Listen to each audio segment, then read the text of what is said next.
Kelly wakes up on the ground, his entire body aching after beating. His vision is blurred, and his limbs feel weak and unfamiliar. He just can't understand what's going on. In his previous life, he had everything to become a professional boxer. Talent physique.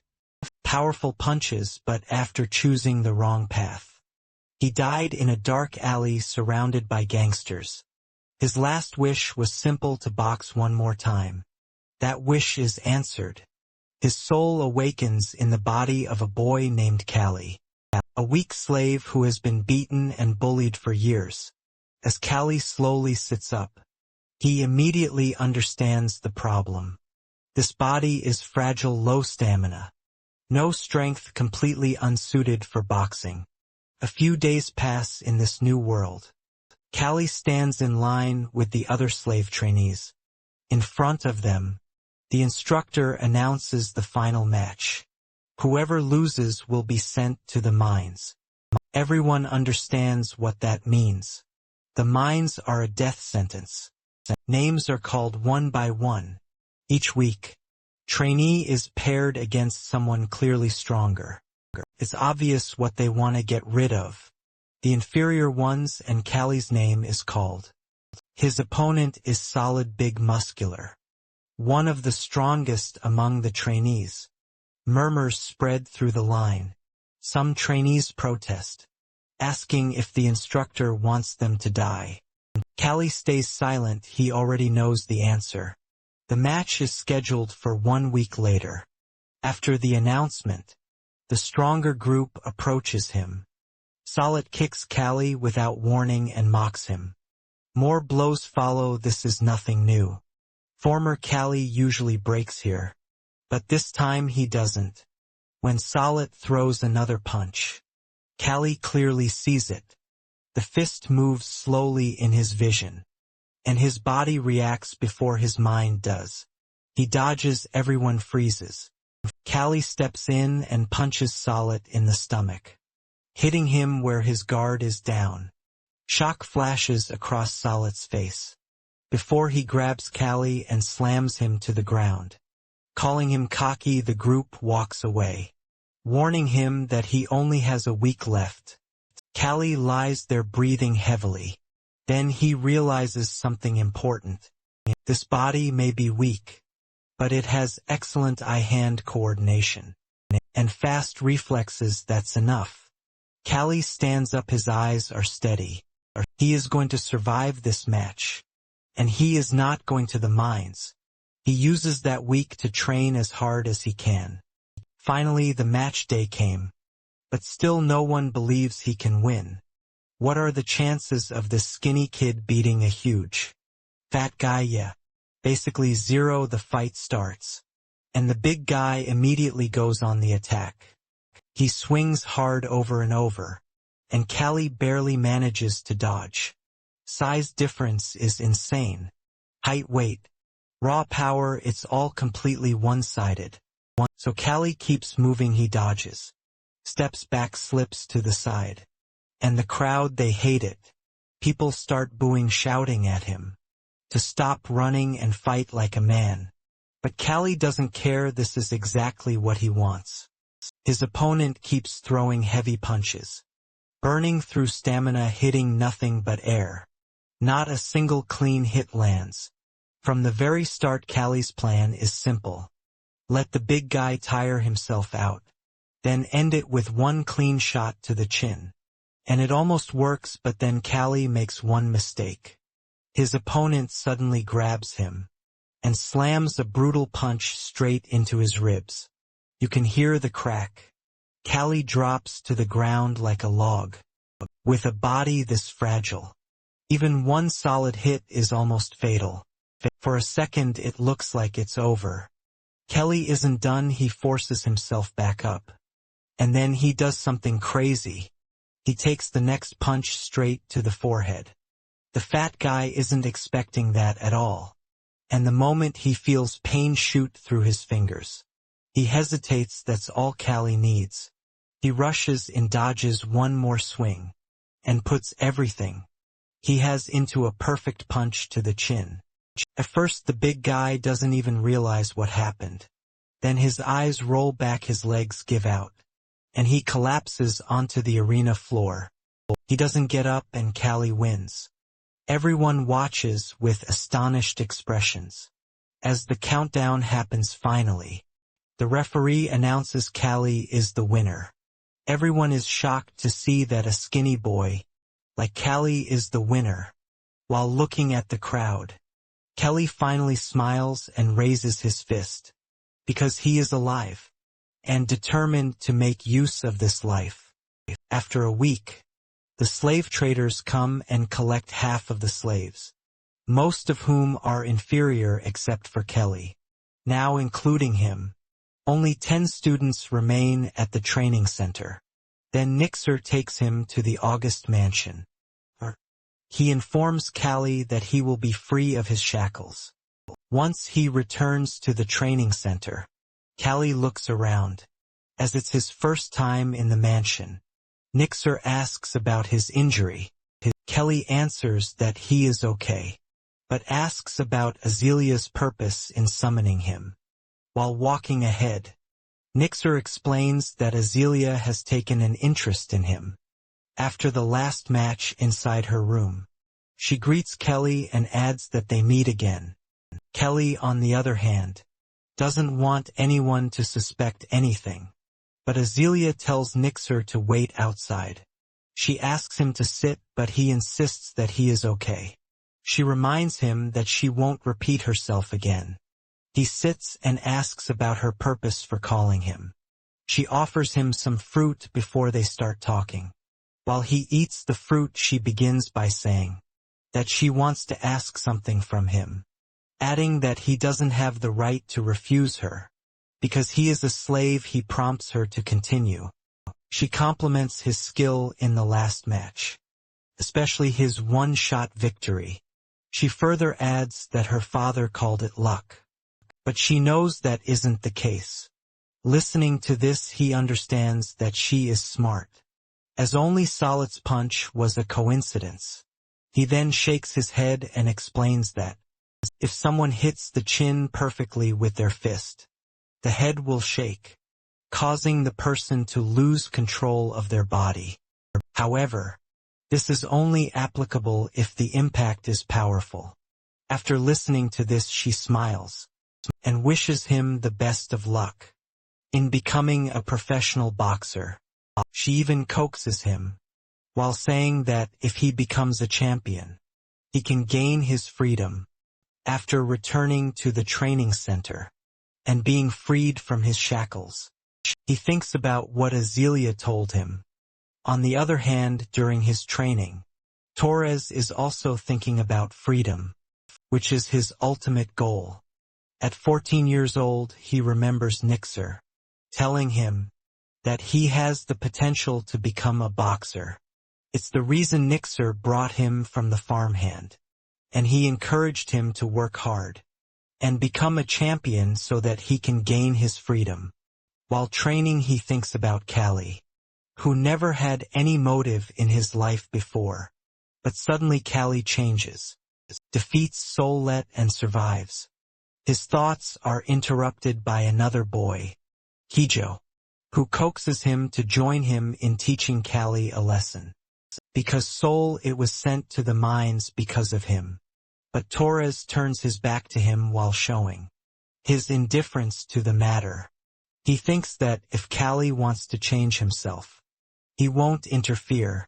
He was just annoyed by Callie's begging.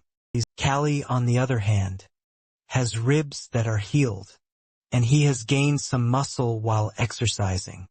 After a while, he faces Keijo and his gang, who claim that he won easily against Solid by luck. Callie indifferently tells them that it would be problematic if they hurt themselves, but Keijo believes that Callie will go easy on him. At that, Callie's expression darkens. Kyo starts attacking him constantly, but Callie dodges every attack. Then he finally lands a punch on Keijo's jaw. While thinking about how Keijo believes that he won by pure luck, In the end, Callie thinks about how complacent they are.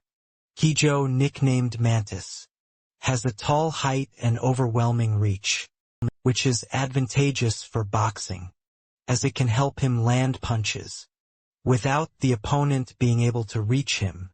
However, Mantis doesn't know how to take advantage of his reach, because of his large movements and bent swings. This leaves him as nothing but a punching bag for our boy, without giving him any break. Callie constantly punches him, while keeping up the pressure. Seeing their companion getting beaten up, his peers fire up and attack Callie, but he dodges every one of their attacks. Mantis warns him not to get arrogant, just because he landed a punch by chance.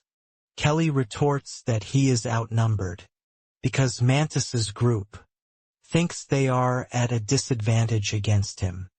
At that, all of them attack him again, while Callie thinks about how these people keep bullying him, just to maintain their self-esteem.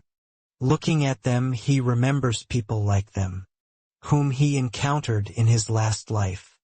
His thoughts are interrupted by Torres, who challenges his peers to start over, but they think Torres is taking Callie's side. He clarifies that he isn't taking anyone's side, but is annoyed by Mantis, who was beaten by Callie and is still acting arrogantly. Mantis protests that it happened, because he let his guard down. Then Torres tells him to fight one-on-one with Callie, and he will be the referee. At that, Mantis asks Callie to bring it on. The next moment, our dude gets up, with a darkened expression that terrifies his bully. Anyway, Mantis attacks, but Callie dodges swiftly, while taunting him for having a slow punch. The next moment, he punches Mantis in the gut, while provoking him further. Mantis is really provoked, but he can't do much against Callie, who finally knocks him down. During that moment, while looking at Callie, Torres thinks how he looks like a professional boxer. He assumes Callie must have learned one or two tricks from his father. When Callie asks Torres for his reason to help him, Horace arrogantly replies that he's not going to answer. Someone like him after this incident. No one bothers to bully Callie anymore, and they accept him as one of the boxing apprentices. Meanwhile, in the August Mansion reception room, Godolph informs someone to proceed with the match, while Nixer enters with a panicked expression. He asks his master not to do it, as they only have apprentice boxers, who are not ready for the match. At that, Godolph tells him that they have a chance to win, since Doryman hasn't brought any proper boxers either. He then gives him two options. Either prepare the best boxers, or send the weak ones to become the scapegoat. He just wants to see Doorman lose his temper. After listening to this, Nixer understands that Godolph is going to ruin this training center. Besides, he doesn't think the training center will have a future if an ace like Torres loses his limb. Now he has only 3 days to prepare the boxers. At the training center, Nixer gathers Torres, Keijo, and Callie, and informs them about their upcoming match against Doorman's boxers in 3 days. They are picked because everyone thinks that they are the best. Torres seriously asks whether this team has a chance of winning. With a grim expression, Nixer answers honestly that they have a very slim chance of winning. This terrifies Keijo, who thinks they are going to die at that. He answers that as a property of Godolph, he will ensure that they won't die, but there is a chance of broken bones. Ignoring this, our boy gets to the point that they have a chance to win if they are picked. Instead of answering, he instructs Torres to spar with 3 instructors to gain the experience he needs. Then he asks Mantis to get over his fear and strengthen his mentality. He then turns to Callie and asks him to come to him if he needs anything. Callie is chosen because of his recent good performance. But Nixer hasn't prepared anything specifically for him. He then asks his instructor to arrange a training partner for him. A while later, Torres is seen training with his instructors, who tell him not to hold back, as he can make his opponent fall with a hard hit. They add that even if he is scared, he needs to act like he's an immortal human being in front of his opponent. Afterward, his instructor tells him to take a break and continue. Later, next moment, Torres notices Callie and grows curious about him. Meanwhile, Callie is training with a laborer Valkyrie. He asks Valkyrie to throw a stone at him, which confuses Valkyrie, but he throws it anyway. The next moment, Callie dodges the stone using a hit and miss tactic, which is one of the keys to modern boxing. While training, he thinks he knows that he can't grow his muscles in just 3 days, so he is working on his reflexes. While using this tactic, it becomes a handy weapon for him. When he catches the stone in his hand, he asks Valkyrie to end the session for today. When he gets inside where everyone is, he is shocked to see some boxers, quite angry at Doraemon when asked. He is informed that some boxers from Doraemon's side came to them and beat them, though no severe injuries are inflicted on them. Mantis is quite scared that they will be defeated. Valkyrie exclaims again to kill Doraemon, but he is interrupted by Nixer, who comes inside and demands they shut up. He slaps Valkyrie and asks them to become stronger, instead of losing their temper over the situation. While looking at his peers, Callie realizes the bond he had formed with them, because this time, the fight will occur to sate Godolph's pride, besides being entertainment for the citizens. In other words, it will be a fight between 2 training camps. Finally, the day of the match arrives, and everyone gathers in the August Estate arena.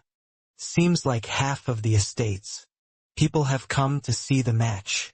Nixer gives the boxers herbal tea to calm their nerves and strengthen them.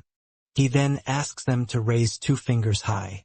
If they think they are going to lose, it would be better for them to let their pride hurt, instead of being broken down. When he says this, Kijo is the first one to go. He spills his tea and gets scared. However, Nixer encourages him to go ahead. Before Kijo steps forward, Callie advises him not to let his opponent get close to him. At that, Kijo shouts back at Callie, saying that he needs to get close to them in order to hit them a moment later. Kijo is inside the ring and absolutely terrified. He is up against a warrior who has 14 wins in his training center. The warrior taunts Kijo, saying that just having long arms and height won't make him stronger. Torres is also cursing at Kijo's stiff posture. Meanwhile, Doraemon taunts Godolph, while saying that even though Kijo is tall, he's still just a kid. This makes Godolph think that Nixer should have sent someone who could actually win. Match starts and Base tries to punch Kijo, but Kijo dodges it. The crowd shouts for him to fight back, and the pressure mounts on him to respond. The next moment, Base aims for Kijo's head, and Kijo raises his arms to shield himself from the attack. However, Base punches him in the gut, while knocking the air out of him. Ass follows up with a punch to his face, and Kijo falls to the ground. The audience is furious to see this, while his peers are worried about him. Meanwhile, the countdown has started, and Kijo ponders whether he should give up. He looks at his master's grumpy face and gets up. He knows that if he fails, without even landing a single punch, he will be kicked out of the training center. His opponent taunts him, while asking if he still has the will to fight. He furiously answers that he is a fighter too. Next moment he tries to calm himself down. While thinking about what his instructor told him, Nixer asks whether he has thought about how he lost to someone. Like Callie, he answers that he has no idea. Nixer points out that he has a great advantage as a boxer, so he basically shouldn't lose this fight because of his height, long arms and legs.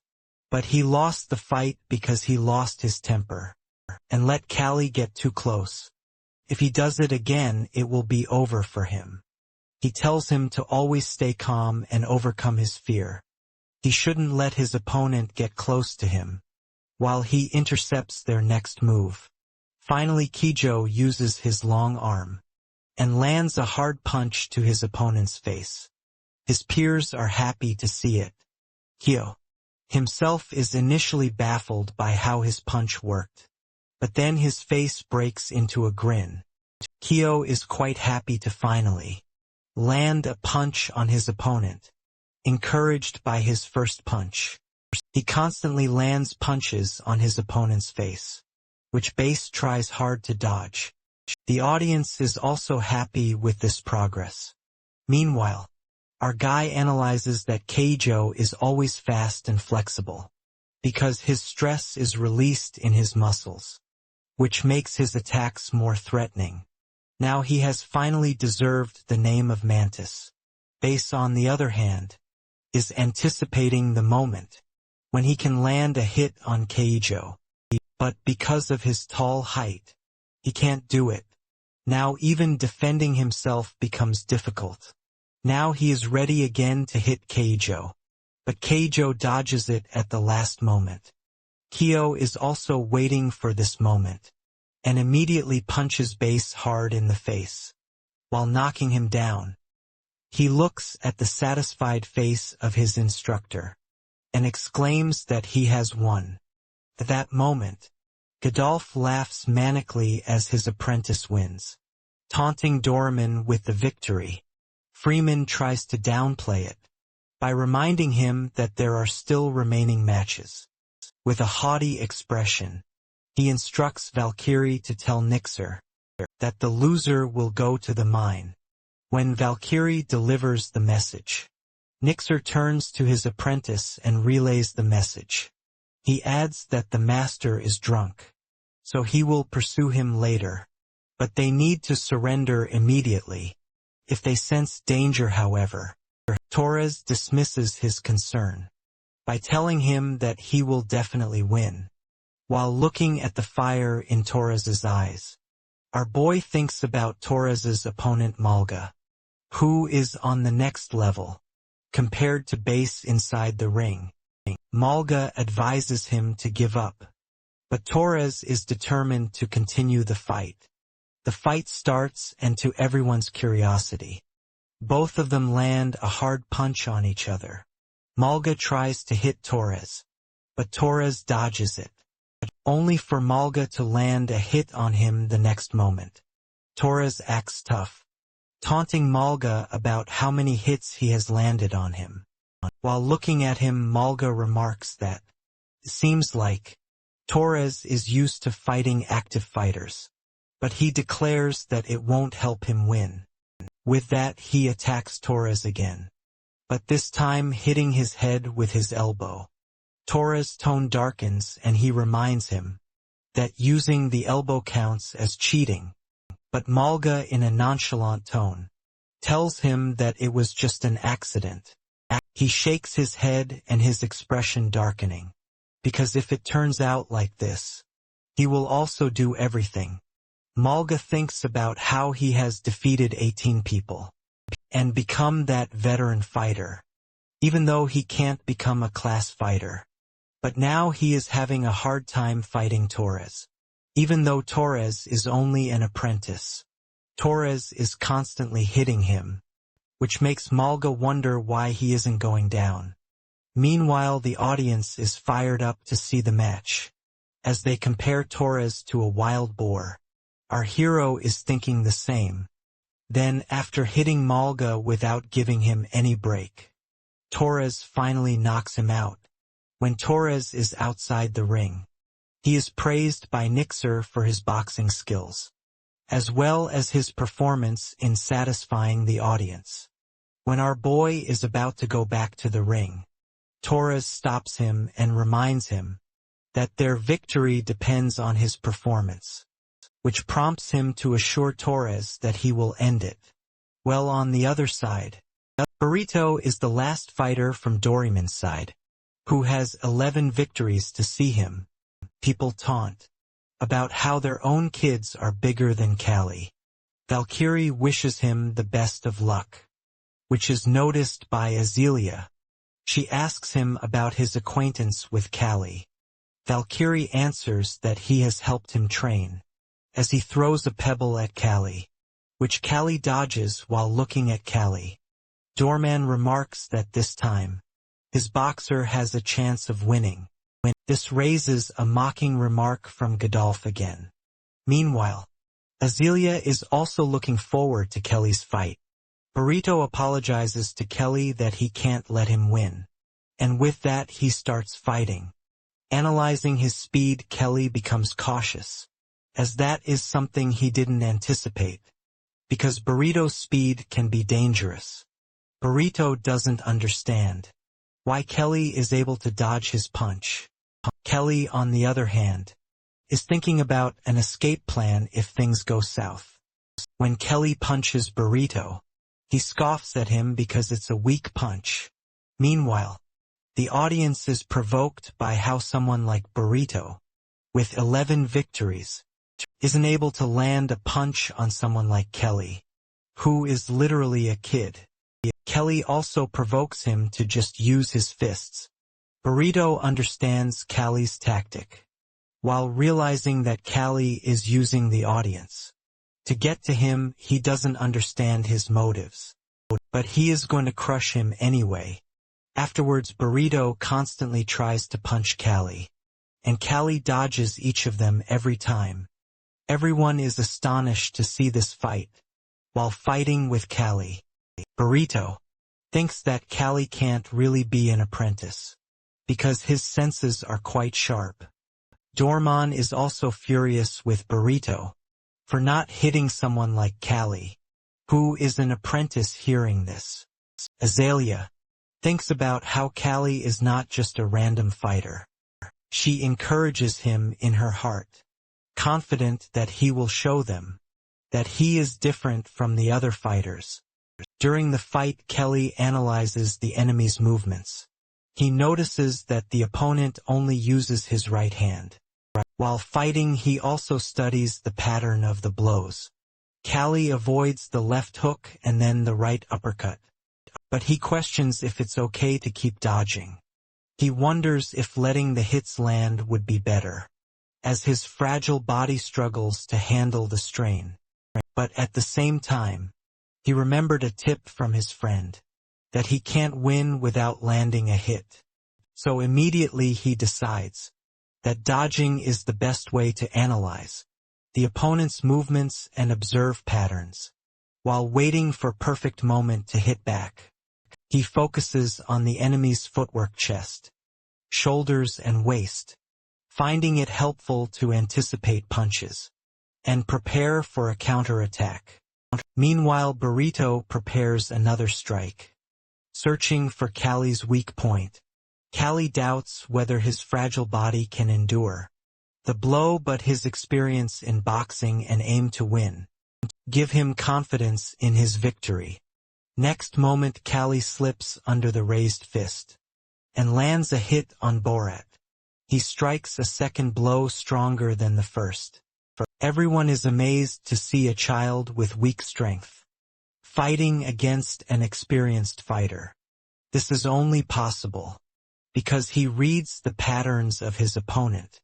Burrito cannot believe that such a fragile-looking boy can deliver such strong blows. Kelly was wishing that Burrito should now give up, while knowing that his right hand is badly injured.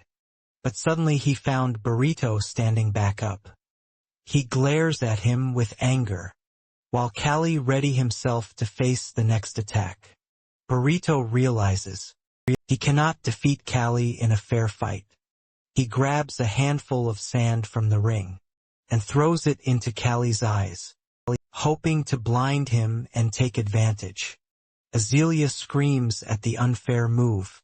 Doraemon is pleased and sees the tactic as normal, claiming that it happens when fighters fall. Kelly begins to lose his strength and feels like giving up, practically blind. He becomes vulnerable, which allows Burrito to deliver a strong blow, knocking him to the ground. However, Callie gathers his remaining strength and rises again, determined to continue. The enemy, who was filled with rage, rushes toward Callie, intending to end the fight decisively. Callie remains calm, having already finished analyzing the moves of Burrito. He concludes that the opponent always starts with his right hand. Timing his move perfectly. Callie ducks under the attack and counters with a powerful blow, which knock him out. Callie emerges as the winner of the fight. He feels pleased with pride, and a sense of relief washes over him. He exclaims with joy. Azealia is amazed and does not regret coming to watch the match. The coach stands in disbelief. He was proud that his training center has claimed victory.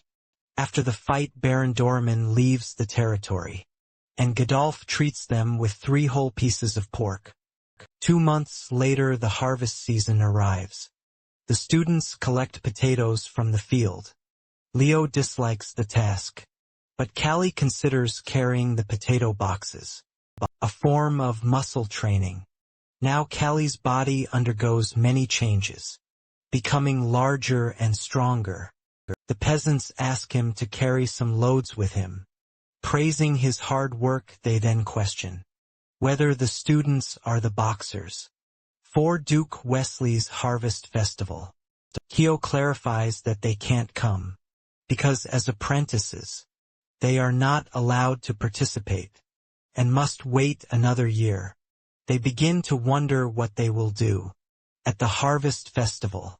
The main feature of the festival is boxing.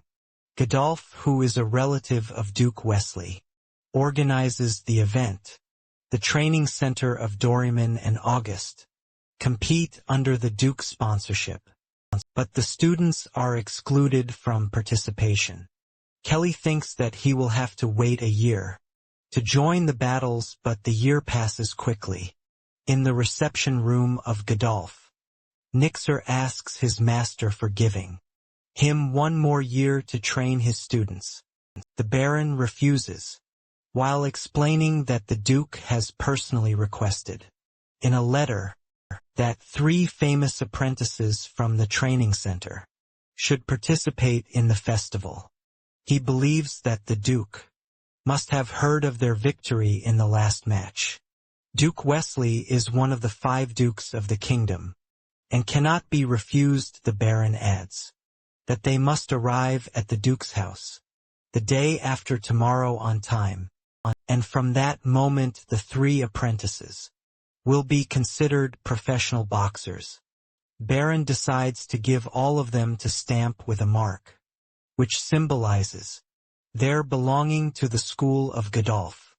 Kelly's mark is still sore, but it signifies his comparability to box. On the way to the Duke's palace, Azealia addresses Kelly and congratulates him on becoming an official boxer.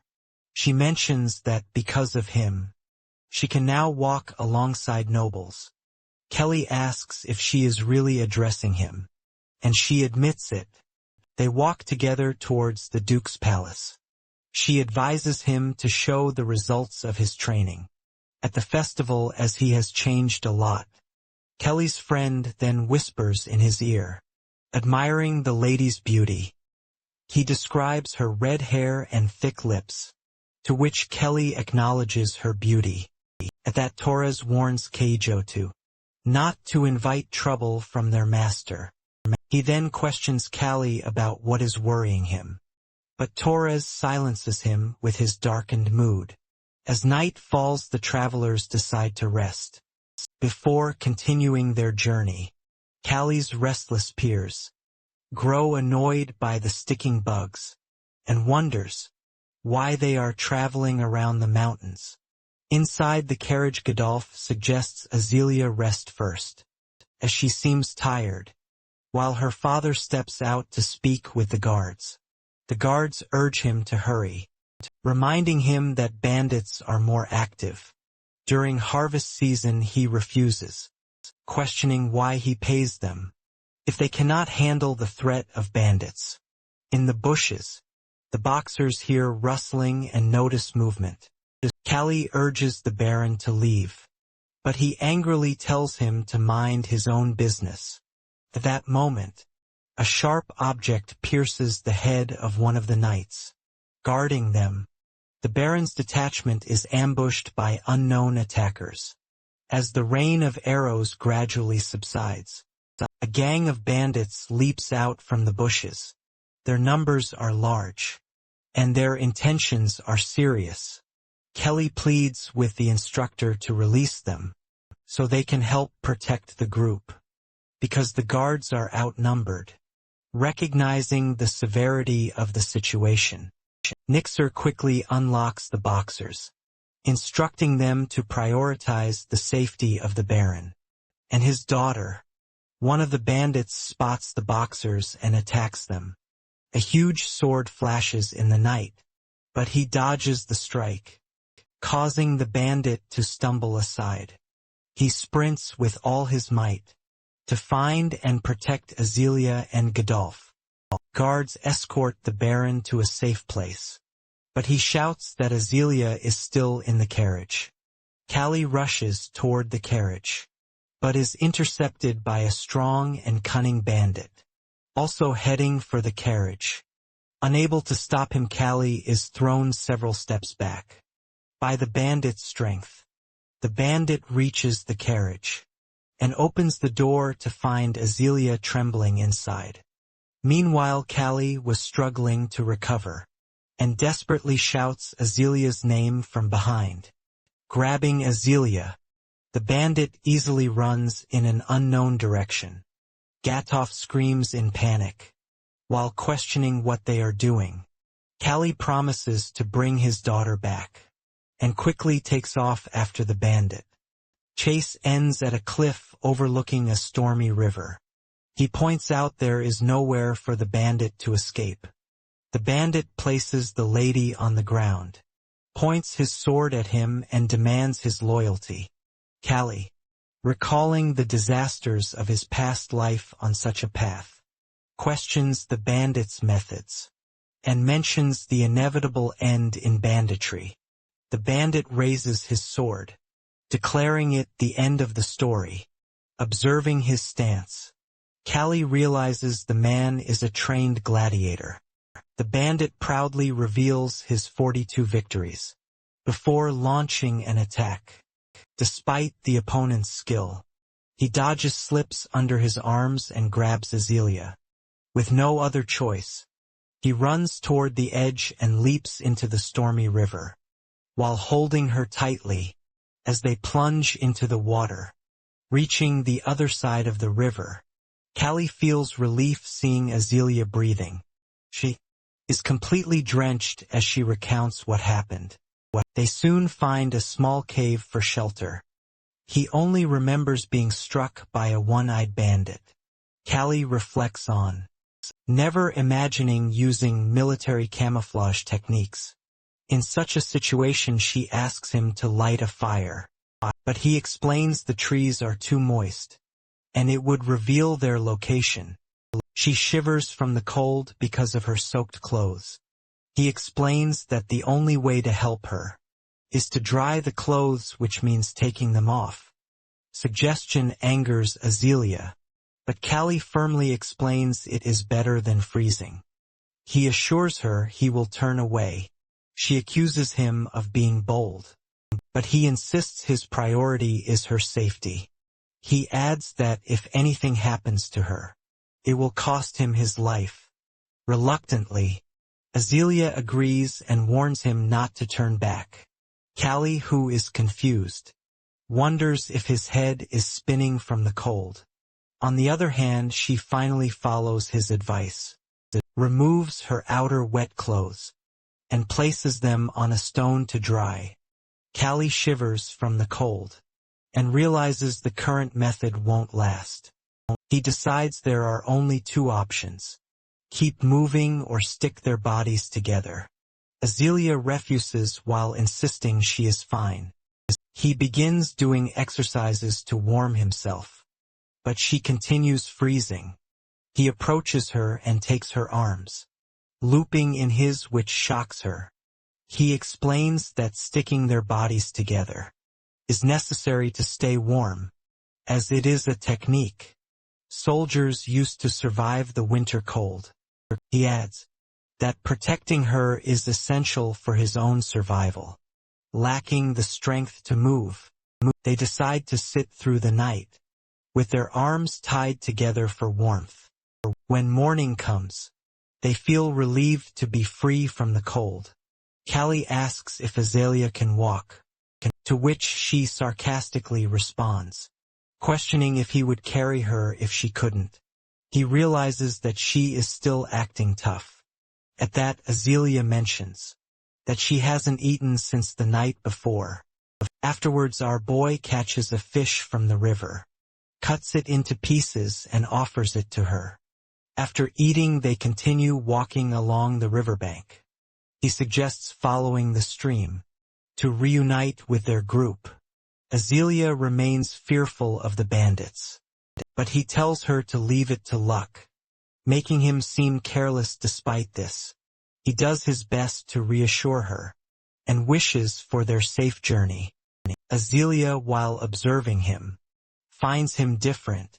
She thinks how he doesn't act like a slave, nor does he seem like other ordinary boys. His mysterious nature intrigues her, and despite everything she feels safe with him. The bandit was sitting hidden in the bushes, waiting for them. He was thinking he can ask ransom money for Azealia. He plans to end the young boxer. As soon as he sees him rustling in the bushes, he watches as Callie and Azealia approach, discussing how they will soon meet the soldiers.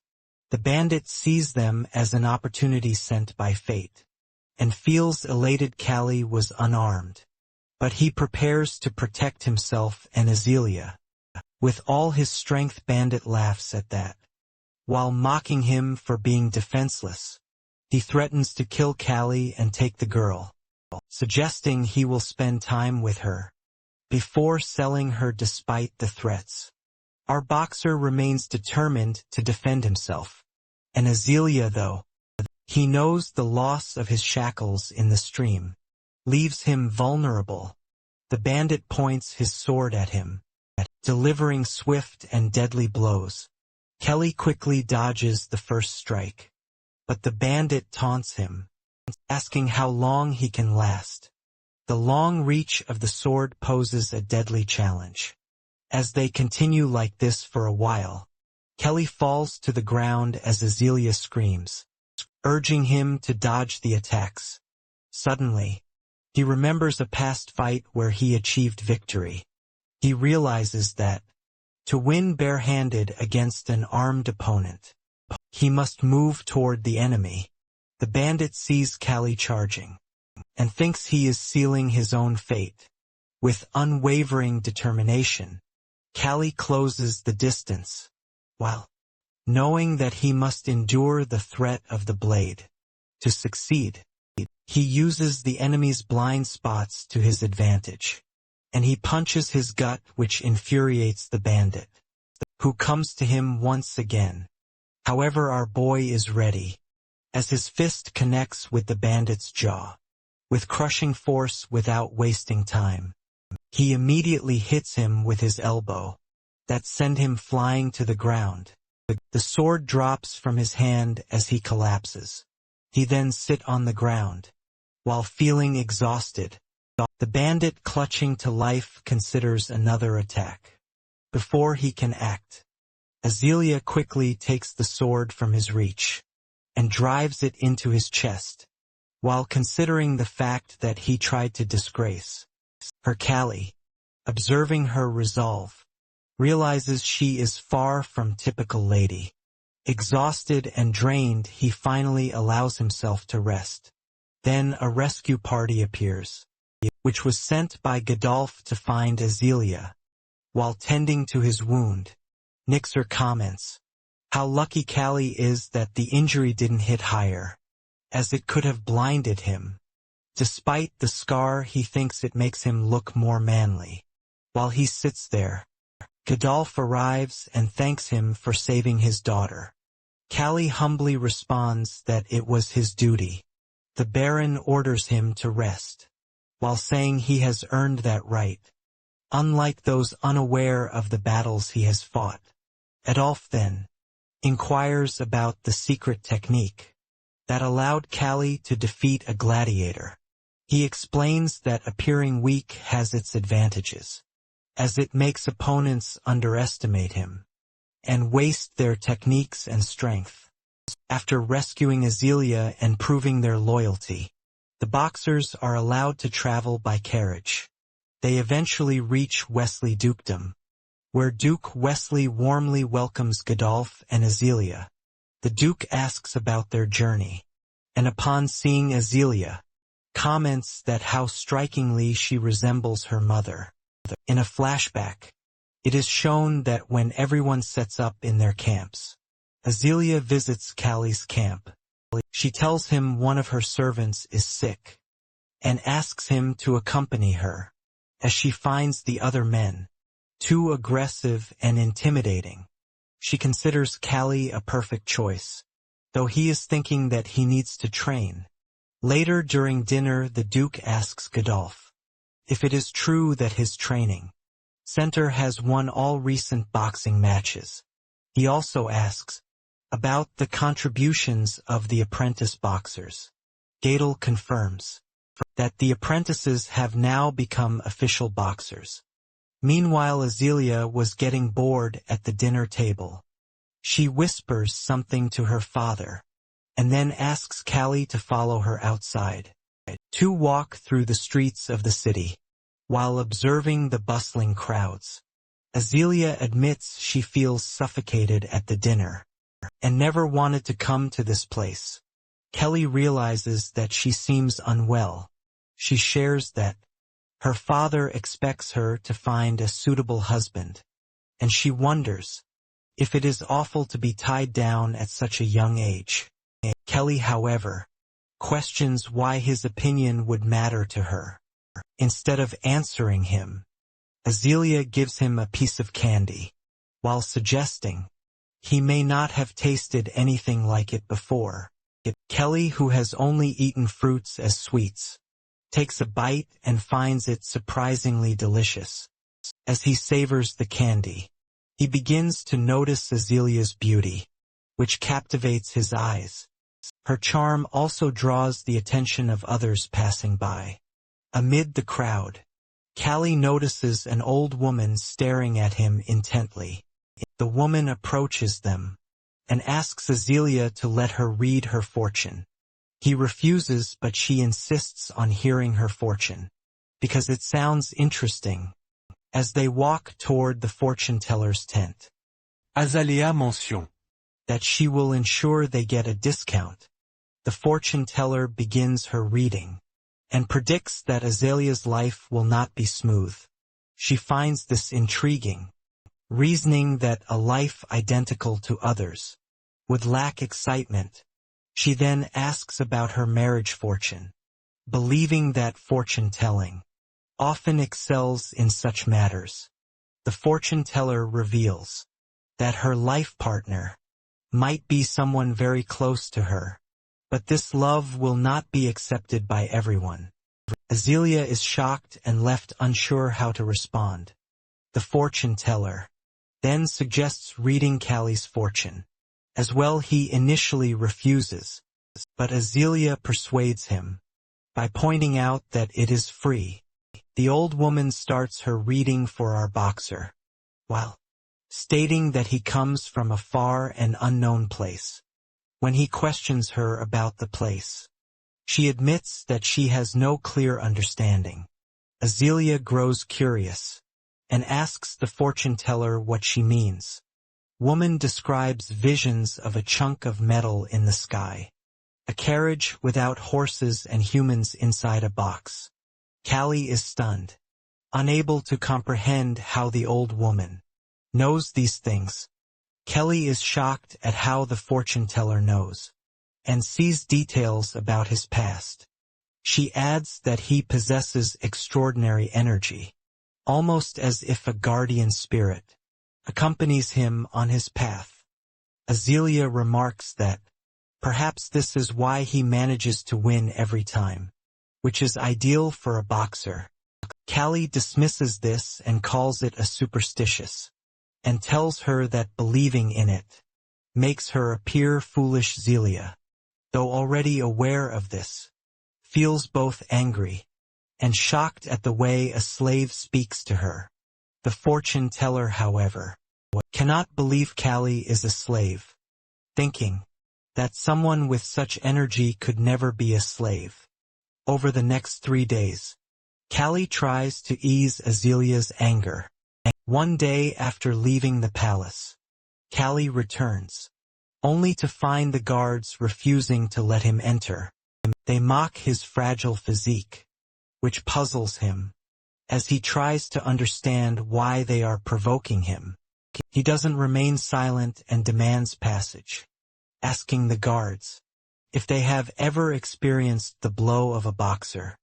One guard, angered, rushes toward him with a large arrow, but Duke Wesley intervenes. The Duke orders the guards to stand aside, declaring Callie to be a guest and the property of Godolph.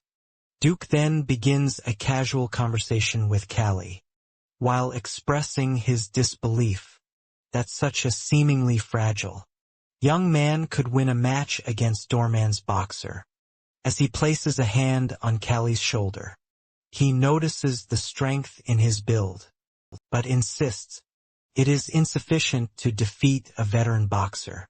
This makes him suspect Callie is hiding something significant. Before departing, the Duke mentions he will be watching Callie during the next match. Callie is left shocked by the Duke's behavior. Back at the slave and boxer's quarters, Kelly immediately resumes his training, while using it as a way to clear his mind. For him, training is the best solution to every problem. During a break, his friends ask about his time in the castle, and he tells them it felt suffocating. Soon their coach gathers all the boxers, and informs them that not only Doorman, but other skilled boxers are also training nearby. He advises his students to avoid the match, explaining that the number of participants may already be filled by those who register first. At that, Torres questions whether it is truly lucky to avoid the match. Nixer confirms Torres, however, is determined and asks if Nixer intends to keep them confined to the training ground. He appears ready to fight anyone, but the instructor kicks his guts back, while warning that brash fighters, like him, are often eliminated quickly in the preliminary rounds. He explains that facing a boxer with 10 victories means going up against someone who has already defeated 10 others. The students gather and Torres approaches to apologize. He explains that no matter how strong someone is, a single wrong move can lead to their downfall. Then he turns to Kijo, who tries to assure him that he is just fine. Suddenly, the sound of people murmuring about an ogre echoes through the camp. Everyone murmurs that it is Doryman's ogre. While looking ahead, Nixer mentions that Doryman seems to be going all out to bring the ogre. There, even Keijo begin questioning whether ogre is truly human, but their coach reminds them that he is often compared to a monster. Callie wonders if ogre is really human. To him, ogre resembles an ogre from a fantasy world, who is called as the Ogre of Dormon. This ogre, who is a formidable fighter, wins 76 matches in a year. The boxers actively discuss him, with one pondering how such a feat is possible. Kelly speculates. He must fight 3 to 4 times daily. Rumors circulate that the ogre can tear someone apart with his bare hands, and his name seems oddly fitting at that. Kijo, who is apparently terrified, refuses to face him, but the coach reminds him. Their master believes. Doraemon sees their boxers as weak, so they might not even get the chance. This ogre feels like a different species, compared to them at that. Keijo reminds Callie that his fists won't reach the ogres, which makes him speculate that attacking elsewhere seems futile. Kyo finds his reasoning strange as he remakes, sometimes suspecting he might not be an ordinary human. After a while, everyone is gathered to check match schedule, which is displayed. Baron Dorman meets Baron Gadolf again, predicting all will surrender before the ogre. But Gadolf trusts the match will decide at that. Nixer agrees, while warning that provoking could cost him his boxers, and Gadolf assures him he is well aware. He believes that no one is foolish enough to face such a monster. At that, Doraemon reflects on the ogre's fame, and claims he was trying to honor 3 fighters. Last time Nixer is puzzled, while suspecting Doraemon either killed the fighters. Gadolf hears rumors that 3 fighters had to face the ogre, which was considering it a death sentence for them. Then they turn to the schedule, in which Torres fights on the first day, while Callie and Kijo are set for the second. The ogre also fights on the first day, against other opponents, who draw pity from Baron Gadolf. The first day arrives, and the Wisteria Stadium is packed. The ogre stands opposite a frightened fighter, who realizes he is no match and unlikely to survive. The ogre charges like a massive rock, swift as lightning, driving him aside effortlessly. Aaron Dorman recalls, instructing the ogre not to damage the pillar, but secretly rejoices, while outwardly apologizing to the Duke, and offering repairs. Meanwhile, Callie watches from the side, while pondering why the creature is named ogre, as it hardly resembles a human. The crowd erupts with cries for blood, demanding the fighter's death. Overwhelmed, the fighter surrenders and begs for mercy, but the ogre declares that the spectators want him dead by his hands. The audience appears heartless, and Callie, shaken, realizes he has never witnessed such a horrifying death. In a fight, he likens it to a battle between a man and a beast, but notes the ogre lacks professional skill. Kyo asks if Callie still considers fighting the monster, but Callie doubts the chance will come. Kyo warns him against such thoughts, and certain that he would lose, Torres adds that the ogre fights solely to kill, and the match ends with the ogre brutally slaying the fighter. The wild boar of Gadolf gathers. As the competition begins, Torres competes in the first round, refusing to give up and knocking out his opponent. This becomes the highlight of the day. Callie, scheduled to fight tomorrow, reflects on his techniques. His thought is interrupted by Azealia, who questions him if he likes boys, which clearly startles him. She explains that most boys can't resist her, but he seems indifferent, so she wonders if he's nervous. She also mentions hearing of fighters dying on the first day, and jokes that he may not see her again. He clarifies that he's not famous like her, so it doesn't matter. Azealia comments on his way with words, while attributing it to being a fighter. Then she promises herself as a gift if he wins tomorrow, and Callie assures her of his victory. The day of the match arrives, and the Wisteria Stadium fills with spectators. The ring stands ready for the 2 fighters.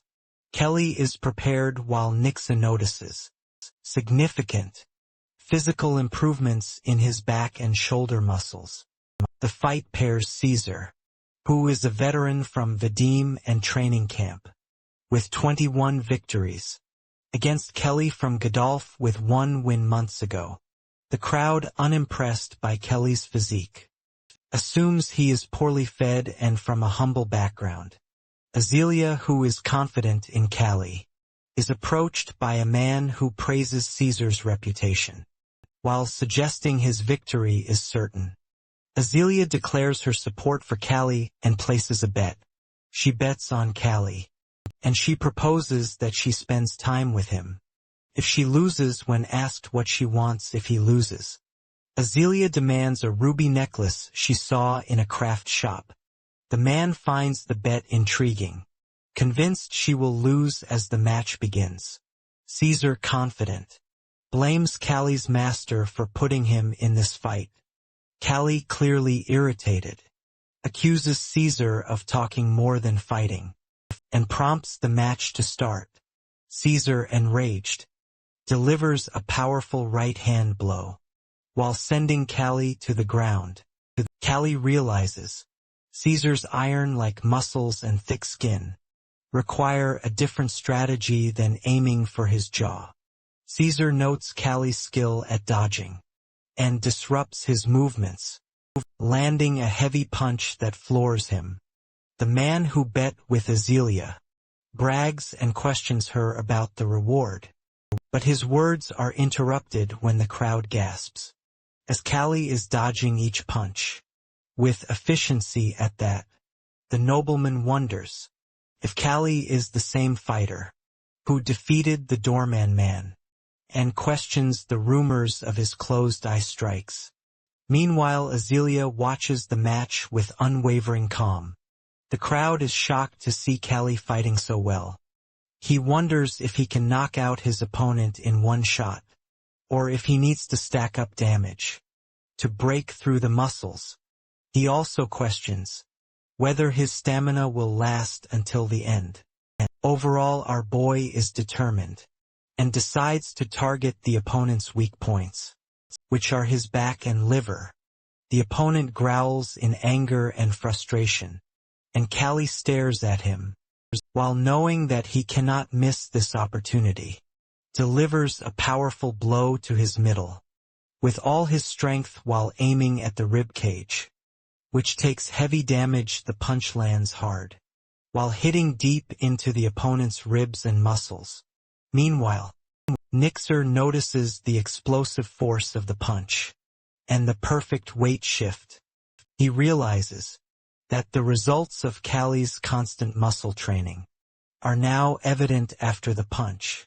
Callie reflects on how he has never delivered such a powerful strike before. This punch isn't based on the opponent's movements, but is an attack fueled by his own full strength. At that, Nixa acknowledges Callie's growth, and feels he must keep pushing to secure the victory. Meanwhile, Azealia and the boy watch the match intently. Callie feels pain in his fist from the powerful blow, noting that the opponent's thick muscle armor seems to break him apart. Then he punches him again on his back. This punch is more like a sharp spear, piercing through everything. Azealia is thrilled as the fight concludes, with Callie landing a punch to the opponent's face. With another punch on his face, the opponent starts bleeding and collapses to the ground. The match ends with Callie's victory.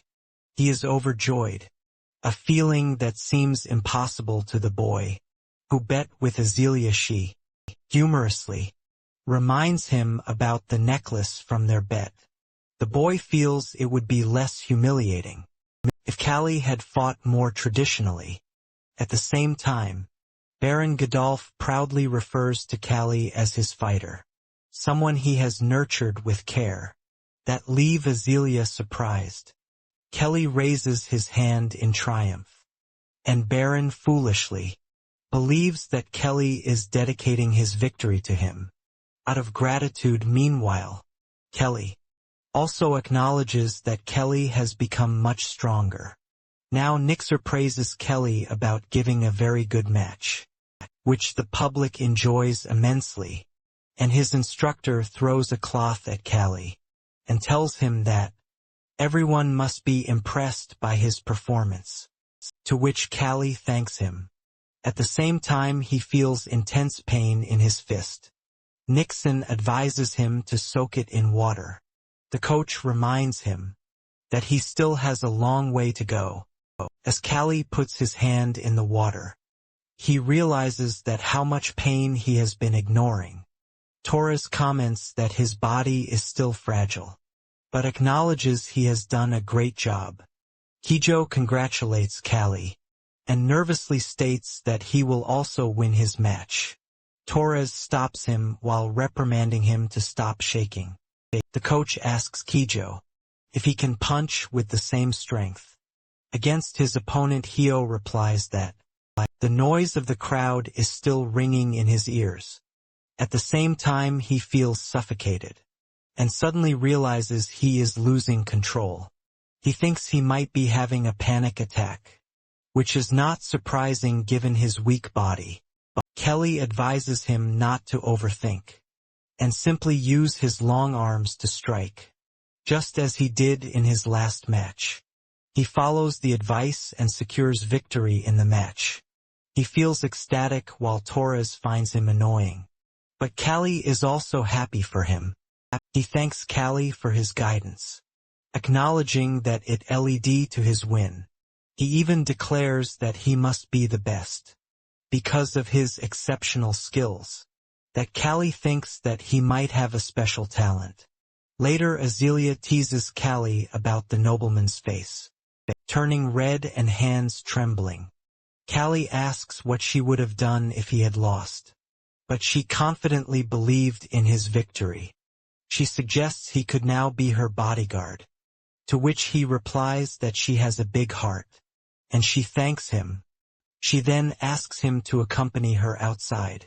As they step out of the room, her father spots her and approaches in a hurry. He informs Azealia that some guests are waiting for her. Confused, she learns that the guest is the second son of Count Joseph. This boy turns out to be the same one she made the bet with. He introduces himself as William Joseph, the second son of Count Joseph. Azealia immediately realizes that he knows she belongs to a powerless, barren family. Meanwhile, the Joseph family holds significant influence in central politics. She reflects on how her father constantly searches for potential grooms for her, finding joy in the process, which annoys her deeply. Waylon hands her the ruby necklace, which he promised as the reward for their bet, fulfilling his word. The boy remarks that the ruby necklace suits Azalia's red hair, leaving her feeling embarrassed.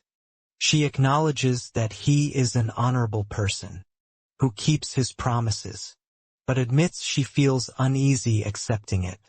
He asks, despite losing the bet, if she would go for a walk with him. She secretly wants to leave. Before he finishes his words, he notices her discomfort and nervousness. But Baron Godolph assures him that they will prepare shortly. Shocked by her father's suggestion, Azealia runs off. As she flees, her father stops her and requests she spends some time with the man. Pleading for his sake, he mentions that she might discover good qualities in him, and explains his wish for her to live in a better place than the Godolph territory. While looking at the pathetic face of his father, she reluctantly agrees to go with him once, while vowing never to see him again. Meanwhile, Callie stands a few steps away, thinking of Wyland as a pathetic gentleman, seeking Azalia's attention. Callie analyzes that Willen owns a training center, but lacks any real boxing knowledge, only seeking immediate gains. He recalls how Willen once sold boxers, who were assets of his estate, for profit. Willen was confident in his earlier bet with Azealia, and suspects a scheme to humiliate him, and disgraces Callie with his words. He declares that Callie will soon fall, and then asks Azealia to join him, which ignites Callie's anger. The weather is good, the sun is hot, and Kelly is remembering his past life. Before dozing to sleep, he wonders whether it will be safe to leave Azealia with such a creepy person. He recalls the fights in the ring he has participated in. He was ruthless and arrogant at that time, with no one able to get up after his powerful blows. However, he remembers that cruelty exists in the minds of his opponents. One of them knocks him down using cruel techniques, breaking his fist after some time. He decides to take revenge for his broken fist. He thinks that if he could go back, he would never do so. His sleep is interrupted, and he is happy to realize it is a dream.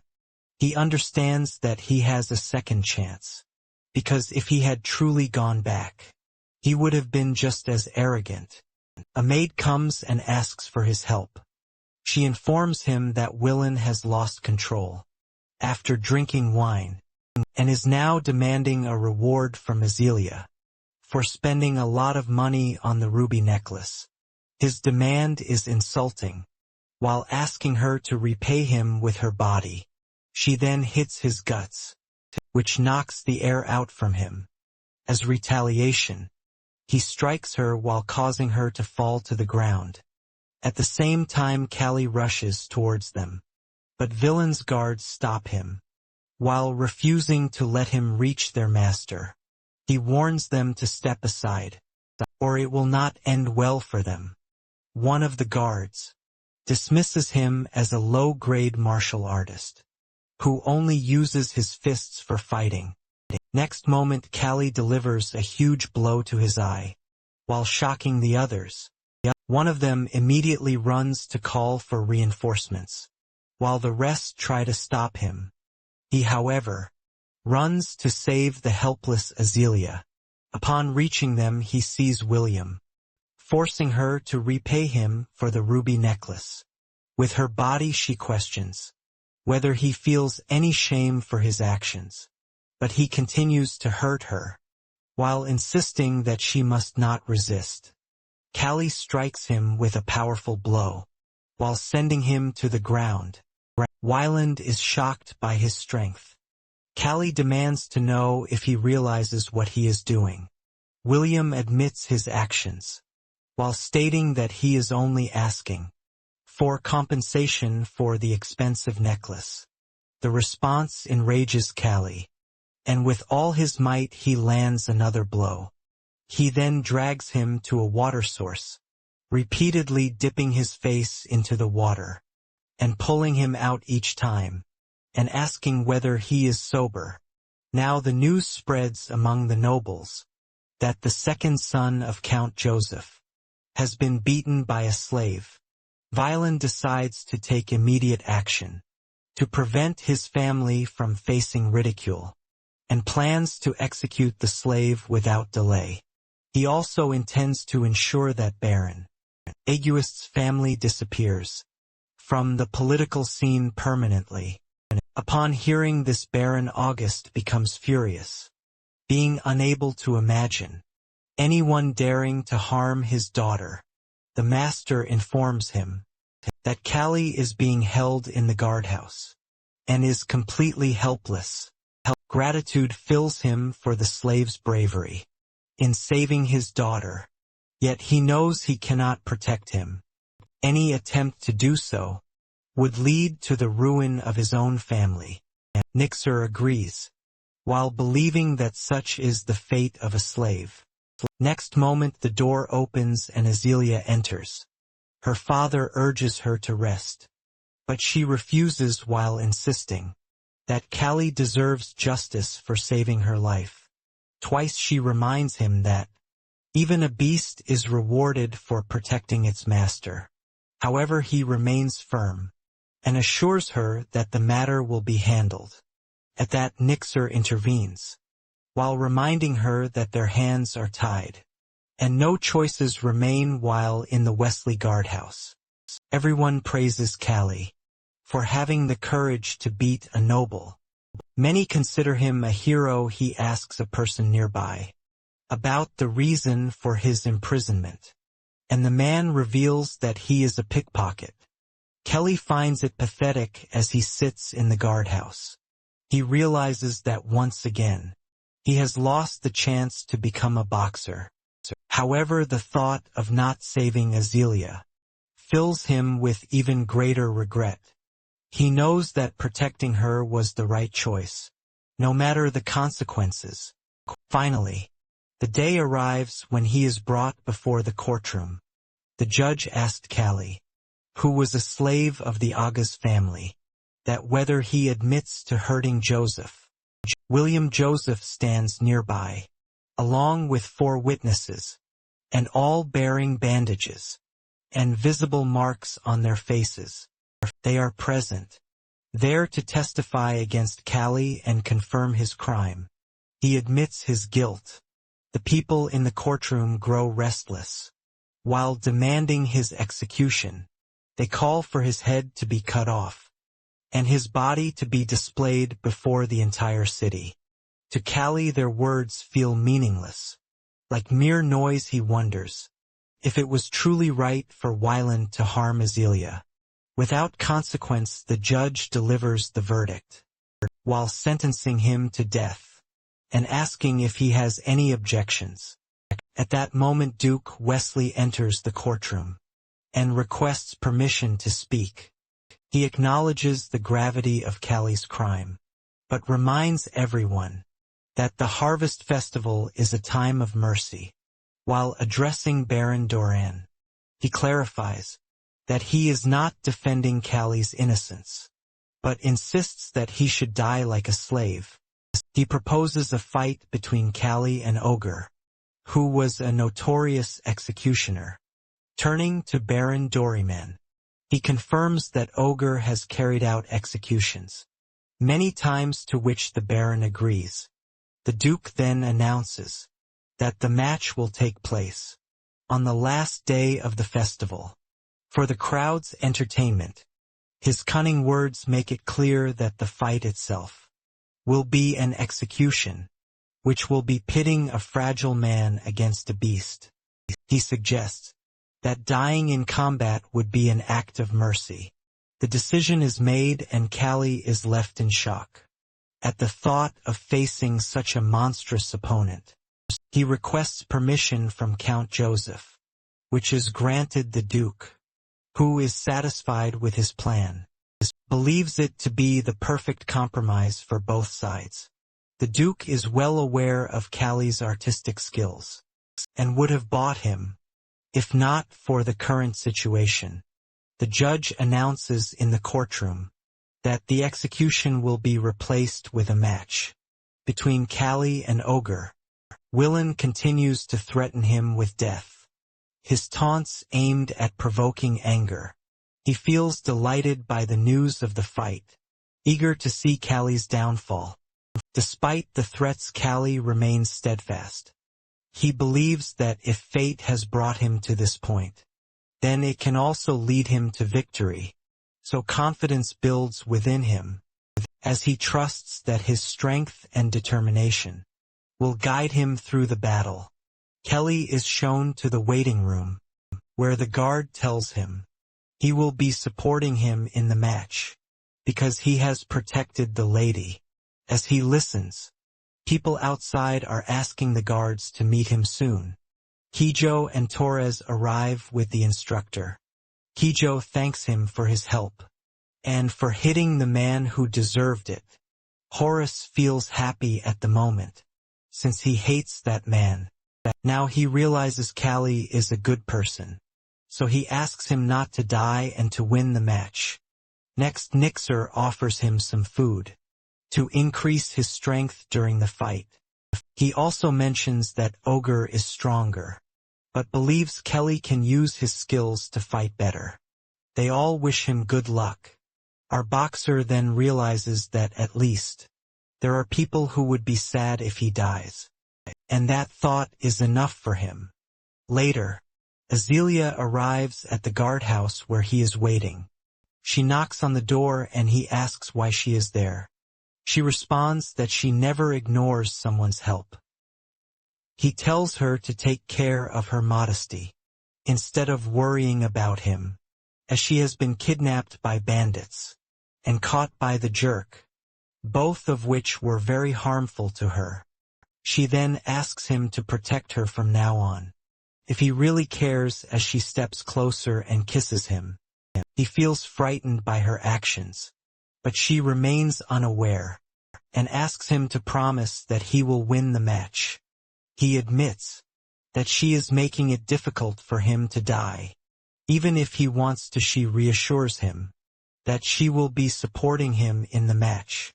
Now it is time for the fight with Ogre. Baron Dorm and asks him to be cruel and kill Callie, as this is an execution. Ogre is fully prepared with all his might to face him. On the final day of the Harvest Festival, Ogre stands against our condemned boxer. The guards bring Callie to the arena, where the crowd eagerly demands his execution. The entire public calls for his death, while declaring him a convict, and urging the monster to show him what he deserves. Ogre is completely ready, while moving closer as Callie's restraints are removed. Standing before him, Callie finds his opponent enormous. He realizes that Ogre does not rely on skill, as his massive physique gives him a natural advantage. Despite this, Callie prepares himself to fight back. As the battle begins, he delivers a powerful blow. But Ogre is so strong that he hardly feels it. His muscles are so dense that a mere punch from his fist stirs up a sandstorm. He continues to intimidate Callie, while warning him of his impending death. However, our boxer remains composed, while realizing that fate is always fair. Ogre may have the advantage of size and strength, but he lacks intelligence. Callie believes that humans, with their ability to think strategically, can overcome brute force. He understands that skills and tactics can lead to victory, and he is well prepared to use his stiff bones to counter his opponent's strength. Callie arrives looking toward Ogre, while everyone believes he has lost his mind and gone crazy. Torres and Kijo are also shocked by his approach. Baron Dorman questions whether he intends to give up and accept his fate as both contenders face each other. Ogre delivers a massive blow, but Callie swings to evade it. He decides to keep swinging continuously, while focusing on dodging each attack. Realizing that his earlier hesitation made him vulnerable, he resolves to be quicker and avoid any delays. Despite Ogre's enormous size, speed surprises Callie, while making the fight even more challenging. As the match continues, the Duke begins to recognize Callie's extraordinary courage and remarkable skill. He realizes that such abilities could revolutionize boxing. Both fighters engage fiercely, with Callie constantly dodging, rather than delivering a final strike. He patiently gathers the courage needed to land a decisive punch. While observing Ogre's movements closely, he understands that if the monster becomes too aggressive, it will make him easier to predict and avoid. The crowd watches in shock as the fight unfolds. Eventually, Callie strikes Ogre with a powerful punch, while leaving Duke Wesley thrilled at the potential transformation in boxing. Despite his strength, Ogre retaliates with full force, but Callie counters with precise attacks. He notices that, while Ogre possesses immense destructive power, his moves are predictable. Clenching his fist tightly, he delivers a devastating blow that shocks Baron Dorman and stuns the audience. while shifting all expectations in Callie's favor. Kyo and Torres feel overjoyed, while witnessing his strategy in action. This time, instead of targeting the brain and neck with heavy blows, Kelly focuses on accumulating damage and fatigue. As the match progresses, Ogre begins to suffer from a lack of oxygen, while reducing his muscle strength. However, Kelly makes a critical misjudgment, while underestimating his opponent's endurance. Despite being exhausted, Ogre continues to move while surprising Callie. Although he has drained much of Ogre's stamina, the monster remains dangerous. With renewed power, Ogre strikes with force, leaving Callie breathless and collapsing to the ground. He realizes that, if he had not used his hand to block the impact, it would have shattered under the force of the blow. As the fight intensifies, Ogre appears more dangerous than ever. While determined to finish him off, struggling to his feet, Callie observes that his opponent is also reaching his limits. For the first time, Ogre finds himself moving with such intensity, something he has never experienced before. As his previous battles ended swiftly, now completely exhausted and visibly weakened, he begins to falter. Kelly, understanding that strength is finite for everyone, recognizes that even the strongest can succumb to fatigue. Ogre's time is nearing its end. Kelly realizes this is his final chance. As Ogre appears visibly tired, determined to risk everything, Kelly delivers a massive blow to Ogre's chest. The monster feels breathless, and Callie immediately follows with another punch. However, he soon realizes his wrist is dislocated from the powerful strike. He landed on Ogre's unprotected jaw. Ogre staggers, but Callie continues his relentless assault. Jumping high, he brings his fist down onto Ogre's neck. Water spills from Ogre's mouth. His eyes roll back, and his massive body collapses to the ground. The crowd is stunned, and unable to believe that the powerful contender lies.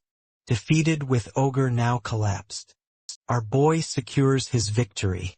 His friends cheer with joy and celebrate his triumph. But then something unexpected happens. Ogre's eyes open and the monster, despite his injuries, stands again. Our dude is shocked as Ogre regains some strength and delivers a devastating punch. Ogre initially tries to kill him, but then pushes him like a football with his paw. Callie is sent flying through the air, before crashing to the ground. The sound of a crack echoes, and his companions shout in protest, while claiming it is a foul. However, another reminds everyone that this is an execution match. Callie, still in shock, watches as Ogre grows more furious. He cannot comprehend how the monster moves with such speed, after sustaining so many injuries. Meanwhile, Kelly himself is weakened from his own injuries, and his body struggling to keep up. At last, Ogre lands a final punch, while sending Kelly crashing to the ground. The monster stands tall, reveling in his perceived victory. While Kelly screams in pain, Ogre grabs him by the neck, while tightening his grip and lifting him high into the air. Callie feels breathless, while realizing this is no longer a boxing match, but an act of murder. Callie hangs helplessly in the air, while trapped in Ogre's grip, and struggling to break free. While pleading for release, Ogre grows even more furious. But suddenly, Callie bites down on his ear while ripping it off. Monster lets go and Callie crashes to the ground. Blood flows from his mouth due to his barbaric act. But he is surprised to see that Ogre's blood is not green. Like typical Ogre, he realizes it is red, just like a human's ogre. While enraged beyond control, decides to kill him once and for all.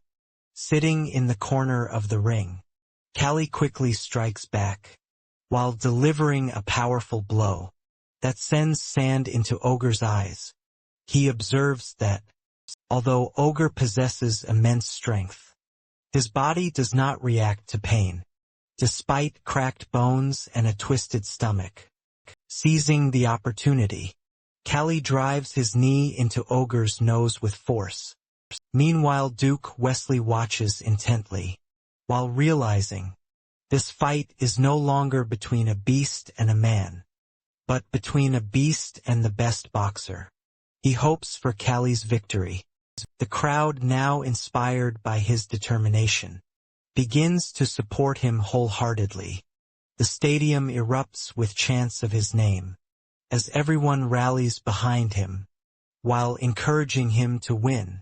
With newfound strength, Callie lands a powerful punch on Ogre's mouth, while causing blood to spill, as the monster collapses to the ground. In that moment, Ogre himself realizes his defeat and remains motionless. Exhausted but victorious, Callie feels relief and pride. After triumphing over such a formidable opponent, the entire stadium echoes with his name, while celebrating his victory. Then Baron Doryman stands in shock, unable to believe Ogre's defeat. As Callie prepares to leave, Count Joseph's soldiers intervene, while demanding that his execution continue. Smiling, Callie understands that the battle might be over, but his fight is not, however. The crowd turns against the soldiers, while throwing stones and demanding mercy for the victorious boxer. They accuse them of cowardice and insist that he be set free. Seeing the public's overwhelming support, the soldiers themselves hesitate, wanting to let him live. Count Joseph, while observing the chaos, seeks an explanation, but Duke Wesley intervenes, while urging him to spare Callie's life. He explains that during the Harvest Festival, it is crucial to win the sentiments and emotions of the people. Killing Callie now would ruin the festival's purpose. After much contemplation, Count Joseph realizes that denying this request could lead to political trouble with Duke Wesley. Reluctantly, he allows Callie to go free. As he leaves, Count Joseph silently vows revenge, determined not to forgive the Agesta family, and planning to destroy them in the future. His frustration growing as the boxer walks away triumphant. The doctor and Nixer discuss Callie's condition, with the doctor expressing that his survival is nothing short of a miracle. Despite having such a fragile body, he has managed to endure, which the doctor attributes to his remarkable willpower. As the conversation continues, the doctor brings up the matter of hospital bills. For Callie's treatment, Nixer curses that Baron Godolph has not yet paid for the medical expenses, which deeply disappoints him. At that moment, Azealia arrives and offers to cover the costs. With her earring, she hands it to Nixer and asks if it would be enough for Callie's treatment. The doctor examines it and agrees to proceed, relieved that the payment issue is resolved. Suddenly, Callie starts coughing and blood escapes from his mouth. He looks at Azealia and weakly asks about the outcome of the fight. She reassures him that his death sentence has been overturned by the court, as the people have demanded for him to live. Zelia also tells Callie that he has earned this victory through his sheer willpower, and he feels relieved to have survived. A sense of calm washes over him as he finally begins to relax, while knowing that he is still alive. A week passes and it is a pleasant day. Callie remains covered in bandages on his hands and legs when Keijo arrives to visit him.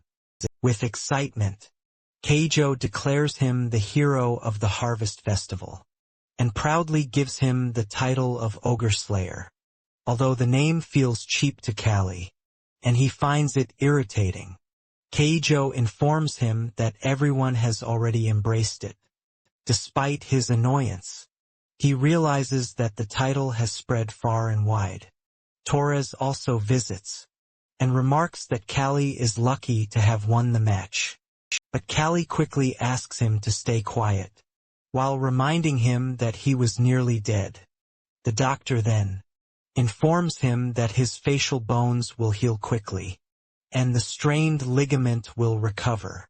Within a few days, however, a serious concern remains, which was the shin bone that suffered a severe break due to Ogre's powerful punch, while posing a significant challenge to his full recovery. Kelly acknowledges that it is because of Azealia and Nixer that he was not cast out, but he still feels that he is not receiving proper treatment.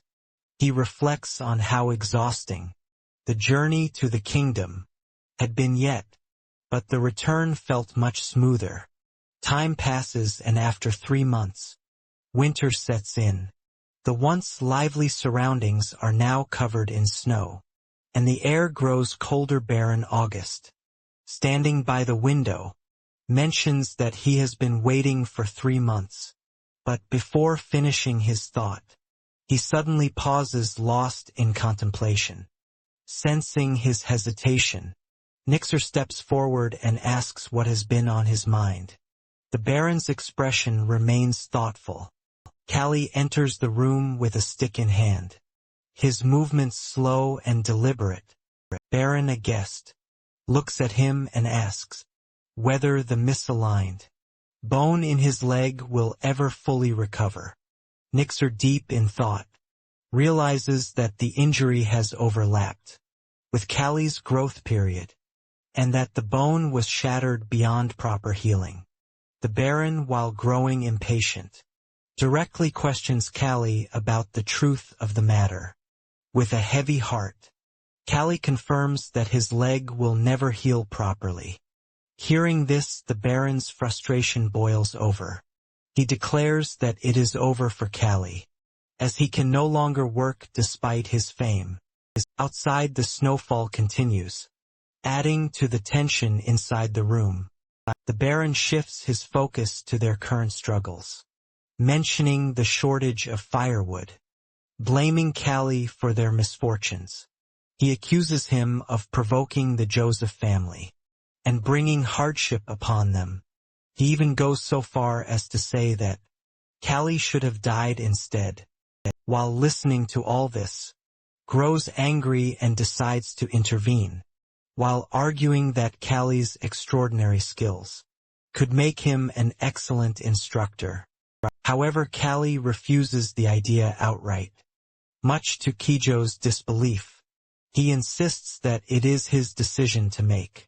Keijo, while frustrated, reminds him that becoming an instructor is the highest honor for a retired boxer, and that Nixer personally recommended him to the Baron because of his talent. Despite this, Callie remains firm, further angering Keijo, who believes Callie does not understand the healing process. In frustration, he questions whether Callie's fight with Ogre affected his mind. Callie, unfazed, tells him to focus on his own work. Shocked by his response, Keijo reminds him of his 7 victories, and Torres also expresses concern, while pointing out the Baron's anger. However, Callie dismisses their worries, while stating that he has always been hated, and being polite has never brought him any benefits. He reminds them that the Baron was the first to abandon him. As he reflects on the past 3 months spent bedridden, he realizes that Keijo and Torres have gained fame through multiple fights. He briefly considers becoming an instructor, but ultimately decides that if he cannot fight for himself, the position holds no meaning. Callie begins preparing firewood, and the servants thank him for his efforts. They all recognize that he has grown stronger, while allowing him to cut many trees with ease. One of the workers remarks that it would be better if his leg were not injured, but the first servant quickly silences him. Kelly responds that he will recover soon, then urges everyone to go inside as it is cold outside. Despite his physical strength, his mood remains unsettled. When he enters his room, he reflects on his extensive experience and knowledge of boxing, but his frustration grows, as medical treatments have been unable to heal his injured leg. To his surprise, Azealia is already sitting in his room and questions why he is slamming the door so forcefully. She finds his behavior unusual, while Callie struggles to meet her gaze, remembering their previous encounter. In the guardhouse waiting room, Azealia informs him that she has come to say goodbye. When he asks if they are leaving, she explains that the Agesta estate has fallen into poverty, with business halted by the Joseph family. The rising costs of living and the decline in luxuries, compared to basic necessities, make it increasingly difficult to survive, especially with the approaching winter season. Kelly contemplates the dire situation, while realizing how much conditions have deteriorated, to the point where staying is no longer an option. He asks what their next course of action will be, and Azealia explains that they must fend for themselves to meet their needs concerned. Callie inquires if the master will accompany them, but Azealia reveals that he has grown weak and is unable to travel. She explains that the master is frightened of Count Joseph and has isolated himself in his room for several days. He is deeply ashamed of the harm inflicted by the Joseph family and has come to the painful realization that power dictates everything. As Callie listens, he realizes how much she has matured and how wisely she is thinking about their situation. She expresses her frustration, while explaining that if she had power, she could protect and support her family. Callie understands the gravity of their circumstances and begins to reflect on his own role in helping them overcome these challenges. Grateful for him saving her twice, Azealia insists that she wants to repay him, realizing that a young girl is willing to take a step forward. Callie decides that he should not stand in her way. A few days later, some people approach him and ask if he is a boxer. He admits it and explains that he is there for rehabilitation. Training, though, he questions whether logging will truly aid his recovery. He begins cutting trees with an axe, but quickly realizes that his boxing skills are of little use in this task. Determined to regain his strength, he takes up the axe and starts working. A worker notices that he is using the axe incorrectly and shows him the proper technique. He explains that raw strength alone is not enough. It is only effective for a moment, while skill matters far more. Callie is surprised by this insight, while realizing the importance of technique over mere power. Adjusting his grip, he swings the axe with greater precision and efficiency, quickly chopping logs. Despite the pain in his back and waist, he pushes himself through the discomfort, driven by the desire to heal as soon as possible. Suddenly a woodcutter arrives and instructs everyone to leave the area. Callie questions his urgency, while noting that they still have time to finish their work. The woodcutter points to bare footprints on the ground, while suggesting that a bear has been nearby. In search of prey, the workers discuss among themselves, while estimating from the size of the tracks that it is a small bear. Despite this, they decide to complete their work quickly and leave. The woodcutter then inquires about Callie, While noticing his injured leg, one of the workers introduces him as a newcomer and mentions that he is a boxer, undergoing rehabilitation. The woodcutter, after recognizing the name, realizes that Callie is the one who fought and defeated Ogre during the Harvest Festival. He recalls that his own son witnessed the legendary match. Upon hearing this, the workers feel more at ease, while believing that if Callie could defeat Ogre, while handling a bear would be no challenge for him. Kelly, feeling embarrassed, asks them to stop using the strange nickname, Ogre Slayer, for him in the evening. Kelly sits in his room when Torres arrives to ask what is bothering him. He is surprised to learn that Torres wants him to teach his techniques, despite being known as the Boar. From a jest, Torres admits that although it feels shameful, but he admires Callie's boxing techniques. As he reaches for the mug of water on the table, it suddenly slips from his hand and shatters into pieces on the ground. Kelly wonders how Torres could miss it so easily. Torres acknowledges that sometimes his body does not respond to his commands, and at certain moments his vision becomes unclear. This realization surprises him, while prompting him to throw a stone toward Torres. However, Torres fails to catch it. While reaching in the wrong direction, our boy considers whether Torres's condition is due to the impact of extreme punches or a retinal detachment. As a seasoned boxer, Torres has delivered many hits, but has also taken numerous blows in return. Kali explains that continuous hits to the head could eventually cripple him, to which Torres responds that this is precisely why he has come to seek guidance. He asks Callie to teach him effective boxing techniques. He first instructs him on a defensive position by keeping the body and arms closely aligned. He explains that rather than focusing solely on dodging, building a strong defense can be more beneficial in withstanding an opponent's attacks. Torres questions whether maintaining this position will make it difficult to launch his own attacks, but Callie reassures him that, while it is effective in blocking straight attacks, striking from the sides requires coordinated movement of both the body and head. Callie further teaches Torres to move his upper body while blocking punches and to counterattack. Once the opponent's assault subsides, however, he advises him to take a break.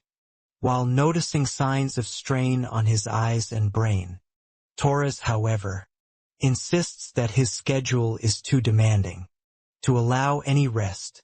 He explains that there are upcoming fights, and if he rests he might fail. Callie wonders why their instructor has imposed such an intense schedule and questions whether their master is becoming reckless. Despite their struggles, they consider leaving the training center, but this decision could bring more trouble to the estate, which is already in a dire condition.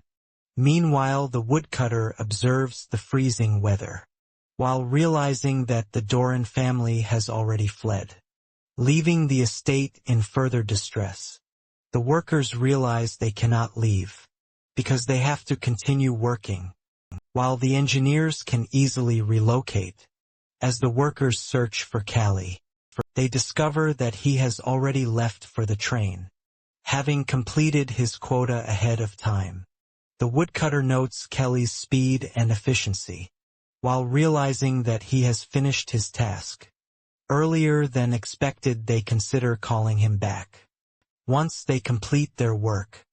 Meanwhile, Kelly continues his training by punching trees, while delivering powerful blows with his fists. He finds this method highly effective, while believing in the Wolf's Law, which states that repeated impact on bones increases calcium levels and make them as hard as weapons. Determined to grow stronger, He punches the trees forcefully, while focusing on training his waist and back to enhance his overall strength. As the workers and the woodcutter prepare to leave, they suddenly spot a bear lying on the ground with its cubs. The bear is dead and the sight shocks everyone.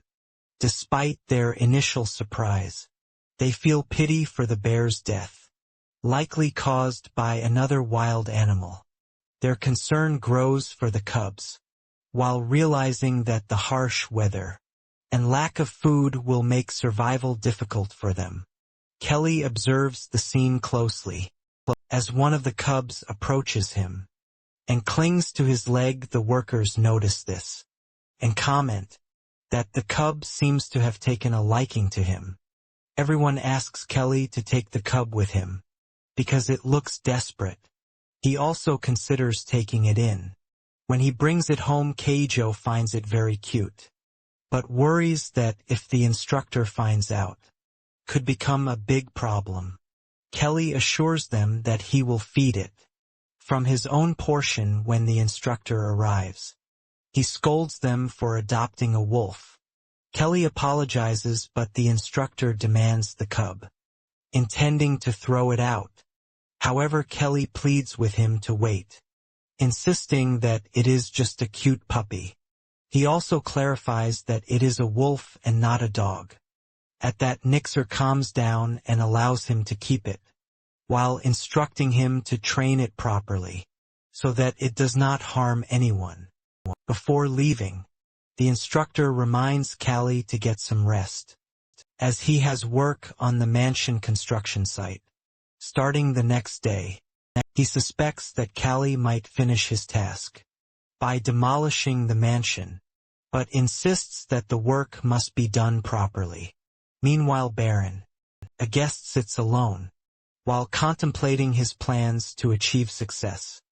By renewing his old alliances, Baron Agues has an amazing idea to invite the nobles and conduct a boxing match to rebuild relationships.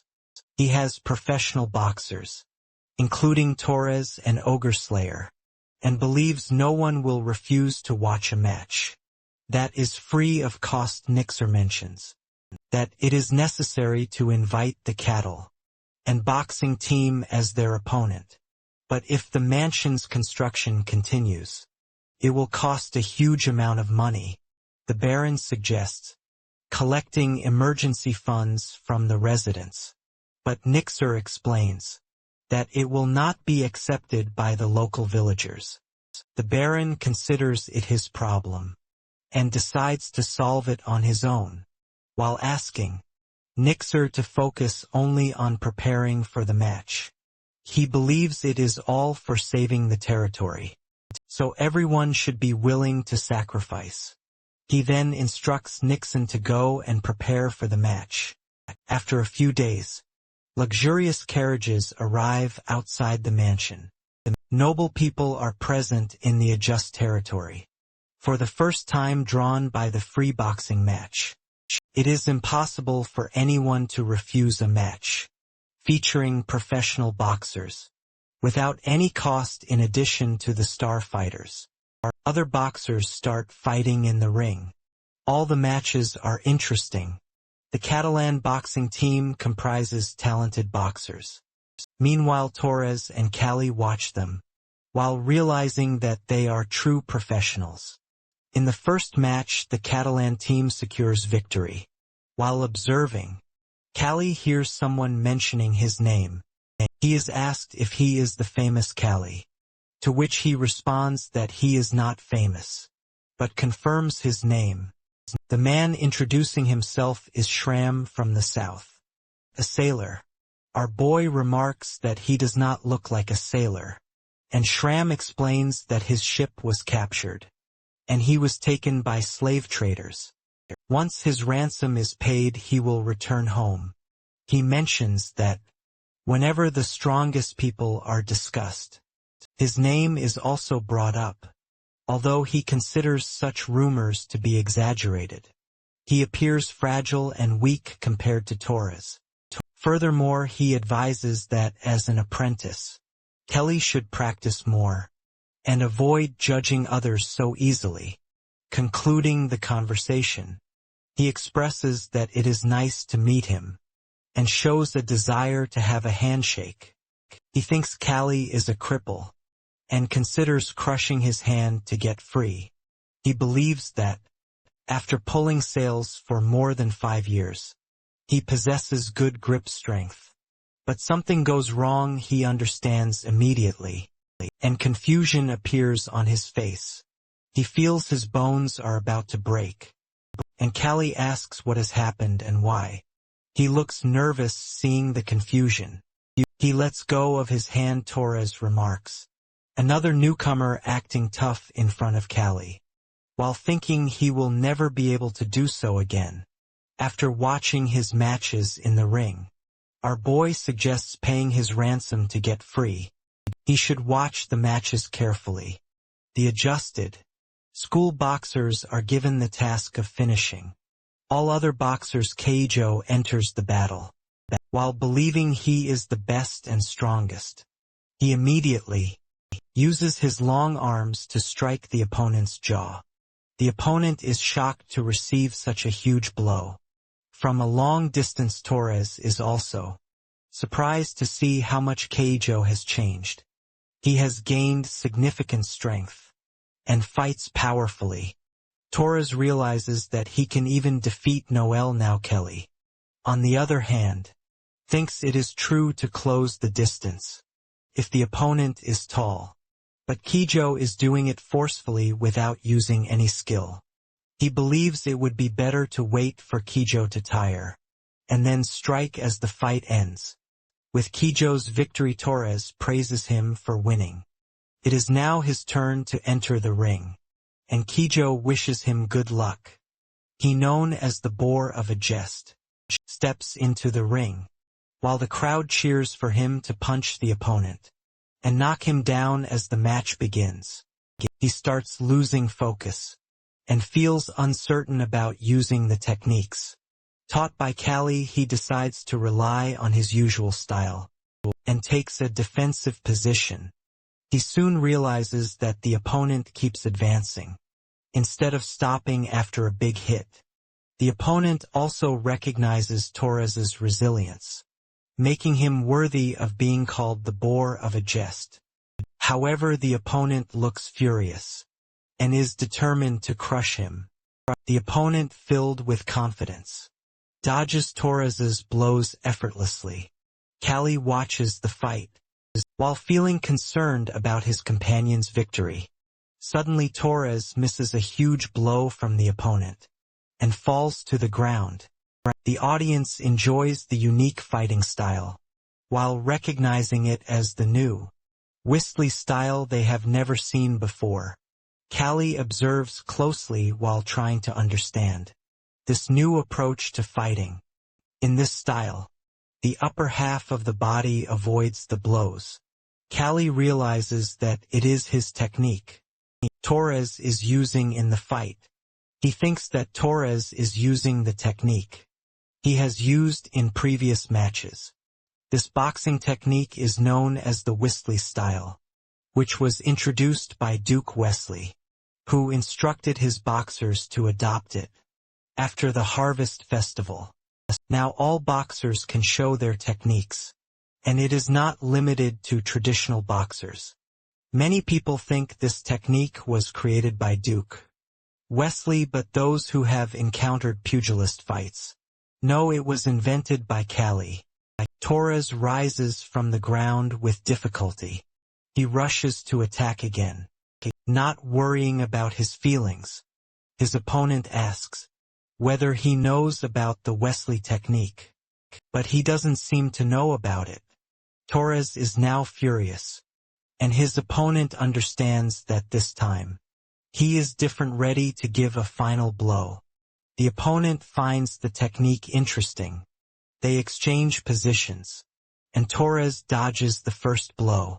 The new defensive position helps him ignore the opponent's blows, which only makes him angrier. He is frustrated to see that no matter how hard he hits, Torres doesn't move. He also thinks that he has covered his whole body.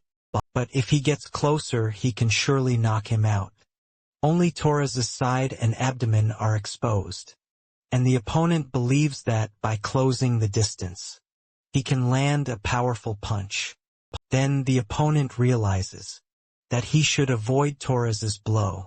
Although his fist is slow, it moves with all his strength, and his leg is firmly planted on the ground. While making him more stable, he decides to defend and block all of the opponent's blows. A new trick he has learned during the fight. Torres delivers a huge punch while sending his opponent to the ground. Spectators in the stands are happy with Torres' victory. Callie looks at the fighter lying on the ground and is surprised to realize that the style is almost similar to his own. He also thinks that boxing doesn't include footwork, only hand-to-hand fighting. Meanwhile, Torres has regained his strength. Callie realizes that, while he has taught him the defensive position, Torres has done a lot on his own, and is a very good boxer. The fight ends successfully, and Godolph is pleased to see this Baron. A guest asks Count Joseph if he can make him fall. As all the nobles are again supporting Gadolf, people praise the Baron for holding a great match. He is very happy to see his state becoming lively again. Like before, however, the guests leave, and contact with them is once again cut off.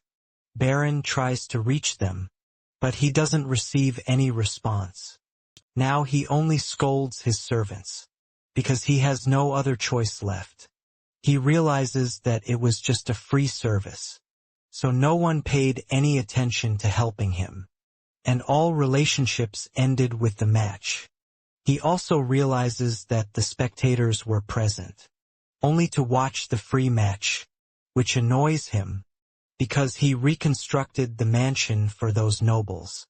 In a furious mood, he wants to drink alcohol, and keeps asking the servants to bring it. After a few weeks, the worker was sitting in a room, and he thinks about the future of the territory. He believes that Baron, a guest, is not only a tyrant but also a poor manager, which is why the territory isn't functioning properly.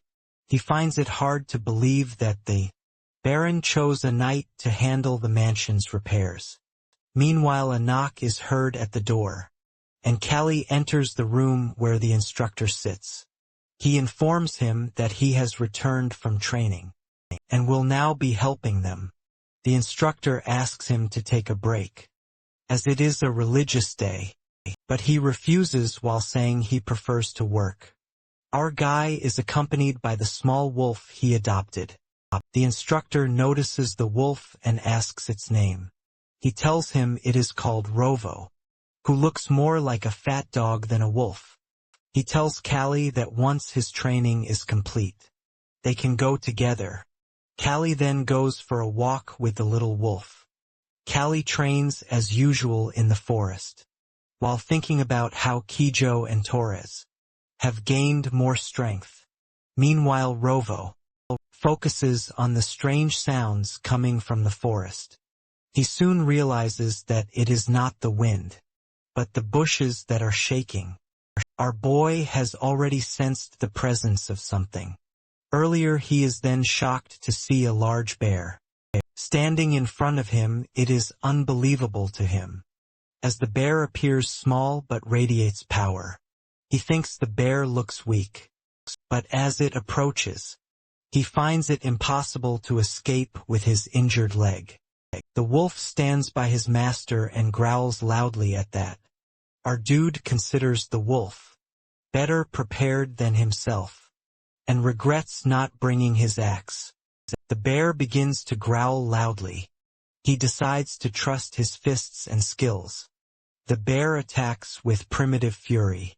Callie dodges the first blow and, taking advantage of the bear's distraction, lands a powerful punch on its sensitive nose, causing blood to spill.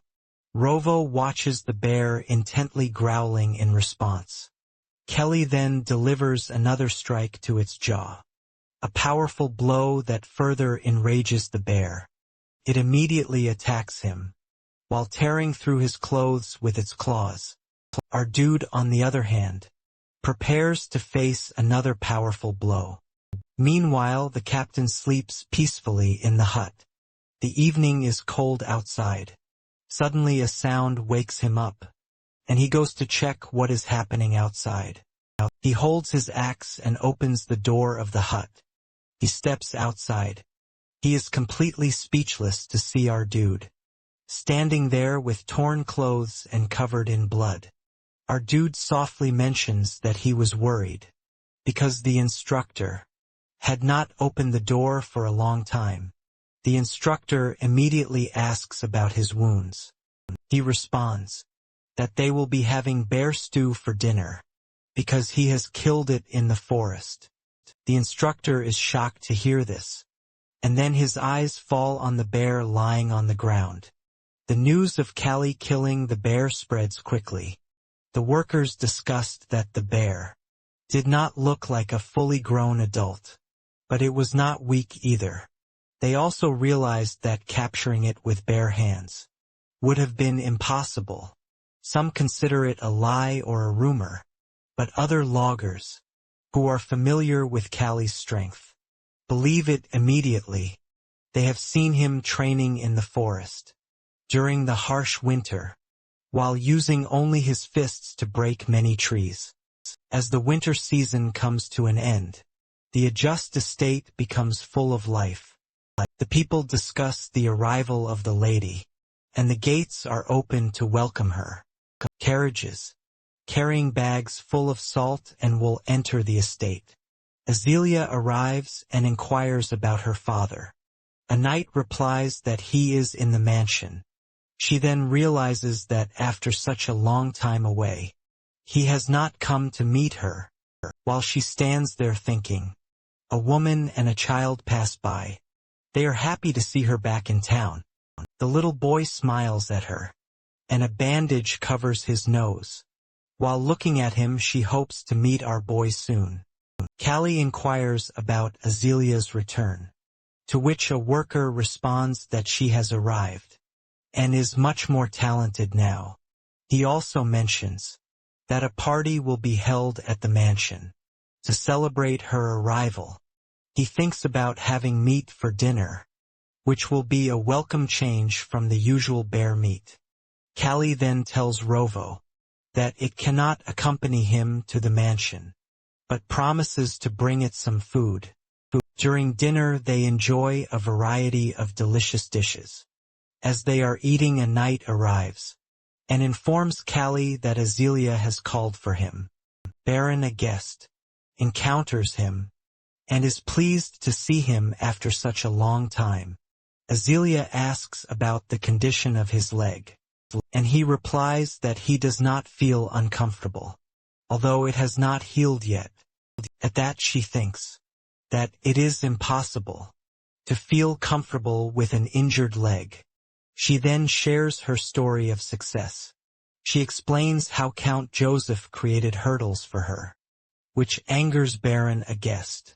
However, she did not allow him to interfere in her work, and went to the Imperial City.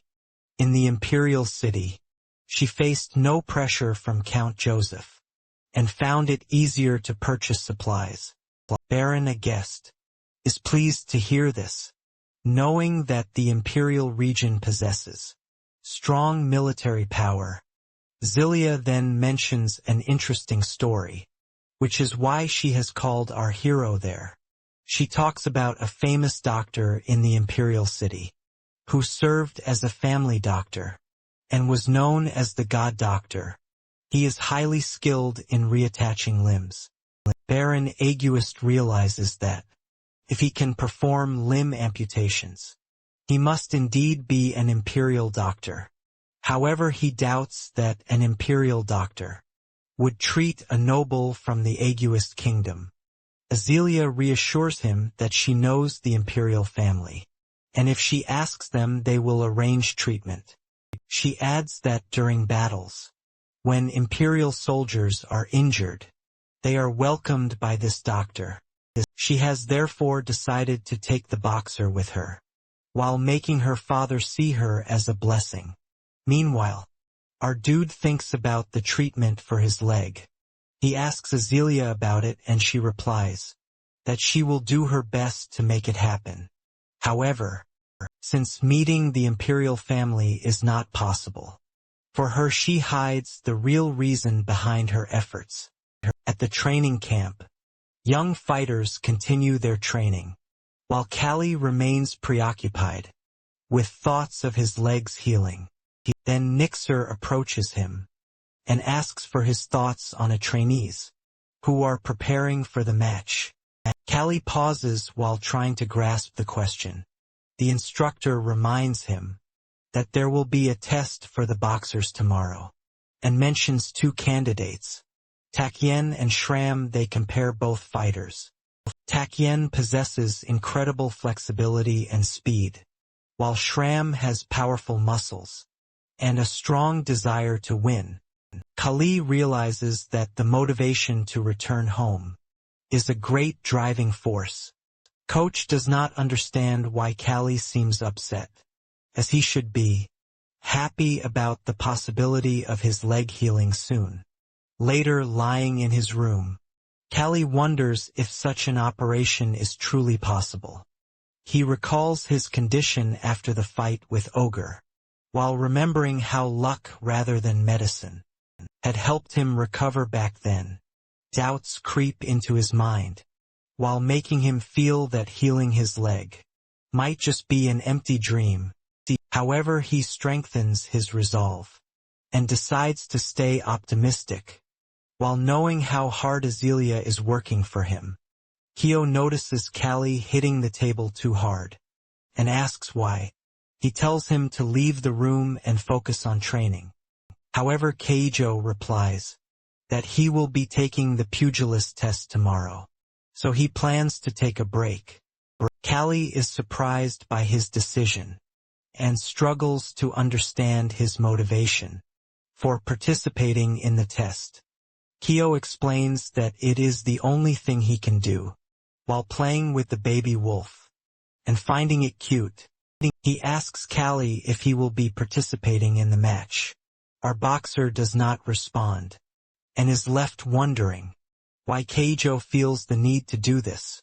Next day, the pugilist test begins. After taking the test, the apprentices have the opportunity to become full-fledged pugilists if they receive satisfactory remarks from the instructor. The test is an occasion where it is determined who possesses the greatest strength. Apprentices who pass will officially become pugilists, which is a fact that many people are unaware of. Each student selects an opponent by drawing lots, and the choice falls on Keijo. He is pleased to be the first to take the test. Keijo demonstrates his exceptional footwork techniques, swiftly jumps toward his opponent, causing the opponent to miss his blow. Callie observes him closely and realizes that he can never compare himself to Keijo and Torres in terms of strength. Both have become incredibly strong, and although his own training has been rigorous, but his injured leg prevents him from fully utilizing his skills. He is unable to perform them at all. However, he resolves to become stronger, despite the pain in his leg. Next, it is Shiram's turn. He approaches Kelly and asks him to fight. He insists that Kelly should not avoid the fight because of his injured leg, and his words have an effect. Kelly accepts the challenge and agrees to the match. Kelly is fully prepared for the fight. Nixer discusses that although he could be disqualified, they also want to see if he can perform with his injured leg. They believe that he is just bluffing and stalling for time. However, our boy asks Shiram why he chose him as an opponent. He replies that since Kelly defeated him last time, he now wants to take revenge and prove his strength. That Our dude assures him that he will not avoid any attacks, and wraps a leather strap around his fist. Both contenders now stand face to face in the ring. Sharam wonders why Kali wrapped his hand with cloth. Kali asks if he has enough strength in his abdomen. Sharam remembers that Kali is known for combining techniques and skills. With his powerful fists he considers himself lucky. Because Kali's injured leg has weakened his abilities. Sharam throws the first punch, but Kali easily dodges it. Frustrated, Sharam attacks again, but Kali counters with a powerful punch, while sending foam flying from his opponent's mouth. The spectators watch in shock.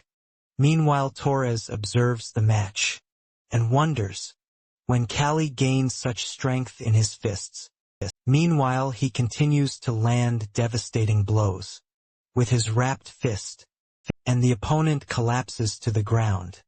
At that, Nixer asks Sharam if he is alright. He admits that he feels weaker, and that his ribs are broken. Yet he prepares to continue fighting. Kelly realizes that, although his fist is wrapped in leather, he has been striking the right spots. Kelly then questions whether Sharam relies more on his determination than his physical strength. He begins to understand that Kali's strength is real, and the rumors of him killing a bear are likely true. However, he remains annoyed and refuses to accept defeat against an opponent with an injured leg. Sharam takes a hit from Kali on his side, and his leg is also affected. Sarcastically, he asks him whose leg is not working properly now. Sharam, who is filled with anger and shock, is astonished by Kelly's strength. At that, his peers question why he is not moving, and seems stuck in one place. However, he insists that he can still move. Unlike Kelly taking a step back, Sharam prepares to attack again. He keeps pushing forward while throwing powerful blows, while Kali counters with his own. Eventually, Kali delivers a decisive punch, causing Sharam to fall to the ground. Kali tells him that choosing him as an opponent was a mistake. Sharam now realizes that Kali is truly the ogre slayer. Frustrated, Sharam accuses the instructors of deceiving him by saying Kali is not as strong as before. The instructors respond that no one lied to him. Kali has always relied more on technique than raw strength. However, they admit that they have never seen him display such powerful fist before. The opponent wonders how Kali managed to develop such incredible strength. In just one season, he begins to think of him as an ogre, a monster in human form. Torres, while observing the fight, is equally surprised by Kali's transformation. He did not expect him to shift his focus from technique to sheer strength. The boxer declares that he has changed his fighting strategy, while choosing not to dodge, but to strike at any cost. Torres, while noticing that Kali's leg is not functioning properly, recognizes his strength and determination. Intrigued, Torres wants to challenge him to a fight and test their strength against each other. Kali decides to accept the challenge, while determined to prove his strength once again. He knows it will be a burden to fight with an injured leg, but remains resolute. After the students finish their test, spring arrives after a brief rest. The mercenaries brought by the lady leave the territory. They make a halt and Kali watches them. A girl in a mercenary attire notices our guy and thinks their mistress's favorite is handsome. He explains that his face does not grant him any advantage, since he is a slave, but the girl doesn't mind, as she simply likes his face. A girl introduces herself as Salivan, of the Salivan mercenary group. She's the captain of these mercenaries, and according to her, they aren't bad guys.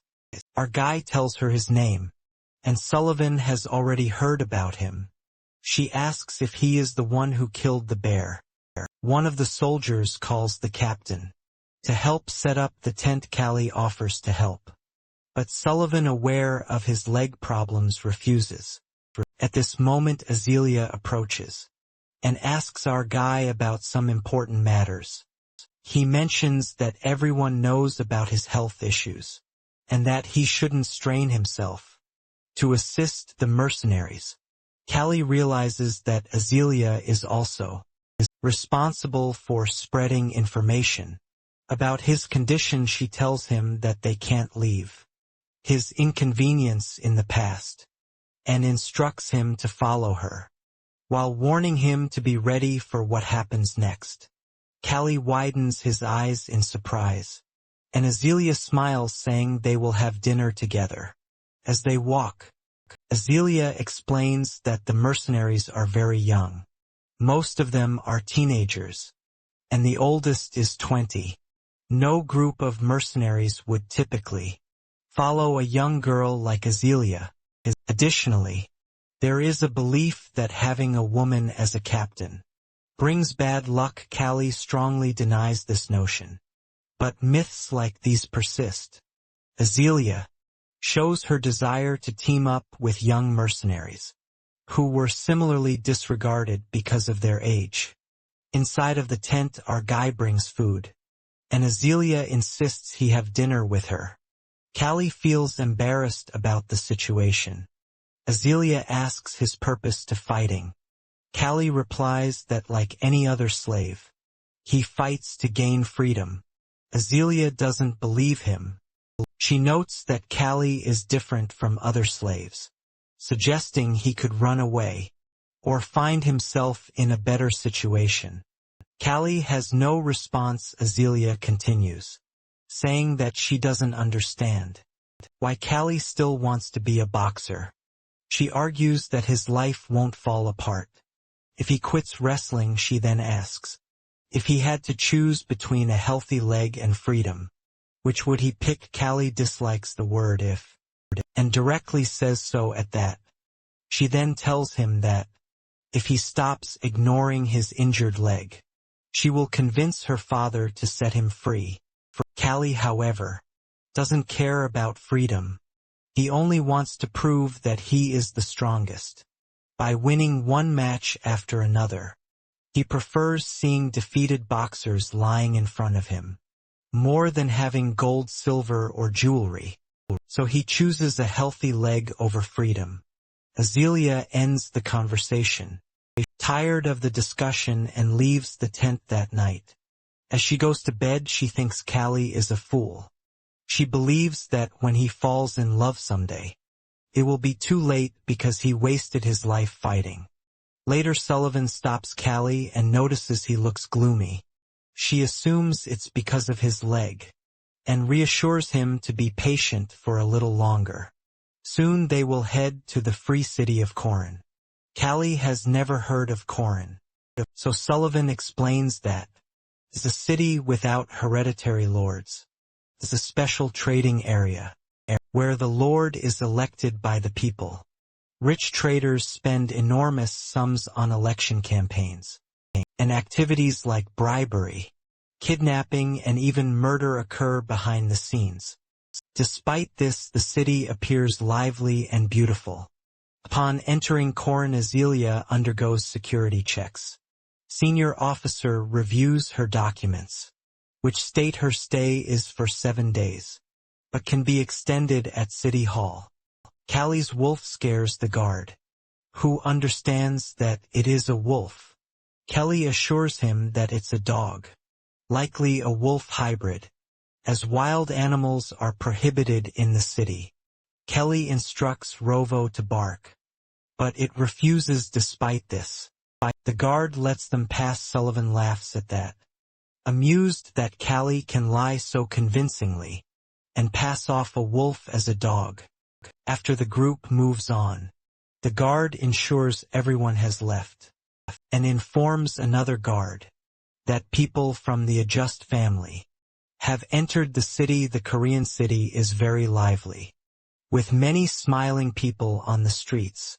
At the pier, Salomon is captivated by the smell of the sea, while our guy thinks about how much he wants sashimi and soju. Suddenly, the wind carries a poster into Callie's hands. He starts reading it and Sullivan happily exclaims that the Korean boxing tournament is starting. In tournaments, unlike regular fights, boxers must pay an entry fee to participate. However, if a boxer wins, the prize money is significant. Sullivan, who loves watching boxing matches, eagerly tells Callie she wants to go with him. Their conversation is interrupted by loud screams as a mass fight breaks out in the square. A group of soldiers surrounds a detachment of mercenaries, including Leonardo, the chief of the Corn Guards. Leonardo greets Lady Azealia, while claiming that he has received a message, accusing her of transporting contraband weapons. He asks her to accompany him for just a minute. Azealia firmly denies the accusation, while saying that she has already been tested, and everything is in order. She refuses to go with Leonardo, but he insists that she comply if she wants to resolve things peacefully. In the reception area of the security office, Leonardo admits that the accusation is false. He believes Azealia has upset the Joseph family, and reveals that he has orders to detain her trading group from a jest by any means necessary. She demands to know why. Leonardo wants to speak with her alone. Leonardo smiles and hints that they understand each other. He names the amount he wants, which is 10,000 gold. The mercenaries are stunned by the size of the bribe. They protest, saying that it's impossible to raise 10,000 gold, even if they sell everything they own. Azealia knows their trading group has a tight schedule, traveling across the empire. She sits in deep thought, fully aware of the situation. She only has 5,000 gold on hand. Where can she find the remaining 5,000? She realizes that the Joseph family is likely trying to sabotage her efforts. Our guy then turns to Sullivan. Meanwhile, becomes despondent, worried that the trading group is finished, and that she needs to find new employment. Callie shifts the conversation by asking for more details about the tournament. Sullivan explains that participants don't need special qualifications. All they need is 100 gold, and to pass the test of an active boxer. The reward is 8,000 gold. Our guy makes a decision and shares it with Azealia, but she immediately rejects the idea. The soldiers try to persuade her, reminding her that Callie defeated Ogra. If he wins the tournament, they will only need to find 2,000 more gold. Azealia, however, indignantly declares that everyone has lost their minds. She refuses to send Callie, especially with his injured leg. Sullivan remarks that Azealia seems to care deeply for her slave, while joking that this feels more like a romantic novel than reality. Despite her objections, Azealia realizes that this might be their only option. If the trading group is delayed, the Joseph family will eventually arrive. Callie interrupts everyone's reasoning by slamming his fist on the table. His powerful blow silences the room. He reminds them of his promise to his coach to return in the summer, and declares that this tournament will be his stepping stone. Azealia sighs heavily and reluctantly agrees. Now our guy just has to win the tournament. Azealia sternly tells him this, and Callie readily promises to succeed. Accompanied by Salomon, our guy goes to sign up for the tournament. The organizer is reluctant to accept him, as this is the first time someone with an injured leg is entering. Sullivan points out a bald man, explaining that he is the tournament judge in the ring. That man is shouting confidently, while mocking everyone around him. He yells that instead of boxers, they've sent him mama's boys, who should go home and drink milk. Sullivan shouts back that the bald man looks like a baby himself. Callie, wanting to avoid a scandal, tries to distance himself from Sullivan, but she has already stormed off. The bald man fixes his gaze on our guy and orders him to step into the ring. In a challenging way, Kelly moves toward the ring. The spectators watch in amazement as he walks, unable to understand what a disabled person is doing here. This place is only for tournament participants, and they think he should disappear quickly.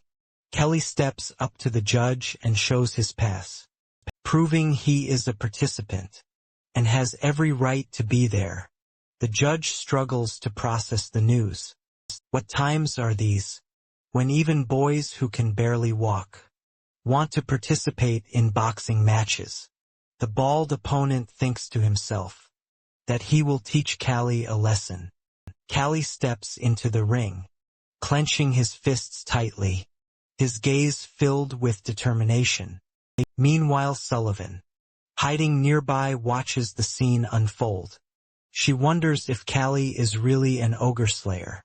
Although she regrets running away earlier, she reassures herself that, if this truly is the ogre killer, everything will be fine. Callie knows he just needs to win, and that's all within seconds. The audience, including Sullivan, jumps in surprise. No one can believe what they are seeing. Kelly remains standing in his spot, while the bald opponent lies sprawled in the ring, unable to comprehend how someone with an injured leg defeated him. Kelly calmly asks if his opponent wants to continue. Sullivan burst into laughter, celebrating Kelly's victory. She realizes that this win isn't a fluke, that it's the first time she's seen such a powerful blow.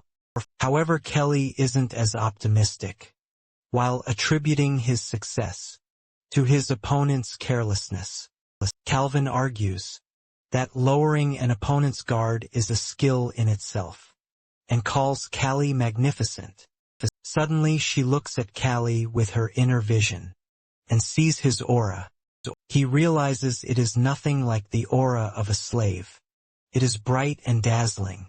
Now Sullivan understands why the noble lady has fallen for this guy. As Callie lays asleep that night, he reflects on the fight. He thinks his opponent was easy to defeat, because his opponent relied solely on his size and strength. However, Kelly worries that if future opponents exploit his lack of mobility, it will create problems the next day. After lunch, the tournament officially begins. A list of participants is posted, and strong, trained fighters prepare to compete. The training room reeks of sweat, and Azalea covers her nose in disgust. Callie doesn't understand why she is following him here. Salomon, also covering her nose and mouth, accompanies them. The draw begins to determine the first matchups. Callie pulls the number 4. His opponent is number 3. Salomon explains that this tournament differs from regular fights. Kelly will have to fight every day, except for the women's bouts in the semifinals. To win, he must secure 5 victories in a row. She worries about what will happen if he faces a strong opponent. Early on, Kelly realizes that this could be a disadvantage, since injuries could accumulate. The draw ensures fairness and prevents manipulation, especially with the large prize money at stake.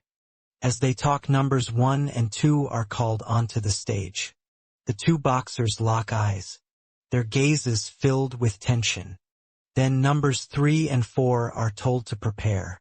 Boxer number 3, Spyron, scans the room for his opponent. Sullivan remarks that Spyron looks like an amateur boxer. Callie and Spyron meet face to face. Spyron is taller and more powerful, Then both of them greet each other, extending their hands and wishing for a good fight. Spirine seems friendly and the two shake hands. The spectators mock them after Spirine walks away. Sullivan speculates that he might come from a wealthy family and is merely testing his skills. By entering the tournament, Kelly notices that Spirine's hand doesn't feel rough, which makes him think Spirine might indeed be an amateur. Salvin, on the other hand, is relieved that Kelly's first opponent seems easy to defeat. Salvin, who has no love for nobles, pulls out a bag full of money and asks her soldiers if they believe in her judgment. Mercenaries assume she is about to pay their salaries, and like the idea. However, Sullivan stuns them by announcing that the money, equivalent to half a year's wages for the entire squad, will be bet on Callie's victory. The soldiers protest, reminding her that Callie is no longer the fighter he once was, and has significant problems with his leg. Sullivan persuades them, reminding them that she has never deceived them before. She assures them her gut tells her this is the right move.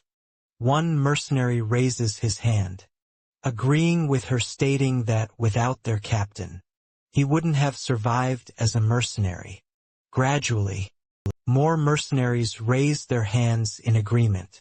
Azealia watches the meeting of mercenaries from behind a wall. She is deeply curious about what they plan to do next. The tournament begins in the morning. The first stage consists of 32 rounds. The stands are filled with spectators. In the ring, a pair of huge boxers exchange furious blows. One of them takes a direct hit to the jaw. Callie watches the fights, and clearly sees that the level of the tournament participants is higher than he expected. For instance, one fighter currently in the ring plans to block his opponent's view, and as soon as he succeeds, he hits the blind spot.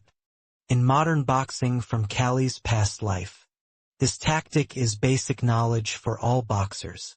But here this kind of fighting seems unusual. He concludes that this boxer must be very experienced in the ring. Events unfold exactly as Callie predicts. The boxer gets hit in the face and falls. The judge announces contestant number 2 as the winner. In the stands, the spectators are divided in their opinions. Some cheer for the winner, while others are angry because they lost the money. They bet on the defeated opponent. The noise from the crowd distracts Callie before he has much time to think. His number, which is 4, is called into the ring. Callie limps toward the ring. His appearance is not at all intimidating. The audience murmurs, wondering if this guy might die before the fight even begins. They can't understand that, how he decided to fight with such injuries. Spirine promises not to look down on him, even if Callie is not fully okay. Callie thinks gloomily that if Spirine is truly a noble, hitting him hard might cause trouble. He decides to defeat his opponent carefully, with a precise blow to the chin. Callie takes a fighting stance, but before he can attack, Spirine quickly closes the distance and delivers a direct blow to Callie's face. The punch lands squarely, and Callie doesn't have time to dodge. Spirine follows up with a series of blows and quickly retreats. Callie realizes that he needs to defend himself first. He raises a block, but Spirine's fist easily penetrates his defense. Kelly takes another hit, and Spirine once again jumps back. Kelly attempts a counter-attack, but Spirine easily dodges it, laughing mockingly as he retreats. Spirine taunts that Callie's fists are very scary and strong. Callie recognizes Spirine's style because it feels familiar. Spirine confirms that he has been to the Duke of Fists' estate and studied this fighting style. This revelation strikes a chord with Callie. The style Spyron is using is one Callie is using himself. Callie realizes that Spyron took advantage of him. Underestimating him, now Callie becomes more serious. He dodges Spyron's attack, gets under his arm and strikes him in the side. Callie remembers seeing Torres fight before, and becomes certain that the fist try style lacks perfect footwork. The way the foot transfers force to the fist isn't optimal without proper grounding. Punch lacks strength, and muscles alone cannot deliver a powerful blow. Callie launches a counter-attack, pushing Spyron back. However, the blow isn't strong enough to cause serious damage. Deciding it's time to corner Spyron, Callie prepares for his next move. He leans on his injured leg, his face contorting in pain. He knows he must end this with one decisive strike, closing the distance instantly. Callie finds himself beside Spyron, who cannot believe his eyes. Callie delivers a powerful blow to Spyron's body, knocking the air out of him. Spyron's leg gives way, the bone cracking under the strain, and he collapses in pain. Rage and confusion flash across Spyron's face, as he fails to understand how Callie, despite his condition, managed to defeat him. Callie steps forward, planting his weight on his bad leg, and sends his fist flying towards Spyron's chin. Spyron has no way to evade the blow. The fight is over. The other boxers watch in surprise. It is a revelation to them that this lame kid is a capable fighter. He has just defeated someone skilled in the Whistly style. As Callie walks back to his place, a sudden scream makes him turn around. Spyron bursts into the room and shouts that it is dishonorable to win in this manner. The other boxers listen to the outburst with interest. One of them grows indignant and declares that a noble son has no right to speak to a boxer in such a tone. He reminds Spyron that the ring is a place for fighting, and there's no point in complaining about someone stepping on someone else's foot. He says such behavior won't surprise anyone here. Spyron doesn't have an answer to this. Callie thinks that he has experienced much worse in his life. His eyes were filled with sand. His arm was nearly torn off, and his leg was crippled. If a fighter isn't experienced enough, they'll think it's cheating. Our guy places his hand on Spyron's shoulder and suggests they talk in the courtyard. Spyron asks why Callie has brought him out, and wonders if he really wants to fight again.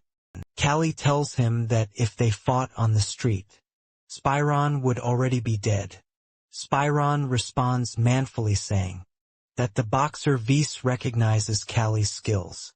Callie replies that he recognizes Spyron's skills too, but he studied them incorrectly. Spyron freezes in confusion, asking what Callie means by wrong. Callie explains that moving quickly doesn't mean moving correctly. The way Spyron moves shows that he'll tire out first. Our guy demonstrates the correct stance and tells him to use his leg strength when striking. Spyron adjusts his feet into the proper position and delivers a quick blow, which turns out much stronger and faster than before. Callie tells him to keep practicing, emphasizing that it's hard to make a strong punch using only upper body strength. Spyron thanks him warmly, realizing Callie is actually a great guy. They part on a friendly note, with Spyron wishing Callie victory. As Spyron walks away, he suddenly remembers hearing Callie's name before, but can't recall where. 2 days later, Azealia and Salvin watch as Callie leaves the ring. Azealia is speechless. Kelly's opponent in this match wasn't weak at all, and Kelly looks very worn out, but he still wins. Kelly feels relieved that everyone is tired from the previous battle. Azealia thinks bitterly about how much Callie has suffered again. Nearby they overhear two spectators complaining that they could have won if it weren't for the lame kid. Azealia and Sullivan tell Callie not to listen to angry, losing people. His main focus now should be on his next opponent, Jiraka, who is a boxer who is a slave from the Western Desert and is famous for smashing his rivals.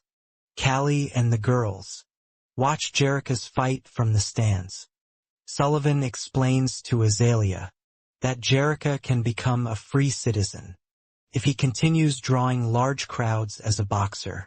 Azealia is surprised and asks why he doesn't just become free instead of continuing to fight. Sullivan explains that Jiraka enjoys beating people up. At that moment Jiraka is in the ring, enjoying the fight and taunting his opponent. His brazen behavior throws his opponent off balance. Despite taking a direct hit to the head, Jiraka laughs even as blood pours from his mouth. He retaliates with a counterattack, dealing heavy damage to his opponent. Both fighters exchange brutal blows at close range. Finally, Jiraka's opponent jumps back, realizing that despite hitting Jiraka several times, he hasn't even fazed him. Jiraka stands firm, ready to keep fighting, as if he's made of iron and immortal. The boxer decides to give up, but doesn't get the chance to finish his sentence. Jiraka's fist slams into his face, cutting him off mid-sentence. Jiraka brings his face closer to his opponent's, making it clear that he won't let him leave the ring so easily. The referee shouts that the opponent is giving up, but Jiraka ignores him and continues to strike. After the opponent is knocked out cold, Jiraka claims he simply didn't hear anything. The judge announces Jiraka, contestant number 8, as the winner. The other boxer is carried out on a stretcher. Our guy watches the entire scene carefully. The girls anxiously ask if he can win against Jiraka. Callie doesn't think he will lose, but something about Jiraiya gives him pause. Callie concludes that Jiraiya lacks technical skills, but is extremely strong physically. Jiraiya reminds Callie of Ogre, not in ability, but in the unsettling aura that makes Callie uneasy. 2 days later, the 4th round of the tournament is underway. The stands cheer loudly for Jiraiya, eagerly waiting for the fight to begin. They shout for him to push forward and finish his opponent. The mercenaries sit silently with Azealia and Salvin. Azealia feels upset that everyone is supporting Jiraka, thinking it might give him an advantage. Salvin reassures her that our guy isn't the type to be affected by such an atmosphere. Salvin bets everything they have on Callie and eagerly looks forward to his victory. Our guy hears the enthusiastic screams of the spectators, but that isn't what worries him. He knows Jiraka doesn't strike randomly. Instead, he targets vital points. The judge announces the start of the much-anticipated semi-final. Jiraka and Callie walk to the middle of the ring. Locking eyes, Jiraka looks at Callie with arrogance, mocking him and laughing loudly. He doubles over with laughter, but Callie silently watches his enemy's antics. Suddenly, Jiraka strikes with lightning speed at Callie's head, but Callie quickly dodges and the blow doesn't connect. Jiraka breaks the rules, starting the fight before the referee gives the command. Jiraka acknowledges the enemy's speed, while the referee issues him a warning for the violation, threatening disqualification if it happens again. Jiraka ignores the judge, confident that if the audience doesn't notice, everything will be fine. Our guy prepares for battle, certain that an aggressive boxer like Jiraka will attack first.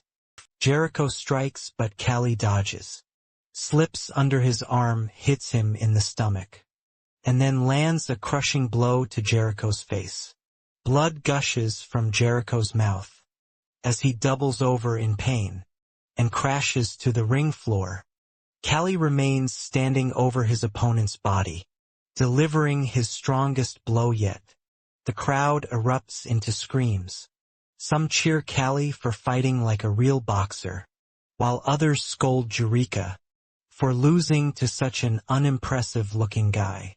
The judge asks Eureka, who is lying motionless, if he is still conscious, to everyone's amazement. Eureka opens his eyes and claims that he just felt discomfort for a moment, but is now ready to fight again. Kelly is shocked, convinced his blow should have kept Eureka down. He takes a fighting stance and warns Eureka to dodge better, because he won't be able to get up. After the next blow, Eureka curses and taunts, claiming that the punch he missed felt like nothing more than a tickle. The fighters begin circling the ring. Kelly notes that Jericho's fighting style hasn't changed. He moves the same way. Kelly realizes that if he hits Jericho in the stomach again, he will fall from shock. However, Kelly didn't want to kill anyone with his fists before, but he decides to proceed carefully. Kelly deliberately exposes himself, allowing Jurak to think he has an opening. Jurak raises his fist and Kelly blocks the attack. The enemy's blow is so strong that Kelly barely manages to dodge in time. He slips under Jericho's arm again, but doesn't get the chance to land his stomach blow, forcing him to jump back and create distance. Then Kelly dodges another powerful blow and slams his fist into Jericho's stomach. He feels Jericho's ribs crack under the impact, but instead of screaming in pain, Jericho laughs. He doesn't even feel the damage and approaches Callie. This time Callie cannot do anything, and the opponent's blow hits him in the face. Our guy is sure that Jericho has broken ribs, but nevertheless he remains very dangerous. Jericho hits Callie again and advises him to just die. Callie puts a block out with his hands. Jericho breaks his block, and the blows rain down one after another. He goes into a rage and shouts that he is invincible. He notices that the enemy opens up, and immediately launches a counter-punch to the stomach. Jericho spits blood from his mouth into Callie's eyes. At that, our guy is temporarily blind.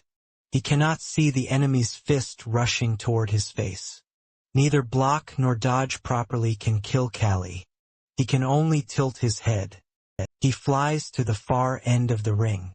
Eureka is triumphant. The spectators cheer for the boxer and shout for him to finally finish off his opponent.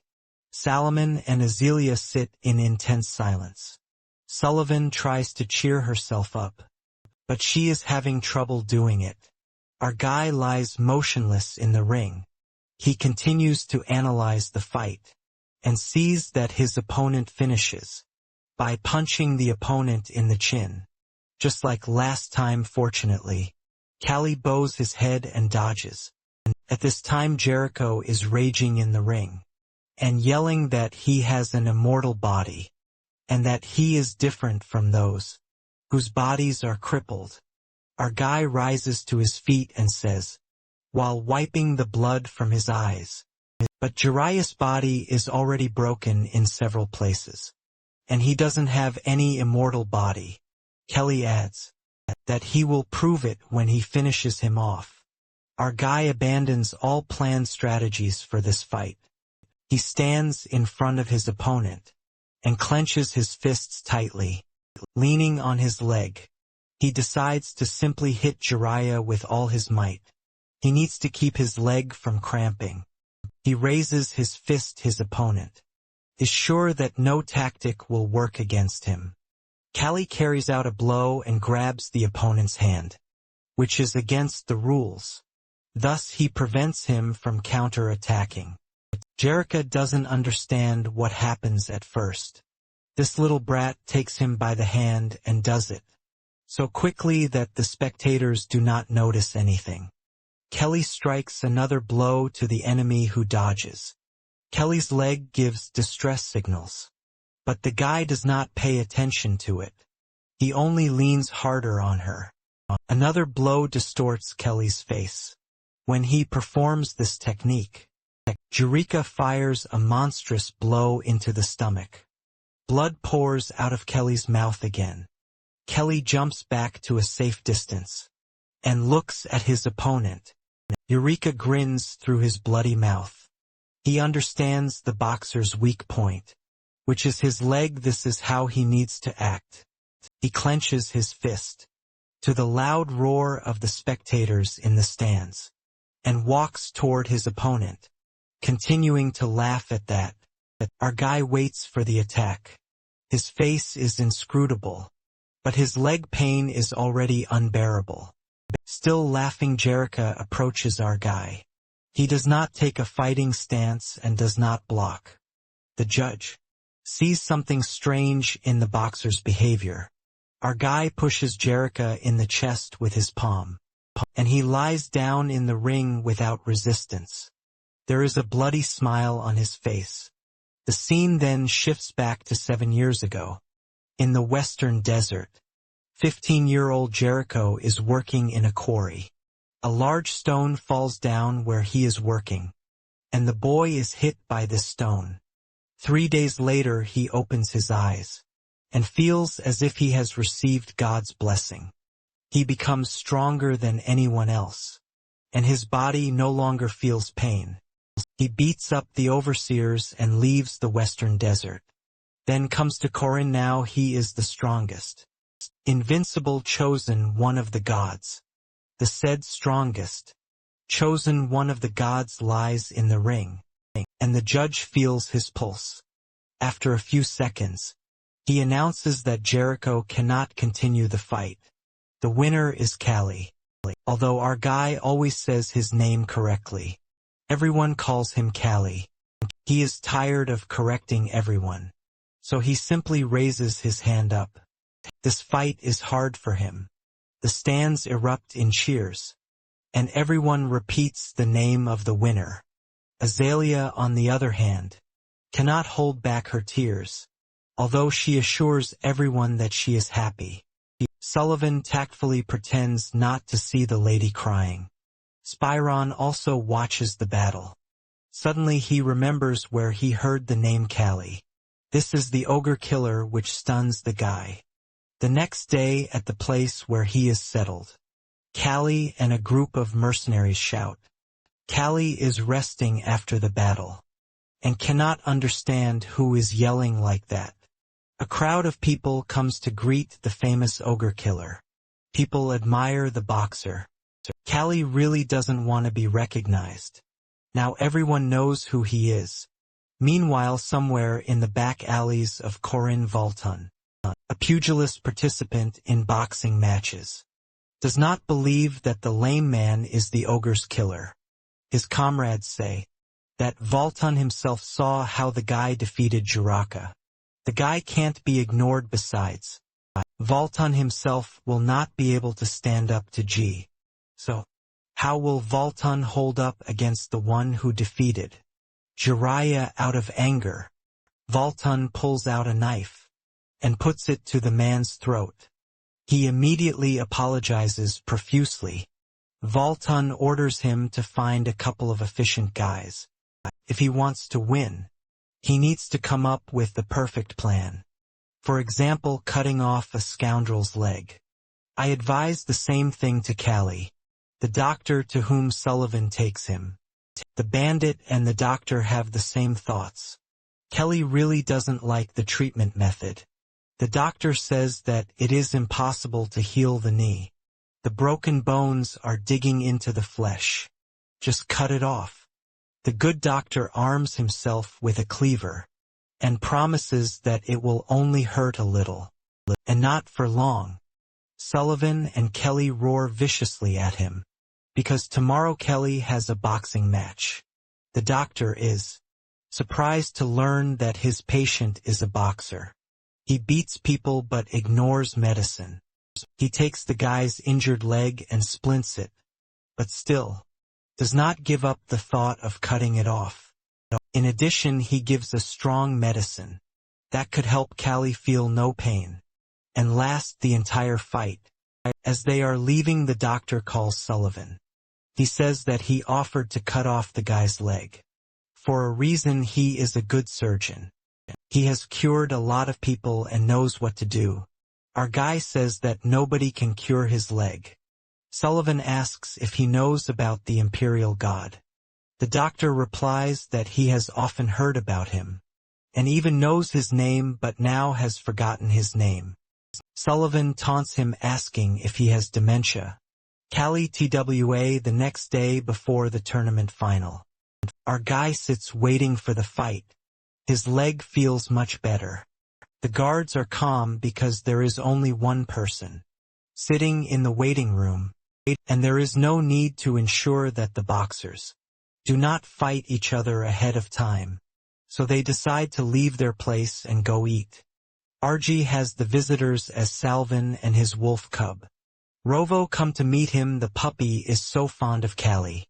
They have not seen each other for a long time, so Salvin doubts whether Rovo is really a wolf. Their meeting is interrupted by fans who come to see the ogre killer. They ask if Callie will allow them to shake his hand. They admire him so much that they want just one handshake before a fight. Rovo listens carefully to the conversation. Suddenly he shows his teeth and growls menacingly. Sullivan watches in amazement as the cute puppy turns into a formidable predator. She immediately rushes to Callie, pushes him away screaming, and puts her hand forward. The knife clutched in the hands of the men who arrived cut Sullivan's hand. The faces of the attackers are distorted. With frustration and anger, Salvin kicks the guy in front of her in the chest. He flies into the corner, but the second one clutches a knife in his hand and pounces on Callie and the girl. Our boy them has no time to think. He only manages to deviate from the trajectory of the blade. The attack is thwarted by Rovo, who jumps on the bandit with a threatening look. The bandit is frightened by the bared mouth and begins to randomly wave the knife. One of the blows is able to reach Rovo. The wolf squeals and jumps. Rovo lands between the bandits and his master, showing with all his appearance that he will tear the bastards to pieces. All they have to do is run away, which they do. Our guy asks if Sullivan is seriously injured. She replies that it is not dangerous. Her thoughts are occupied with who carried out this attack. Most likely it's Voltan. If so, then everything falls into place. She didn't expect this, and scolds herself for making a mistake. Callie and the girl look at Rovo.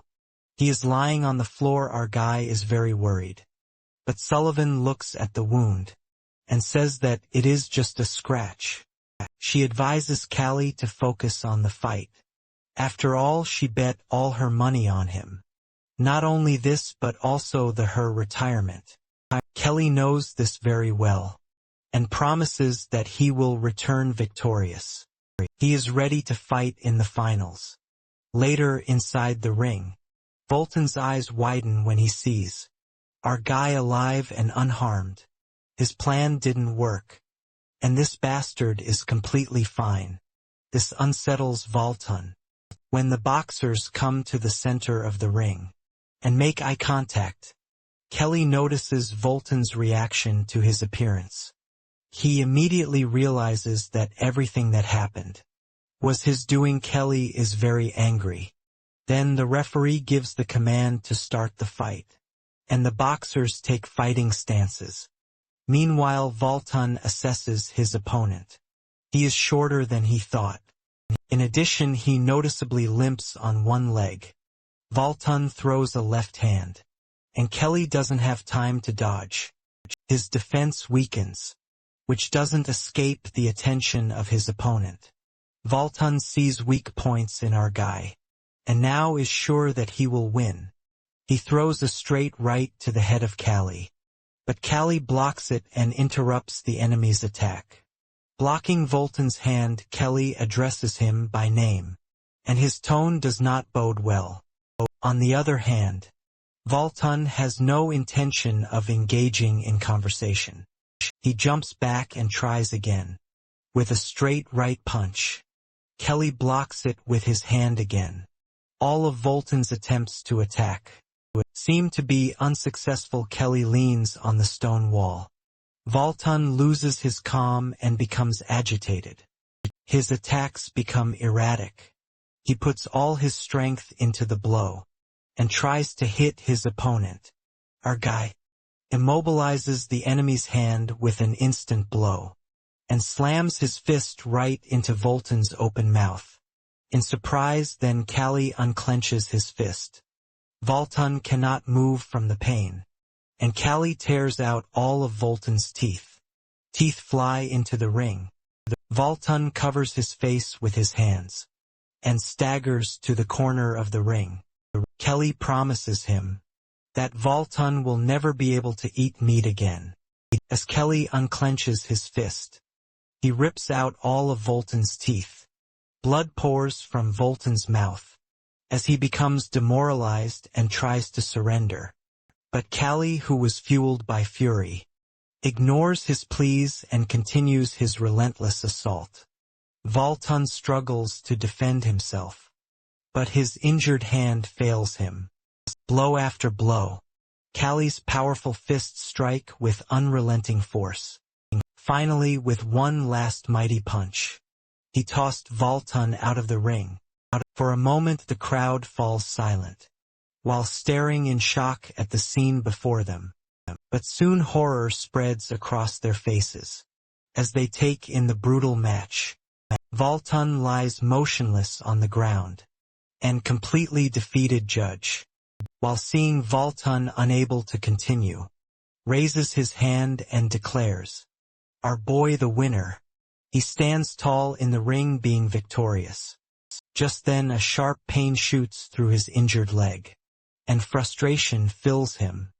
The timing couldn't be worse, and despite his triumph, the pain reminds him of his limits. The next day, at the closing ceremony, everyone congratulates Callie on his victory. The mayor warmly invites him to visit Corin whenever he has free time, while assuring him of a warm welcome. Azealia receives a prize on Callie's behalf, which was a heavy bag filled with money. The soldiers express their gratitude, while thanking him for not letting them down, and for helping them earn wealth through his success. They insist that he deserves proper treatment. Callie laughs when Guard is recalling how, after being knocked down by Jericho, he once thought of returning to a jest and becoming a professional woodcutter. Suddenly the door opens and the Captain Guard steps in. His presence catches the attention of Callie and Sullivan, who both stare at him curiously. Azealia steps forward, greeting him politely, while mentioning that she has been expecting him for some time. She admits that she initially doubted Callie's chances of winning the match. The captain glances at Callie and asks if he is really a pugilist, but Azealia avoids diving into the topic. Instead, she places a bag filled with 10,000 guild on the table. The captain lowers his eyes, while sensing there is more to the offer. He questions why she is being so straightforward, while realizing that simply taking the money would not be a profitable deal.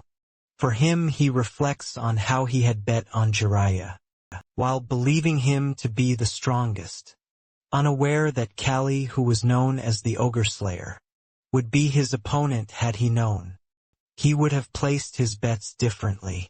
Callie listens while finding the conversation absurd. Azealia, without hesitation, raises a finger and signals Sullivan to bring another bag. With both bags placed before him, a total of 20,000 guild now sits on the table. The captain stares at the wealth in disbelief. In a flashback it is shown that Azealia, being determined and fearless, had bet all the merchant money on Callie's victory. The Lady Knight was standing beside her, hesitates, and questions if she is afraid Callie might lose. Due to his injured leg, however, Azealia confidently interrupts, while stating that Callie will never lose. She remembers how he has always triumphed, even when his body was covered in injuries. Sullivan watches in awe, while finding Azelia's boldness unsettling. In present, she then looks at the captain and asks with a smirk if this offer is still not enough to satisfy him. As Azealia asks if the money is enough, the captain guard hesitates before admitting that it is indeed a huge amount. He picks up a few coins from the bag and says, "It will suffice." She is surprised by his response. Just then a knock echoes at the door. Another person requests entry, and a familiar voice greets Callie. It is none other than Spyran. Our boy is shocked to see him, and asks about his well-being. Spyran, while turning to the captain guard, remarks that he will no longer overlook his schemes. As the chief guard of Corin, he is expected to support only Spyran. Yet he wonders, what will happen if his uncle hears about the situation? The captain guard grows visibly nervous. Sullivan, while observing the interaction, realizes that Spyron is of noble descent.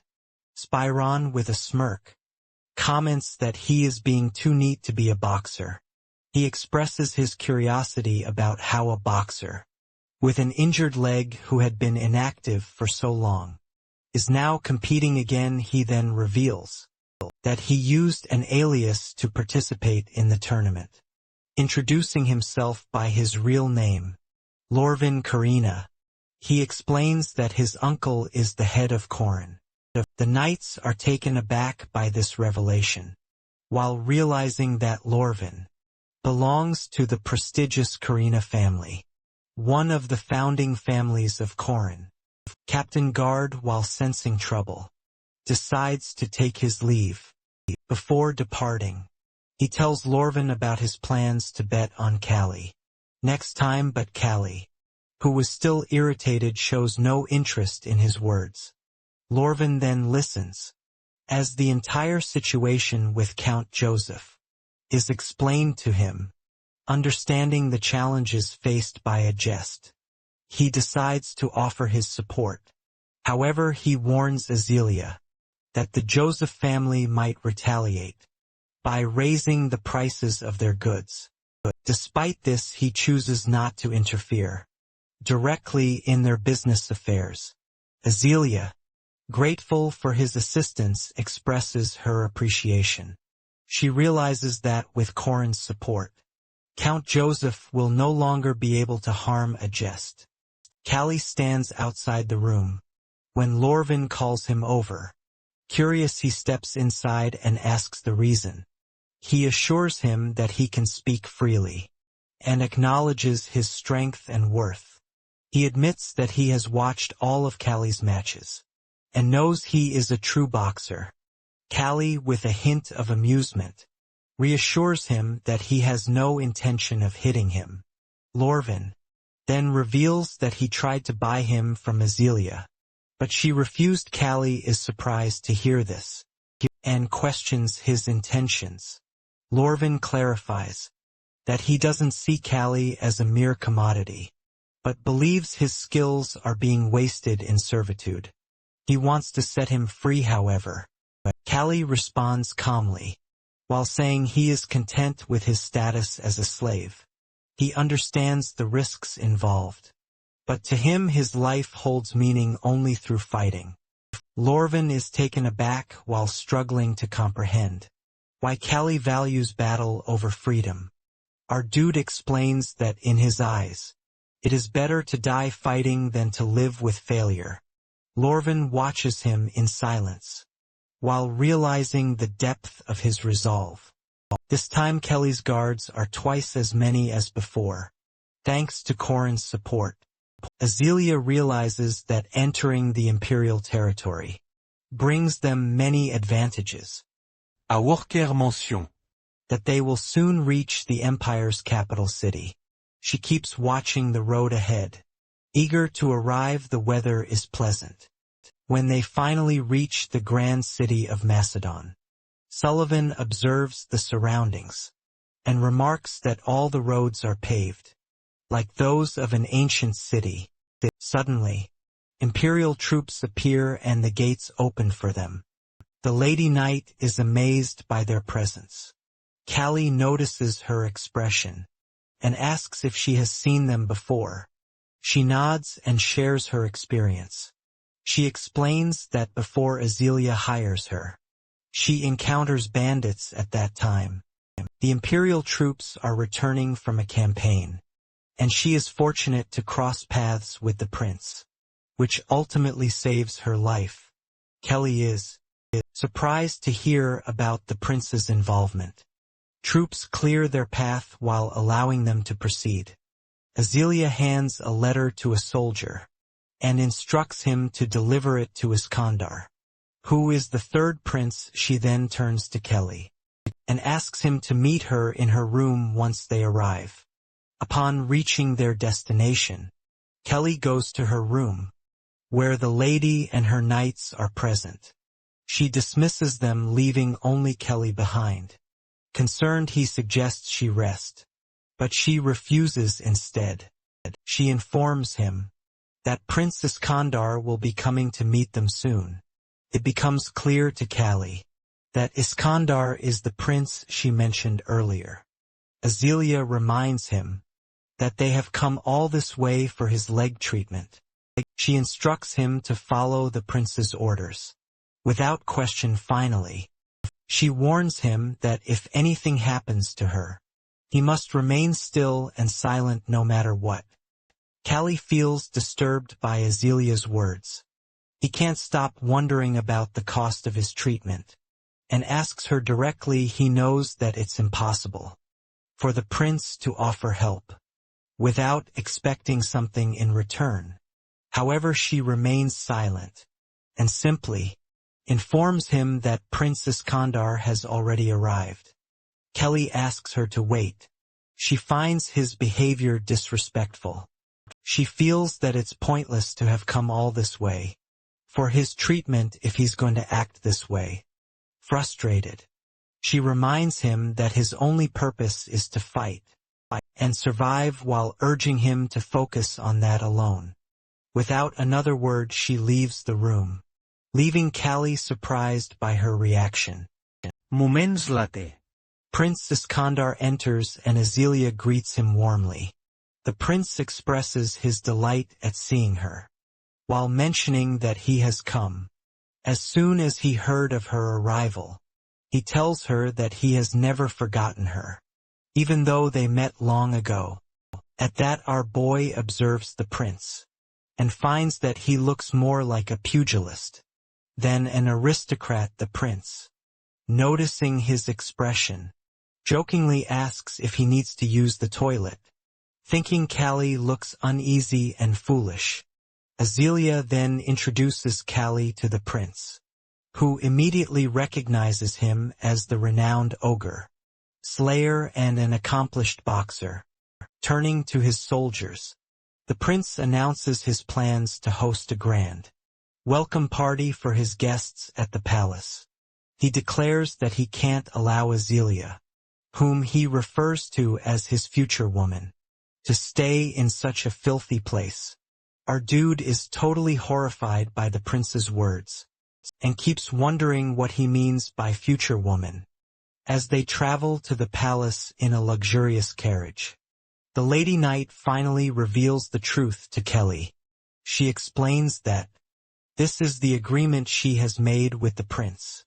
In exchange for his treatment, Azealia tells everyone that, during her first meeting with the prince, he had been completely overwhelmed and had fallen for her instantly. The mercenary curiously asks If the beloved lady will now become the prince's lover, Sullivan wonders if she has discussed this with anyone beforehand. But Azealia admits that she has kept it a secret. She explains that if she had told them earlier, they would never have agreed to the treatment. Callie can't stop blaming himself, while feeling that everything is happening because of his injured leg. He silently accuses his weakness of bringing this situation upon them. Meanwhile, one of the prince's soldiers approaches him, while asking if he's ready to meet the ladies. From the barony, he dismisses the question, saying he will think about it later. Right now, the prince's focus is entirely on Azealia, the woman he has loved at first sight. He admires her beauty and talent, but can't hide his growing dislike for our boxer. Despite his irritation, the prince has to keep his promise to the lady. He orders his men to bring the renowned god doctor soon. He learns that the doctor is currently in the Western workshop with the first prince. The welcome party at the palace soon begins, with a lavish dinner served to all the guests. Callie is now dressed properly and looks impressive. Sullivan remarks that his treatment is complete, and he is once again a warrior. However, Kelly's mood darkens when he sees Azealia sitting with the prince. Fury builds inside him as he watches them together. Unable to bear it any longer, Kelly decides to leave, but the lady mercenary stops him and urges him to stay calm. She reminds him that it's the lady's choice and hints that he has lost his chance to be with her. Callie finds it unsettling and questions if she has personal experience with such matters. She explains that she has been observing the situation for the past 2 months. However, Callie argues that things have changed, and the Adjust estate is now thriving. Meanwhile, the prince, enjoying the festivities, suddenly recalls Azealia, mentioning Callie as an experienced pugilist. Though she has praised him as a famous boxer, she has also informed the prince about his injury. Curious and amused, the prince calls Callie forward and asks him to liven up the party. Confused, Callie questions what he means, to which the prince suggests a demonstration of his bare-handed fighting skills. Azealia immediately objects, reminding the prince that Callie is injured and not fit for combat. The prince, however, insists that since Callie's hands are fine, he will order the participants not to use their legs. Azealia grows anxious, and Callie feels a deep sadness settling within him. To the prince, it's all entertainment for his guests. He even warns his soldier that if he loses to Kelly, he will be dismissed. Then, turning to Kelly, he commands him to showcase his skills. Despite his anger and frustration, Callie realizes that the only way to protect Azealia is to fight and win. Callie stands ready for the fight, his stance firm and unwavering. His opponent, sizing him up, notes how young and disciplined he appears. Confidence flickers in the opponent's eyes as he remarks that if Callie collapses, the match will be over. The tension in the air thickens as both fighters prepare themselves. Our boy clenches his powerful fists, determination burning in his gaze. His opponent believes he can provoke him into making a reckless move. The prince, watching from his seat, suddenly throws his wine glass to the floor and signals the start of the fight. The opponent launches a powerful punch, but our dude effortlessly dodges it. Responding swiftly, he strikes back, his opponent raising his arms in defense. However, with the next opening, Callie delivers a devastating blow to his chest, his fist landing with crushing force. Pain shoots through the opponent's ribs as he staggers and collapses to the ground, unable to continue. The crowd falls silent for a moment, before erupting into murmurs. Our dude stands victorious, but his expression remains unchanged. He isn't here to celebrate. He only wants to prove his strength. The prince observes him closely, while expecting triumph in his demeanor, at realizing that Kali's power is something beyond ordinary. He has not understood until now why our boy is called the Ogre Slayer. A thoughtful expression crosses his face. Before he announces the end of the entertainment, he thanks everyone for their participation. Rising from his seat, he places a hand on Azalea's shoulder and walks away with her by his side. As night settles over the palace, silence fills the hall suddenly. Prince Iskandar appears outside Azalea's room, his steps unsteady and his eyes clouded with drink. Frustration lingers in his expression, as he realizes that Azalea doesn't seem fond of him. Knocking on her door, he waits until she opens it. Meeting him with cautious eyes, she notices he is drunk, and though she has much on her mind to tell him, concern for Kali's treatment weighs heavier. She can't allow anything to happen before Kali receives proper care and leaves the palace. The prince suggests they share a drink, and after a moment's hesitation, Azalea agrees. Seated together, she brings up the topic of the god doctor. Prince Iskandar praises the doctor, describing him as an extraordinary man in every way.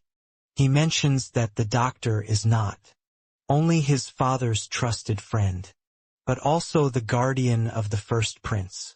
Azalea nods while acknowledging his greatness.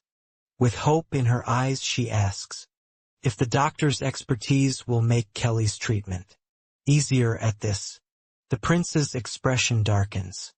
Annoyance flares in his voice as he questions whether she is truly worried about her slave. Azalea meets his gaze calmly, explaining that her concern for our boy is due to important reasons. However, her words only fuel the prince's frustration.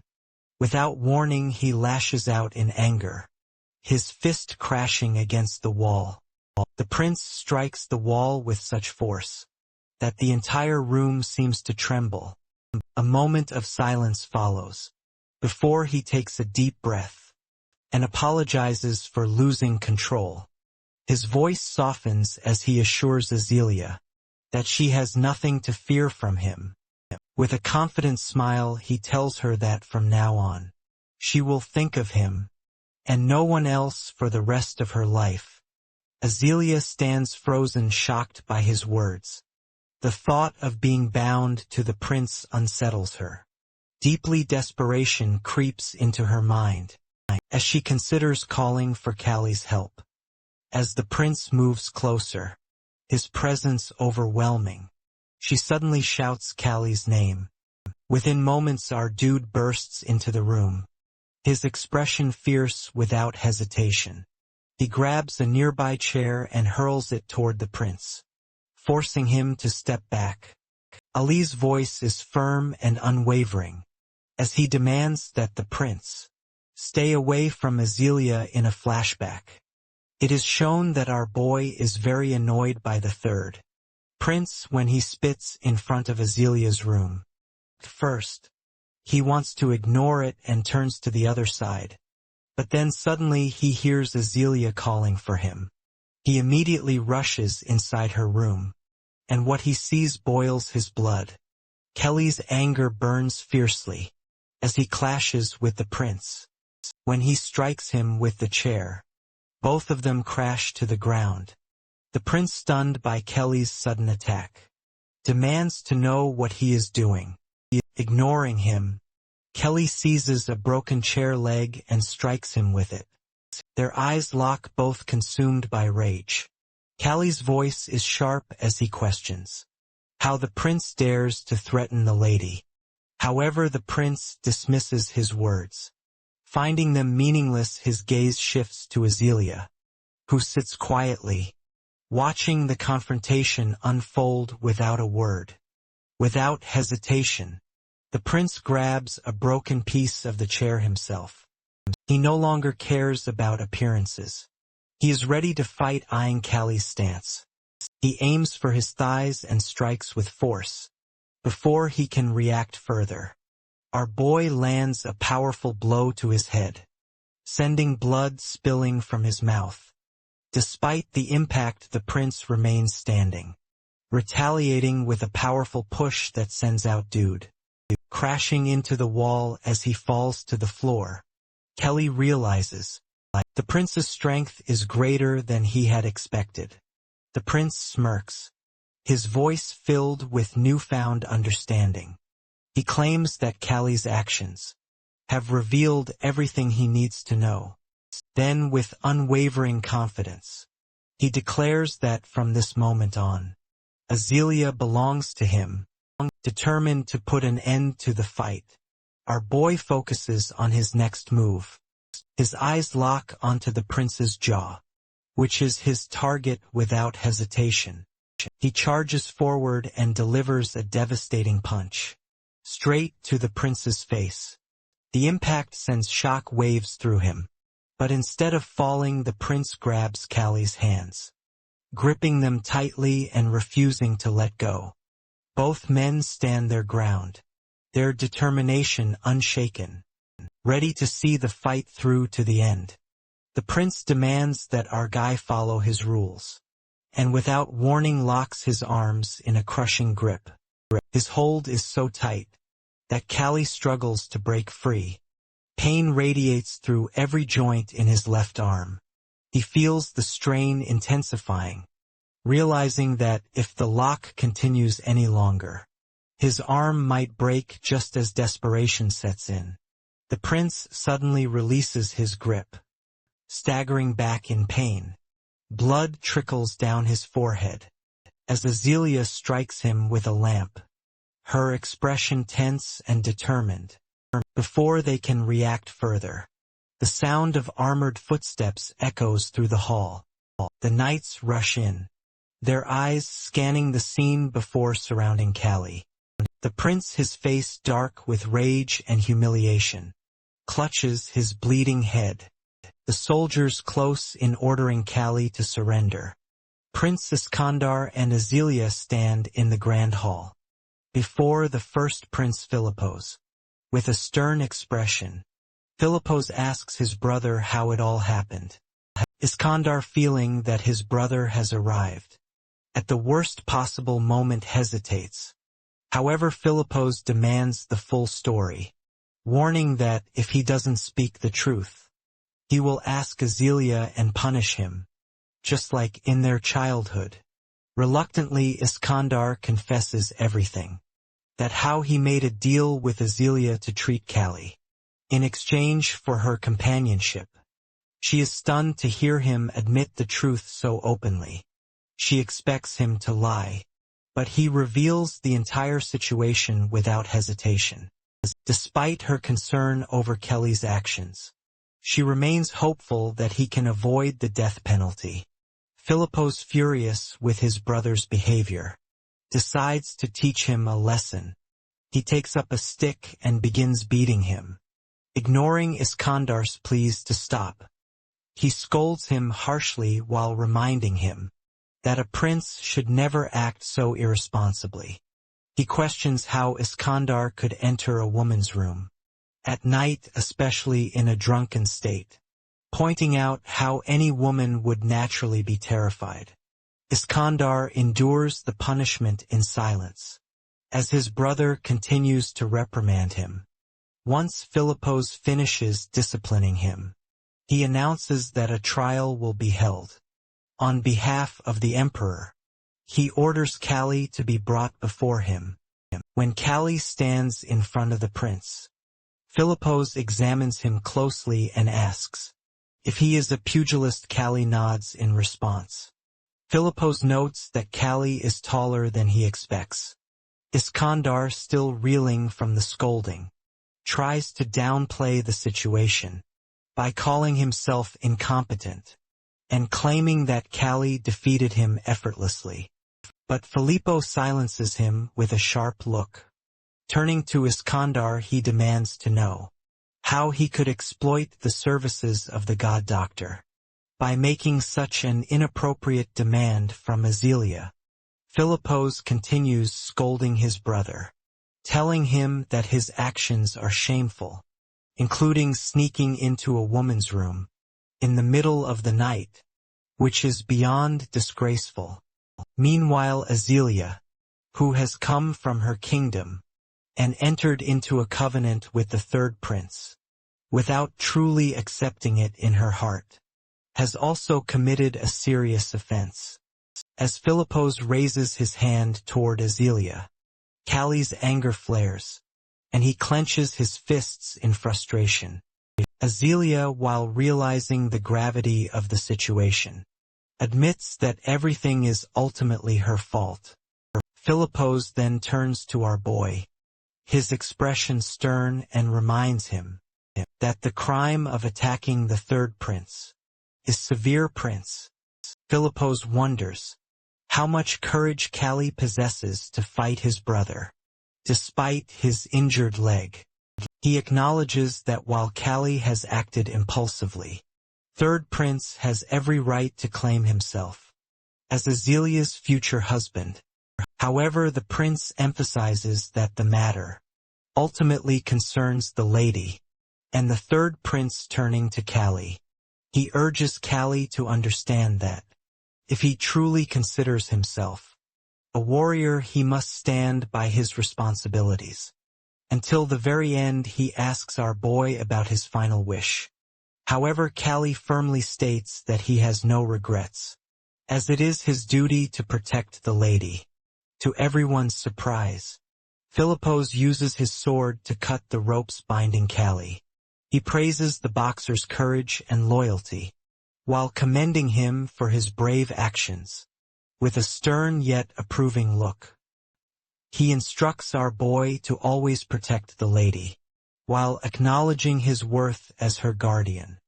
Prince Philippos then declares that, according to royal law, there will be a match, and the one who loses will have to accept defeat.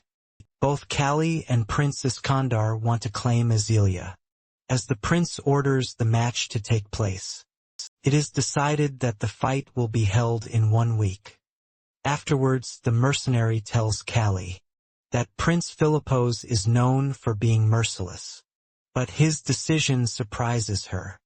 He agrees and is also surprised that the third prince has not fled from the challenge. The knight admits that she felt uneasy that night, and secretly sent some people to check on Azelia's room. He jokingly tells Callie that, if she had been in his place, she would have knocked down the prince and escaped. Suddenly a group of soldiers arrives, and asks if Callie is the man who has beaten Prince Iskandar. They praise his bravery, and encourage him to defeat him again. Our boy finds the situation strange, as the guards are loudly calling out the third prince's name so casually. The soldiers then instruct Callie to follow them. When he asks why, they reply that they are taking him to meet the god. Doctor excitement fills him, as he realizes they are finally moving toward the true purpose of their journey. He feels eager and hopeful, while anticipating the long-awaited healing of his injured leg. The scene shifts to the sage's abode, which is in a high tower. The guard knocks on the door and announces that a boxer has arrived. The man sitting at the table says that he is interested in meeting the troublemaker that Philippos has told him about. The doctor looks at Callie and asks if he is having fun with his candor. Upon examining the leg, it becomes clear that bone fragments are stuck in the muscles. The fracture is displaced, which puts pressure on the muscles and nerves. Our guy grimaces in pain. The doctor says that he is surprised how the boxer is holding on all this time with such injuries. Even walking hurts, he asks when the injury happened. And the guy replies that it happened last fall. The doctor thinks for a long time. His silence drags on. And Callie begins to worry that the doctor might not be able to cure him. So he asks if there is really no hope for recovery. The doctor decisively answers that there is hope. He is just surprised that the leg is in unusually good condition. Now he is thinking about how to temporarily improve the condition of Callie's leg. Because in a few days Callie has a fight with Iskander. The doctor says that everyone calls him Sage. But he doesn't like that name. So our boy can just call him John. John is American least of all. Callie expects the doctor to be American. In surprise, he falls from his chair and can't say a word for a while. He just looks at the doctor in amazement. John realizes that something strange is happening and orders the guards to leave, turning his back to our guy. He reveals that he has been looking for a man like him. For a long time couldn't find him. In the end they meet. Apparently this is fate. Callie asks John if he also belongs to Earth. John answers affirmatively and tells our guy that his real name is John Bradley Clark. He came here 40 years earlier. Kelly talks with John for a long time. John was a U.S. Army major who died during the Korean War in 1950. He was a military doctor and performed surgical operations. He helped the emperor with his knowledge and began to be compared to a deity. Not only this, John is interested in events on Earth, because 60 years have passed since his death. Kelly is surprised that 40 years here is really equal to 60 on Earth. John isn't sure. He wants to compare everything with other data. He explains further that there are cases in the books of people to whom the same thing happened. Every one of them lose consciousness. When they wake up, they find themselves in a different body. Many succeed in their new lives. As Callie has already explained that before his death, he regretted not practicing boxing. John had similar regrets about medicine. Perhaps they are brought here by melancholy that surpasses the fear of death. But now the main thing is the leg. John picks up a scalpel which shocks our guy. That he is just about to start a surgery. He is going to remove a piece of bone stuck between the calf muscle. This is the only way to reduce the pain. The doctor begins the operation. Of course there is no anesthesia at this time. And Callie hisses in pain. The doctor complains that he is already old and cannot quickly and deftly wield a scalpel. The operation comes to an end. The doctor stitches up the wound, and Callie feels that the discomfort in his leg is gone. If the pain is this weak, he can handle the fight. John explains that would ban the fight altogether, from a doctor's point of view. But he cannot give Filippo's orders. Instead he gives Callie healing ointment. Callie catches the ointment and assures John that there's no need to worry about the fight. Then the guard asks the sage if he knows the boxer. John replies that they are fellow countrymen. A few days later our guy is walking through the castle when Filippo's calls him to talk. The castle walls have ears, so Filippo's calls Callie to follow him. He asks how the visit to the sage went, and Callie replies that the sage treated his leg. Filippo says that he was born only thanks to the sage's skill. Otherwise, both mother and child would have died during childbirth. Although they have been communicating for 30 years, Filippo's doesn't know much about the sage. He has knowledge and inventions of unknown origin. He explains further that how the emperor doesn't care. But Filippo's can't turn a blind eye to it. Now Filippo's heard that Callie comes from the same place as the sage. At that he deadpans that over the past 20 years, Sage has never left the Empire, and Callie is only 20 years old. Philippos commands him to reveal who actually this person Callie is. A few days before this conversation, John hears the question from Callie that why doesn't Prince Philippos kill Callie on the spot, even though he hit the prince? And the punishment for this crime is execution. According to John, Prince Philippos can raise local civilization to several levels. He is the ideal ruler that John has been training all his life. The problem is that Philippos strives for a republic. Not one-man rule, but if he ascends the throne, bloodshed will engulf the empire. There is no guarantee that a hero from the battlefield will become an excellent leader. Therefore Philippos needs someone who won't compromise on principles. Callie is that talented. Someone who challenges authority. He concludes that Philippos will not harm our boy. In the present, the prince's conversation with our boxer continues. Philippos is sure that Callie is hiding something. He won't force Callie to tell him everything. But if Callie decides he can come to him anytime, Callie replies that he knows nothing. But if he finds out, he will tell the prince. Philippos suddenly bursts out laughing. He recognizes the courage and bravery of his interlocutor. He gives Callie a book to strengthen his spirit. It is a collection of imperial fighting techniques, and tells him that Iskander is a master in this area. Callie doesn't understand. Is Philippos waiting for his brother to lose? Prince explains that Iskander is Bust beloved younger brother. The prince will be glad if Iskander wins. But if Callie wins, the boxer will be in Philippos's debt. Both options benefit him after a while inside his room. Callie notes that Philippos is very smart, and much scarier than John thinks. He tries to read the book the prince gives him. It includes real fighting techniques, based on different situations. In particular, there are many ground fighting techniques. If his candor had not been drunk, he would have been defeated that night. This is very bad. Suddenly, he realizes that there is one problem. That Callie does not know the local written language, so he cannot read it. All he understands are his name, and some frequently occurring words.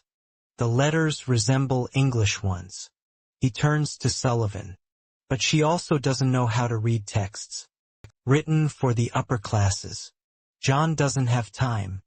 The mercenary advises Callie to ask Azealia for help. He hasn't seen her for several days. After a while he knocks on her door, while assuring himself that he is only here because of the book. Azealia opens the door with a scared look on her face. She half thinks that Callie has gotten into something. Again, the first thing she asks is how his leg is, and Callie says it feels much better. Azealia fills with joy, and our dude also blushes with shyness. He asks Azealia to read the book to him. She is surprised that Philippos treats Callie so well, even giving him such valuable instructions. He asks her to read the important parts of the book to him, since he cannot understand everything. From the pictures at that, Azealia was worried that Callie blames her for everything that has happened. Callie doesn't blame her. Then they begin parsing the text and comparing it with the illustrations. One part explains how to start a fight when the fighters are facing each other. It suggests a dirty method, spitting in the enemy's eyes. Our guy decides he will not spit in Iskander's eye. After that, the book suggests quickly knocking the enemy down with a grab. It says if the enemy hits at high speed, can be fatal, but if he is distracted, he won't have time to react to the boxer's movements. Azealia reads the entire book aloud. Our guy realizes that everything written in the book must be tested in practice. Otherwise the book is useless. After a while, Azealia finishes reading and asks how our guy plans to win because he is a boxer, and the fight isn't designed for that. Callie promises that everything will be fine. He gets ready to leave and says goodbye. Azealia realizes that if Callie loses, she will have to live with Iskander, and she won't be able to change anything. She grabs Callie by the hand and begs him not to leave. She really asks him. Both of them throw themselves into each other's arms and kiss passionately the next day. Sullivan meets our guy with a mischievous smile. Our guy, who is preparing for a fight, can't understand what's so funny about it. The mercenary can't stop smiling. She teasingly says to Callie that yesterday he spent so long in the ladies' chambers. He blushes and doesn't even understand how. Sullivan found out everything. Boxer Callie enters the ring. Behind him, his comrade shouts wishes for victory. The troops of the Empire line up in the square, and the soldiers slam their swords against their shields, creating a deafening roar. Prince Philippos sits on the throne. As the soldiers shout the name of Prince Iskandar as descendant of Mars and call him to the ring, under the enthusiastic cries of the army, the prince walks to the battlefield. The prince says, while anticipating victory, that it is good weather today to give someone a beating. Callie comes out from the other side and walks to the place of the fight. Filippo stands and proclaims the terms of the battle, that the winner will get everything, and the loser will lose everything. Iskandar takes off his shirt, as he thinks that this isn't just about Azealia anymore, because our boy is the only one who can resist him, and now it's time for payback. Kelly understands perfectly well that this isn't boxing, but wrestling. But he always overcomes obstacles and will do it again. The soldiers stand in a circle, outlining the combat zone. He and Iskandar stand in the center. Our boy immediately attacks the prince with a direct blow to the face, and quickly jumps back, breaking the distance. Iskandar notices that the Callie's leg is better now. He throws a right hand, but Callie manages to dodge. Callie also dodges a series of blows thrown by the prince, and at the same time he never stops counter-attacking. The force of Callie's blows shakes the air near Iskandar. Iskandar realizes he is unlucky to face such an opponent. He accidentally opens himself up, but Callie hesitates. He becomes indecisive and afraid of losing, because now he has something to lose. After last night with Azealia, Iskandar, not thinking about his feelings, strikes the frozen Callie.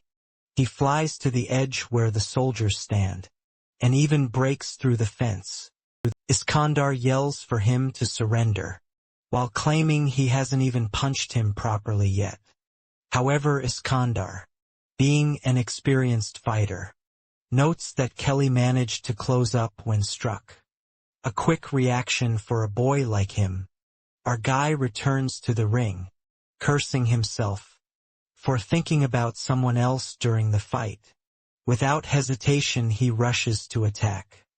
Iskandar runs toward him. Kelly clenches his fist with all his might, as Iskandar deals a powerful blow. Our guy dodges, leaning on his bad leg.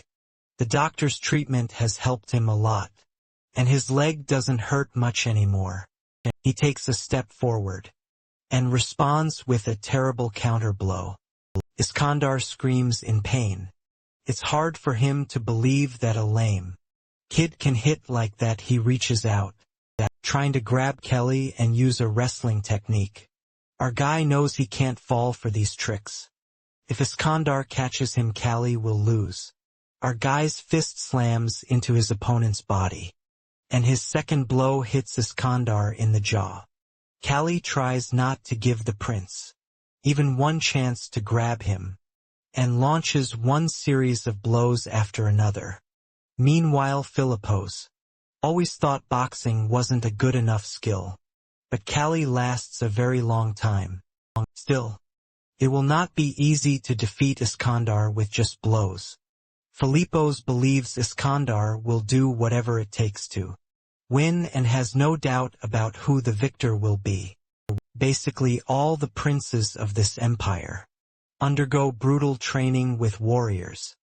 No one is recognized as a prince if he is physically weak. The emperor and members of the imperial family must always come first. Members of the imperial family are seen by warriors as loyal comrades in arms. Fighting alongside them, the prince, Filipos, is thinking that how Iskandar is a born warrior. When he meets a strong opponent, he isn't afraid but tries to defeat them. Now he meets his equal in Kali. Our guy sees that Iskandar is looking for the best opportunity to strike. He doesn't leave Kali any choice. Kali rises to his feet and staggers. Iskandar realizes that his enemy's legs have reached their limit of endurance and rushes at him. Prince Filipos clearly sees that it's a trap and regrets that his brother is such an idiot. The prince charges at Kali like a bulldozer. Kali stands motionless waiting for the attack. He knows that if his timing is off, he's finished calculating everything down to the second. Kali throws a right hand at Iskandar's head. The blow is strong and accurate. Iskandar staggers, blood spraying from his mouth. His eyes light up with red fire. Instead of falling, he grabs Kali and knocks him to the ground. After such a blow, Iskandar shouldn't be able to get up. But it's not Iskandar lying on the ground. It's Kali the prince. Raises his fist over Kali, intending to finish him off. Blows rain down endlessly on the fallen Kali. Iskandar manages this because of his rigorous training. He unknowingly uses a technique designed to knock down and immobilize the enemy, mercilessly destroying them. Our guy urgently needs to free himself. He tries but can't, as Iskandar grabs his arm in a painful hold. Our boy feels like his arm is about to break. Lying on the ground, unable to do anything, he notices a fresh wound on Iskandar's shoulder, which is the one Kali inflicted that fateful night. Bending over, Kali hits the prince in the wound. Iskandar's face contorts in pain. He growls and unclenches his hands, allowing Kali to free himself. Before Iskandar can react, Kali punches him in the jaw from below. Iskandar jumps back, and Kali manages to get back on his feet. Our guy feels the ligaments in his arm are stretched, but he keeps going. Iskandar is also in bad shape. Staggering, Kali shouts, mocking him, asking how it feels to be in his position. Iskandar notes that Kali is surprisingly persistent. Filipos observes the fight and notices that Iskandar looks pleased. He's never seen a member of the imperial family put so much effort into a fight. He hopes that Kali's skill matches his courage. At this moment, Azelia arrives to watch the fight. She sits next to Filipos and apologizes for being late. When she sees the beaten Kali, she can't contain her feelings and becomes overwhelmed. Filipos, seeing her reaction, unexpectedly asks her to sell Kali to him for any price. Azelia is so stunned to listen to this that she can't find anything to say. The prince insists that Kali will be better off with him. Azelia sarcastically replies, showing that His Highness has a very nice way of joking. She adds that Kali is too good for her, and that their relationship goes beyond master and slave. Prince taunts her, while asking if they are going to get married, then remarks that she was the one who switched to Iskandar's side. At one point, Azelia responds firmly, saying that she will do everything Kali wants, whether it's freedom struggle or even marriage. She promises to repay Kelly for everything he has done for her, no matter how hard it is. Meanwhile, the prince admits to himself that his opponent is stronger than he expected. He resolves to survive at all costs. With his injured hand, he knows he can only strike once. On the other hand, Callie's leg too has reached its limit, sending him distress signals. Despite this, he is determined that his victory over Iskandar in such a state will be spectacular. He will defeat the enemy here and stand triumphant, showing everyone his true strength. Kelly rushes to attack. Meanwhile, he can proudly say now that his life in his own body cannot be compared to the life he had in Park Gang's body. Kelly's life is far more valuable. He channels all his years of struggle and rage into this one decisive blow. Knowing this is his moment to shine, Iskandar attempts to apply a grappling move again. He ducks under his hands, leaving Iskandar grabbing at the air. At the same moment, our guy knees Iskandar in the stomach. Iskandar staggers and exposes himself, giving Kelly the chance to strike with his left hand.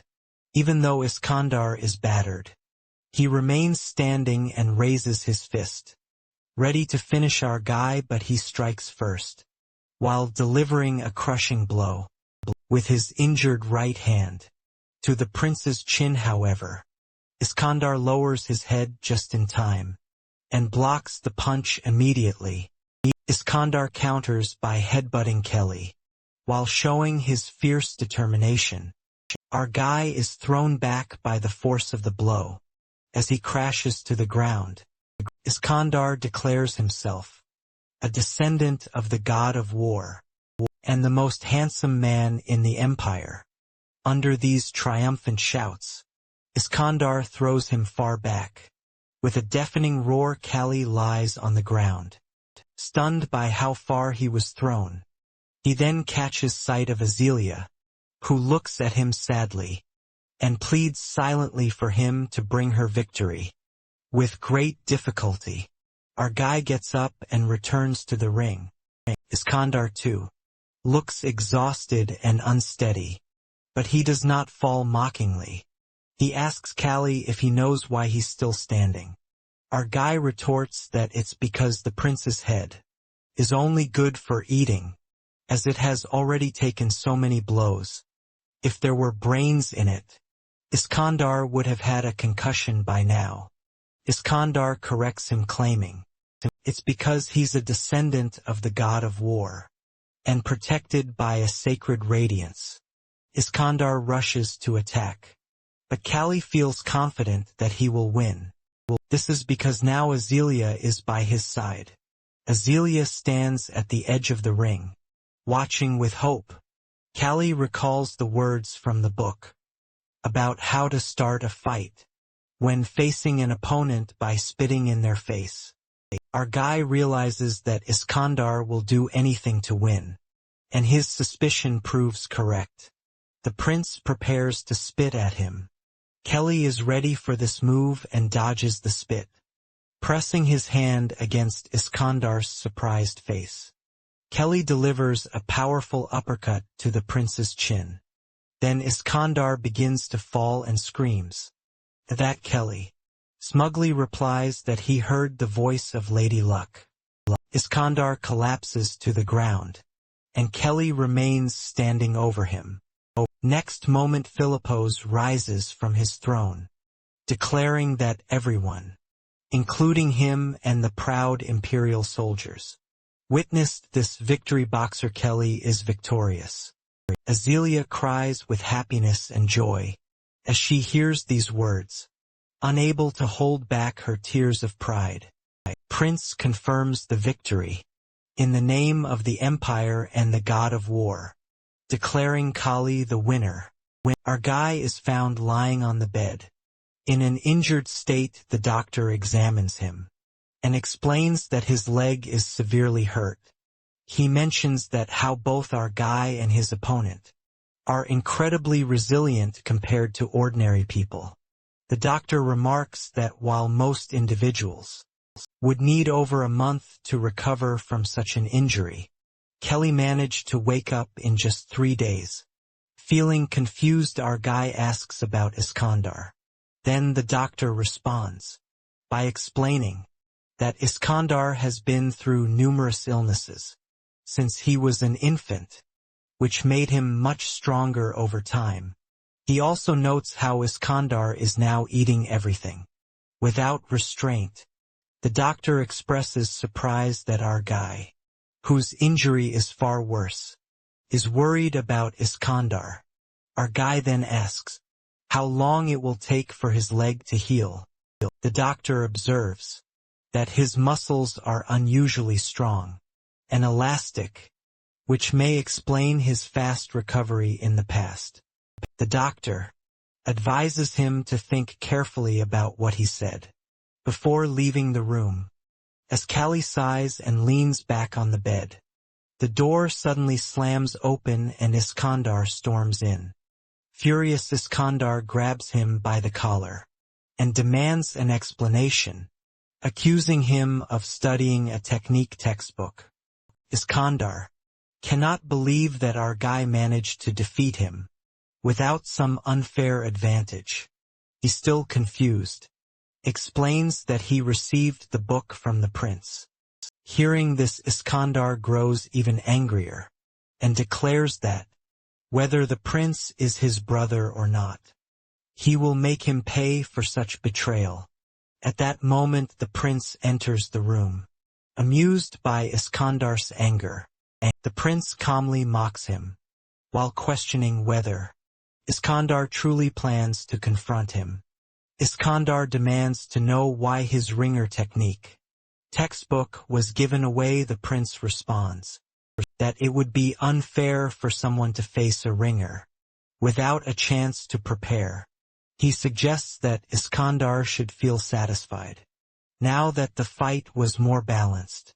The prince turns to our guy and congratulates him, adding that he heard about his leg injury. He mentions that the treatment will take at least a year. This frustrates him, who begins thinking of alternative ways to heal faster. The prince acknowledges his determination, but points out that there is a significant problem, as his status as a foreigner. He explains that foreigners like our guy and Azealia are not allowed to stay in the empire for more than 3 months, unless they hold diplomatic positions. Iskandar challenges the prince, arguing that there are many foreign guests in the palace who stay longer. The prince ignores his comment and instead clarifies to our guy that there is indeed a way to remain in the empire for treatment, as he must become a free man. The suggestion shocks our guy, who questions whether he should pursue his freedom. The prince explains that skilled foreigners often gain important positions that allow them to stay. He mentions that with his skills, our guy could become a martial arts instructor. However, as a slave, it would be impossible to grant him such a position. Our dude hesitates and wonders whether Azealia, who has invested so much effort into his recovery, would be willing to let him go. The prince taunts him, while questioning his relationship with her mistress. He adds that Azealia might give him more than freedom if he asks. The prince advises him to speak to her directly, and persuades him that pursuing freedom is the best path forward. Determined, Callie decides to confront Azealia. Using a walking aid, he makes his way to her. Observing his approach, some people nearby tease him and quickly step aside. Azealia senses something unusual and asks about his condition. He explains that he cannot move freely yet, but reassures her that he is managing. After an awkward pause, she asks if something is troubling him. Struggling to find the right words, he explains the prince's suggestion about gaining freedom, to stay in the empire for treatment. Hearing this, Azealia feels a mix of confusion and sadness, but eventually agrees to prepare the necessary documents. Our guy promises her that once he is fully healed, he will return to defeat the champions of both the kingdom and the empire. Azealia finds his determination amusing, but supports his decision. She jokes that he does not need to return, as the prince can offer him more than she can. However, our guy makes it clear that it is not about what the prince offers. He emphasizes that he will live life on his own terms, free of restrictions, and vows to return someday. A few days later, our guy gains his freedom, though he feels surprisingly indifferent about it. Sullivan bids him farewell, mentioning her plans to open a store in Korea. She asked him to visit her someday, and they part on friendly terms. Azealia also comes to see him, showing concern for his condition. Our guy reassures her to stay safe, and jokes about her not getting kidnapped by bandits. Again, Azealia humorously replies that she will call him if she ends up having children with bandit leaders. Before leaving, our guy entrusts Rovo to Azelia's care, explaining that he will not be able to look after him during his treatment. He instructs Rovo to watch over her, confident that the animal will understand his words. Although he initially expected his stay in the empire to be short, it extends to 2 years by the time he leaves. Filippo's 7 has taken the throne, and our guy's presence becomes a forgotten part of the empire's history. The former emperor of the empire steps down from the throne following the end of the northern conquest. When his strength diminishes, the first prince, Filippos, takes the throne as emperor. He ruthlessly eliminates any opposition, even from his own bloodline. During his reign, 4 of the 7 princes lose their lives. The second prince, Ordis, who stirs rebellion within the royal family, out of dissatisfaction with the empire, is killed by Callie under Filippos's orders. However, rumors circulate that barbarians are the ones responsible for his death. Now 2 years later, our guy questions Filippos if he plans to use that as an excuse to keep him, reminding him that it was supposed to be only for 1 year. But now he is being stubborn.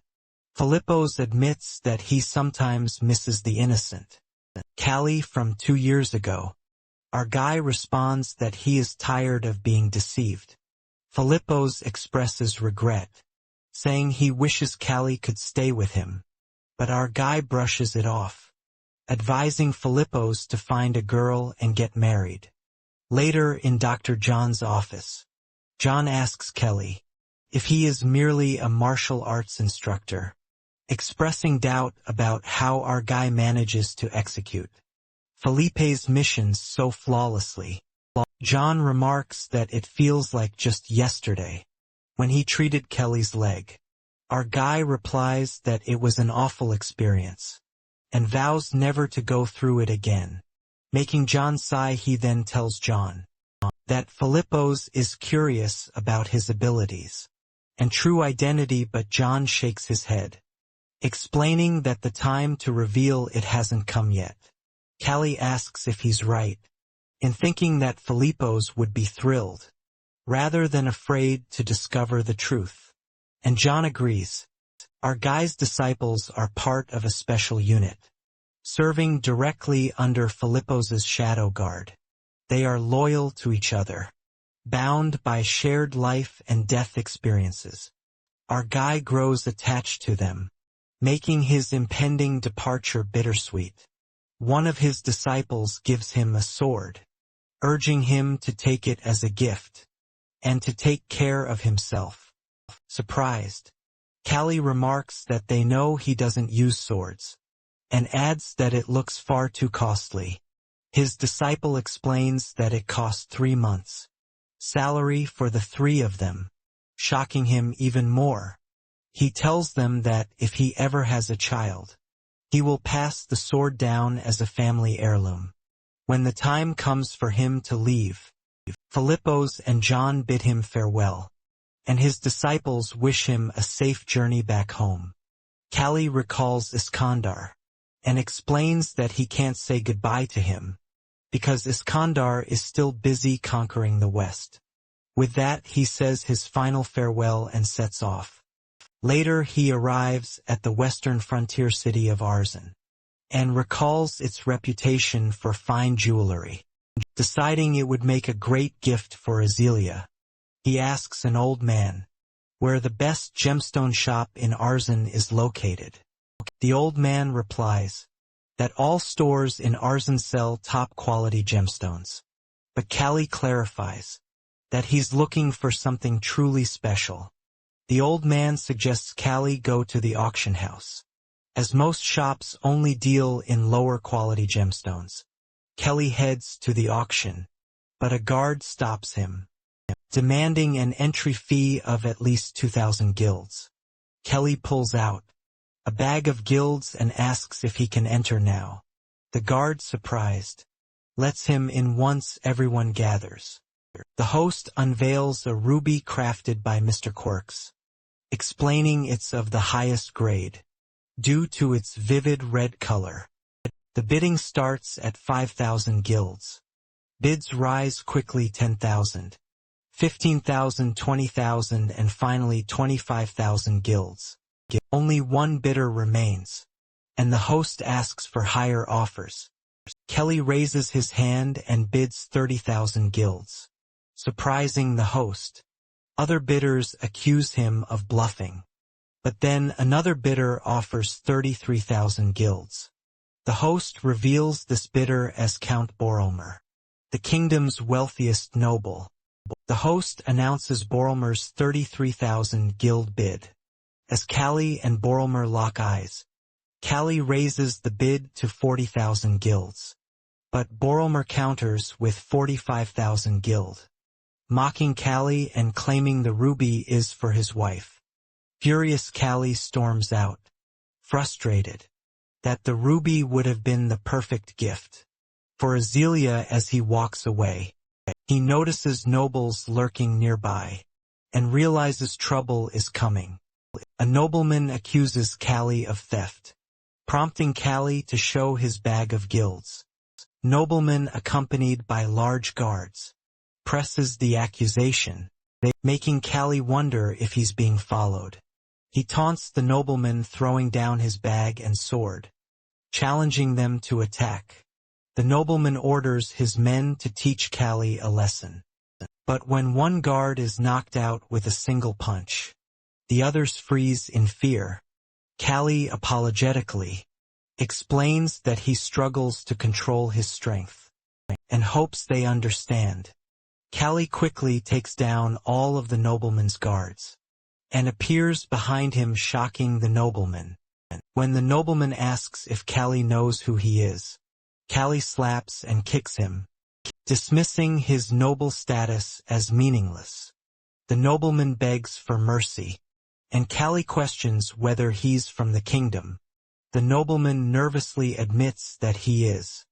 He demands everything he knows about Count Bormarl. The nobleman reveals that Bormarl is just a rich man, without ambition or skills, unlike his father, the kingdom's treasurer. He adds that Bormarl's family fortune won't last. Callie dismisses the details about Bormarl's travels as useless and presses for more. Finally learning that Bormarl enjoys pugilism, he seizes the opportunity, realizing this could be his way to gain an advantage. In a lodging in Arsen, Bormarl admires the red gemstone he bought, grumbling about spending more than he intended, blaming Callie for his impulse.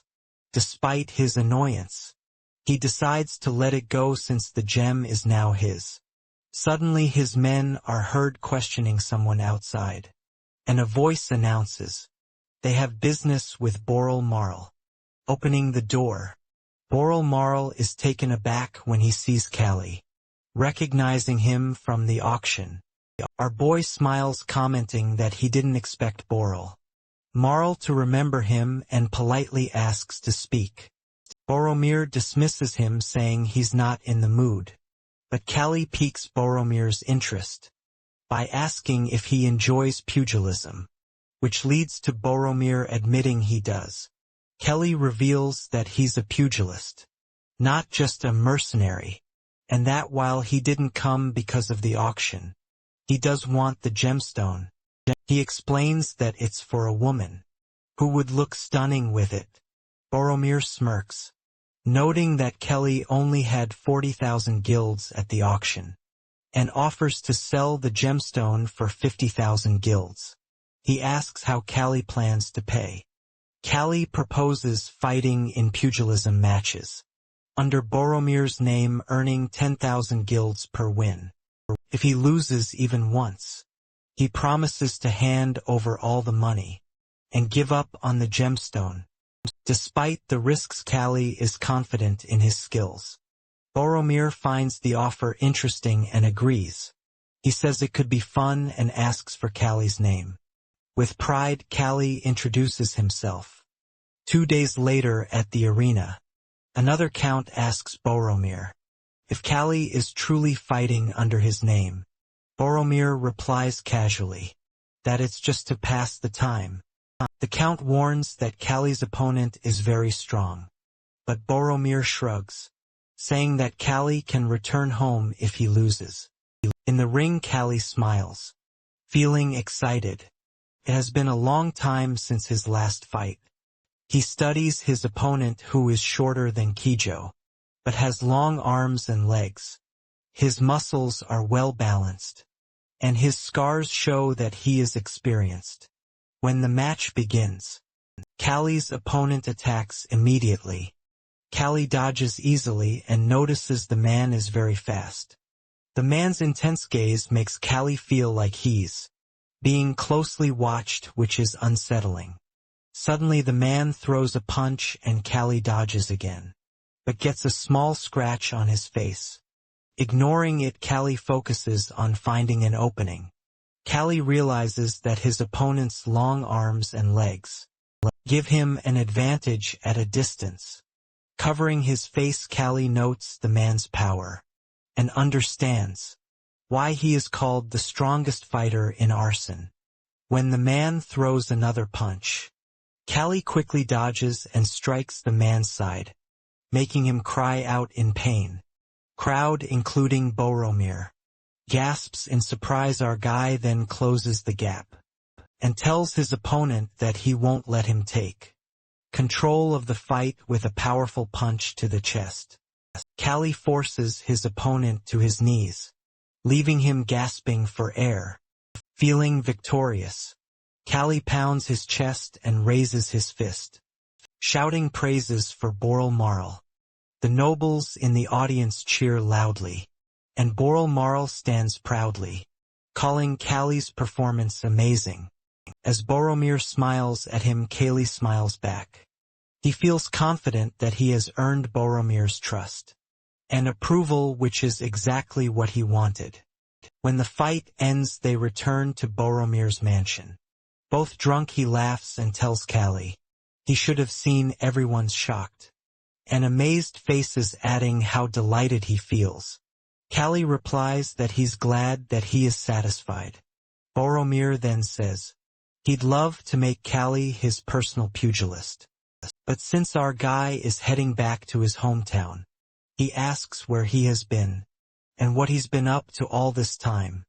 A little later, when Boromir is asleep from drinking, Callie quietly leaves the room. As he walks out, he reflects that he is quite a nice person, though a bit dim as our guy moves through the mansion. Someone calls his name. Turning around, he sees the chief guard, wondering why he's being summoned. He smiles and tells the guard they'll be seeing each other often for a while, so there's no need to be so formal. However, the chief guard silently turns and walks away, leaving Callie feeling slightly awkward.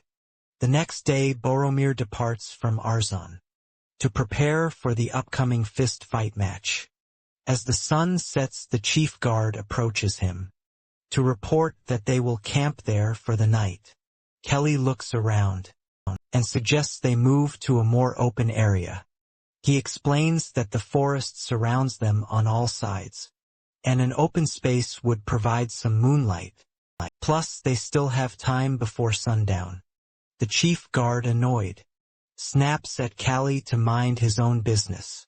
He insists that whether they move or not, it's all forest and better to stay put until morning.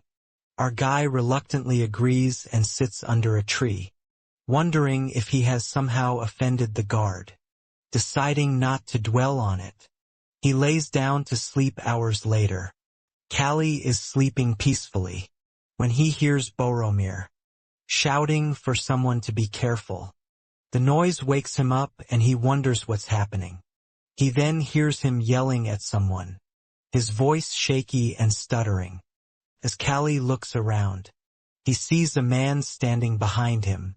The man calmly says he holds no personal grudge against Callie and asks him to consider it bad luck. Before the man can strike with his sword, Callie jumps up, grabs his blanket and throws it over the man. He follows with a punch to the man's face, knocking him to the ground.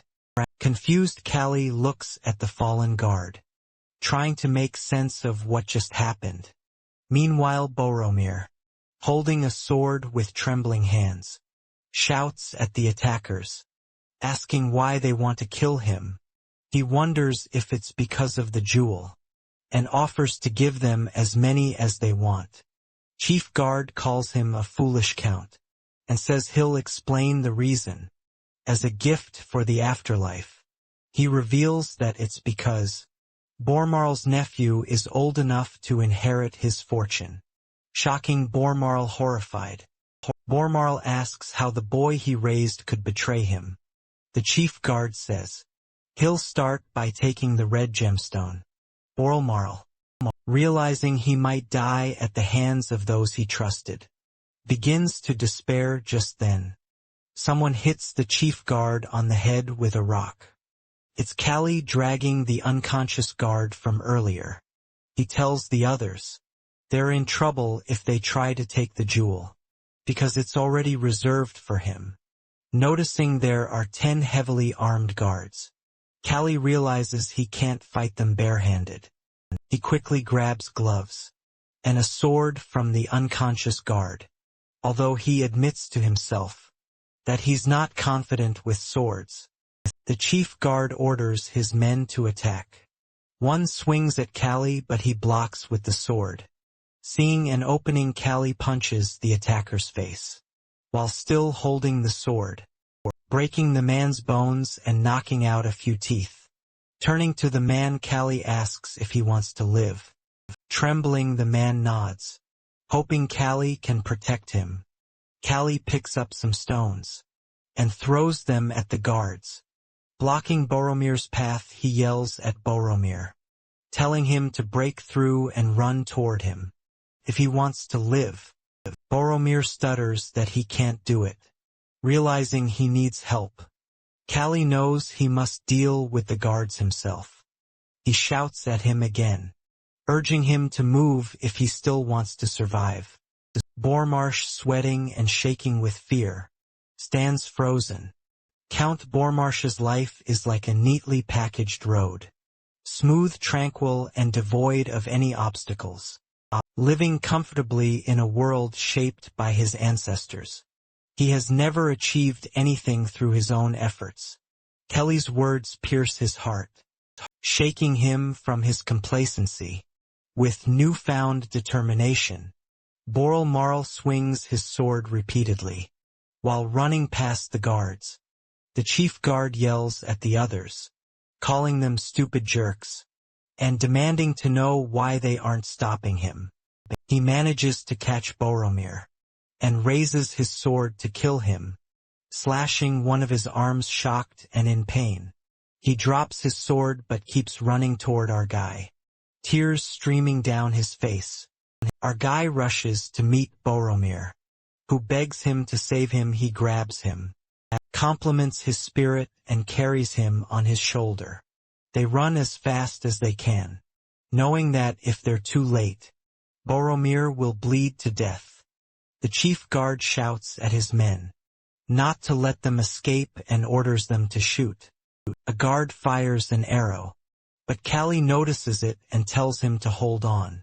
As the arrow nears, Callie punches it in half and deflects others with his hand. The chief guard and his men are stunned. Our guy is exhausted and lifts Boromir again, and runs at top speed. 3 days later, they arrive at the western desert. He curses, unable to believe how the terrain has changed overnight. They have entered the desert to avoid being tracked. Our guy plans to enter the kingdom through the desert, but it's more mysterious than he expects. Leaning against a cave wall, Boromir complains and offers our guy the jewelry.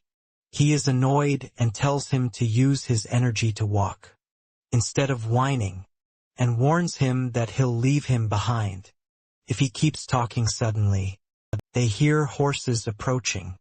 Looking back, Callie sees desert tribesmen riding toward them. He tells Boromir they need to go the other way, but Boromir points behind them. Our guy turns and sees another group of tribesmen approaching. They are completely surrounded.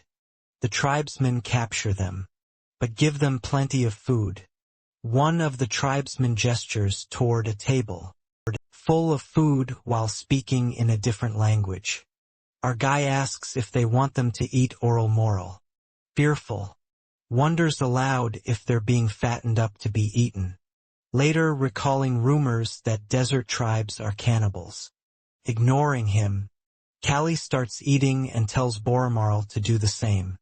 While eating, Boromir notices a huge statue and asks Callie about it. Callie replies that it looks like a wooden sculpture, and admires their craftsmanship. One of the tribesmen says Khan. Kelly asks if it's Khan, and the man repeats Khan.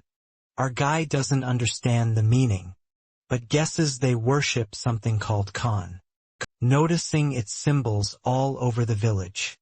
A few days later, the tribesmen bring more food.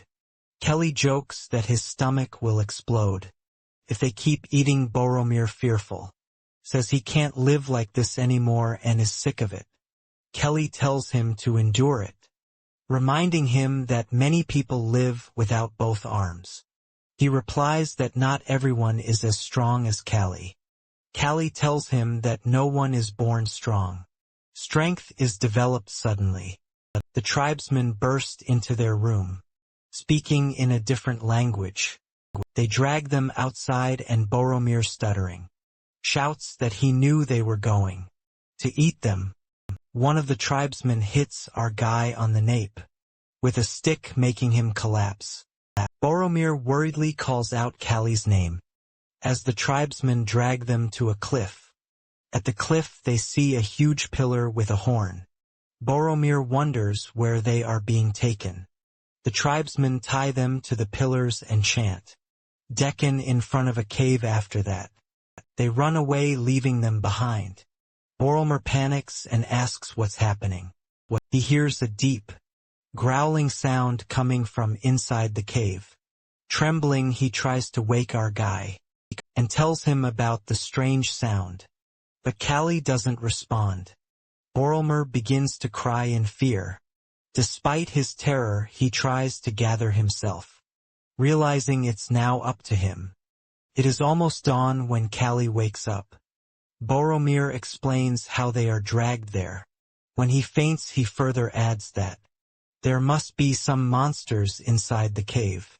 Our guy also hears a growling voice and concludes that it must be Deacon, and that they are presented there as a sacrifice. But they don't understand why the monster doesn't eat them. Yet Boromir explains that it must be warming them up. With the daylight, suddenly, our boy notices Count's bleeding lips. Count explains that how he had cut Kelly's ropes with his teeth last night, and with that now he can escape.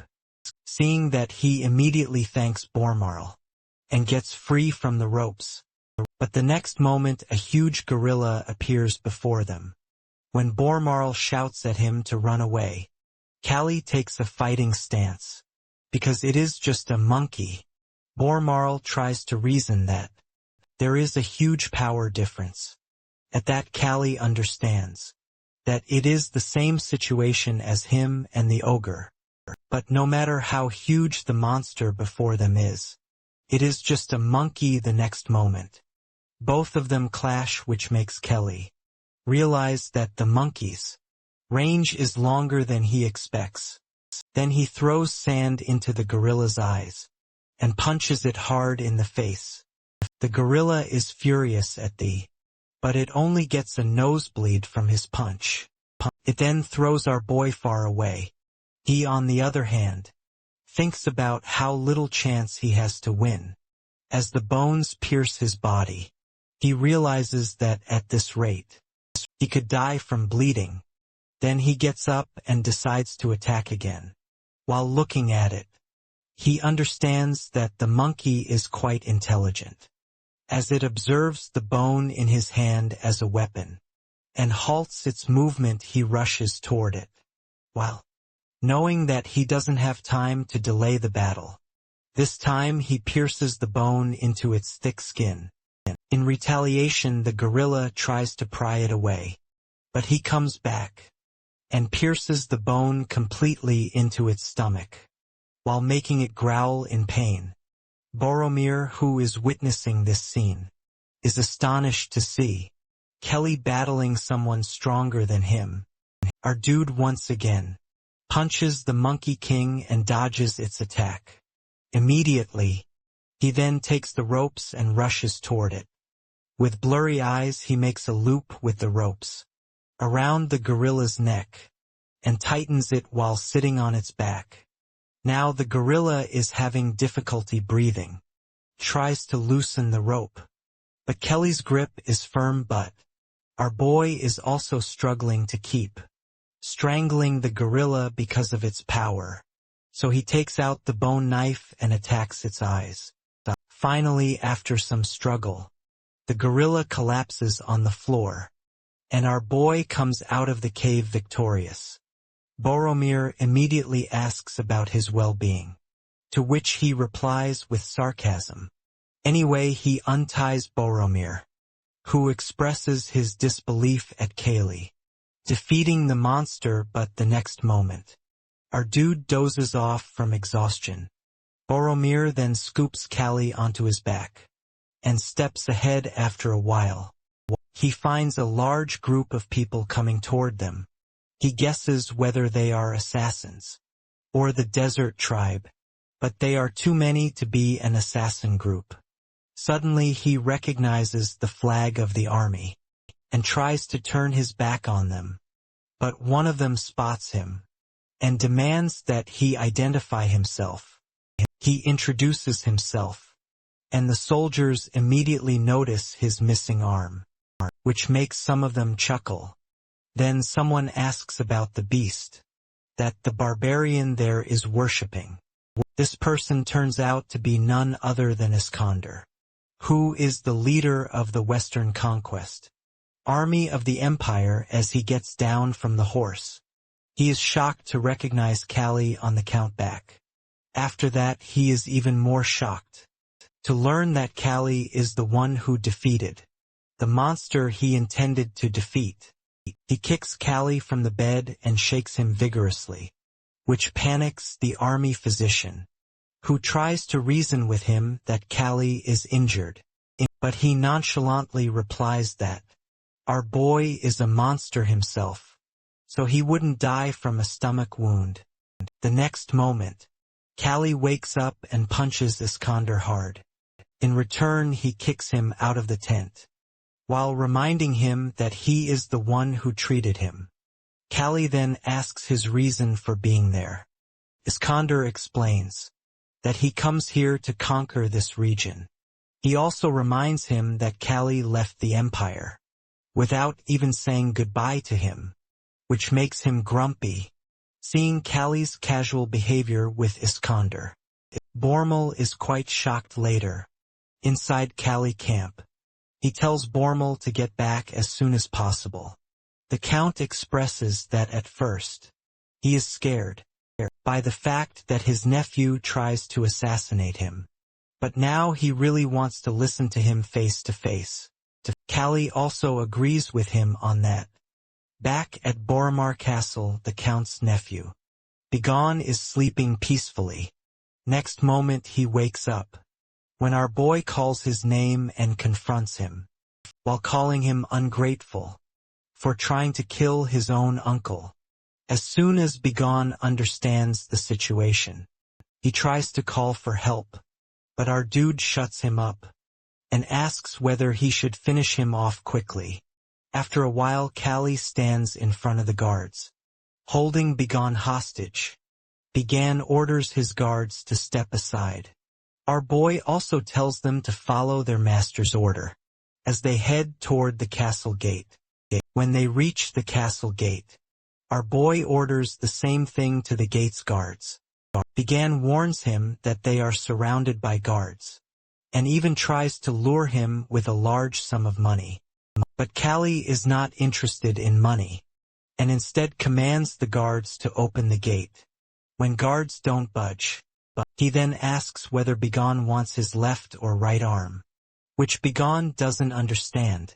He then breaks his right arm and warns him that, if he wants his other arm intact, he should order his guards to open the door. Bigon complies immediately. The gate opens and Boromir stands in front of it. He orders his guards to lower their weapons, warning that they will be executed otherwise. The guards are shocked to see that Count Boromir, with this new personality, who was once a timid person, has become daring at that. Bigon tries to claim the Count title, but Count Boromir furiously challenges him to a duel for the title. Bigon protests that the duel is unfair because of his broken arm. In response, Boromir shows him his own ripped right arm. At first, Bigon picks up the sword with a smirk, but when he sees the fiery expression on his uncle's face, fear overtakes him. He then drops the sword and apologizes to his uncle.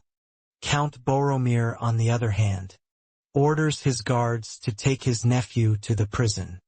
Afterwards, he reclaims his rightful position as Count and executes the traitor a few days later. Our boy is ready to depart from the Count, who remembers that he is none other than the ogre Slayer, which embarrasses Callie. He then shows him the necklace he has prepared hastily, but wholeheartedly. This necklace is made with the same ruby our boy wanted. While taking the necklace, our boy reminds the Count that it's better. He doesn't regret not to be paid for it with matches. But the Count assures him that he has paid him enough. With that, they bid farewell to each other. Meanwhile, in a jest mansion, a servant informs Azelia about the arrival of Lord Jethro, who is the merchant group leader. She lets him in and he praises her beauty. After that, they sit down, and Lord Jethro conveys that he has checked the barony, which is in poor condition, while the farmers are struggling. Meanwhile, she thinks about how Lord Jethro, despite coming from a common background, has become a powerful merchant. He is famous for making other people miserable. She asks about his purpose for being here. He then demands that she pay back his 30,000 guild, which he needs immediately because he is short on money. He even adds that with interest, the amount has become 40,000 guild, but he has given her a discount of 5,000. So it is now 35,000. She is infuriated to learn that the interest amount has increased so much.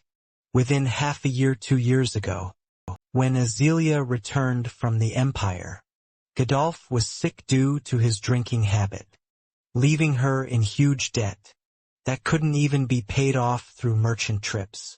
She is still unable to repay the debt she took from different merchants. She asks him to wait until autumn, but he declines her plea, instead suggesting that she sell her fighters. She immediately refuses, because they are her only source of money. He is infuriated by her response, as she needs to take action for the sake of her people. She then hears someone approaching, and asks not to let anyone in, as she is having an important conversation. But the approaching person tells her that he was going to wait, but he could not wait any longer. After seeing the situation outside, Azealia is shocked to see that this person is none other than Callie. Jethro also protests against his interruption, while reminding him his status as slave. But Callie ignores him, and asks about the amount of her debt. She tries to remind him to mind his own business, but Jethro answers that it is 35,000 guild. Our boy then throws a bag of 40,000 guild in his face, with an extra 5,000 for his treatment. The greedy merchant is quite happy to get the extra 5,000, and assures them that he will use it wisely. Both our hero and heroine are quite annoyed by his behavior. He then thanks Azealia and gives her a receipt, which she tears up before leaving. He comments that he has heard Callie's name somewhere. Callie haughtily tells him to remember the name, as it belongs to the next champion of the tournament, which makes the merchant scoff at his arrogance. When the merchant leaves, both of them settle down for tea. Azealia assures him that she will repay his money, which he tries to shrug off. She expresses her disbelief at his return, but he reminds her that despite being late, he never breaks his promises. He then looks at her beauty and blushes. She then explains her situation after her father's death, and asks about his 2 years in the empire. He answers that he was working for Philippos. She asks whether he came here to fulfill his promise. He answers affirmatively, as he doesn't have anything in this place. After listening to this, she asks whether he is going to continue fist fighting. When he answers affirmatively, she asks him to leave his place. This infuriates him, but she coldly tells him to leave. He asks whether she is seeing another man, but she denies his claim. Then he understands that she must not want to involve herself with a slave, which she confirms, while stating that she can't involve him with her if he can't offer anything to her territory. Disheartened, he asks about her confession 2 years ago. She answers that it was the naivety of her young age.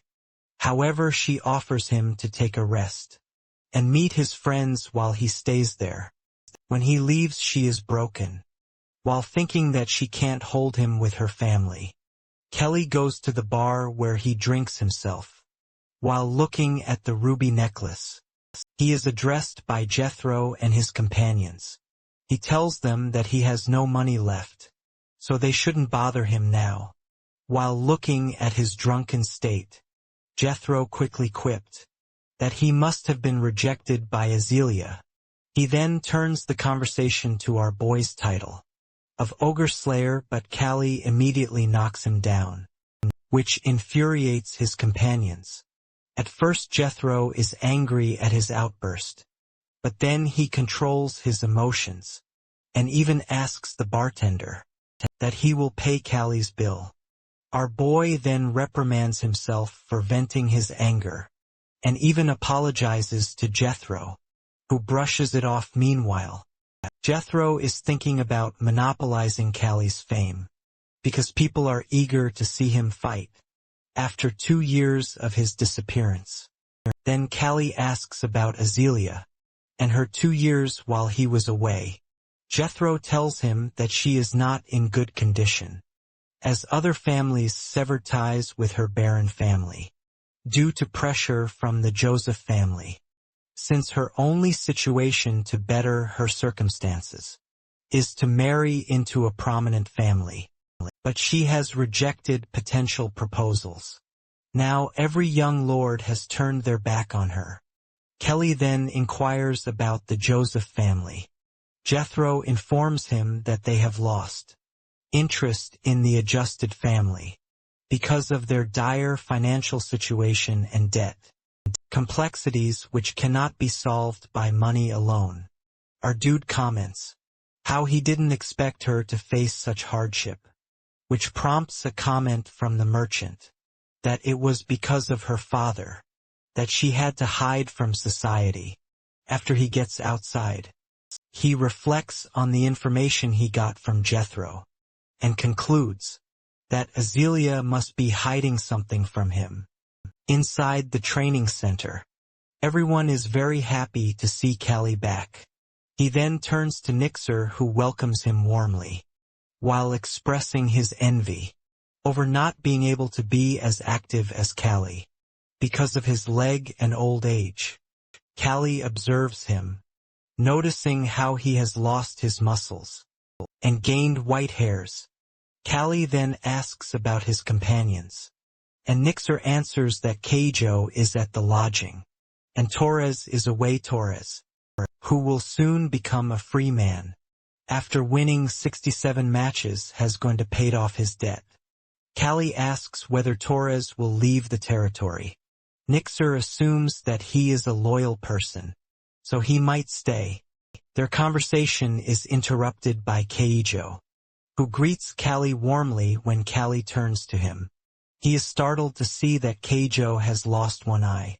Keijo explains that how he gave the biggest loss to his opponent, who attacked his eye. While reminiscing about Keijo's fighting style, he confirms that Keijo must be at a disadvantage in fighting. Both of them are happy to see each other after so long. Then he asks about Rovo. Keijo answers that when Rovo grew up, it went to the forest, which brings tears to Keijo's eyes.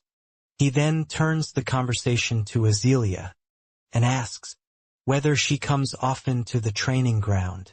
Keijo explains that because of the contagious illness of the Baron, she didn't come outside or meet anything besides some close servant. He then bids them goodbye and goes to the western forest to see Rovo. Arriving there, he shouts Rovo's name. After a while, he sees a big wolf coming to him. Then Rovo ushers him somewhere and he follows the wolf. He sees 3 wolf cubs and immediately understands that Rovo has a family now, which is why he didn't return to the camp. He is about to say something when suddenly he realizes something and rushes back. After a while, he is in front of Azealia's mansion, but the guards aren't letting him in. He requests them to let him in, but they remind him of his limit as a slave fighter. He then leaves with no choice but to fight the guards and goes inside. Meanwhile, he is thinking about why she is hiding inside. For half of the year, he looks here and there for her, and finally finds her inside a nursery. To see him here, she comments on his intelligence. He is baffled to find Azealia with a baby in her lap. He hesitantly goes ahead and takes a finger of the blonde baby in her lap, while thinking about how this moment is life-changing. For him, he remembers the time they were together and understands that this kid must be his. He asks about the baby's gender. She replies that it is a boy and she named him Soren, after her grandfather. He asks about her reasoning for hiding him from him. She argues back that it was better this way, as she didn't think he might take responsibility. When he protests, she asks him to quit fighting and take over the estate. He pleads with her not to ask something like this.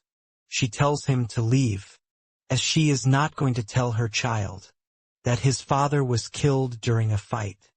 They argue for a while, with Callie insisting that he always wins. But Azealia is persistent, that he always pushes himself to his limit, and she can't take the risk. She offers him to become a baron by marriage. But he is still hesitant later. He reflects on everything. How Azealia hid her pregnancy. Because she wanted him to pursue his dream. Besides, she is also dealing with bad year. Debts and uproar from citizens. His thoughts are interrupted by the fist of Keijo. While observing his fist fighting, he concludes that Keijo has a different sense of distance. He thinks about how he suggested to Nixer that Keijo should stop fist fighting because of his eyes, but Nixer explains that he has offered him to be an instructor. But Keijo wants to do some more fights. He then asks his friend to quit fighting. But Keijo protests while saying that he didn't stop. When he injured his leg, when Callie reminds him that his situation was different from Keijo's. He hears colorful accusations from him. But when he calmly asks Keijo his reason for wanting to be a free man, he calms down later. They settle down on a bench, and he informs her about seeing a woman at the training center. But the problem is that he can't marry her because of his status as a slave. Callie dryly remarks that he also has a woman problem. But then he asks about his most important thing. And Keijo confidently replies that it is her. Something snaps in our boy while listening to this. He remembers Keijo, who didn't have such determination before. He comments on how Keijo wants to be with someone now. After a while, Azealia finds Callie in front of her. She tries to dismiss him, but he catches her attention by declaring that he is ready to be a baron. While gritting his teeth meanwhile, Azealia thinks about how she never wanted his feet to, unable to move forward. She always hoped he wouldn't come back. But now she throws herself into his arms. Because now when he returns, it's proof that she is really important to him. More than his dream of becoming a champion. Afterwards, their marriage news spreads like wildfire. Some support it while others scoff at it, as it is seen as a kind of rebellion against aristocratic society. Count Joseph also hears the news. A few days later, Kelly finally joins his duty as a baron and receives the list of participants. In a friendly match, he asks about Torres, but Nixer informs him that he won't be able to make it until the match. Callie comments that the situation is not good because they don't have any veteran fighters. Except Keijo. Nixer agrees with him, while adding that friendship won't make them money. Callie answers that they have to make it work, as they are in a worse situation. Besides, there are also people who don't like him becoming a lord. This is his chance to prove himself as a lord to them. So they need to win this. He doesn't want history to repeat itself, because they have a match with Doraemon within 7 days. He then asks Nixer to put Keijo's name on the list, and asks him to pay fully for this match. Nixer reminds him that their condition doesn't allow them to free him right now, no matter how close he is to Keijo. Then Nixer thinks about how Callie can join the match, but rejects this idea because he left the boxing behind. Nixer then leaves the place, while thinking that although there is no history of nobles participating in slave fighting, but citizens mostly want to see Callie. After Nixer leaves, Callie sees the necklace he didn't give Azealia, because of the fear that she might sell it to repay some debt. Besides, there are debt complexities he can't handle carelessly. He concludes that he needs a competent treasurer. While thinking, he goes on the road. People whisper while looking at him, saying how Godolph is better than him. Listening to them, he confirms that he is more like Iskander than Philippos, but he wants someone like said emperor on his side. He finds that person in the bar, who turns out to be none other than Jethro. He asks him to help him Jethro immediately, tells him that he doesn't have money to lend him.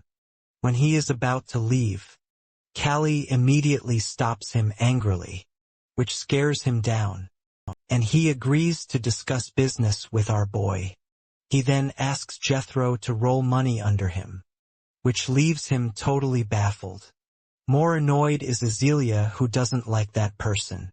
Callie reasons that he doesn't have knowledge of economics, so he wants Jethro's cunning. They both don't like him, but he can do some nefarious work for him. So now he can make him understand the situation closely, and then Callie can do something about it. He thinks about how he never liked the ugly and dirty way Filippo's managed politics, which many times extended to assassinating dangerous individuals. That's why he immediately left that empire. But now he himself has to do it. Azealia then hands over everything to him. Usually, it's rare for the power to be given to someone noble by marriage, but in Azelia's case, it is only debt and burden. After the following days, she sees Callie doing everything in his power to handle the situation, which he always does now. Looking at the fighters, Callie doesn't seem happy. For days later, after taking a shower, he thinks about how he has been living for only his boxing career for the last 3 years. But looking at the mirror and reminding himself of his past self, he realizes that he hasn't done anything related to boxing since he becomes a baron now. He doesn't understand the purpose of his second life. After a while, he welcomes Count Doraemon, who expresses his disbelief that Callie has really become the baron. Then both of them greet each other, while Doraemon is still in disbelief, shaking hands with a slave. During the tea, he informs Doraemon about his hand-picked pugilist, while intentionally mentioning the ogre, which irritates Doraemon. He then informs him about the broken mental state of the ogre after getting into a fight with Callie. Callie then tells him that the arena will be ready until 3 days before the match date. While looking at him, Doraemon assumes that he might be fighting as well, and asks whether he is participating. While looking at Azealia, he declines, which brings relief to Doraemon. He is quite happy that they have only blind Keijo and rookies, so he can easily destroy them. On the day of the match, Jethro is distributing bread to everyone, while asking them to maintain discipline. Jethro is quite angry that the bread, which is bought with his money, is being given to everyone. He asks our guy whether he is really going to give him money. Callie answers that he can't deceive a cunning man like him, which Jethro takes as a compliment. However, he is still doubtful about Callie's acquaintance with Borelmarl in the audience. Everyone has different opinions regarding Callie. As a new lord, some have good ones, while others have bad. The match starts with Shura being the first one to go. While looking at the ring, Kelly understands the urgency to win this match, as it helps people relieve their anger before the harvest season. He also realizes that the fighting style of the boxers has transformed into modern boxing, with a Whistly style and centering around precision technique. He confirms that this development happens because of his transfer to this world. Meanwhile, Sharam's opponent punches him hard, but Sharam immediately pinches his arm, which distracts him, and the next moment he punches him so hard. His enemy concludes that his punch was so fast that the audience can't even notice, but Sharam continues punching, which is defended by his opponent. Other participants are happy to see the match, while our boy is tense, wondering when Sharam will be done. He will be exhausted only to get beaten. It really happens that Sharam gets exhausted, which is taken advantage of by his opponent, who punches him hard. Sharam still tries to punch back, but his opponent dodges it immediately and punches him back, knocking him out regardless. Sharam can't attack back, he keeps hitting him. Kelly concludes that it must be because Doryman really wants to crush them. The opponent asks Sharam to just die because of giving such a lame match. Doryman laughs, while apologizing for his fighters being rough. Kelly comments that it can happen during a match, which prompts a remark from Doryman, that he understands this thing because of his prior experience as a boxer. He looks at his fighters and concludes that there is a huge power difference between them. And Doraemon's, he doesn't have anyone besides Kijo. Jerem is good, but he just isn't prepared to win. Within a week, his other fighter is also afraid to fight and gets beaten by Doryman's fighter. Seeing that, everyone is shouting about how they can lose a match when their Baron is himself a famous boxer. They loudly curse Kelly's fighters. Doryman is quite satisfied to see it, because he has already won 2 matches. He asks whether Keijo is his last contestant, which Callie confirms while looking at Callie. Azealia is shocked to see his darkened mood. Then she tries to calm him down.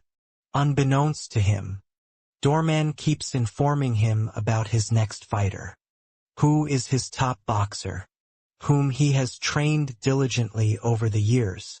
His name is Sharon. When he enters the ring, everyone is cheering for Keijo and asks him to win this match.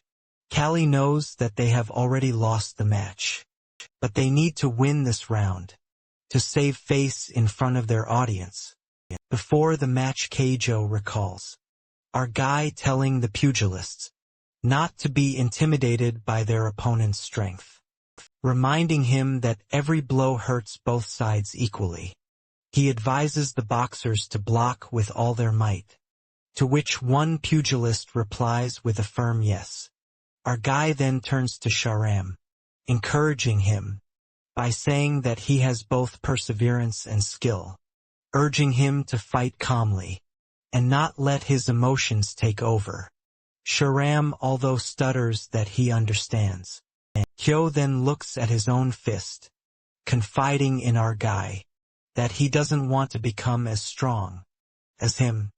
All he desires is to escape the life of a slave fighter and live a normal life like everyone else. Kyo knows that to achieve that freedom, he needs to win. As the match begins, the crowd erupts in cheers. Our guy carefully observes Keijo, aware of the difficulty of gauging distance with only one eye, but Keijo is determined to give his all. Kyo initiates the attack, throwing punches from a distance with his long arm, but Sharon blocks them effortlessly, mocking Keijo for being a one-eyed pugilist. Keijo notices Sharon's feet inching forward, and our guy panics, knowing that if he gets too close, the fight will devolve into a slugfest. Kyo swiftly steps back to maintain distance, but to his shock, he closes the gap with incredible speed.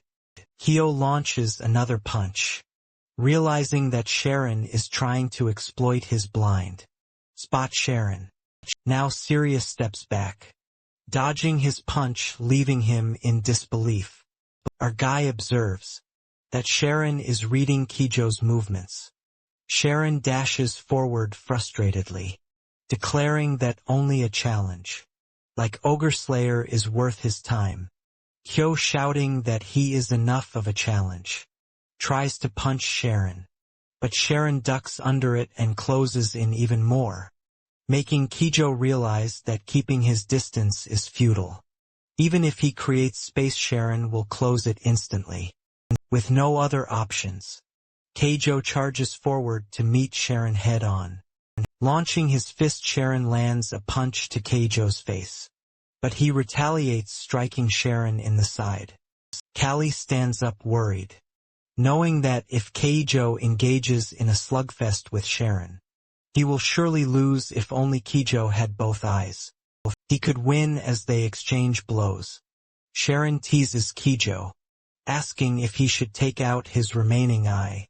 Keijo, desperate to protect himself, distances himself from Sharon, but he quickly follows up with a hard punch to Keijo's stomach, then another to his side, hitting his head.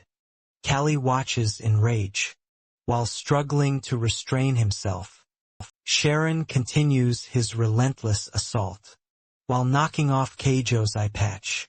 But he doesn't stop. He sneers that he has heard enough about the Ogre Slayer over the past 2 years to be sick of it.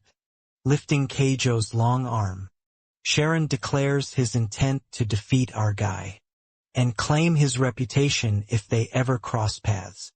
However, he adds with disappointment that, since our guy has become a noble, he will never return to the sand arena. Sharon suddenly feels a sharp pain in his side, and in response Sharon snaps his finger, calling him an arrogant bastard, causing Keijo to scream in pain. The citizens angrily question why they are subjected to such a poor fight, accusing our guy of neglecting his duties since becoming a noble amidst the chaos.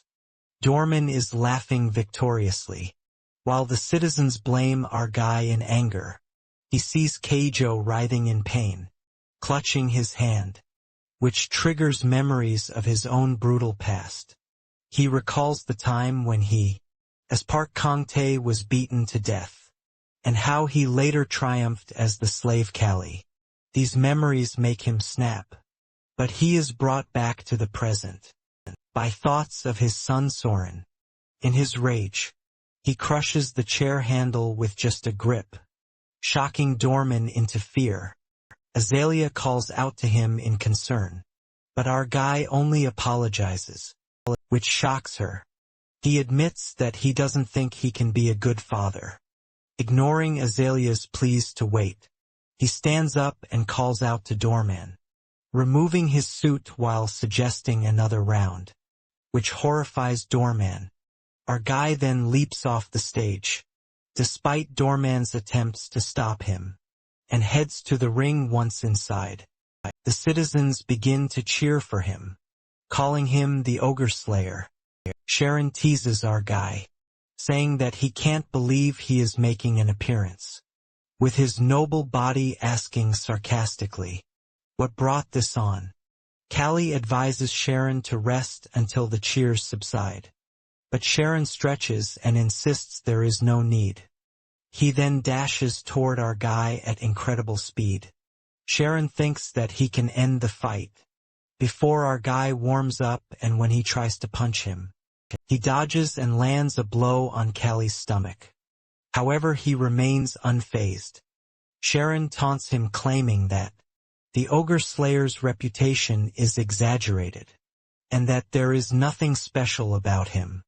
But then, to Sharon's shock, our guy suddenly appears in front of him at blinding speed, asking if Sharon plans to fight with just his mouth. At that, Callie strikes Sharon's arm shield, sending him flying backward.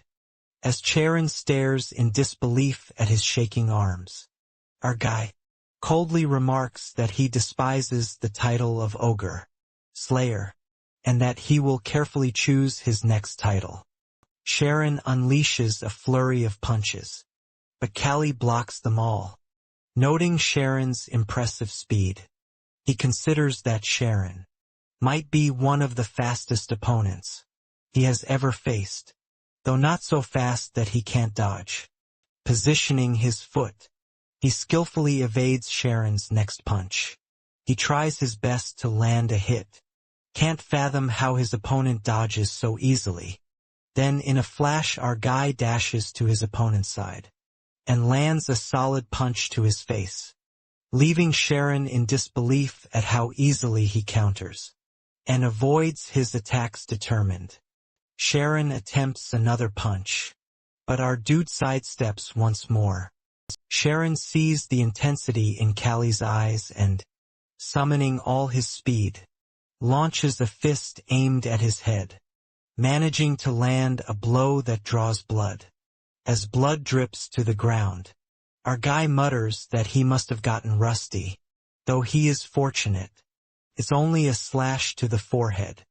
He knows he has to act quickly, with his vision blurring, and the bleeding showing no signs of stopping. He drops his guard and steps back slightly, intending to lure Sharon in. Sharon notices the lowered guard and, curious about what Callie is planning, dashes forward, while wondering if he is about to give up. His punch connects with Callie's face, causing the crowd to erupt in anger, questioning why he is suddenly acting hesitant. After being so confident, their shouts only fuel his fury. He just wants to fight with a burst of rage. Our guy punches him in the stomach, making him cough up blood and scream in pain. He desperately throws more punches, but they are blocked effortlessly. At that, our dude retaliates, while refusing to throw away everything he has achieved thus far, landing another punch on his face. Yet Sharon doesn't back down, and throws multiple punches in anger. But Callie takes them without flinching, and responds with another blow to Sharon's face. Sharon curses under his breath, knowing he has hit harder than before. But Callie is still standing. As he approaches, Sharon can't understand how he hasn't fallen. Our guy then remembers his past fight, against someone who seemed impervious to pain, who was an enemy who wouldn't go down, no matter how hard he hit. But he realizes that, in the past, the opponent had only been bluffing, pretending not to feel pain. Callie launches a punch filled with anger, sending Sharon staggering back. The citizens cheer wildly, urging him to crush Sharon. Sharon tries to punch again, but our guy dodges and strikes him in the side, delivering another devastating blow. Sharon feels intense pain, as our guy strikes the spot where Kijo had hit him. Earlier, our guy then throws another punch at Sharon, taunting him about leaving his jaw exposed. The punch connects with Sharon's jaw, and he hears the sickening crack of bone breaking, before he collapses to the ground. But our guy doesn't stop there. He grabs Sharon's hand and breaks one of his fingers, telling him it's for Keijo, and that he should never forget it. Turning to Dorman, our guy comments that the condition of his remaining two pugilists doesn't seem too bad either. He asks Dorman if they should continue, causing Dorman to question whether he has lost all sense. Even after becoming a noble, Draymond angrily declares that the ridiculous fight is over. Fainting exhaustion, he shouts that he is very tired now, and asks his pugilists when they plan to earn a spectacular title. If not now. This comment boosts the pugilist's confidence, and they begin to argue over who will fight him first. He chuckles, telling them to stop talking nonsense, and just come at him simultaneously, as it would make things more interesting. As the two pugilists rush toward him, he glances at Azalea with an apologetic expression. Noticing her worried look, he knows that he can't discuss his life without mentioning pugilism. Right now, he realizes that quitting the sport is an impossible promise. Bracing himself, he watches as the two pugilists enter the ring. He feels the blood on his head clotting. As the bleeding finally stops, assessing his opponents, he determines they are below Sharon's level. When one of the pugilists throws a punch at him, he ducks down to avoid it, and counters with a blow to the pugilist's stomach, defeating him easily. The other pugilist then appears at his side, and tries to land a punch, but he understands that what people need right now isn't bread or material things. They need help. He dashes forward, landing a punch on the pugilist, who had stepped back to cover his face. Unfortunately for him, he isn't fast enough, and takes the punch squarely in the face, collapsing in defeat, raising his fist in victory. He hears the citizens cheer for him. He knows they need someone to trust, someone who can carry their hopes for the future. He then shouts to them that just like them, he has experienced hunger, and has once laid his face down, enduring the stench of the nobles. Dormon turns pale as a ghost in shock. Our guy then addresses the citizens, telling them that he has come this far with his fists, and it will remain the same in the future. He reminds them that he has never lost a fight, and that if they find it hard to believe in him, they should at least believe in his fists. A moment later, the friendly match is over, and everyone starts leaving the venue, while Callie rests in the clinic, catching his breath in exhaustion. Kyo approaches him, commenting that, in the end, he just couldn't stay away from the match. He asks if Kijo has heard about it, to which Kijo replies that it's impossible not to, and everyone is shouting about it. He curses under his breath, and admits that he promised never to do pugilism again. But Keijo reminds him that he is different, and pugilism is his life's purpose. Our guy is surprised, and tells Keijo that he has quite a subtle insight, and Keijo asks how can he not know that.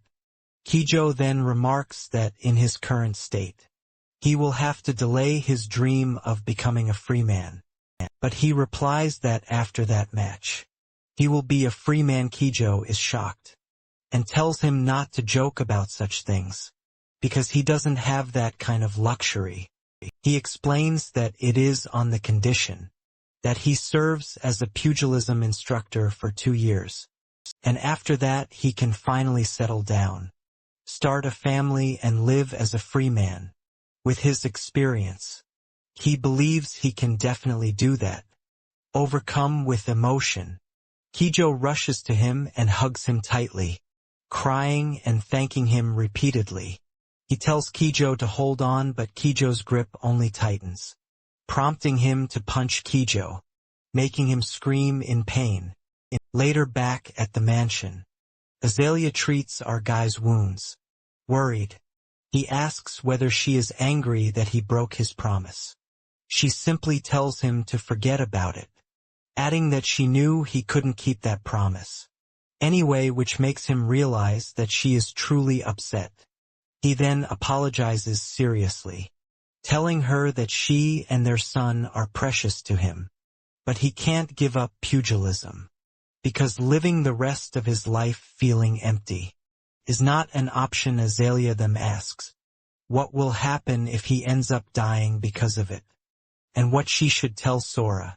When he asks where his father is, he admits that he isn't sure, but imagines Sora asking why he quit pugilism. If he replies that he stopped because he couldn't do it, because of Sora and his mother, it would sound so lame. He then explains that at the very least, he wants to become the kingdom's champion. That way he can tell his son that he quit, because there was nowhere higher to go, while preserving his dignity as a father. Azalea sighs and hugs him, while wondering aloud how she fell for such a crazy guy. He wraps his arms around her, apologizing again, and promising her that he will try not to die. Her eyes fill with tears as she begs him not to die. He knows that Park Kang-tae's life is over, and the only connection he has to a life beyond death is pugilism. If he loses the chance to be a pugilist, he feels as though he would truly die. A few days later, Torres and the instructors return. After finishing the match, while they were away, many changes have taken place in the Agesty barony, the most significant being that Callie has become Baron. Agest Torres approaches his office, hesitating before knocking, as he wonders how to be respectful. Eventually he manages to knock, reassuring himself that treating Callie with respect won't kill him. Callie invites him in, and upon seeing Torres, he is surprised at how much bigger Torres has become. Though he still maintains his balance and composure, Torres enters and then asks if he has been with Azalea since the caravan merchant's trip 2 years ago, to which he stutters and agrees. Without warning, Torres punches him hard on the nose, causing him to yelp in pain. Suddenly he remembers Keijo mentioning that Torres admires Azalea. He shouts at Torres, reminding him that he is now a baron, and on top of that injured, showing his bandages as proof. But Torres just tells him to shut up, insisting that Callie is still the same to him. Torres then sits down in front of him, cursing under his breath, and admitting that he has suspected something was off ever since the caravan trip 2 years ago. After a moment, Torres smiles and says, "The past is the past," making Callie sigh in relief. Callie then congratulates Torres on earning his freedom, noting that he is the first pugilist from a jest to do so in nearly 5 years. Torres apologizes for making him bleed, explaining that seeing his annoying face after so long just irritated him. Callie calmly sips his tea and suggests that maybe it's because he is now a noble and his face isn't soaked with sweat anymore. Torres scoffs, telling him to shove his nobility, and teasingly mentions that he heard Callie recently stormed into the arena in a fit of anger, sarcastically calling him a grand lord. Callie notices that Torres doesn't seem genuinely angry, which makes sense, since Torres rarely speaks to people he isn't close to. He then tells Torres to feel free to curse him all he wants, adding that, in truth, he should be the one bowing to Torres. After all, a free pugilist isn't obligated to sign a contract with the training camp they were affiliated with before. He knows that Torres, the wild boar of a jest, has become one of the kingdom's most famous pugilists. But despite his fame, Torres is a loyal man. Torres suddenly slams his cup of tea on the table and asks if Callie plans to continue being a pugilist now that he has become a noble. Callie replies that if he were going to quit just because of a change in status, he would have done it when his leg was broken. Torres then tells him that he won't be affiliated with a jest anymore, making Callie stare at him seriously. Torres tells not to make such sarcastic faces, while explaining that he had originally planned to stay with a jest. Callie asks if it's because of him, or because he married Azalea, which makes Torres angry. He shouts that yes, he did lie Azalea he would not leave over such a trivial relationship issue. Torres then confesses that he had planned to stop pugilism once he gained his freedom, training hard to earn wealth and honor. However, after seeing Callie, he changes his mind, and pugilism has become more than just a means to an end for him, which surprises Callie. Torres adds that he thinks it would be satisfying to knock someone like Callie out with his own hands. Kelly smiles and asks if Torres wants to see who will get beaten up. Torres then tells him that he'll be competing in the Kingdom tournament with a different training camp. He explains that it's forbidden for more than one participant from the same camp to enter, making Callie realize why Torres won't be affiliated with a jest anymore. Before leaving, Torres tells Callie that he still considers him a friend, and that during the fight against the ogre, he had desperately hoped Callie wouldn't die, genuinely cheering for him. But Torres reminds Callie that they are both walking the same path, and only one person can enter the narrow threshold of success. He then tells Callie that he doesn't like him enough to give up that narrow threshold. To that Callie replies that the feeling is mutual. They say their goodbyes a few days later. Baron Doriman leaves Ayest. And Torres is among his party, who was once known as the boar of a jest count. Doriman asks Torres if he really wants to join him, while thinking that the trainers at the training center must have been giving Torres a hard time. However, Torres insists that he does not care, since the training center is the closest one available. He also tells Doriman that he has changed a lot. Doriman wonders that he cannot believe the most coveted pugilist has come to him, on his own, determined not to miss the opportunity. Doriman asks Torres if he would like to rest after their arrival, as his territory is just over the hill, or if he would rather meet the other slave fighters. Torres takes a moment and says he wants to meet Ogre. This shocks Doriman, but he agrees and takes him to meet Ogre, who is seen holding huge wooden sticks. Torres feels as though Ogre might be crazy. Doriman informs Torres that Ogre is no longer able to compete in matches, and has completely lost his fighting spirit. He explains that it has been a while since he last saw him, so he got curious. Doriman further shares that a year ago, he was confused about what to do with Ogre, because he was not participating in matches, while wasting food and resources, and when he went on a rampage, no one could control him, but eventually, he got better and started helping with work. Doriman asks Ogre about his work, and Ogre replies that it is fine. Doriman reminds him to stay aware of his surroundings while working and not to crush anyone like before. Torres then wonders loudly if Callie can knock down a monster like Ogre.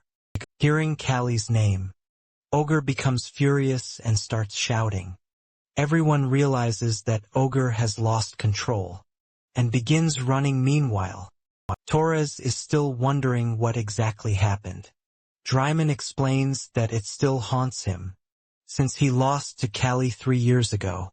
He says that whenever Ogre hears Callie's name, or the word pugilist, he loses control like this. Torres now understands that Callie destroyed not only Ogre's body but also his spirit. He decides that he must face Callie someday. Meanwhile, the harvest season arrives. After the friendly match between the kingdoms of Agest and Doriman, Agest is struggling to get through the winter. However, with the skills of the current treasurer Jethro, they manage to buy grain from various places to meet their needs. Nevertheless, the debt continues to pile up, and the wedding of Callie and Azealia is fast approaching. Jethro furiously confronts Callie and asks if he has any idea how much he owes. Our guy apologizes and says he will contact Count Borelmarl soon, but he insists that they must prioritize finding citizens first, as people are more important than money. Jethro coldly responds that nothing is more important than money. In this world, he explains, that for a few bucks, people sell children or even kill their parents. He says that Callie, of all people, should understand this better. Being from a slave route, he adds that money can even buy humans, and that it is the only thing he trusts. Despite his words, Jethro agrees to cover the cost of the wedding for now. Our guy thanks him, while acknowledging Jethro's competence, but worries that if he cannot repay him, Jethro might exploit the estate. He considers that, in the worst case, he could ask the emperor for help, but he can guess what that sneaky fellow might demand. In return, lost in these thoughts, Callie is interrupted by Azealia, who asks if he can hear her. She shows him a dress and asks him to try it on. For the wedding, she brings several dresses, and explains that they have to dress formally, because there will be many nobles attending. Callie questions why, as it is just the wedding of a local baron's family. Azealia insists that he is still her partner, and this is about ensuring they treat a baron of humble origins favorably. As our guy tries on the outfit, Azealia remarks that it looks good on him, and tells him to wear it. Callie, however, feels too preoccupied to focus on such matters. The wedding date is set, and letters are sent to various nobles. On the wedding day, nobles arrive at a guest's territory, each with their own agenda. People discuss Kelly's character, some calling him great, while others remember his past as a slave fighter. Count Joseph, who dislikes our guy, arrives and greets Azealia. He says it has been a while, and asks if he can call her a baroness now. Azealia, who is now frustrated, questions his presence, but he insists that they share a bond. But she is now keeping her composure, says that she hopes he enjoys his time here, all the while thinking that if she kicks him out, bad rumors will spread. Meanwhile, Joseph, harboring ill intentions, thinks that the woman who insulted him and the slave is having a wedding, so he could not possibly miss it. Joseph begins greeting the guests, while Lauren Karina stands at a distance, calling the others pathetic fools for groveling to the man who was beaten, for attempting something terrible. To Azealia, he wonders if a particular feels no shame to acquaintance with Joseph, even in front of his daughter. Just then, the same noble approaches Lorvin to introduce him to his daughter. Lorvin excuses himself and leaves. He heads to Callie's room and knocks the door. Inside, Callie is struggling with his dress, complaining that the collar feels too tight. Lorvin enters and Callie greets him, first taking his false name, but then greeting him as Lorvin from Corin. They greet each other warmly. Lorvin remarks that he predicted Callie would not remain a slave, but admits he did not expect him to become a noble. He informs Callie that his name is currently the most talked about among the nobles. Callie responds that it explains why his ears have been itching. Lorvin continues, saying that while some of the talk is good, most of it is negative. He explains that Count Joseph has laid significant groundwork in central politics, gaining many followers. He adds that Joseph's daughter recently became a princess, giving their family the royal family's backing. This could pose a challenge for Callie. Hearing this, Callie asks if he should now be careful with the people around him. Lorvin, smiling, says that he has taken enough of the groom's time, and leaves. Lorvin reflects on how pugilism is now a popular form of entertainment, comparable to the heyday of gladiatorial combat. Step by step, Callie has risen from a slave to a noble, gaining influence over the public's mind. This makes Lorvin feel that Callie has nothing to worry about. The wedding ceremony proceeds. The priest asks if the groom swears to care for the bride forever. Callie answers that he swears, still in disbelief that he is really getting married. Lady Azealia looks happy and beautiful. The priest continues, saying that he will send a part of both their souls to the goddess, uniting them forever. Music plays as the ceremony concludes, and everyone congratulates the baron and baroness. A lady teases Callie while saying that many young men must be heartbroken to see him with such a beautiful wife. At that, Joseph approaches Callie to congratulate him, sarcastically commenting that he must have good financial resources to host such an extravagant wedding. Callie retorts, asking if Joseph cares so much about finances. Joseph replies that he does, and shows Callie an agreement, explaining that a guest owes his family a significant debt. He admits it was rude to come without an invitation, but says he urgently needs 100,000 guild from Callie. This angers Callie, but before he can respond, Count Bormer arrives and asks if the wedding is already over. The guests whisper about Borelmer, wondering how he lost one of his hands, and what his connection to the kingdom is. Borelmer remarks to Callie that it is his wedding, but feels more like a funeral. Due to the gloomy atmosphere, Callie welcomes him, but Borelmer notices Joseph and recognizes him. Joseph is shocked, wondering why one of the kingdom's wealthiest nobles is here. Boromir's reputation precedes him, as even after losing his arm, he has built an empire through trade, and has the wealth to attract many followers. If he enters politics, Boromir notices the agreement in Joseph's hands, and asks about it, saying it does not look like a wedding gift. Joseph, sweating, explains that he urgently needs to collect money from a guest. Boromir remarks on Joseph's lack of manners, saying a wedding should be a time of celebration, not debt collection. Joseph angrily insists that he must receive the money immediately, and warns Boromir to be careful with his words. Boromir asks how much is owed, and Joseph names the amount. He assumes Boromir would not part with such a large sum easily, to everyone's surprise. Boromir places a box full of guilds in front of Kelly, explaining that he thought Callie urgently needed funds, and brought 500,000 guilds. Joseph is left in shock at the terrifying wealth of the Borelmarl family.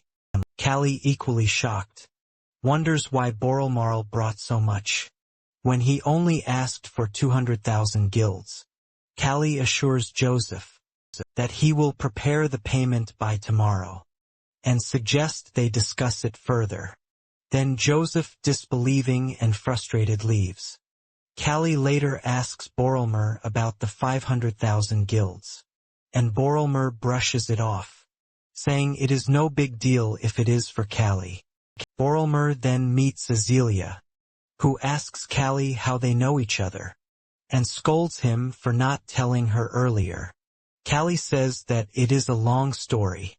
Boromir laughs, and tells Callie that it is his story to tell, and asks where he plans to begin. Boromir tells the crowd that he cut the rope with his teeth, while exhausted, and Callie handled the monster. When people ask about the monster, Callie wonders how anyone would believe the story, especially after seeing the monstrous monkey in person. He continues recounting how severe his injuries were, and how he thought it might be the end for him. Callie interrupts, telling him that he is drunk. Bormarsh realizes that he has said too much, and refrains from talking about the Empire further. Callie notes that even being close to Count Bormarsh attracts nobles, and any involvement with the Empire would only complicate matters. Later, our guy gives Azalea a ruby necklace, while saying he had been trying to give it to her, but could not find the right moment. She loves the gift, and learns it was crafted by Arzon's master artisan.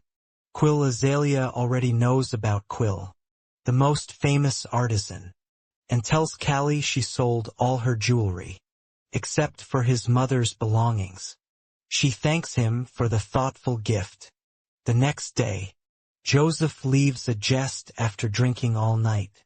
As he departs, Callie feels relieved, thinking that he no longer has to worry about Joseph.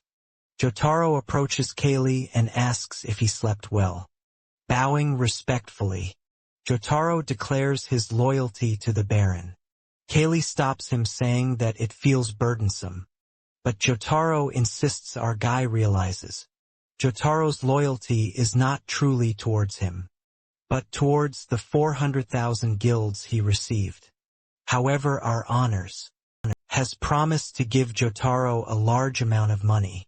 Joseph had carefully budgeted enough to survive the winter. But despite the massive sum of 400,000 guilds, they could only partially pay off their debt. A jest with its mountainous and barren lands relies heavily on its pugilism training academy for income rather than serfs and manors. However, a significant number of ace pugilists had left. Callie concludes that if they paid off all their debt with the 400,000 guilds, they would be unable to bear the financial burden. Meanwhile, Jethro, walking through the mountains, gets the idea to make a raspberry drink, can make them rich back at the estate. Callie watches his baby and finds the child fascinating. Every time he sees them, Azalea shows Callie a letter from the kingdom, announcing a pugilism competition in celebration of the crown prince's wedding. And his 17th naming day, the news leaves Callie confused. Azalea clasps her hands and tells him that she would prefer he rests for another year or two, but she knows he will go anyway. Callie confirms her assumption, while saying that he will leave after winter. After that, our guy begins training for the competition. While running, Keijo taunts him about trying to move faster, but apologizes when he realizes it is Callie. During practice, Callie punches a wooden post and Nixer stops him, while warning that they are already short on supplies and cannot afford to smash anything. Nixer appoints Keijo as an instructor, who admits that he did not realize instructing would be so difficult. Nixer replies that work is never easy, remarking on Callie's remarkable journey, from a limping slave to a noble, and from the least trusted one to an instructor. He feels grateful that Callie came back alive. Our guy continues his rigorous training, honing his body by the time spring arrives. His physique has undergone a complete transformation, tempered and perfected like a sharp blade. Finally, he prepares to leave for the competition on horseback. Azalea asks if he is sure he does not need guards. Callie replies that he will go alone. She sighs, saying he always keeps her worried to the very end. Calling his name, she adds that he understands her feelings, without her having to say them aloud. Callie smiles and departs for the competition. 2 days after leaving a jest, our guy hears a voice calling for help. He notices a man who is tied with ropes, surrounded by others holding swords. Looking at our guy, one of them steps forward and speaks of sparing his life if he hands over everything he has. Our guy hesitates, his face showing nervousness.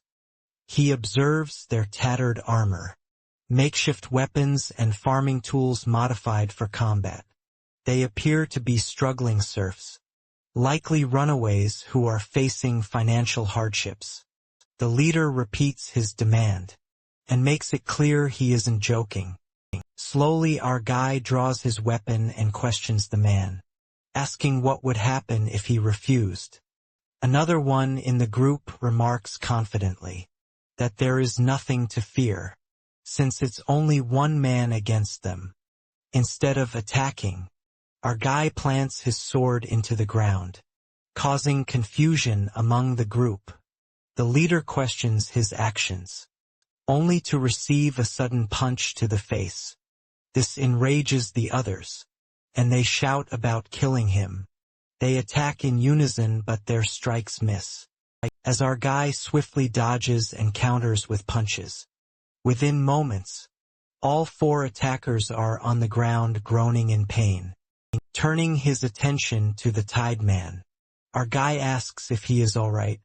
As he takes a closer look, he recognizes him as Baron Kelly of a guest. Curious, our guy asks if they have met before. The tied man acknowledges that he had expected to be forgotten, and introduces himself as Begone Borlmuro. This name sparks a memory in our guy, as he recalls Begone as the nephew who had once tried to kill Count Boromuro. Without hesitation, our guy points his sword at Begon's throat and questions him about his presence, asking if he is seeking revenge. Begon denies this while explaining that he is there, under the Count's orders to deliver a letter, but was ambushed by bandits. Our guy examines the letter, which begins warmly from the Count and mentions Begon. The letter explains that Begon had been imprisoned in the past, but was being given a second chance. The Count requested that Callie use Begon as a squire, and work him hard, but if he proved useless, Callie was free to kill him. The letter further stated that, if Begon improved and straightened himself out, he should be sent back however. The Count warned that if Begon was returned, Callie would owe 500,000 guild. The word squire surprises our guy, as he prefers working alone. Still he tells Begon that he will keep an eye on him due to the Count's request, and warns of breaking his limb and leaving him behind if he misbehaves. Begon accepts this and asks to have his ropes loosened. Later that night, Begon prepares the meal for our guy. While he observes his politeness, he notes that Begon is more useful than expected, particularly impressed with his cooking skills. Begon explains that this was why his uncle never expected betrayal from him. This prompts our guy to remark on how unworthy it is to boast about such things. Begon, in a moment of reflection, shares that he once asked his uncle to punish him by cutting off his arm, but the Count chose to treat him instead. This act of mercy made him reflect on his life. The honesty in Begon's confession puzzles our guy, who wonders how much people can truly change. Despite these thoughts, Vegan proves to be a diligent squire, even setting up a place for Callie to sleep.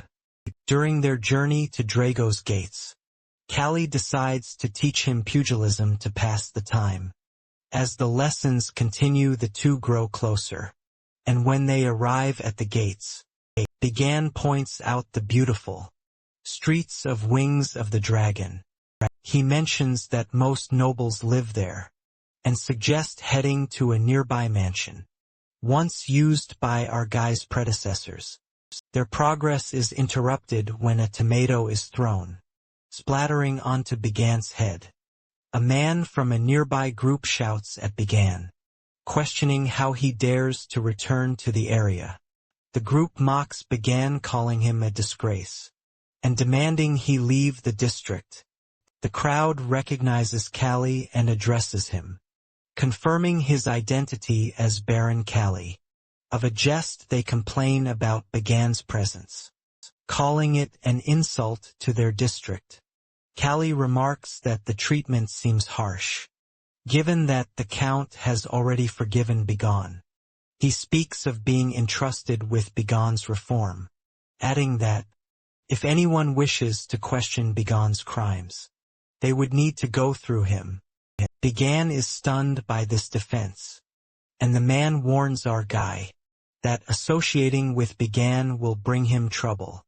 At the mansion, Began advises our guy not to involve himself in such matters, suggesting that siding with someone like him would only create unnecessary enemies.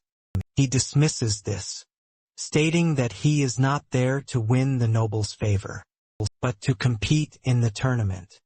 Reflecting on his own past, our guy thinks about the second chance he had received. He considers that if Begon is truly remorseful, he might be the one to guide him toward a better path. Began, overcome with emotion, begins to cry. Meanwhile, the butler arrives and is instructed to provide the best room for the two travelers, marking a shift in their journey. He looks at the pile of invitations spread across the table and asks about them. Began explains that these are invitations to various banquets and balls. He glances through them, and admits that he does not recognize most of the names. Begone reassures him that many nobles are favorable toward him, and declining their invitations could be taken as a serious insult. Our guy is frustrated that all he wants is to participate in the tournament. Yet these nobles continue to bother him. Begane suggests that they should at least consider attending some events, since there is still a month left before the tournament. He immediately dismisses the idea, saying that it is impossible to attend them all unless he has several bodies. Begane then advises him to choose the most powerful family. Thinking for a moment, our guy decides that visiting one of the great duchies of the kingdom might be the best option. Begane mentions that they have also received an invitation from Duke Wistrai, but he disagrees, explaining that the most influential family in the capital is the Eldrin family. Curious, Callie asks how a mere marquis family holds such influence. Begane elaborates that the head of the family, Angelson Eldrin Led the royal guards, and suppressed the gladiator rebellion over 20 years ago, though he only holds an honorary title and lacks actual territory. His warrior family wields absolute power. There are even rumors that he controls the royal guards and essentially uses them as his personal army. Listening to this, he compares it to a division commander, treating his drivers as personal servants, and asks what else is unique about the family. Blushing slightly, Begane mentions that the daughter of Marquis is incredibly beautiful. Without hesitation, our guy punches Begane, reminding him that he is already married. Begane groans on the floor with his swollen head. Upon arriving at the Eldrin mansion, he pauses to observe the architecture and comments that it looks imperial. The subordinate confirms his keen eye, explaining that an engineer from the Empire was hired for its construction. As they proceed inside, they are welcomed by the Marquis himself, who expresses his honor that he accepted the invitation. The Marquis then proudly announces that he has arranged for the royal head chef to prepare their meal. The confused our guy wonders if the Marquis is boasting about such matters to display his influence. Meanwhile, the Marquis himself is taken aback by Begane's presence, internally questioning why a dirty man like him was allowed into the mansion. If he were not Baron de Jest's companion, he would not have tolerated it. The meal is served and he enjoys it, while sincerely telling the Marquis that it tastes excellent. The Marquis then requests a light conversation and states that he has a question for him. He finds it amusing how nobles always have something to ask. The Marquis explains that unlike most nobles, he admires him because he is a warrior who understands power. Coming from a warrior family himself, he has faced discrimination among nobles who merely inherit their titles, but lack the strength to protect themselves. He admits that dealing with such nobles has always been troublesome. Our boy responds that if such nobles were the first to go to war, it would be quite a problem. The Marquis chuckles and says he is starting to like him even more, while adding that if he were not already married, he would have considered marrying him to his daughter. Marquis is curious and asks about his reason for coming to the capital. At that, Kelly excitedly responds that a fighter like him would naturally come for the tournament. The Marquis pauses for a moment before stating that he has never heard of a noble personally competing in a tournament, as nobles usually send sponsored fighters to represent their honor. Without hesitation, our guy clarifies that he was a pugilist. before becoming a noble, so it is more than just a competition for him. The Marquis bursts into laughter, remarking that while most nobles would have taken such a statement as an insult, he finds it refreshing. He then instructs his servants to guide him to the banquet hall, where he will introduce him to his family and associates as they enter the hall.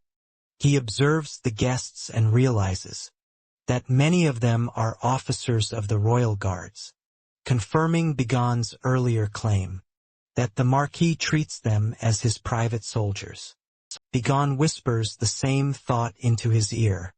Soon after, the Marquis introduces his daughter, Nasha Eldrin, who is as beautiful as rumored. However, he immediately notices that she looks emaciated. Her face is pale when he inquires about it. He is told that she has been sick since childhood. Looking into her eyes, he feels a strange sense of dissonance. They exchange introductions, and Nasha acknowledges his reputation as a pugilist. She then notices the scar on his nose, and asks if it was from a sword. He replies that life as a slave is unpredictable and full of dangers. She further questions whether he fought his opponents with bare hands back then, to which he admits that he nearly died. Impressed, she turns to the others and announces that Baron Agest once defeated a sword-wielding opponent while unarmed. Asking if they would like to hear the story, he finds himself confused, as several noble women suddenly surround him, eager to hear the tale. Annoyed by their interest, he explains that the noble he saved back then is now his wife. Women find it incredibly romantic, while saying that she also desires a love story like that. Feeling slightly embarrassed, our guy tries to shift the conversation when a noble steps forward, the same man who had thrown a tomato at Vegan's head earlier. The noble acknowledges his story, but insists that something about it remains unclear. Instinctively, he wonders if the man is seeking revenge, and offers to clarify any confusion. The noble shakes his head, and says that words are not enough, since he has spent his life handling weapons. He finds it hard to believe that someone could defeat a swordsman while unarmed. He simply states that it is the truth. The noble then proposes a reenactment, offering to use a dull practice sword for safety. He sighs but ultimately agrees, stating that it is easier for him to explain with his fists than with words. Nasha attempts to stop them, but the Marquis intervenes, saying that this is a good opportunity. He too wants to witness firsthand what kind of pugilist Baron Agest truly is. The man warns him that, despite it being a practice sword, a single mistake could still break his bones. Kelly remains unfazed, stating that any fractures he suffers will be his own responsibility, and that his opponent should go all out.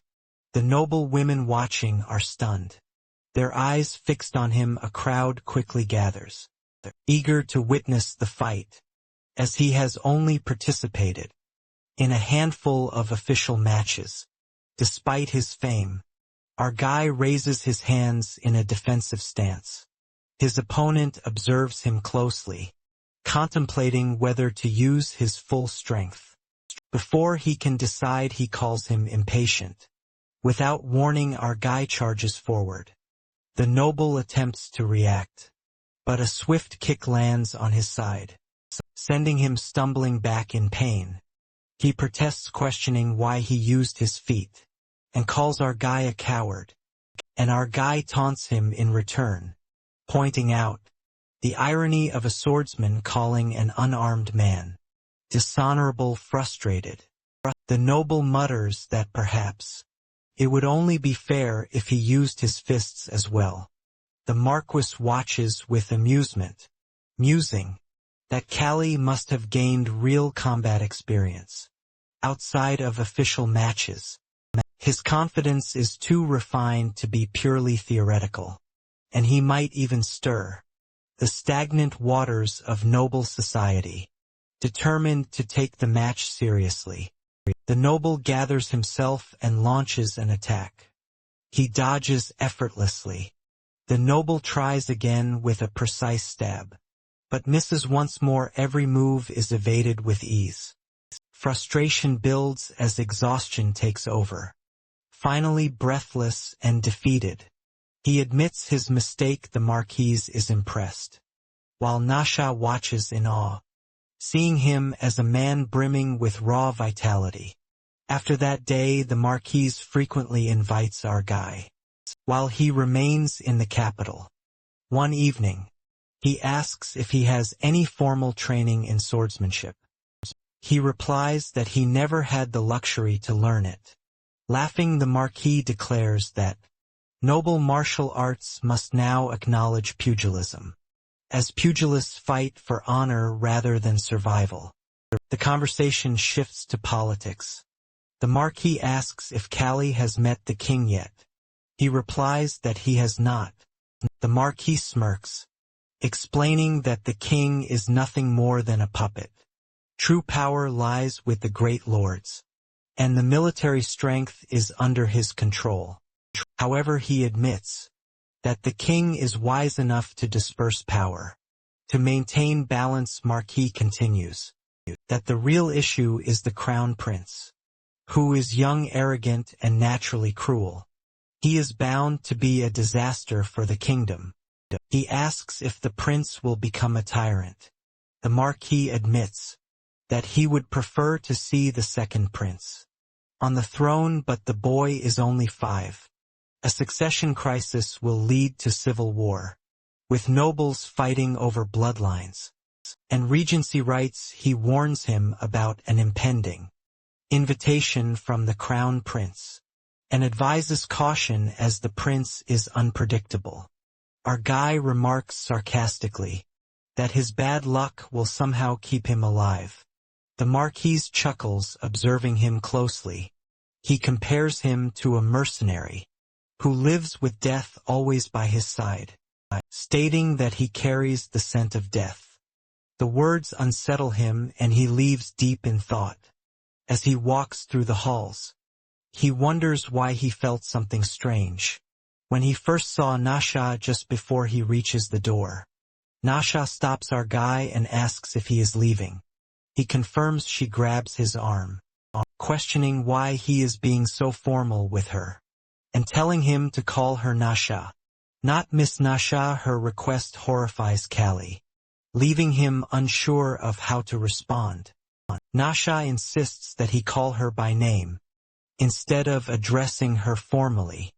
He pulls away with an irritated expression, telling her to let go.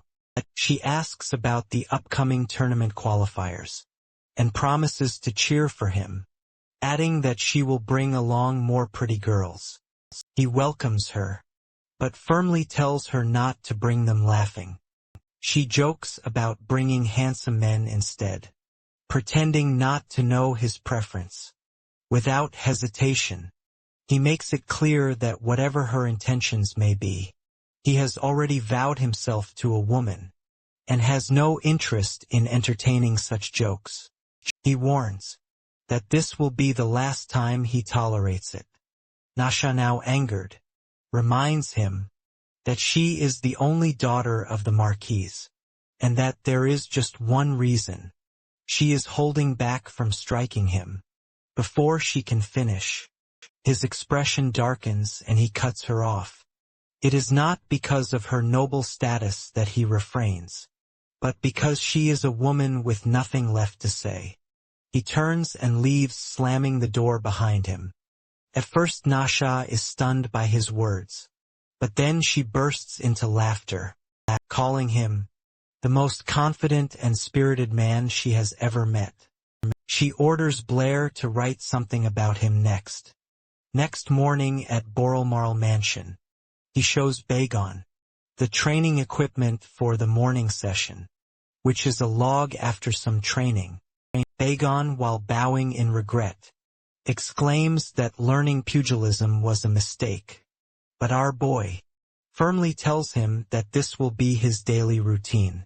Now Bagon protests, claiming he might die from the intensity, but he dismisses his complaints, insisting that foundational strength is necessary. A blade can be refined by a skilled blacksmith, but there is no substitute for training. When it comes to strengthening the body, he acknowledges that Bagon has done well so far, and Bagon finally understands. His mind drifts to his encounter with Nasha. The previous day he wonders if he was too harsh, but reminds himself that she had started bringing up Azealia, making it necessary to stop her. Shaking off the thought, he refocuses on the upcoming tournament. He informs Bagon that he will be stepping out, and tells him to clean up in the meantime. When asked where he is going, he simply replies that he needs to buy leather straps and ointment. Upon arriving at the marketplace, he notices a tent that feels strangely familiar. It takes a moment before he recognizes it as a gypsy tent, the same kind where he once had his fortune told. Alongside Azealia in Wistrai, deciding to give it another try, he steps inside. The fortune teller welcomes him, stating that she has been expecting him, and calling him a warrior. The title confuses him, but she quickly clarifies that she only speaks as she sees things. If he finds it unpleasant, she offers to change her words. He tells her it is fine and asks if this place is truly meant for fortune-telling. He recalls an old woman reading his fortune in a tent, just like this before. The woman confirms that their kind does not offer readings to just anyone, and the old woman must have seen something in him, just as she does now, taking his hand. She begins to speak of visions, flying hunks of metal, a human inside a box, a wagon moving without a horse. She admits that she has never seen such things before. His body tenses as he recognizes the words. These are the same visions he once heard from the old woman. He starts to wonder if gypsies truly possess divine powers. But then he remembers that he himself is a supernatural being, reincarnated as a slave in another world. The existence of mysterious abilities should not surprise him. The woman continues, sensing an unusual guardian behind him, which is a sign that his fate is significant. He disagrees, stating that he was not saved by any guardian, but by his own fist. She smiles and tells him that this is precisely why she called him.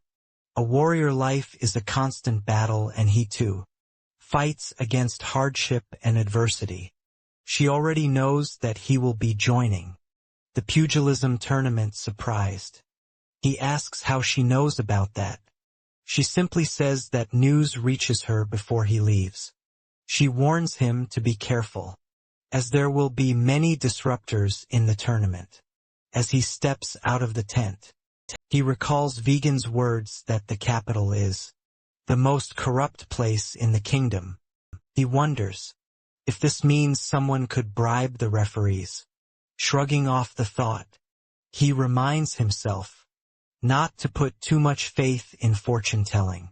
Time passes and the tournament qualifiers begin. A fierce match unfolds between Torres and his opponent. Torres dominates, attacking relentlessly, until his opponent collapses unconscious. The referee announces Torres as the winner, securing his place in the main round.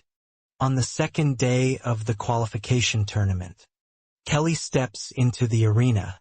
Behind him, participants are already fighting, even though the match has yet to begin. He observes the commotion, wondering why they are so impatient. Nasha arrives to watch the match. Waiting for his turn, Blair accompanies her. Nasha, instructs Blair to use dark magic to eliminate him, and she acknowledges the order. However, deep inside, Blair mocks her, thinking that she is foolish for believing in something like dark magic. To her, death is right in front of Nasha, but she remains unaware Blair's true intention is to take as much money from her as possible. Once she no longer has a use for her, he plans to get rid of her without hesitation. Meanwhile, our guy quickly realizes that there are no rules or ropes in this round. The qualifying match is a chaotic brawl, with 20 participants fighting at once, and only the last 3 standing will advance to the final. He has heard that competitors often gang up on famous pugilists. As the drum signals the start of the fight, our guy chooses to wait, expecting an immediate attack. However, instead of targeting him, the others begin fighting amongst themselves. His patience wears thin, frustrated that no one is coming for him. When he questions them, one of the fighters responds that no one is foolish enough to attack a noble. Annoyed, our guy demands they attack him. Another man warns that if he stays quiet now, he will only be ambushed later. His frustration reaches its peak and he lunges forward. Attacking both of them, they call him insane for not taking advantage of an easy path to the next round. But he refuses to sit still. He challenges them once more. But one opponent hesitates, suspecting that he will take revenge later. If they attack him, he dismisses the thought, calling it petty to remove all hesitation. Our guy loudly declares that he will reward 10,000 guilds to anyone who defeats him. The arena erupts with excitement as the fighters rush toward him. Eager for the prize, one initiates an attack, but he is ready before the opponent can strike. He counters with overwhelming strength, stunning the entire crowd. As more challengers rush in, Callie taunts them, asking what they will do now that he is being petty. He counters their attacks effortlessly, dodging and striking with precision. Demonstrating his skills, he tells them to watch and learn how battles are fought in the Empire. His opponents dismiss it as bluffing, claiming they have never seen such a technique before. He simply states that it is the truth. The audience murmurs among themselves. Some believe he has lost his mind, while others acknowledge his remarkable performance, realizing that the rumors about him were not exaggerated. Seeing that none of them are able to take the reward, he provokes them again, enraged. An opponent attacks, but he resists, effortlessly countering with a powerful punch that sends the man crashing to the ground. Just then, our guy notices Nasha and Blair watching him. Nasha asks Blair for her opinion. Blair outwardly praises his life force, claiming she has never seen anyone like him before. But deep inside, she is already scheming to make it appear as though dark magic worked. She plans to kill him, however. After witnessing his strength, she realizes that it is impossible. Poison becomes her only option. The fight ends with his victory, securing his place in the main round at Eldrin Mansion. The Marquis tells Callie that he enjoyed watching the qualification tournament. However, he appears to be thinking something. Our guy asks him about it, and he informs him that the Crown Prince watched his match, referred to him as the dark horse of the tournament, and expressed his desire to meet him. Apologizing, he acknowledges that his earlier words have come true. He dismisses it, saying that this was bound to happen. Marquis assures him that if any issues arise, he will do his best to prevent them, but advises him to remain cautious. Later that night, at the palace of Crown Prince Creon Le Regis, Callie arrives with Begone, The prince welcomes him, while expressing gratitude for accepting the invitation, praising his performance. He commends him for taking down filthy scoundrels, finding his words unusually rude for a crown prince. He wonders if Crayon truly holds such a position, thinking that even Iskandar seemed more dignified. In comparison, the crown prince explains that the tournament is part of his wedding celebration, and that he would be offended if a lowly man won. With that, he unsheathes his sword and swings it, stating that a noble as excellent as him should win. Observing his arrogance, our guy recalls the Marcus's words, and concludes that Creon is both foolish and lacking as a person. Creon demands a response, and he simply states that he is determined to win. Laughing, the prince shifts his attention to Began, asking about him. He introduces Began Borelmarl as his servant. Without warning, the prince slaps Began, calling him an unruly brat and ordering him to leave, saying that this is no place for someone like him. In response, our boy also announces that he is leaving, mentioning that he has dinner plans with the Marquise. Creon acknowledges it, but warns him not to bring Began along next time. His patience snaps. Vegan attempts to hold him back, but without hesitation, he reveals that he was once a slave fighter, with a vulgar and utterly despicable bloodline. Creon is visibly shocked and in a fury, declares that he hopes they never meet again. Without another word, he leaves. Back at the mansion, our guy discusses the encounter with the Marquise, who explains that Creon is destined to be the future king, as the current ruler is unlikely to survive the year due to illness. He reveals that he once served as Creon's martial arts instructor and attempted to correct his temper, but a person's nature cannot be changed. Additionally, the Joseph family, backed by the nobility, might try to keep him in check, since Count Joseph's daughter recently became the crown princess. Curious, he asks why Joseph would marry his daughter to Creon, despite knowing his character. The Marquis explains that nobles often betray their own blood for their family's survival, but he refuses to do the same. His daughter is not suited for such a harsh environment, and he cannot send her into it. Later, Callie orders Began to prepare the wagon. As he turns, he spots Nasha. Annoyed, he mutters that he had hoped never to see her again. She approaches and apologizes for her past mistake. Dismissing it, he states that he is leaving. She grabs his arm, asking why he is being so cold, and requests a moment of his time. Remembering how aggressive he had been last time, he hesitates. Nasha hands him a talisman, wishing him luck in the tournament.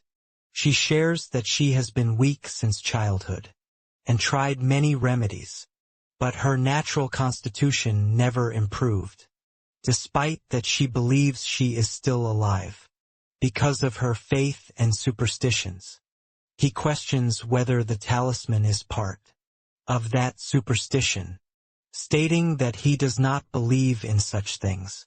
She insists that it holds meaning for her, and asks him to accept it as her apology, promising not to bother him again. Accepting it reluctantly, he wears the talisman, thinking that this will be the last time he interacts with her. She apologizes once more, but inside she is pleased. The next morning, Vegan informs Callie that the schedule for the main tournament has been released. His match is set for the following day. Hearing his opponent's name, Garrett, he asks if he is a well-known fist fighter, as he has never heard of him. Began inquires about him from the butler, who reveals that Garrett is a former mercenary, who recently switched to pugilism. Began concludes that he is likely motivated by money. Aware that Garrett reached the main round, He acknowledges that he must have some skill. Just then an unsettling feeling washes over our guy. He mentions to Began that his chest is itching. When asked about the necklace, he casually states that Lady Nasha gave it to him, and that he intends to throw it away. Vegan asks for it instead, inspecting the talisman and wondering why someone with such wealth would carry something like this. At the opening ceremony of the pugilism tournament's main event, the king arrives to give a speech. However, his words are barely audible, leading the audience to whisper about his frail condition. Observing him, Kelly assumes that he won't live much longer. The speech concludes and next, Crown Prince Crayon steps forward, accompanied by the princess. Arrogantly, he declares the tournament open. The audience chants, "Long live the Crown Prince." Suddenly, an unexpected announcement is made. A prisoner execution tournament will take place before the actual matches. This causes confusion among the spectators. The fist fighting.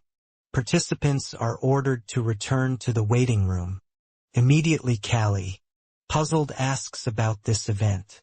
Someone explains that the Crown Prince made the decision impulsively the previous day, stating that blood needed to be spilled to heighten the atmosphere. It is dangerous, so Callie is advised to go to the waiting room quickly. As the cage is open, 3 lions are released. The prisoners, terrified and pleading for their lives, are brutally attacked. Blood spills onto the ground. As the Crown Prince and the audience revel in the spectacle watching this, the Marquis mutters in disgust, calling Creon a scoundrel. Callie observes the scene with distaste, while realizing that, in this world, death is treated casually. While he doesn't wish to impose Earth's moral standards, he finds this cruelty beyond comprehension. He concludes that only insane people live here. Meanwhile, Nasha and Blair are in the audience. Blair asks if she really saw Callie wearing the necklace, to which Nasha confirms. Blair reassures her, explaining that it doesn't matter if he took it off.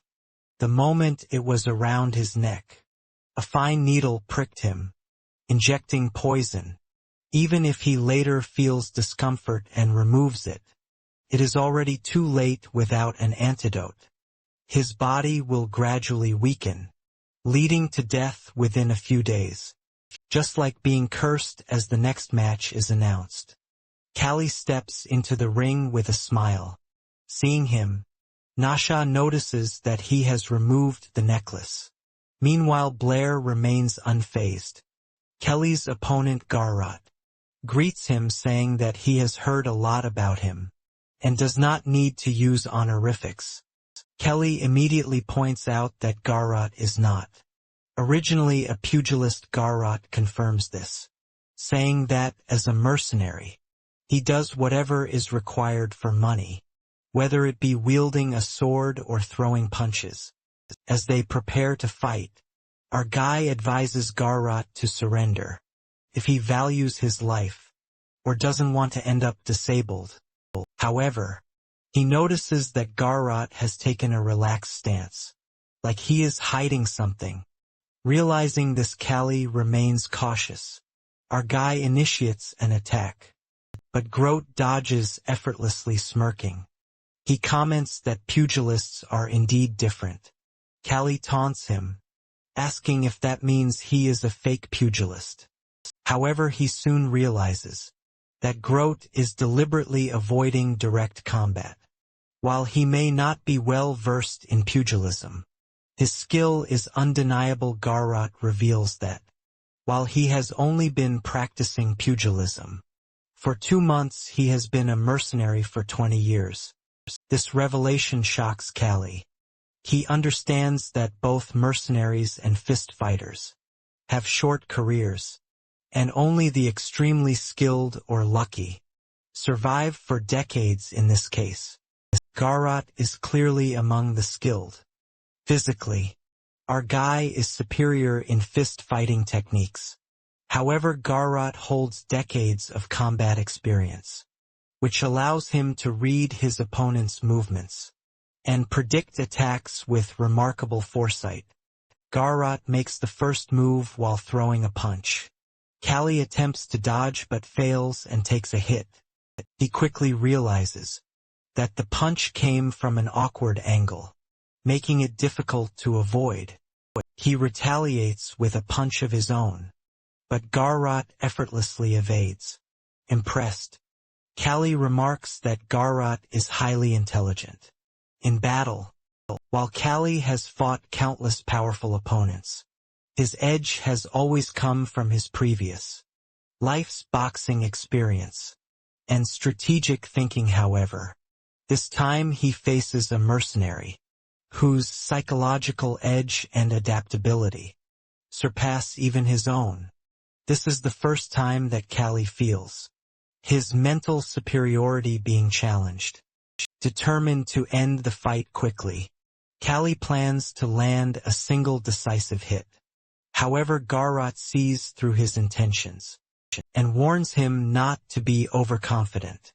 Before throwing another punch, our guy notices something strange, that Garrot's attacks don't follow a normal rhythm. His left and right punches feel completely unpredictable. Basically, orthodox and southpaw are the primary techniques in fighting. In the orthodox stance, the right hand stays at the back, while the left hand leads. In contrast, the southpaw stance places the right hand forward, and the left at the back. Orthodox is a natural choice for most right-handed boxers, as it provides an advantage when facing left-handed opponents. However, the footwork in both stances often creates challenges. With timing and defense, right-handed boxers frequently encounter southpaw fighters, while making the experience unique and demanding. The ability to switch seamlessly between both stances is a valuable skill. Garrot and Callie face off while both ready to compete. Callie quickly grasps his opponent's style, while realizing he can utilize both hands with ease. Garrot, on the other hand, also notices Callie's awareness, but wonders how much of an edge that knowledge gives him. After all, adapting to a completely different boxing style in such a short time is nearly impossible, even for a trained fighter.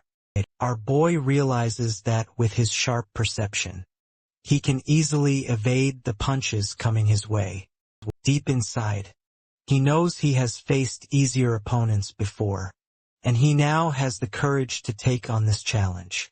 As well, Garrot is stunned to see Callie standing still, a stark contrast to his usual constant movement. It almost feels unnatural, as if some unseen force has rooted him in place. Garrot begins to suspect that something has changed. He recalls how when Callie first arrived in this world, he fought as an evasive boxer, relying on agility to avoid hits. But over time, as he adapted to the fist-fighting style here, Callie transformed into a fighter who sacrificed movement for raw power. Now it's clear that he has shifted once again, while evolving into a relentless swarmer. This swarmer style allows Callie to unleash hard hits and aggressive forward punches, while overwhelming his opponent. Gork can't help but be impressed by how much Callie has changed. Fully embracing his new style, Callie fights with unyielding aggression, while embodying the very essence of a swarmer. In his mind, Callie knows he has unraveled every trick and strategy. His opponent relies on confident and determined. He pushes forward, ready to prove his dominance.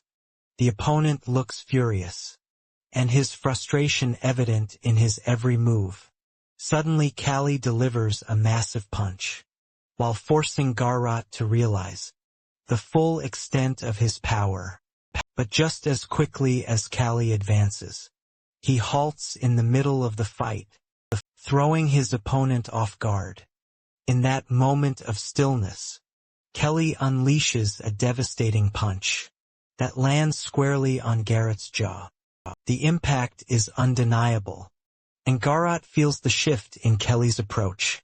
He senses this isn't the same fighter he faced before, and Kelly's unpredictability is becoming his greatest weapon. Garrett knows that if he loses focus for even a second, Kelly's evolving patterns will guarantee his defeat. As the fight intensifies, Garrett's mind races, while trying to predict Kelly's next move. He wonders what distance Kelly will strike from, and how he can counter such a versatile opponent. The crowd watches in awe, while captivated by the fierce energy and strategy unfolding before them. Even the marquee seated high above is enthralled by the sheer brilliance of his ever-changing style. The guards quickly realize that Kelly is positioning himself at mid-range while preparing to spin around them and dismantle their defenses. They can sense his intent to break through with speed and precision, while knowing their barriers won't hold for long. Garrett, meanwhile, begins to doubt that Kelly can secure victory with ordinary fists. He believes that Kelly will need to adapt his style to win without hesitation. Garrett delivers a massive punch, following it with a flurry of relentless blows, each one fueled by his sheer strength.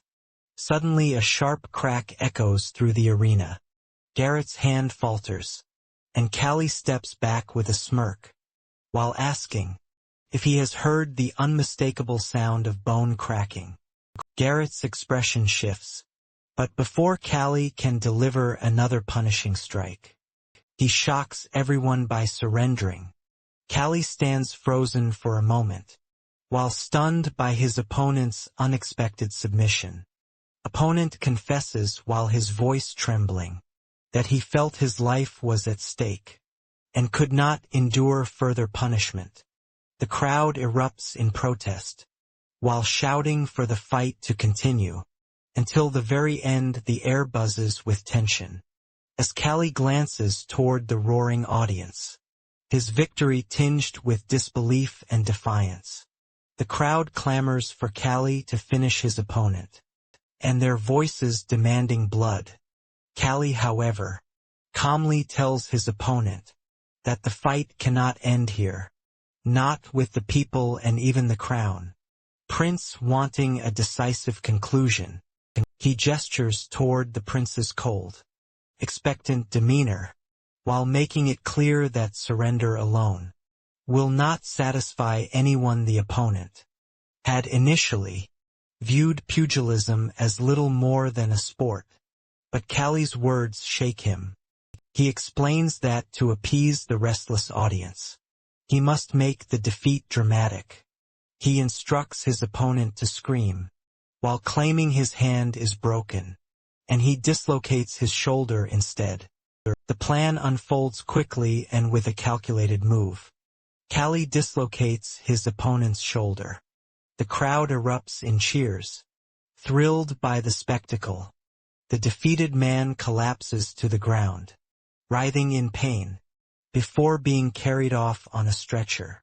Kelly remains standing in the ring victorious, soaking in the roaring approval of the audience. Garrett, however, lies in silence, his mind fixated on the fight and the humiliation of defeat. He vows silently to repay this loss one day, while determined to face Baron Kelly just again. Elsewhere, a noble woman turns to Blair, while questioning whether Kelly is really cursed, for he fights with an almost otherworldly brilliance. Meanwhile, the doctor observes the scene, his thoughts clouded with guilt. He knows he had poisoned Kelly before the match, yet Kelly performed with extraordinary vitality and skill, defying the odds. The doctor resolves to start using stronger drugs, wondering how long he can deceive Kelly with painkillers. before the truth becomes evident.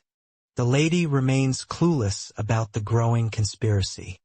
Bagan, on the other hand, notices a collection of gifts and grows curious about their intended recipient. When he questions the butler, the man nods silently moments later. Bagan discovers a letter among the items and wonders if it might be from Count Joseph. Later, Callie asks about the letter from Baron Joseph, to which Bagan replies that the Baron wishes to reconcile and put an end to their misunderstandings. However, our dude remains unmoved, unwilling to accept such a resolution. Sensing his hesitation, Bagan mentions that Baron Joseph shares a strong connection with Marquis Eldrin. He further explains that Joseph will treat Callie with respect, not out of kindness but because making an enemy of the Marquis would be unwise. Still, Callie remains skeptical. When our boy instructs Bagan to accompany him, Bagan refuses, while stating that Count Joseph will not welcome him.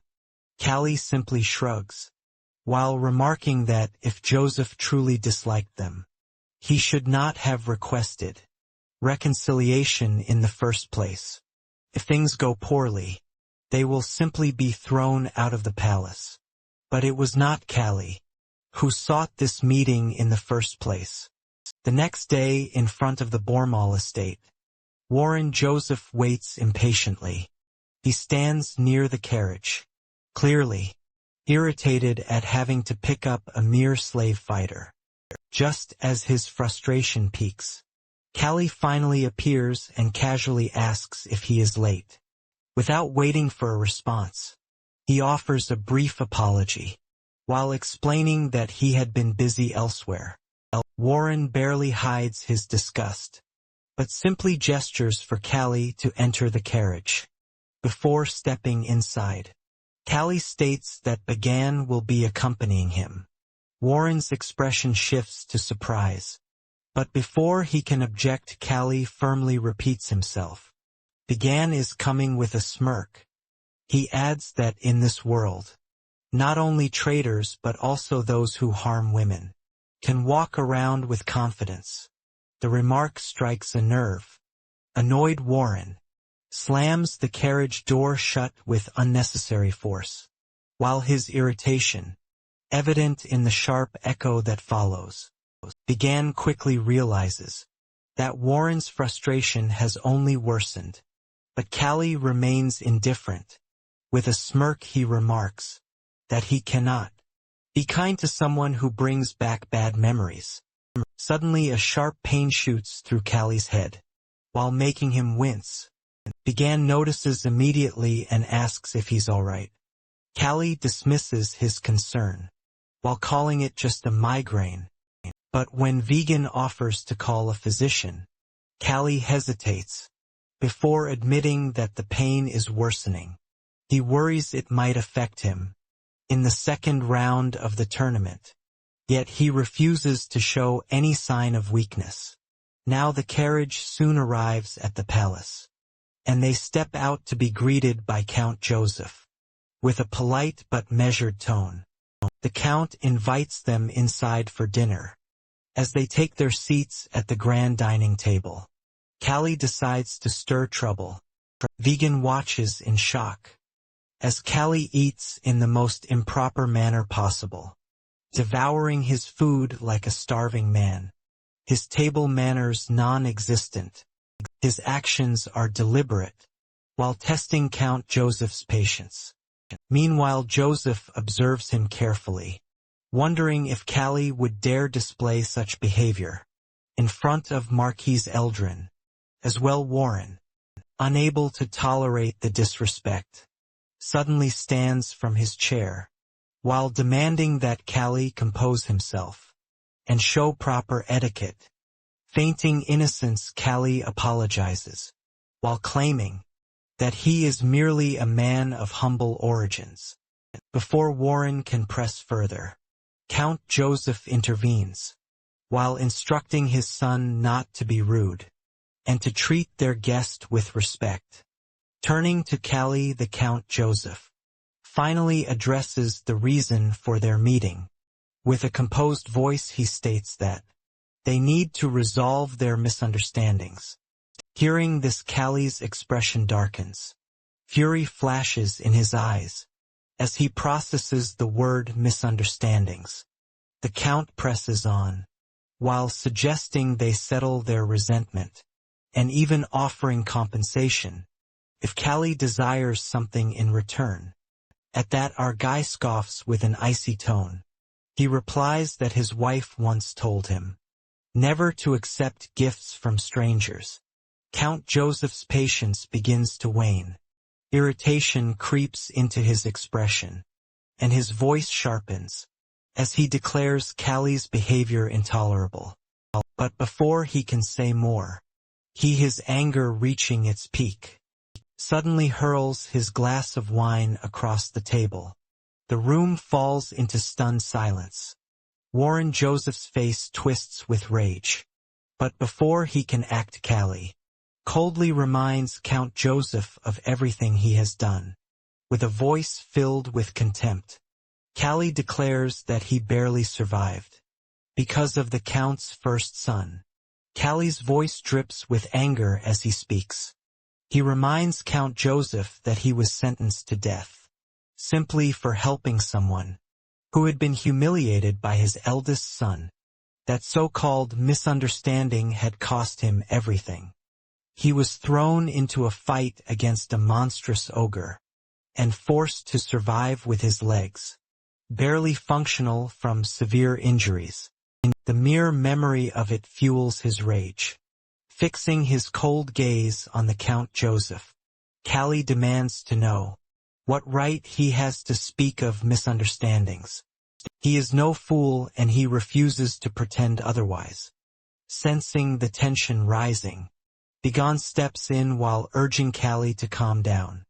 Count Joseph, while maintaining his composed demeanor, attempts once more to ease the situation.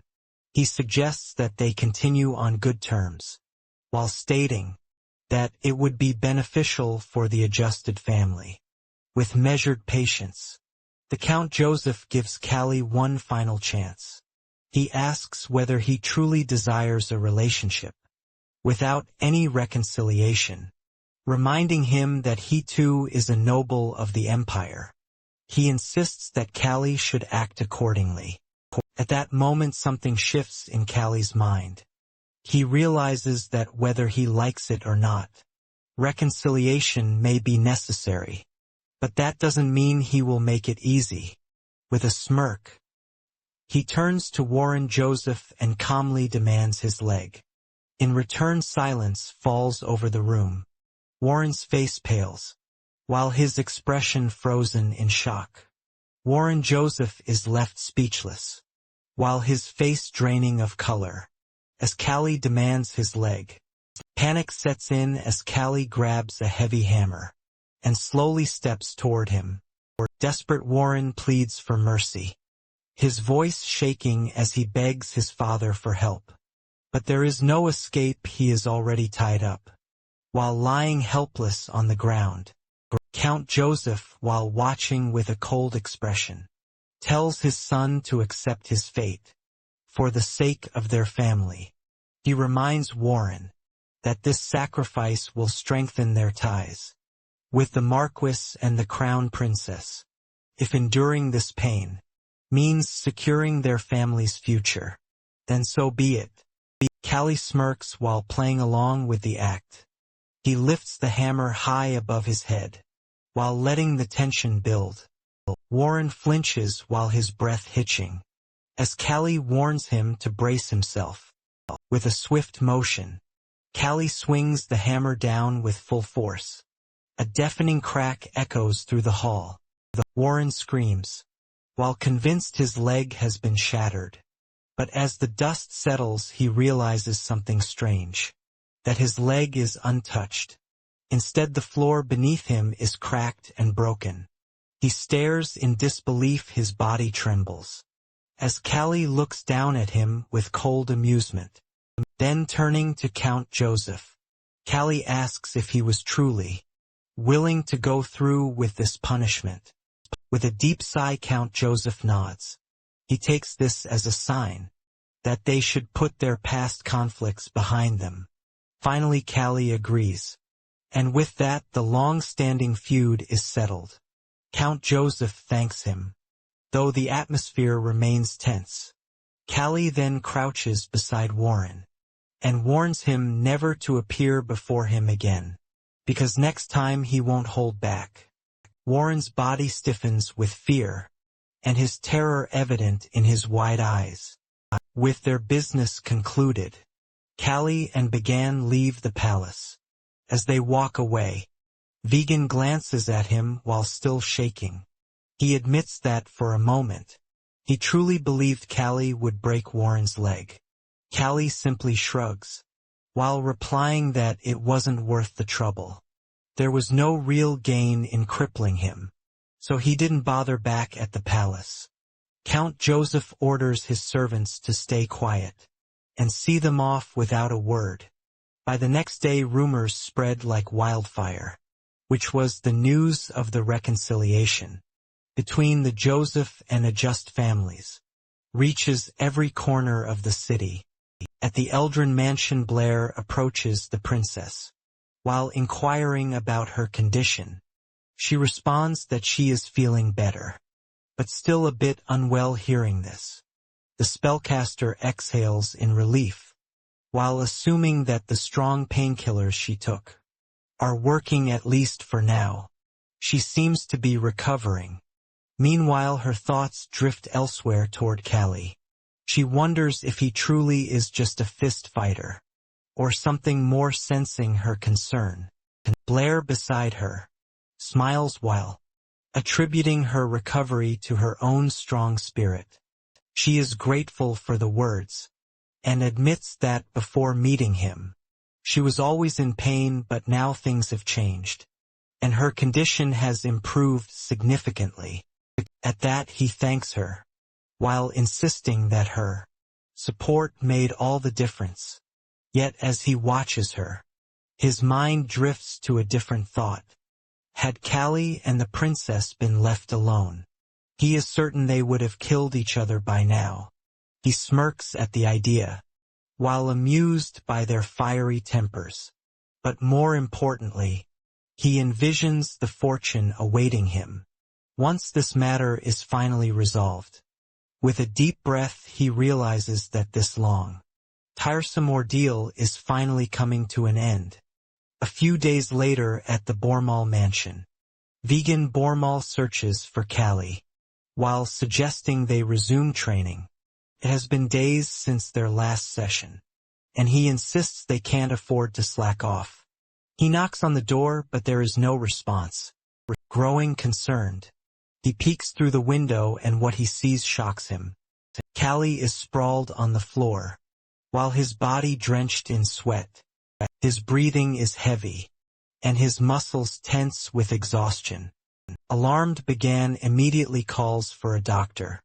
When the doctor arrives and examines him, his expression turns grim. He reveals that Callie's body is covered in wounds, the clear toll of a life spent as a pugilist.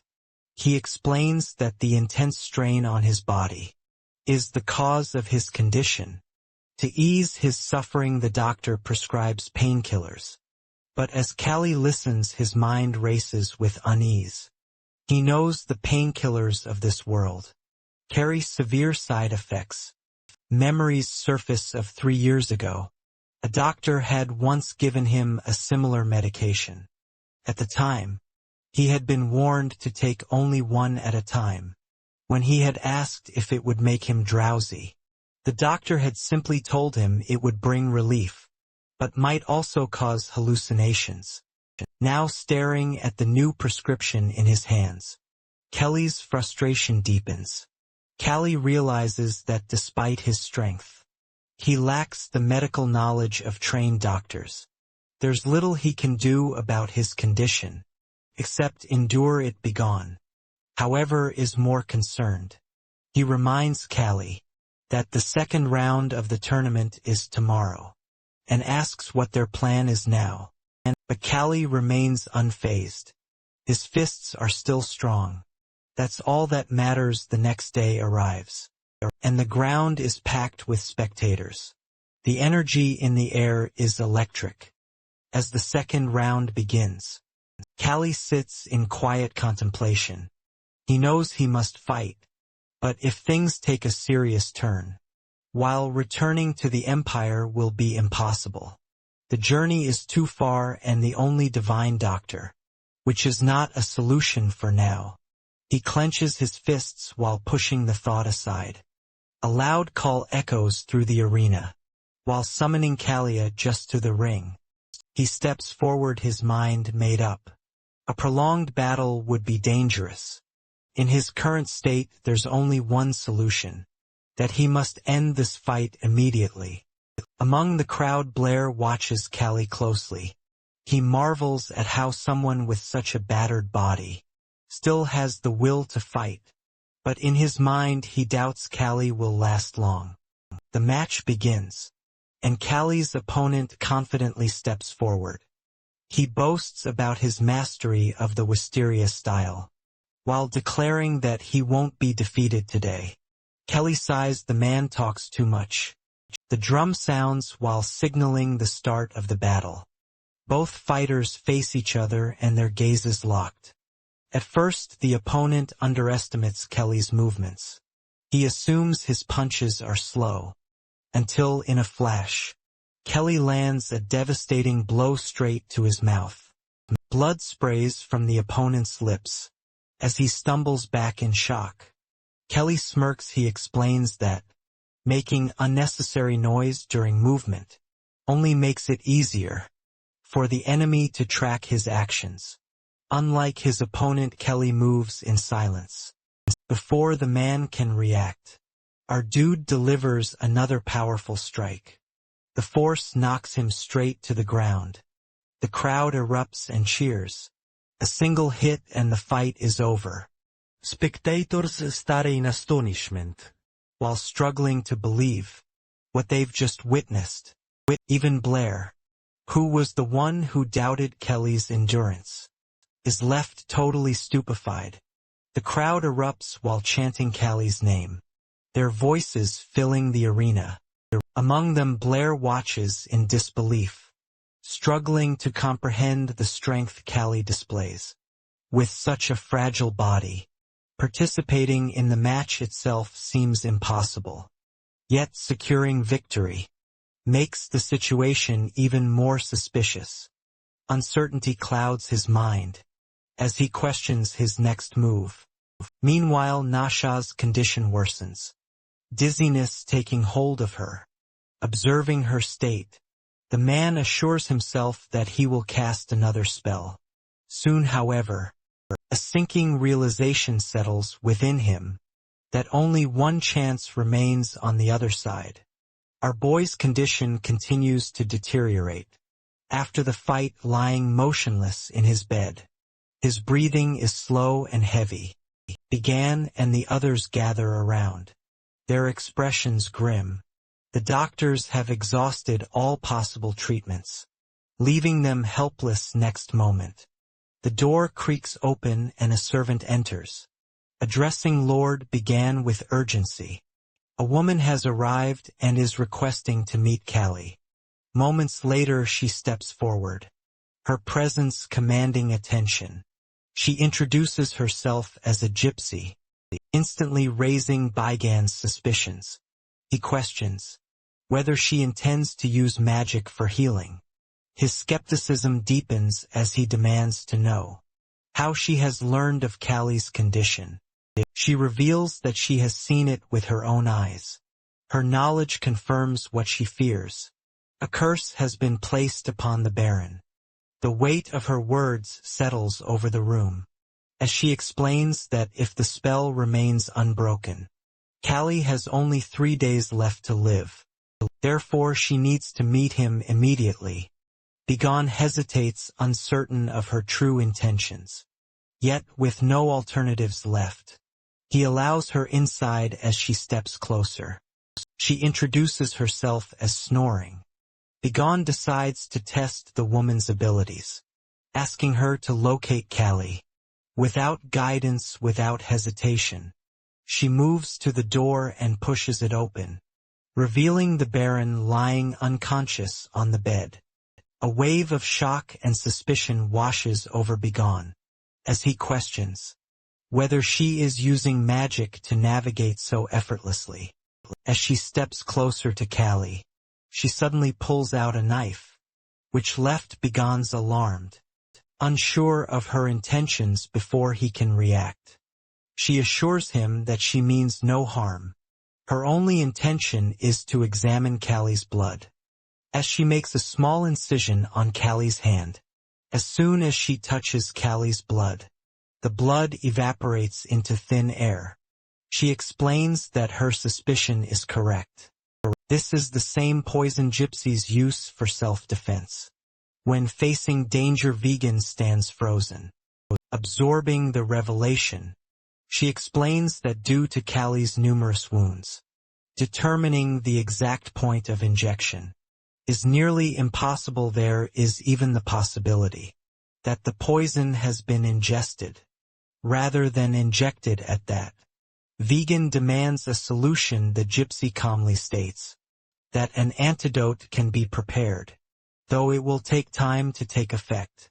Without hesitation, she instructs him to gather the necessary ingredients.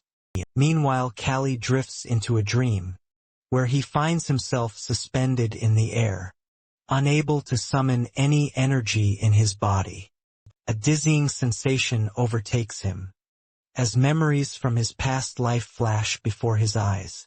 He remembers the torment he endured, the beating he received in a fight, and the moment he perished. His previous life unravels, and he realizes it was merely a dream. He recalls that despite his strength back then, his mentality had been non-existent. Now in this moment it feels like the end of his life. The dream continues, and once again, people are attacking him in anger. His body, while fragile and weak, cannot defend itself. He remembers how others despised him, while hitting him and wishing for his death. Despite it all, he held on to the desire to become stronger, understanding that even the discarded have their value. With a sudden realization, Callie understands what must be done. He is now Baron Callie, a guest, the strongest in the world. He comprehends that he is not dead, and still has a long journey ahead. Callie wakes from the dream, and anxiety clouding his thoughts. Begane and the Gypsy are present, while holding the antidote ingredients. In a flurry of emotion, Begane embraces him tightly, tears streaming, as he confesses that he feared Callie was gone. Callie, though disturbed by Begane's distress, gently urges him to release him. He then turns to the Gypsy while seeking answers. The Gypsy advises him to rest, while promising to explain later. At that moment, Blair appears, while gripping the Gypsy by the arm with a knife. He commands Callie and Begane to stay still. The Gypsy, alarmed, watches the knife in his hand. Her worry palpable, the man curses Callie, while his words laced with venom. As Blair orders Begane and Callie to remain still, the antidote slips from their hands and falls to the ground. Begane demands to know who the man is and how he managed to infiltrate the mansion. Blair reveals that all the guards are now asleep, and he believes the others should be unconscious. By now, he begins to wonder if the Gypsy has tricked them. The Gypsy questions the man, while asking if he is the one who poisoned our boxer. The man silences her, and she shifts into her magical mode. She sees a girl with dark brown hair and a pale face. In her vision, Vegan recognizes the girl, and asks if it is Nasha Eldrin. The man grows impatient, and orders the Gypsy to be quiet. Callie, while deep in thought, connects the dots since wearing the necklace. He has been plagued by a persistent headache. He confronts the man, while asking if Nasha is working with him. The man dismisses it, while stating that it no longer matters, as Callie's life is near its end. Callie warns the man that he will beat him to death, and then take him to Nasha. The man, however, finds Callie's threat laughable. Here is a poisoned man barely clinging to life, who is threatening him. The Blair watches Callie's fragile body and pale face, and was unable to take the threat seriously. He wonders why the gypsy hasn't administered the antidote. Yet suspicion creeps in, as he observes Callie's confident eyes, while wondering if this person, on the brink of death, truly poses any threat. Callie and Began both land punches on the man's face. He considers using magic to make them sleep, but the punches keep coming. Suddenly, he releases the gypsy and collapses to the ground. Callie, while impressed by Vegan's strength and fist fighting, praises him later. He then drinks the antidote and turns to the gypsy.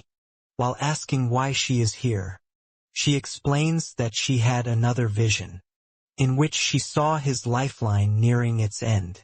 Grateful, Callie thanks her, and asks why the man tried to kill him. She reveals that she saw a voodoo doll in her reading, along with Nasha, who appeared very weak. She further explains that the man tricked Nasha Eldrin into using dark magic to exchange her life for Callie's. She suspects this may not be the first time he's done such a thing. Callie then instructs Began to ready the carriage, because they are going to see Nasha. They head to the Marquis's kingdom, where the guards stop them, while questioning why they have arrived so early. Kelly shows them the necklace, and they allow him and his companions to enter. Inside, Marquis Eldrin is present and surprised to see our guy.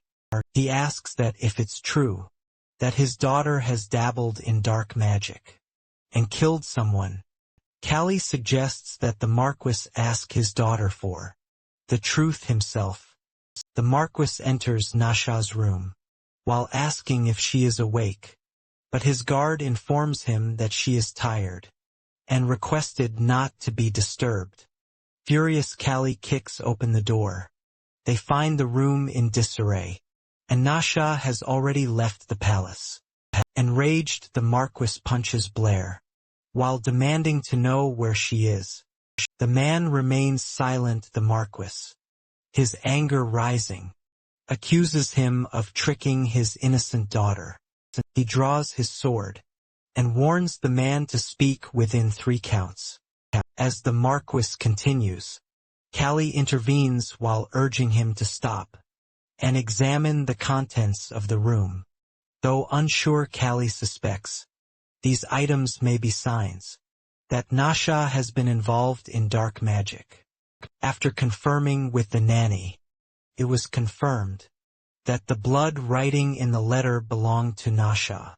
The Marquis asks Callie if it's true that his daughter used black magic. Callie explains that she was deceived by the man, which led her to use the dark magic.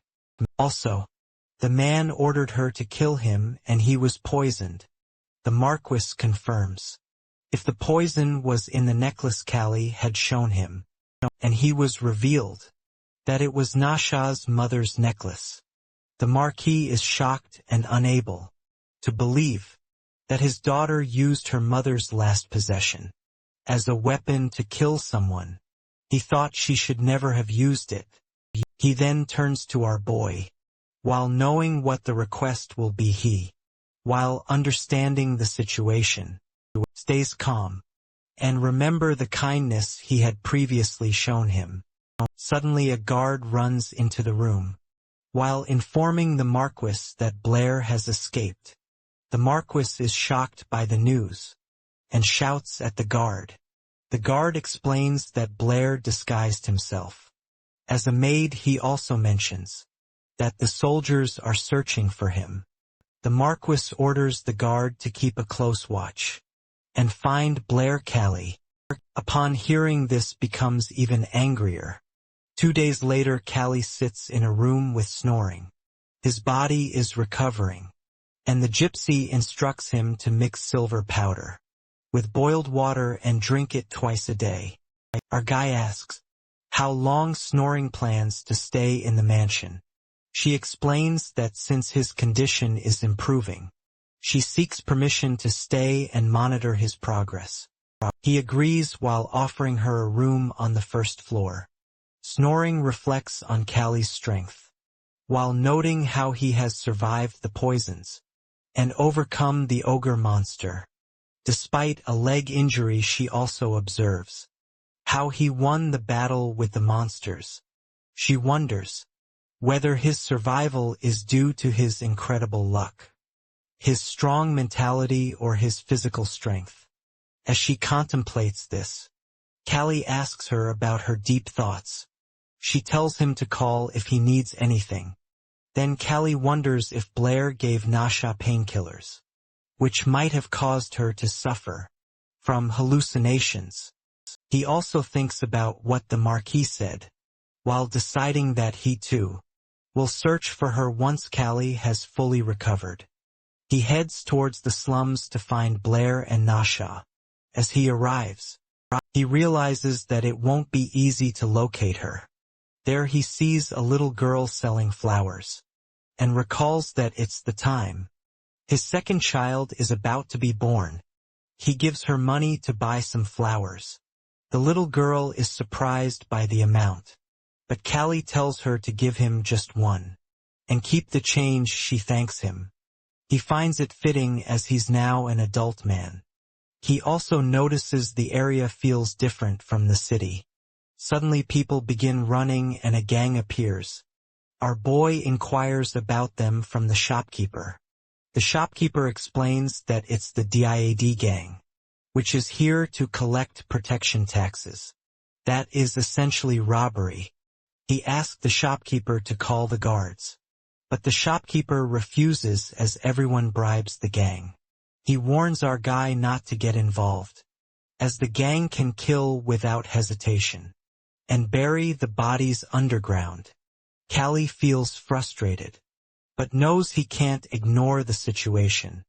As he watches, one of the gang members kicks the flower-selling girl. Our guy is shocked. The gang members take the silver coin from the girl, while wondering where she got it. They then approach the fruit shopkeeper, while demanding a bribe for protection. Without hesitation, Callie punches one gang member in the mouth. The rest of the gang members question why he's fighting with them. They prepare to fight with him. He tells them that he knows exactly who they are. Two gang members discuss whether Callie is the one their brother spoke of, with one of them recognizing the scar on his nose and his blonde hair. The gang taunts him, while saying that he's now in the right hands. He challenges them to come at him. As they charge, he kicks one in the mouth and begins punching the others. Meanwhile, the remaining gang members watch in frustration as Callie continues to challenge them. In the underground waterway, Blair anxiously plans his escape. Suddenly a voice calls out to him. Turning around, he sees Nasha Eldrin standing there. Confused, he wonders how she got there. She reminds him that he had already instructed her to come to this place. If he failed to arrive, realization dawns. He had given her those instructions in case he failed to kill Callie. His mind races as he contemplates his next move. Nasha questions him about the spell. He admits that it failed as Callie's life force was too strong to be consumed by the curse. She laughs at his words, though pain lingers in her expression. While gripping her head, she accuses him of lying. She recalls how he had confidently walked away, while claiming he would cast another spell. Yet something about his actions felt suspicious.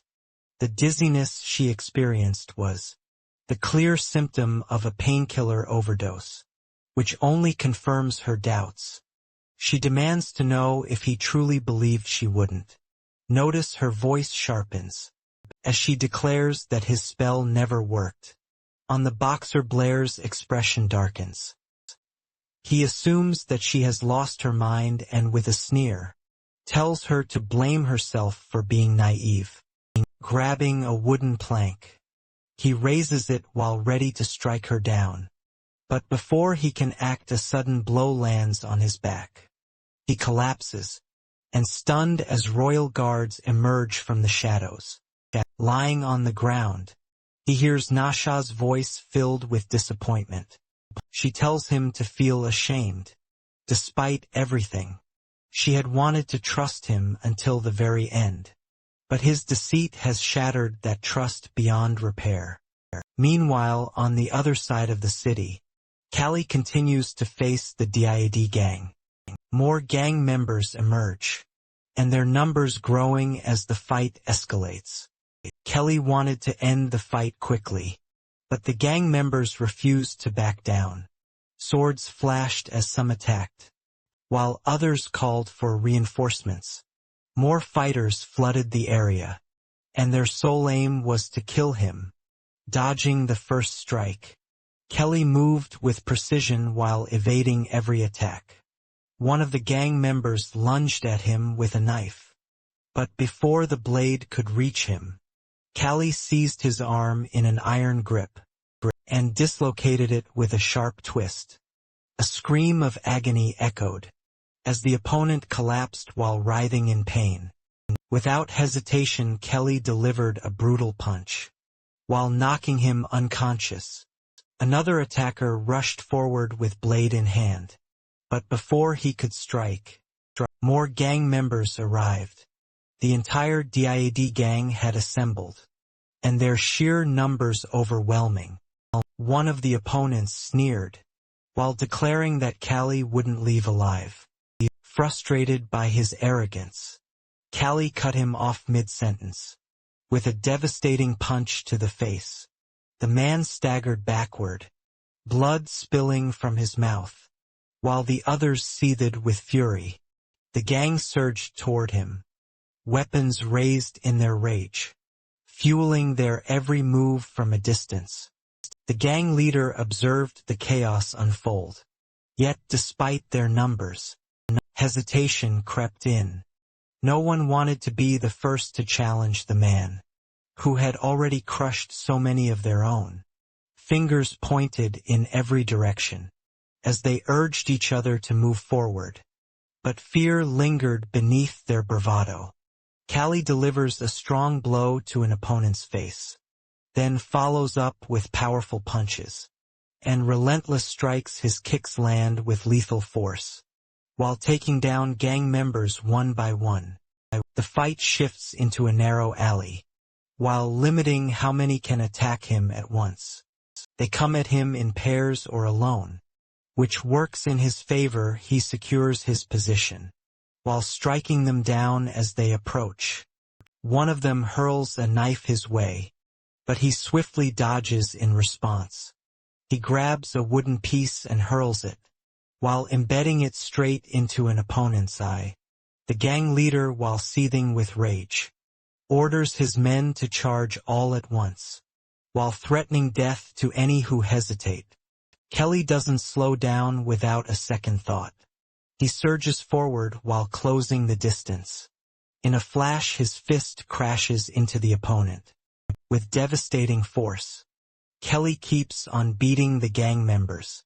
Then he takes out the knife lodged in his shoulder and throws it aside. The people in the market are shocked to see him fight alone and defeat all of them. Meanwhile, the gang leader remains furious, frustrated by the loss of his entire gang. He turns to Nasha, considering a way to eliminate Callie. Determined to take matters into his own hands, he orders the people to step aside, while preparing to kill Callie himself. However, our boxer intervenes. while tackling him to the ground and dislocating his arm. The crowd erupts in joy while celebrating his defeat. As the gang leader lies there, he believes that once our guy is gone, the people will be doomed. Kelly, unwavering, refuses to abandon them. His opponent continues to make noise, while prompting Kelly to silence him with a strong punch. Without hesitation, he signals the fruit seller to call the guards. The shopkeeper informs Kelly that the gang has already bribed the guards. However, Kelly insists on calling them, knowing they will still come for him. When the guards arrive, they take the gang leader into custody. He arrogantly declares himself as the head of the DIAD gang, but the guards quickly silence him, while warning that harming a noble will not earn him any protection. Callie reassures the people that they will no longer have to face the gang's threats. The shopkeeper, grateful and astonished, realizes that Callie is a noble. Among those thanking him is a flower girl as well. The next morning, while having breakfast, Began questions his whereabouts the previous day. Curious about the inquiry, Callie listens, as Began explains that rumors have spread about him, single-handedly wiping out an entire gang. Callie explains that he did not find those men trustworthy. At the same time, he has also been searching for Blair and Nasha. Before Began can say much, the sudden ringing of the kingdom's bell interrupts him. Confused by the sound, Callie remains uncertain about its significance, until Began informs him that the bell tolls only in the event of a death. With this, he realizes that the tournament might be put on hold, due to the passing of the king. Soon crowds gather for the funeral. At the ceremony, Callie meets Marcus. When asked about his well-being, he admits to searching for his daughter. Meanwhile, Callie reflects on the consequences of the king's death, realizing that a child will now take the throne. His attention is then drawn to Creon, whose demeanor stands out, completely devoid of sorrow. He wears a smile, eager for his ascension. Rumors circulate that the tournament will resume, alongside the coronation, with the matches taking place during the enthronement. This makes Callie wonder whether victory in the arena could determine the next ruler. Amid these thoughts, the Marquis inquires about the letter he had sent, wanting to know whether it has been shown to the Baron. He turns to Began apologetically. Began explains that he intended to deliver the message, but was interrupted by the news of the king's death. The conversation takes a grim turn when Marcus informs Callie of Blair's death. Shocked by the revelation, Callie struggles to process it. He further explains that the body was severely damaged, with torn clothing making identification difficult. Blair had been discovered in the underground sewers. Upon hearing this, Callie rushes out in a hurry. While realizing something, he heads straight to the guardhouse, where the head of the DID gang is imprisoned. Inside, the gang leader pleads for his life, claiming ignorance of Kelly's noble status. Nasha stands nearby, is disappointed that an entire gang failed to eliminate a single person. She sees no reason to spare him, knowing that he is now useless, and aware of her intentions. She decides to silence him permanently.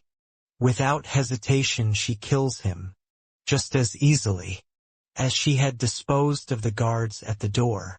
Blood spills onto the floor and he dies instantly. Turning to her own guard, she acknowledges that the royal guard has informed her of her father's search for her, with Callie realizing that they are now aware of her involvement with Blair. She reflects on how everything has spiraled out of control ever since crossing paths with Callie. A grim understanding settles over her. The time is running out due to her illness.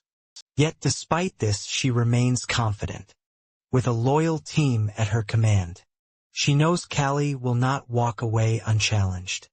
Our guy remembers the gang leader, regretting taking the money, and seeming to follow someone's orders. His reaction suggests someone was trying to kill him. Callie wonders who could have a grudge against him. Entering the guardhouse, he sees bodies scattered across the ground. Everyone is dead. He searches for the guards, and finds the head of the DID gang lying among them.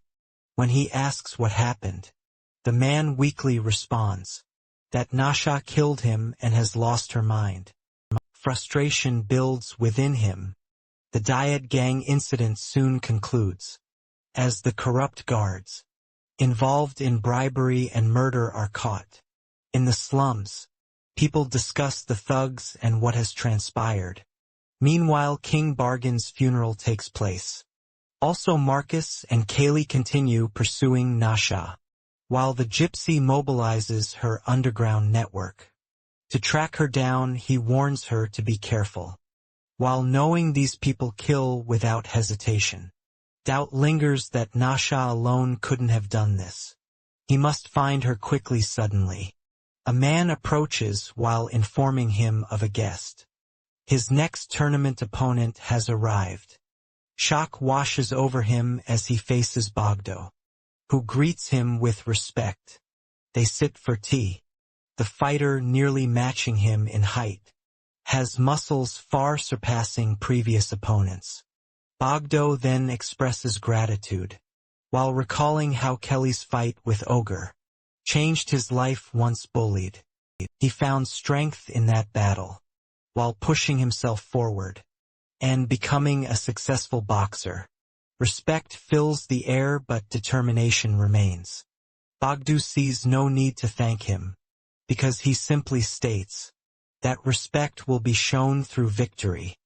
That our dude also recognizes him as a formidable contender. 3 days later, the tournament begins.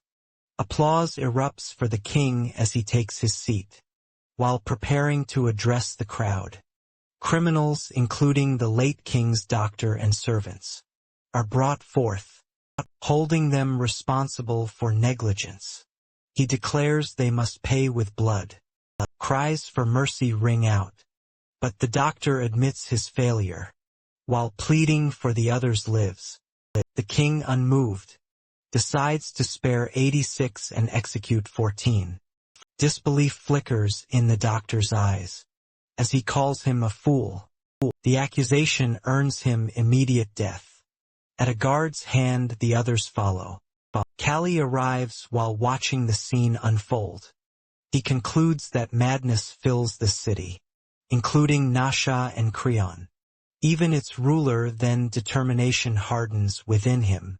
He must fight harder, win, and rise above this chaos. As he steps forward, the crowd's cheers seem louder than ever, which really confuses him.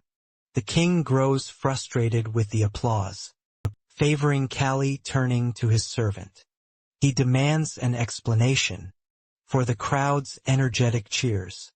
He is informed that Callie's defeat of the market thugs has greatly enhanced his reputation among the people. Displeased by this, he watches as the excitement continues to build.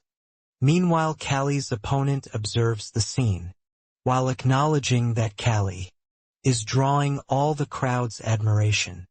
Just as expected, stepping into the arena, Callie immediately senses the opponent's imposing presence. Bogdo, known for his strength and honor, stands before him, making the challenge even greater. Kelly remarks that the fight will likely be an easy victory for his opponent. However, Bogdo dismisses the idea, while stating that if he truly wishes to show respect, he must surpass our boy in battle, which is something that would make him even prouder. With absolute confidence in his own victory, Bogdo strikes first while delivering a powerful punch. Kelly, however, reacts swiftly, while managing to defend himself just in time. Our guy moves toward his opponent with incredible speed. In response, Bogdo adopts a peekaboo guard, while leaving our boy wondering where he learned such a technique. Closely analyzing each movement, he watches for an opening before charging forward. Recognizing Kelly's destructive power, Bogdo quickly decides to close the distance and restrict his attacks by tying up his fists. Sensing his opponent's approach, Kelly counters with full force, while delivering a powerful blow to his face. Blood drips from Bogdo's nose, but he immediately retaliates with a punch.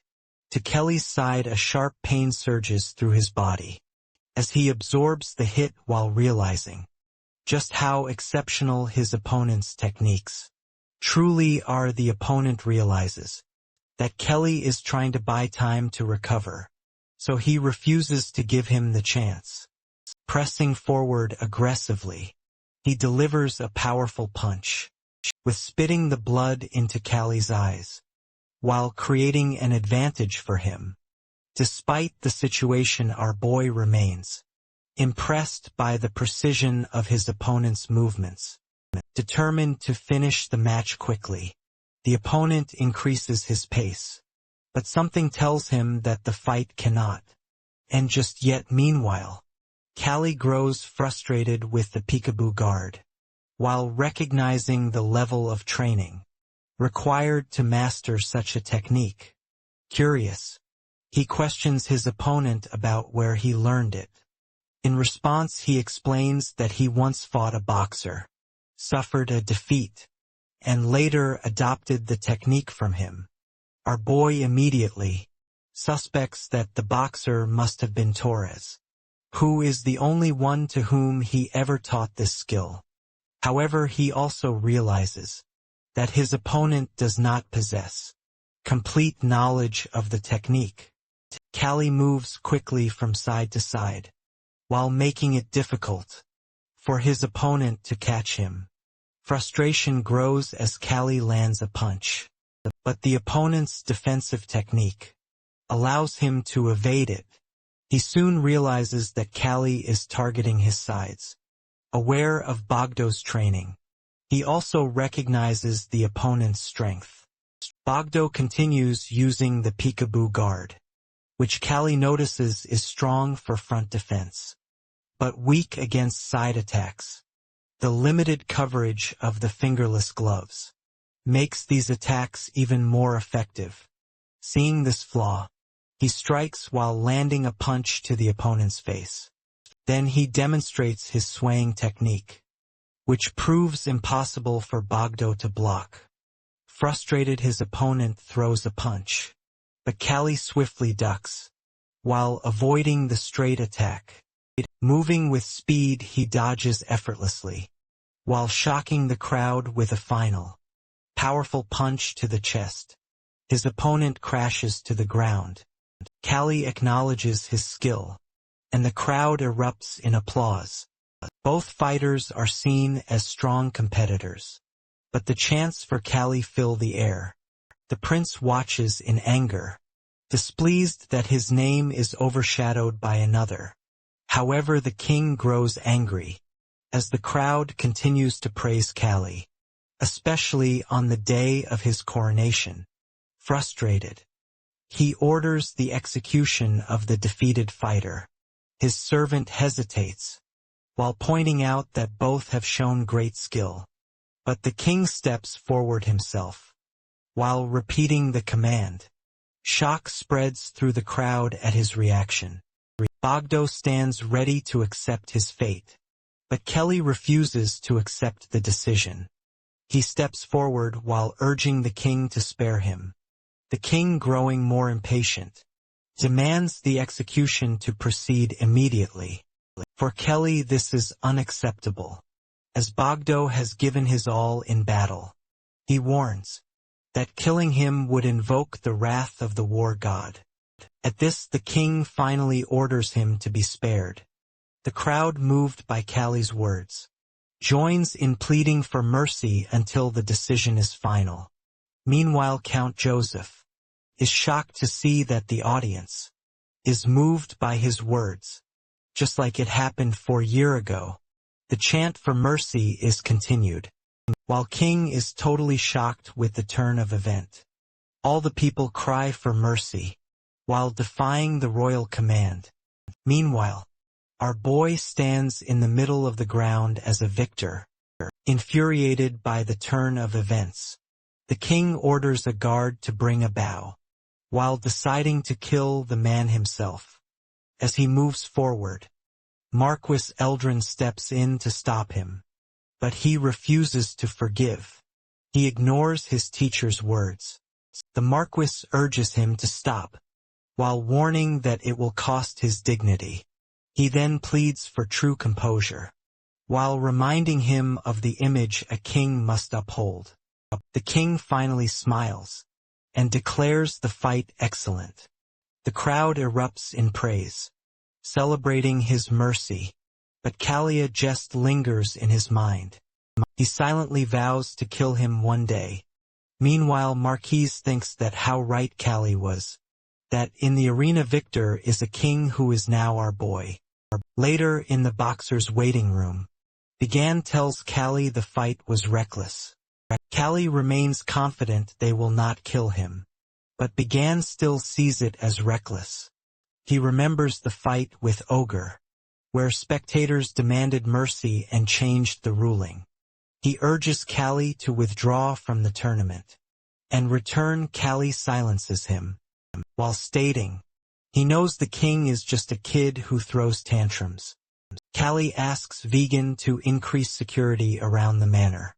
Confident in his victory, he prepares to become the tournament champion. Began stands beside him, baffled but offering support. At the royal annex, the king grows frustrated with the slave. Thoughts of Callie fill his mind, while fueling his anger. Suddenly, Nasha appears and questions his frustration. He feels pleased to see her. She asks about the match, while calling Callie an arrogant slave. She also mentions her father's support for him, influenced by the late king's passing. He agrees, calling Marcus Eldrin a scoundrel. She admits this is why she left home. The king reassures her, while saying no one knows about her, and offers guards for protection if she wishes. She feels satisfied, while knowing he will follow her requests. The medicine she gave him keeps him unstable. She then asks him to send a secret message to Duke Rude. Falling a few days later, Callie finds a letter from the Duke. Began informs him that Rodolfo Ling belongs to one of the 5 great ducal houses, while commanding 500 armed soldiers. Seeing the opportunity, Kelly decides to visit. Now that the king's funeral is over, Began tells Callie the Duke might be seeking profit under King Creon's rule. At that, our boy remains unconcerned, while trusting Marquis Eldrin to handle it. Egan then mentions the Duke wants a private meeting, while noticing the letter lacks Rude falling seal. Our boy realizes he wants to deny involvement if things won't turn out in his favor. Basically, the aristocratic factions of the kingdom revolve around the 5 dukes, and Marquis Eldrin Marquis holds the title and commands the royal guard and army, while the 5 dukes control their own territories and hold more power than a marquis. However, their influence remains confined to their regions. Now Duke Rudfelling has used the king's funeral as an excuse to act. Callie wonders if the Duke seeks profit under Creon, but also recognizes he will have to face Eldrin. Doubt lingers over whether he aims to defeat the Marquis and take control of Creon. Thoughts race about who might be supporting the king. From the shadows, he also considers how both Falling and Eldrin worked to bring more influential nobles into the city. Before, their intentions toward him were unclear. But now the letter confirms his value. Frustration grows at being pulled into political schemes again. He thinks of following Begon's advice and returning to his land, but refuses to leave without victory. After thinking for a while, he decides that he has been done, to become a pawn of the nobles. Resolute, he decides to go out and asks Begon to bring his coat. Later the Duke thanks Callie for coming, not expecting it since he supports Marquis Eldrin. Callie finds it fair to meet both sides. He notices the Duke's both subordinates are armed. Before the Duke can speak, Callie questions why private soldiers have been brought to the capital, because it seems quite suspicious for a Duke to do so. The Duke asks if this doubt comes from the Marquis. Our boy realizes that Eldrin holds no land, but has the authority to command soldiers. The Duke explains that money comes from the royal treasury, while allowing Eldrin to control the royal family and secure his power. He acknowledges the Marquis's efforts to protect the kingdom, but Callie knows Eldrin will not allow its ruin. The Duke responds at that. He also does not wish for its downfall, and seeks to reverse unjust changes made by the Marquis. To our boy, the Duke's justification feels suspicious. Callie asks about his own value in the Duke's eyes. He questions whether he intends to seize power. With Creon's support, the Duke admits that Callie, who is now favored by the people, would be a great asset if Eldrin is to be removed. Callie must take his side. Needing Callie's support, he presents a choice whether to be an enemy or a friend. Callie chooses to be an enemy and dryly comments, the age gap too large for any friendship. Then the Duke asks if he does not fear for his life, to which he responds that a pugilist boxer's life is always at risk. The Duke tells him to leave, but warns that he will be killed soon. It is an unfortunate turn for Callie. Before he can go, the Duke stops him with one last question, that why he favors Eldrin over the Duke. Callie replies that, whether it is Marcus Eldrin or Duke Rudolph Alling, the kingdom will function on its own. However, he dislikes his attitude, while unwilling to befriend someone who refuses to accept a loss. Insulted, he grows frustrated. Thoughts of killing Callie in public cross his mind, and he begins searching into Callie's past. A guard questions whether Callie was once a gladiator, but the Duke silences him. Callie returns and Begon is relieved to see him, while admitting his concern. When asked about the Duke, Callie dismisses him as a snake, while having no intention of siding with him.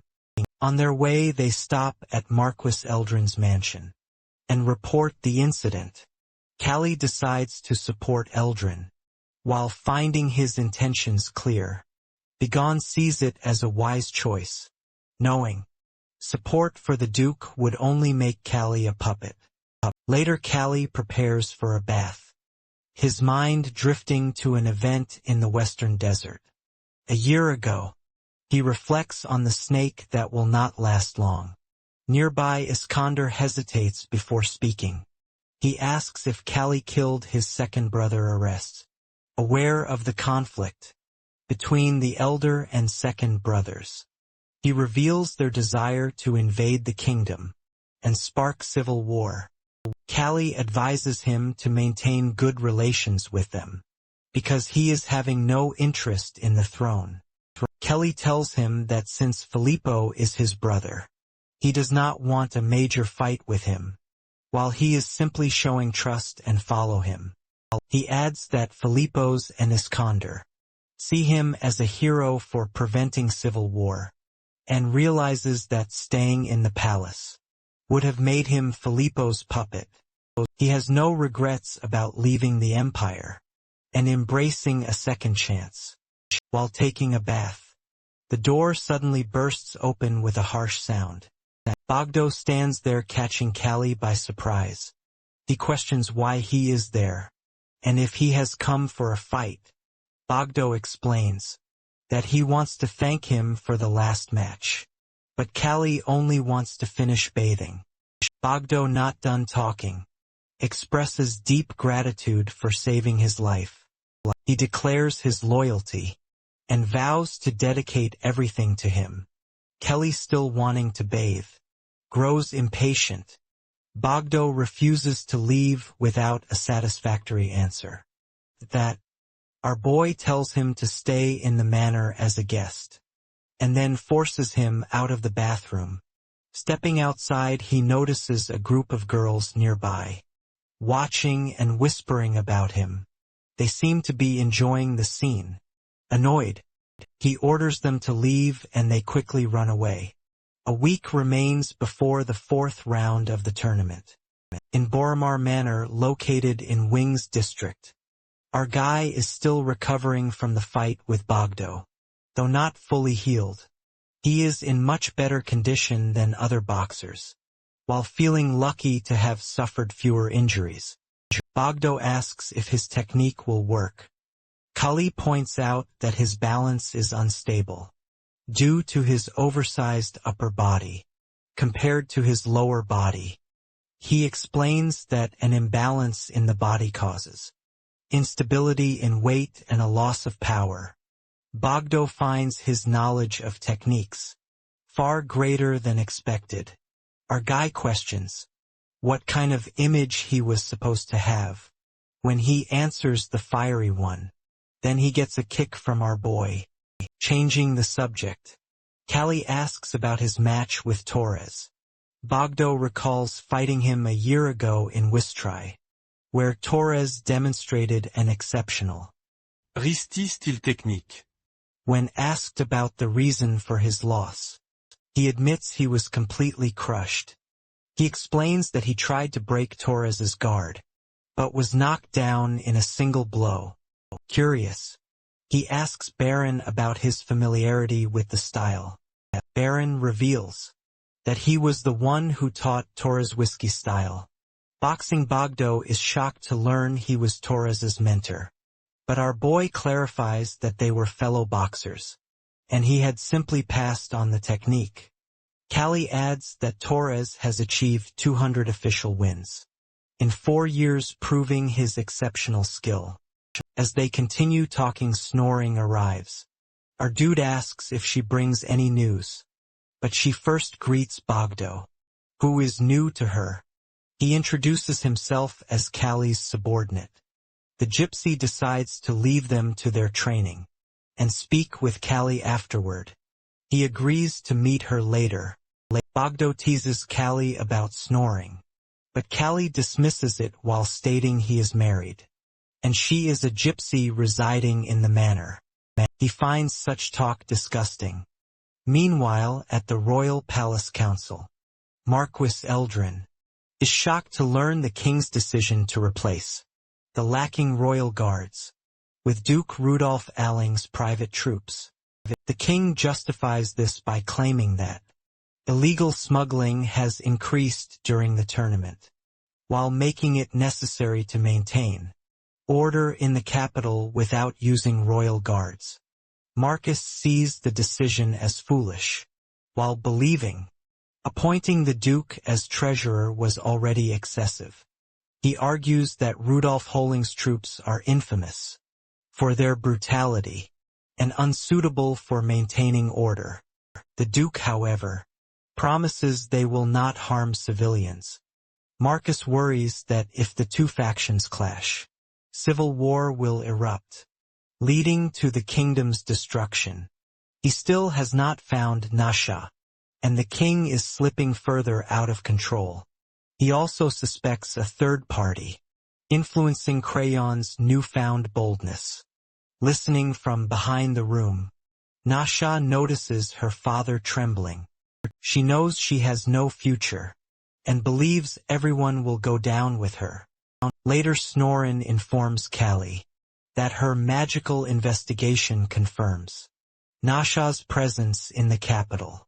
specifically in the royal palace. He asks if she can determine who Nasha is connected with. It is the fourth round of the tournament.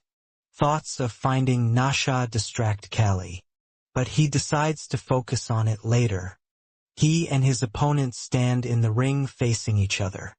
He observes his opponent's balanced stance and anticipates a good match. The drum sound while signaling the start of the fight. The opponent rushes forward, throwing a powerful punch, but Callie swiftly dodges. Realizing his opponent's impressive skill, he sharpens his focus. As he continues evading the attacks, he suddenly delivers a forceful punch to his opponent's face. Blood drips from the opponent's nose, yet he remains ready to fight. Callie wonders why his opponent hesitates to attack. He expects a fierce battle, while knowing that boxers must risk their lives to win. And survive defeat means no future. Instead of finishing his opponent, Callie spares him, making a silent protest against the king's unjust laws. The crowd erupts in applause. From his seat the Duke watches, while recognizing Callie's growing popularity. He realizes that our dude holds the support of both young nobles and commoners, which allows him to remain as too dangerous. Turning to a servant, the Duke demands confirmation of the order for Callie's elimination. The servant reassures him that everything is in place. Still unsatisfied, the Duke commands him to ensure Callie is silenced forever. Our boy asks his opponent why he refuses to attack. The opponent wonders if Callie is mocking him by holding back, but he remembers the bribe that if he defeats Callie, he will receive enough money to secure his family's future for generations. Determined to win, he decides to fight with full force. He lunges forward, throwing a strike. Callie dodges, but a sharp pain shoots through his hand. As a shallow cut appears, he immediately realizes his opponent is concealing a hidden weapon, something the crowd cannot see. The referee should have noticed, yet he deliberately ignores it. Frustration builds as Callie understands. The referee and the opponent are working together. He wonders whether Crayon or the Duke is behind this. The crowd begins to notice the growing wounds on Callie's body, suspecting the opponent's leather straps. Annoyance turns to anger as Callie assesses the situation. The opponent believes Callie is losing, while anticipating his reward. Seizing the moment, he moves in for another punch. But Callie counters. The impact sends the referee sprawling to the ground. With no official to interfere, Callie shifts his stance while moving swiftly to avoid the opponent's next attack. Then he grabs his opponent's mouth while telling him, "This is not the end." He has given him a chance to prove his skills, because if he falls too easily, the king will have him killed. The opponent pleads for mercy, but Callie has already spared him enough. Without hesitation, he slams him down and stands victorious. Frustration burns inside him as he glares at the Duke, who has been scheming to make him lose. The Duke turns to his servant while demanding answers, but there are none. Despite bribing both the opponent and the referee, he realizes Callie is too skilled to be defeated so easily. The crowd buzzes with excitement, many believing Callie Adjust will be the next champion. Others argue that Torres, with 200 victories, is an equally strong contender. However, Callie's growing popularity has overshadowed even the best boxers, including Torres. Regardless of the rumors, Torres remains focused. He steps forward while preparing for his match. Callie watches closely, recalling Bogdo's words about Torres, using a close guard technique. A year ago, he wonders if Torres has changed his style, or if he still relies on the same methods. He also questions how fighters here improve. Since there are no specialized trainers, Callie wonders if abandoning a familiar fighting style is a gamble. For his old friend, meanwhile, Torres's opponent lands a powerful punch, and the crowd erupts in applause. But Callie refuses to accept it. He finds it hard to believe that someone with Torres's size and skill could struggle against an opponent with poor targeting. He studies Torres closely, while questioning whether he stretches his body before impact to reduce force, or steps back to dodge or twists to dissipate the shock. Then he realizes Torres is neutralizing the opponent's attacks, which is a backup plan when guarding completely fails. It is a technique similar to practical precognition, used only as a last resort. Suddenly Torres delivers a devastating punch to his opponent's ribs. Securing victory, Callie watches in shock, recognizing movements that resemble Chinese martial arts. Despite his surprise, he finds the match entertaining. With the semi-final set, the tournament now comes down to Torres and Callie. After his recent victory, Torres's thoughts drift to his upcoming match with our boy. He already studies the latest matches of Callie, and notices that unlike before, when our boy relied mainly on sharpness, now he perfects his technique, stamina and mental strength. It feels like he becomes a completely different person, someone who returns from the miracle of losing his boxing career and rising again.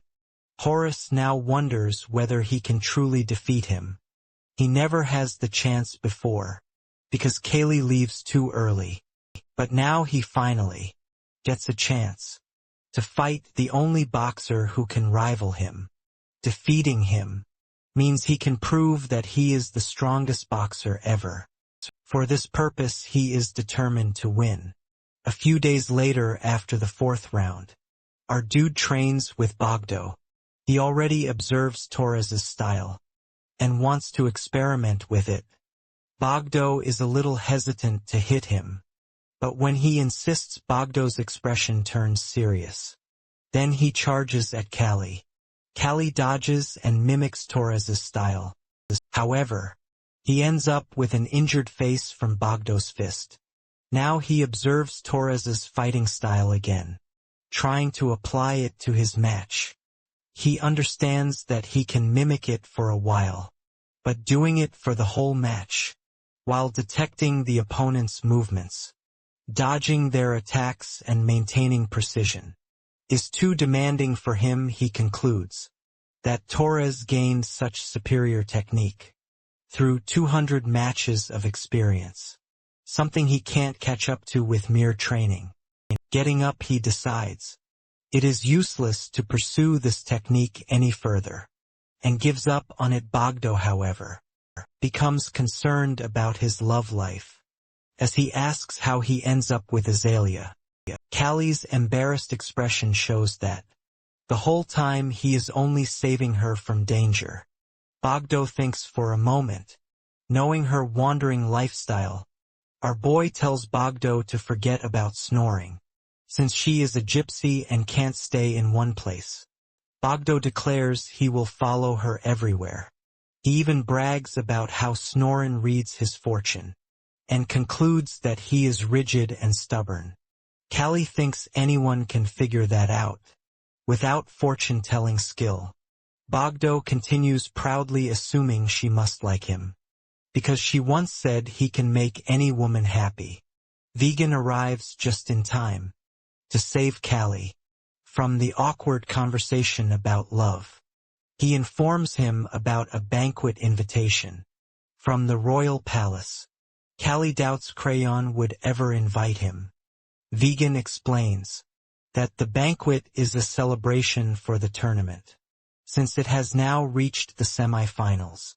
So Callie must attend. He also warns that Rudolph and soldiers are moving around with hostility, as if a war between them and Eldrin soldiers could break out at any moment. Then he instructs his subordinates not to go outside unnecessarily after the banquet, because he suspects Rudfelling. Soldiers might try to cause trouble. Meanwhile, Rudfelling is receiving a report about our boy from his subordinate. The subordinate repeats Callie's history up until he earns the title of Ogre Slayer. However, he doesn't know much about Callie's 2 years in the Empire after his leg injury to uncover that period. He needs more time. Roof Falling grows frustrated because he gains nothing substantial from this investigation. His mind keeps spiraling toward conflict with Eldrin. Kelly's failure in the tournament seems like the best option. For him, eliminating Eldrin is his last option. While winning public opinion, he already prepares for it by bribing palace guards and readying his troops. Not to mention Crayon backing him up helps him too. Now in the royal palace banquet hall, everyone gathers to celebrate. However, the scene turns embarrassing for Torres when he declines a noble lady's offer and receives a sharp slap from her. She threatens him with her family's influence. Poor Torres knows that with his upcoming match, messing with nobles is not right for him. Having no choice, he tells her to hit him again if it satisfies her. The lady takes his words as an insult. She grabs a butter knife ready to kill Torres. But before she can do much, Callie steps in to rescue his friend. He charms the lady and sends her away. Then he turns to Torres and teases him about how grateful he should be. Torres teases him back. They settle in a quiet corner, where they discuss their old comrades. First Nixer, who becomes thin but still fit. Then Callie reveals how Keicho not only gets married, but also becomes an instructor to boxers, and an apprentice brewer. Torres instantly comments on how Keicho is still just an apprentice. Then he asks about Azalea. Callie tells him about their second child, and hopes it will be a girl. Torres remarks that Callie is unfit to become a parent. At that moment Callie's expression softens. This is the first real conversation he has after so long. Talking to nobles feels like wearing a mask. But with Torres he doesn't need to pretend. His thoughts are interrupted when Doryman arrives to fetch Torres, but greets Callie out of courtesy. Torres, however, is not interested in entertaining nobles. The doorman persistently drags him away. At that moment an announcement is made. Crayon appears with his fiancée. He raises his glass for the champions, who make it to the semi-finals. Then, he dedicates half of the victory to his late father, and half to his fiancée and his people. While everyone cheers for him, he doesn't feel like being there at all, already feeling sick. His mention of semi-final celebration also makes Callie remember that he is going to face Torres. In the match everyone sees him as some boxing genius, but in reality it is Torres, who has carried the Majesty's boxing weight on his shoulders. For so long, however, he is determined to defeat his friend and become the strongest after the banquet ends. He is seen training with his faithful subordinates. Bogdo is already tired, so he continues with Vegan. Meanwhile, Vegan truly improves, as he remains determined to keep training, alongside Kelly to suppress the other boxers. At the same time, the conspiracy of royals and nobles keeps unfolding. Behind the match during that time, the day of the semifinals finally arrives. At last Torres and Callie stand, facing each other inside the ring. Meanwhile, before the match, the conspiracy to win public opinion continues. Rude Falling spends a generous amount of money to distribute bread to the audience gathering for the match. Seeing the crowd having bread, Eldrin worries, because this is not something he can afford. Crayon's involvement also keeps diminishing his influence with the nobles. All he can rely on now is Callie's victory. After that, he needs to keep their champion in the capital. He knows that if Callie wins, his influence over the nobles, and the only thing keeping him standing against his opponent, depends entirely on that victory. The only thing troubling him is Callie's declaration not to return to his hometown until he will find Nasha now in the ring. Our boy assesses his opponent. He knows that unlike him, someone who comes from another world, with the knowledge and technique of modern boxing, Torres grows purely through instinct. That alone makes Torres a truly formidable enemy still. Our boy is determined to win. Torres, on the other hand, shares the same determination, listening to Torres declaring that Kelly is the best player. He questions his confidence in his strength. Torres confirms it, because he has seen Kelly's mental fortitude, skill and stamina throughout all of his matches. He knows Callie is the best opponent he is going to defeat today. Seeing Torres's burning determination, our boy is also fueled. Both of them disappear from their places and charge at each other for his attacks. And Callie dodges Bogdo, watching the match keenly, understands that at the peak of their stamina, it is unlikely either of them will land a clean hit. Both boxers keep trying to strike. Suddenly, our boy's eyes catch an opening in Torres's stomach. His eyes flash as he prepares to hit, but Torres catches his intention and defends his weak point. Callie grits his teeth at the sight. Torres is already preparing his fist again. Kelly blocks the punch, but the force of the attack sends him stepping backward. His mind spins, trying to understand how Torres tracked his fist so precisely with just his eyes. He realizes that Torres gained this ability by observing all of his previous matches, which helped him develop this quality of active defense. Torres has already observed that he holds the upper hand over our boy. He understands from his previous matches that superior technique alone doesn't decide a boxing match. That is why he has never fallen behind anyone. Now when Callie raises his fist against him, Torres knows he can finally win against his old rival. As well, our boy manages to land a hit at last. But he immediately realizes something is wrong. He feels no impact at all. Torres has slipped away from the blow at last moment. With dread, he understands that the counter-attack coming in response will be terrifying. He is right, as a hard punch is about to slam into his stomach. But his reflexes save him, allowing him to block the attack just in time. Looking at his opponent, he finally considers the possibility of losing.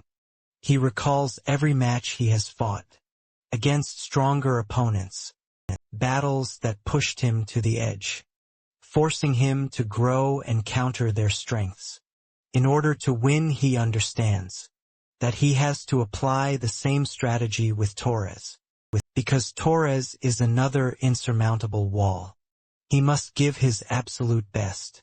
He tries again to punch his opponent, but he already knows that Torres's active defense is his real enemy. With determination, he comes up with a plan to disrupt the rhythm of his opponent's defense. When Callie suddenly stops attacking, Torres is taken aback. He immediately realizes Callie is planning something. Torres then lands a punch to Callie's side, and this time Callie doesn't even bother to dodge. Ordinary technique won't work against Torres, so by taking the hit he creates an opening. He gets that opening when his fist finally lands on Torres's cheek. drawing a slight bleed. Torres's punch lands on his face at the same time. Now the match turns into a close-range barrage.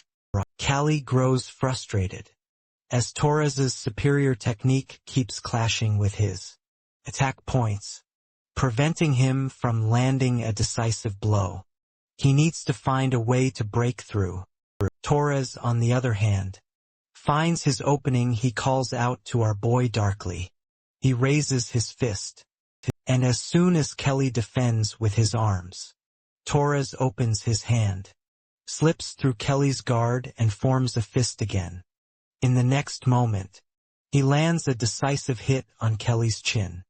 The impact is brutal, and pure pain flashes across our boy's expression. Kelly suppresses the pain in the next moment, and gets ready to fight again. This time his punch lands perfectly on Torres's temple.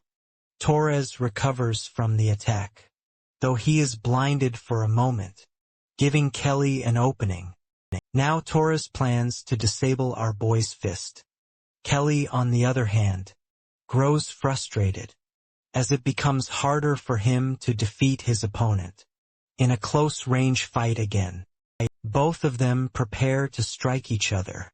Kelly understands that Torres isn't afraid of being beaten up, but is waiting for him to come in low. As expected, he finally hits Torres in the face, a blow strong enough to possibly crack his jaw. Torres falls and collapses on our boy, leaving the audience confused about what just happened. Both of them regain awareness as the referee rushes toward them. Their respective supporters in the audience shout encouragement for both fighters.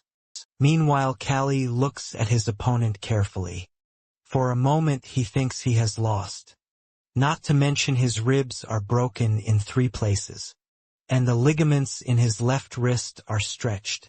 He understands that another hit to his jaw will cost him his teeth. On the other hand, Torres is also not unscathed. There is definitely a broken bone. Torres looks at Callie's face and comments on how deadly he looks. We tease each other, but deep down, Torres is occupied with the thought of always being behind our boy. In every aspect of life this time, he intends to surpass him in boxing, to protect his pride if that resolve. He attacks again, and Callie manages to save himself by stepping back. Callie's next attack is an upper hook, aimed directly at the chin. Confident that Torres won't dodge it, he strikes, but the next moment, Torres is already there, stepping forward with his fist ready. He finally finds the opening and punches our boy in the gut, so hard that his bones break. Kelly falls away clutching his side. The referee immediately rushes to him, asking if he can stand with trembling fingers. He tries again. Torres hopes Kelly won't get up, but he does, injured, staggering but determined. Torres can't believe it. Kelly says he can't apologize for it. Besides, that punch was Torres's finishing blow. Torres curses his big mouth. The next moment he charges at him at full speed. Callie tries to keep focus with his one working eye, but still the punch lands squarely on his face. He understands his body is in terrible shape and hurting like hell. There's even a chance he might die. The audience grows worried as the match turns into the worst kind of gladiatorial death match. Vegan understands that. They keep pushing because they value victory more than their lives. The spectators, however, are absolutely captivated. It feels like watching primal human instinct. 2 men fighting for nothing but strength itself. Even though they gain nothing from this, even though there is no logic behind this urge, they keep going while blood splatters across the ground. Torres punches him hard again. Callie barely stops himself from falling, and gets ready once more because for him, feeling strong feels like justice itself. He punches Torres again. Torres tries to punch back, but ends up taking another hit instead. Their fists keep colliding. Kelly grits his teeth as he suddenly realizes something. He punches Torres in the face with all his strength, sending him to the ground. Looking at his fallen comrade, Kelly finally voices what he has realized. That Torres can't see. Torres, however, admits defeat, saying Kelly has always been stronger than him. He asks him not to make any excuses on his behalf. He smiles, happy that his last match is with his friend. The next moment, the announcement echoes through the arena that Callie is the champion of the semi-final. Callie has declared the winner, but Eldrin is not happy. He understands that Callie is injured. Even though there is a chance, the public will remember him, even if he won't win the final match. Eldrin knows. He wanted Callie victorious for his own cause. Because the winner matters. Public only remembers winner every time. Rude falling, taking advantage of the situation. Comments that it's impossible for Callie to recover. Before the next match in this condition, he will either fail or die. He is quite pleased with Callie's state. Later, after tending to his injuries, our boy complains about the meal, which contains no meat. Vegan reminds him that he had thrown up the meat. He emphasizes that he needs to focus on recovery first. In his thoughts, he realizes that both he and Torres would have struggled to survive in this condition. At that moment, he remembers his friend and admits that Torres is the best boxer. Unlike the monstrous fighters he has faced until now, Torres can be called a pure boxer, one who has reached the highest level through his own efforts.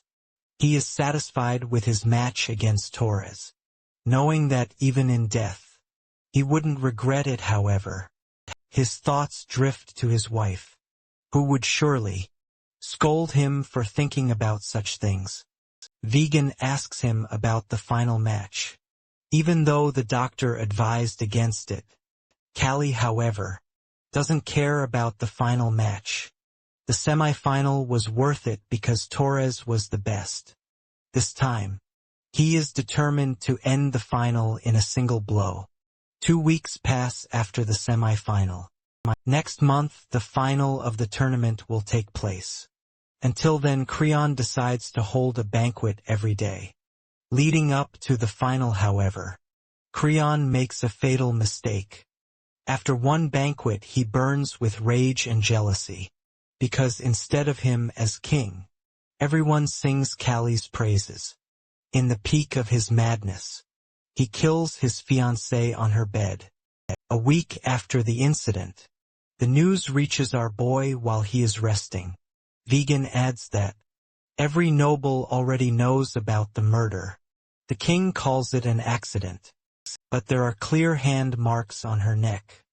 Kelly immediately feels remorse for such a death, even though the victim comes from an enemy family. He asks about Count Joseph. He replies that he fainted from shock, because it was the murder of his youngest daughter. After all, Kelly wonders whether the tournament will continue. But the incident has already been orchestrated as an accident. Besides, Crayon will likely continue the tournament to give the public something to distract them from the murder. Callie wants to see snoring, as a bad feeling lingers from the incident.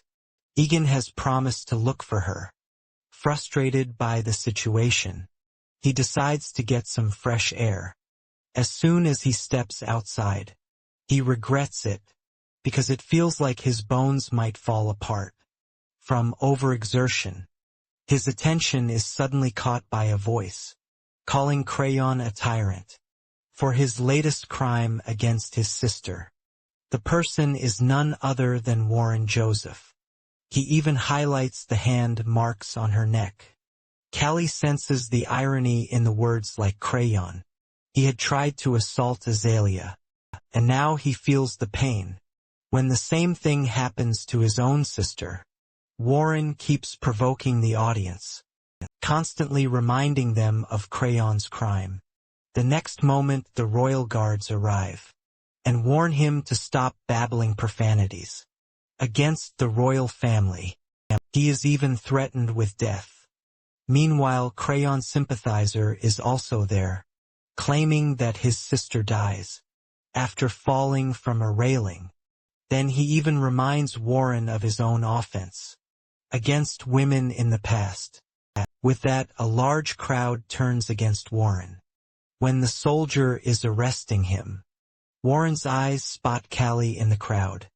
With a collision of shame, he bows his head. Callie, on the other hand, remembers his threat against Warren. He assesses the situation, because now the soldiers are rude, and the instigators are on the move. Despite this, there are people who clearly distrust Crayon, even though Rudolph only tries to suppress it. The where an incident spreads the rumor about the king. Instantly, despite everything, the month has passed, and now it is finally the time for the final match. And meanwhile, people in the audience come not only to see the final, but also to see Crayon's face. There are murmurs about him murdering his fiancée, not to mention that the tournament is held, in the first place, to celebrate the marriage. They are right to say that Crayon is quite insane. After hearing the people's accusations, he assumes that distributing bread can erase the blame and earn praise when it does not work. He accuses the bread distribution manager of theft and declares that he will behead him. Seeing this madness, Rudolphoing is frustrated by his king's madness. The next moment, Crayon decides to display a prisoner execution. With the fiercest beast, his subordinate assures him that the lion is the most vicious among its kind. From behind the bars, our boy understands that there will be madness during a public execution of prisoners. Suddenly, his eyes widen as he recognizes one of the prisoners, who is none other than Snoring. Snoring is caught when she disguises herself as a maid to track Nasha inside the palace. Now, she is held as a prisoner and is about to be executed. She predicts her future and sees a skull. This is the sign that she will meet her death. She accepts her fate with tears, because she knows this is her punishment for involving herself in the secular world, instead of wandering like her destiny intends. The lion roars, ready for his feast. Prisoners run, terrified out of their minds. Meanwhile, Snoring stays frozen. Accepting her fate, she closes her eyes. But before the lion can reach her, the wind shifts in front of her. When she opens her eyes, she sees Bogdo standing in front of her. In a protective stance, everyone in the audience cannot believe that Bogdo shields someone. Crayon is also curious about the situation. His subordinate informs him that Bogdo must have recognized one of the prisoners and rushed there to help her. Crayon, in his cruelty, does not care if all of them become lion food. Bogdo himself is worried because he has jumped in front of Snorin, purely on instinct now. He does not understand how to handle the situation or how to face the lion barehanded. He is shivering, but when the lion attacks, he still steps aside to dodge it. Even then, he ends up getting clawed. Bleeding furiously, he realizes with dread that he cannot win. However, he is still determined to save the one he is interested in saving. Next moment, he shouts and steps aside again, dodging the lion's claws. Then he punches the lion's face so hard that one of its eyes is injured, but now his hand is inside its mouth, and the lion tries to crush it before it can snap his wrist apart. Bogdo manages to pull his hand free. Snorin is worried too. Bogdo, with both hands bleeding, understands that he cannot face such a vicious beast with his bare hands alone. Meanwhile, our guy is worried for both of his allies. He understands that Snoren must have been investigating about Nasha, which means she is in this situation because of him. He understands that she will be killed by the lion. With that, he decides to help them. Everyone in the audience is baffled to see Callie opening the bars, even though the match has not started yet. Crayon looks up at our boy, furious, because it is supposed to be the time for execution. Meanwhile, Rodolfo is secretly happy about the situation, because if Callie dies, his worries will vanish. Eldrin, however, is worried about him at that moment. A soldier arrives with a message from Callie. He whispers in Eldrin's ear that Callie has found Nasha, but he wants Eldrin to take responsibility for whatever happens afterward. Eldrin immediately understands that, in exchange for revealing information about Nasha, Callie is asking for protection. That is why Callie needs to stay alive and free. Callie addresses the audience and declares that they are going to witness something never seen before in history, referring to his upcoming battle against the lion. Everyone cheers for him. Callie's expression is solemn as he grips his weapon. He knows that the execution itself is the true problem. Killing the lion will not be enough. The next moment, everyone is petrified as they see him break his own weapon. It means he is going to face the lion barehanded. Snoren immediately checks her fortune again. This time she sees the sun, which is a clear sign that she is going to live. She cannot believe how her fate changes, from death to life within mere moments. She stands frozen, unable to comprehend what has just happened. Fate is not something that can be altered by the random actions of another person. But Kelly has so much power that he not only changes his own fate, he changes hers as well. She knows at that moment that this itself is a miracle. Our boy is truly a warrior. He is destined to die at an early age. Yet even after being revived, Callie keeps facing death at every step of his life. And every time he changes his fate by surviving. Still he burns with determination as he faces the lion. He declares loudly that he will shatter all of the lion's teeth. Bogdo is meanwhile worried that Kelly is endangering his life. Because of him, Snoren asks him to stay still.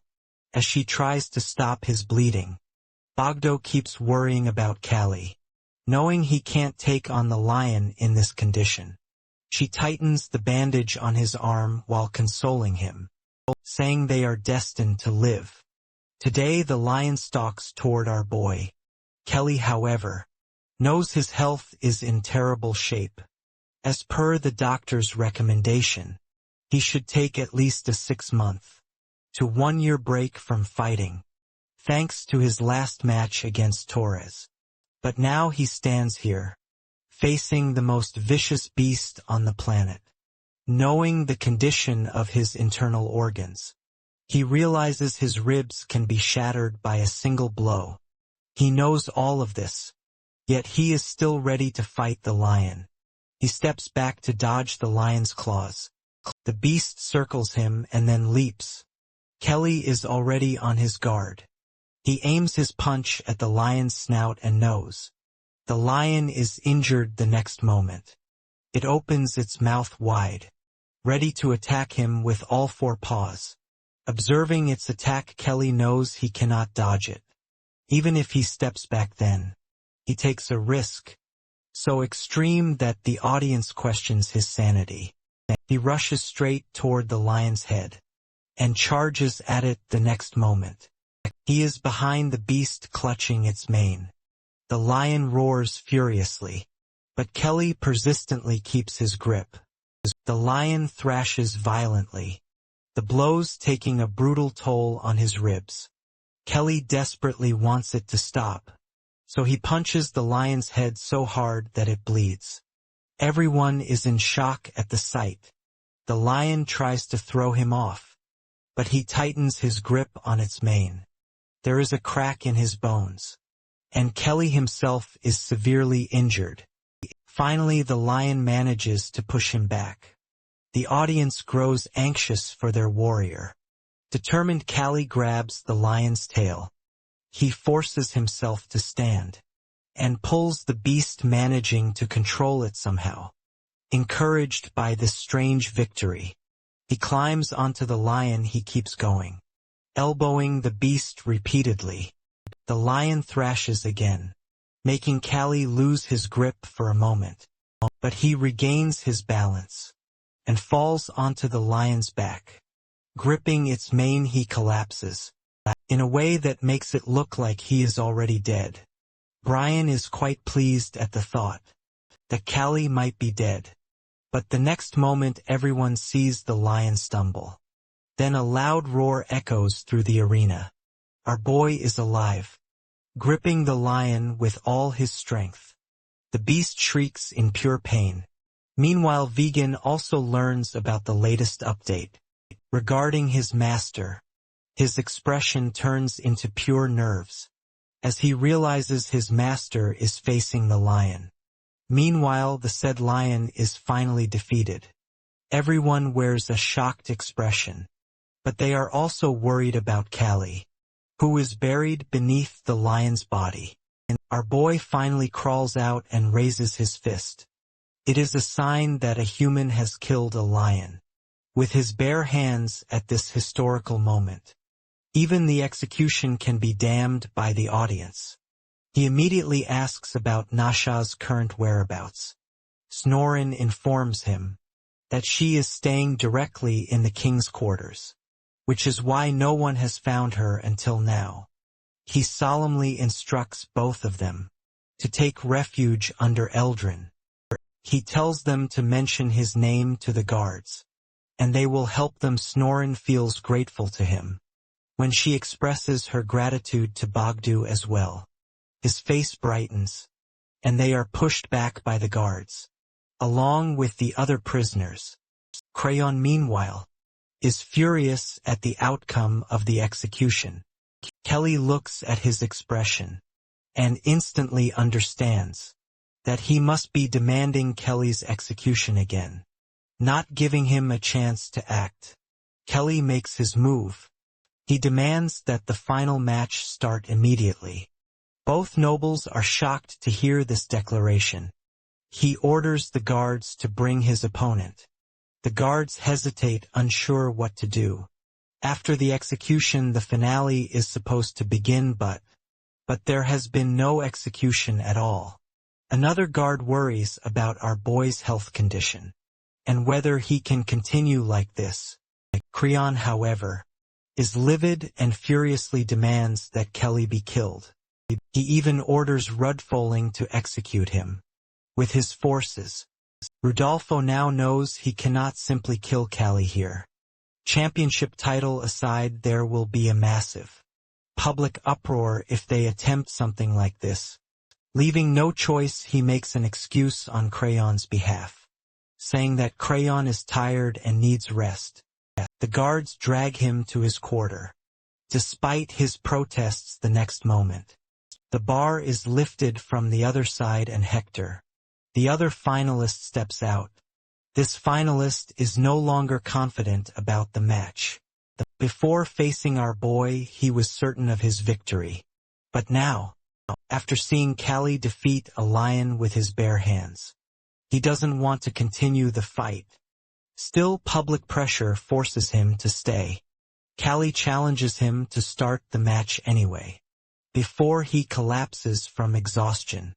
He is also relieved that Crayon is nowhere in the audience, so all he has to do is stay standing in the arena. At that moment, Hector thinks about his strategy. He already senses that Callie's bones are damaged, and that he is utterly exhausted. So all Hector needs to do is defeat him, without getting too close.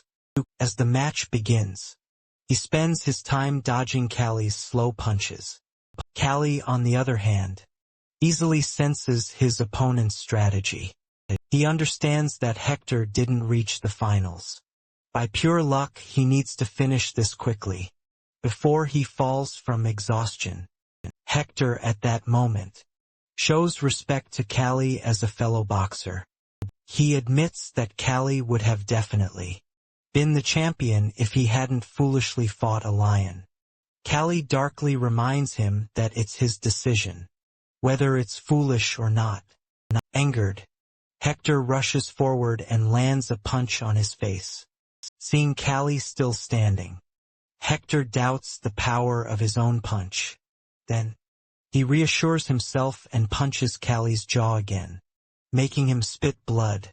Hector declares that this is the end. He strikes him again, assuming Callie has lost consciousness. Now certain of his victory, he steps back, but the next moment, even unconscious, our boy stops himself from falling and punches Hector back with full force. Hector is completely baffled by what just happened. In reality, years of fighting dangerous opponents, humans and beasts alike, have pushed Kelly's body into a boxer's autopilot. His body knows how to move, even when his mind shuts down. The punch hits so hard that Hector coughs blood and collapses. Callie remembers his match with Iskandar, when something similar happened before. The next moment, the announcement echoes through the arena that Callie is the tournament champion. Kelly falls to his knees. All of his previous life flashes through his mind. With that, a smile curves on his lips. He has finally made it this far. Now the match is over. The health team is taking Kelly away on a stretcher. Vegan immediately rushes to him, concerned for his master. He reminds him not to lose consciousness, understanding that there is no time for comfort or condolences. Callie tells him to deliver a token, engraved with an eagle and a letter he left behind.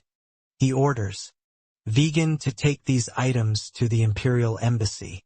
Vegan hesitates at first, then understands the seriousness of the situation, and sprints toward his horse.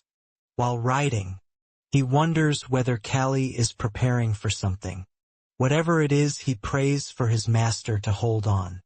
Inside the king's palace, Creon is furious about today's events. He vents his rage on the furniture. Finally exhausted, he sits down. His thoughts drift toward madness as he realizes that despite being king, he cannot control a single man in his own kingdom. He declares that his loyal soldiers obey him, yet he instantly remembers that those troops actually belong to Eldrin. Not to mention that now, even Rudfoling is no longer listening to him. As he spirals further into frustration, Nasha quietly observes him. She is pleased with her handiwork, as she has pushed him so far into rage that he even killed his own fiancée.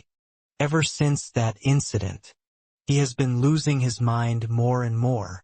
With a charming smile, she approaches him and pretends to inquire about his troubles. He desperately explains his situation, admitting that even though he is king, Rudfoling no longer considers him one. She consoles him, insisting that neither Eldrin nor Rudfoling can take his authority away. He keeps shivering, unconvinced. His hatred toward Callie burns him from the inside. She consoles him again, this time hinting sweetly that she can arrange Callie's death. After all, the capital is destined to become a battlefield between two powerful nobles soon. The death of one noble in the middle of all that chaos will hardly be surprising. Nasha adds that she knows some mercenaries who can assassinate Kelly. Creon doesn't believe she can do it. He insists that he go to Rudfoling and manipulate him by threatening to support Eldrin. This will make the old man desperate. and he will do anything. Then Crayon can demand that Eldrin be removed. She darkly states that once that happens, she will finish Callie hearing this. Crayon finally calms down, believing Nasha is the only one who can stand by him. In reality, Nasha, who is dying soon, has no real backup plan. She doesn't care about the results at all. 2 days later, our boy finally wakes up. The doctor asks him to rest, but he is concerned about Bogdo and snoring. The doctor informs him that they are under Eldrin's protection when he is asked to meet them. He declines for their safety. Then he is served a meal. He can sense the terrible condition of his own health. The next moment Eldrin enters the room. As soon as he hears that Callie has woken up, Eldrin knows this is not the right time, but he still asks about Nasha's location. When he is informed that she is under Crayon's protection, he feels dizzy with disbelief.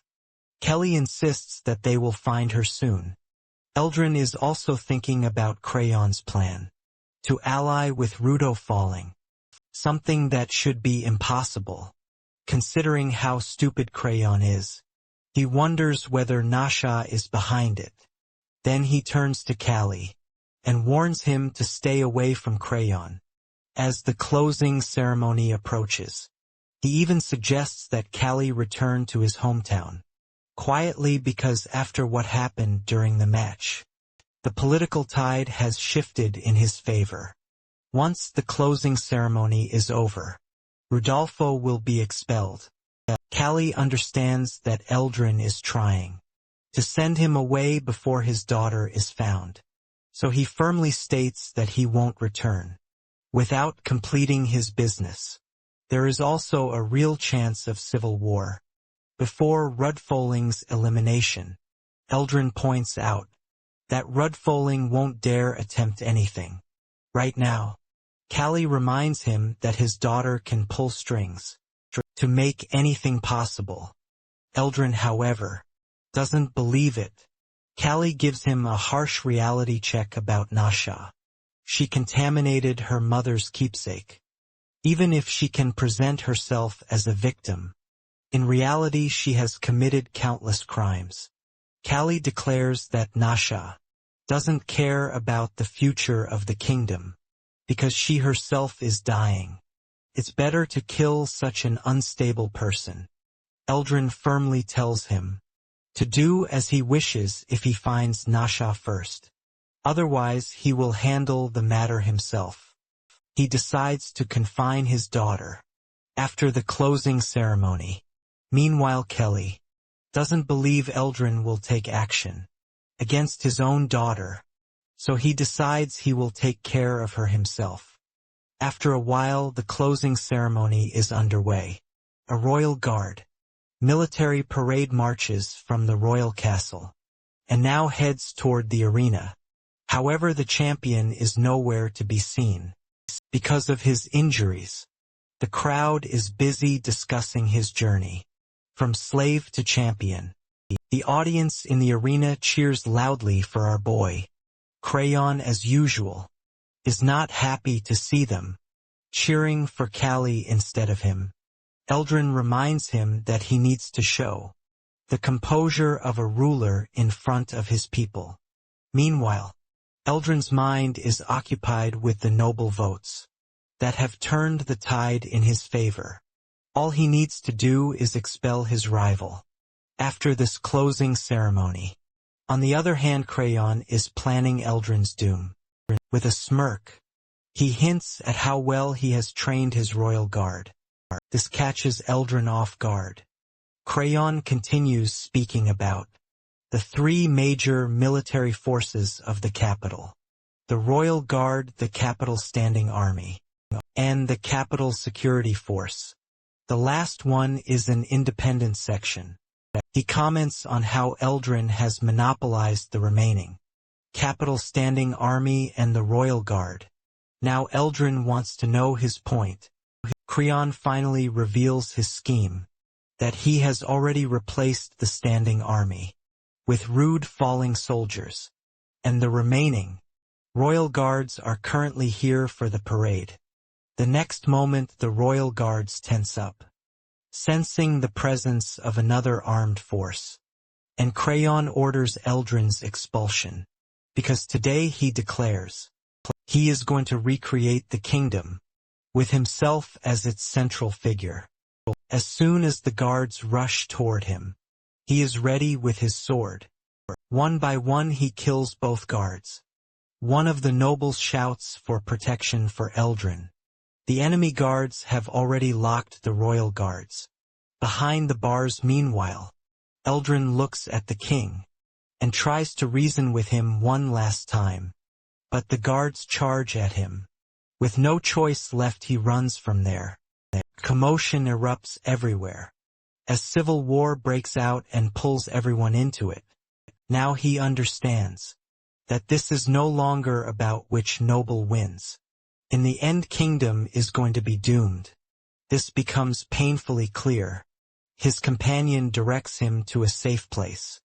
Eldrin declares that this is Rudfoling's doing. The civil war quickly engulfs Dragas, and the city falls into chaos. Meanwhile, the independent guards are divided, each choosing their respective noble side. Death becomes common on the streets of Dragos. At the same time, the Zato's mercenary group, hired by Nasha, is also on the move to eliminate our boy. Now the leader is moving through the civil war, something Nasha has already predicted to him. His companions think looting nobles will be more profitable, but he reminds them that Nasha is extremely generous with payment. She paid them well even last time, after they disposed of the guards. Meanwhile, the lower mercenaries pray to God, because their opponent is none other than our boy. When they reach Kelly's place, they find trembling servants trying to protect him. The leader threatens them to move aside, calling them nothing but servants. Despite their fear, they stand their ground, because they want to repay their debt to Callie. At that moment our boy enters, declaring that if they are after him, they should leave innocent people out of the battle.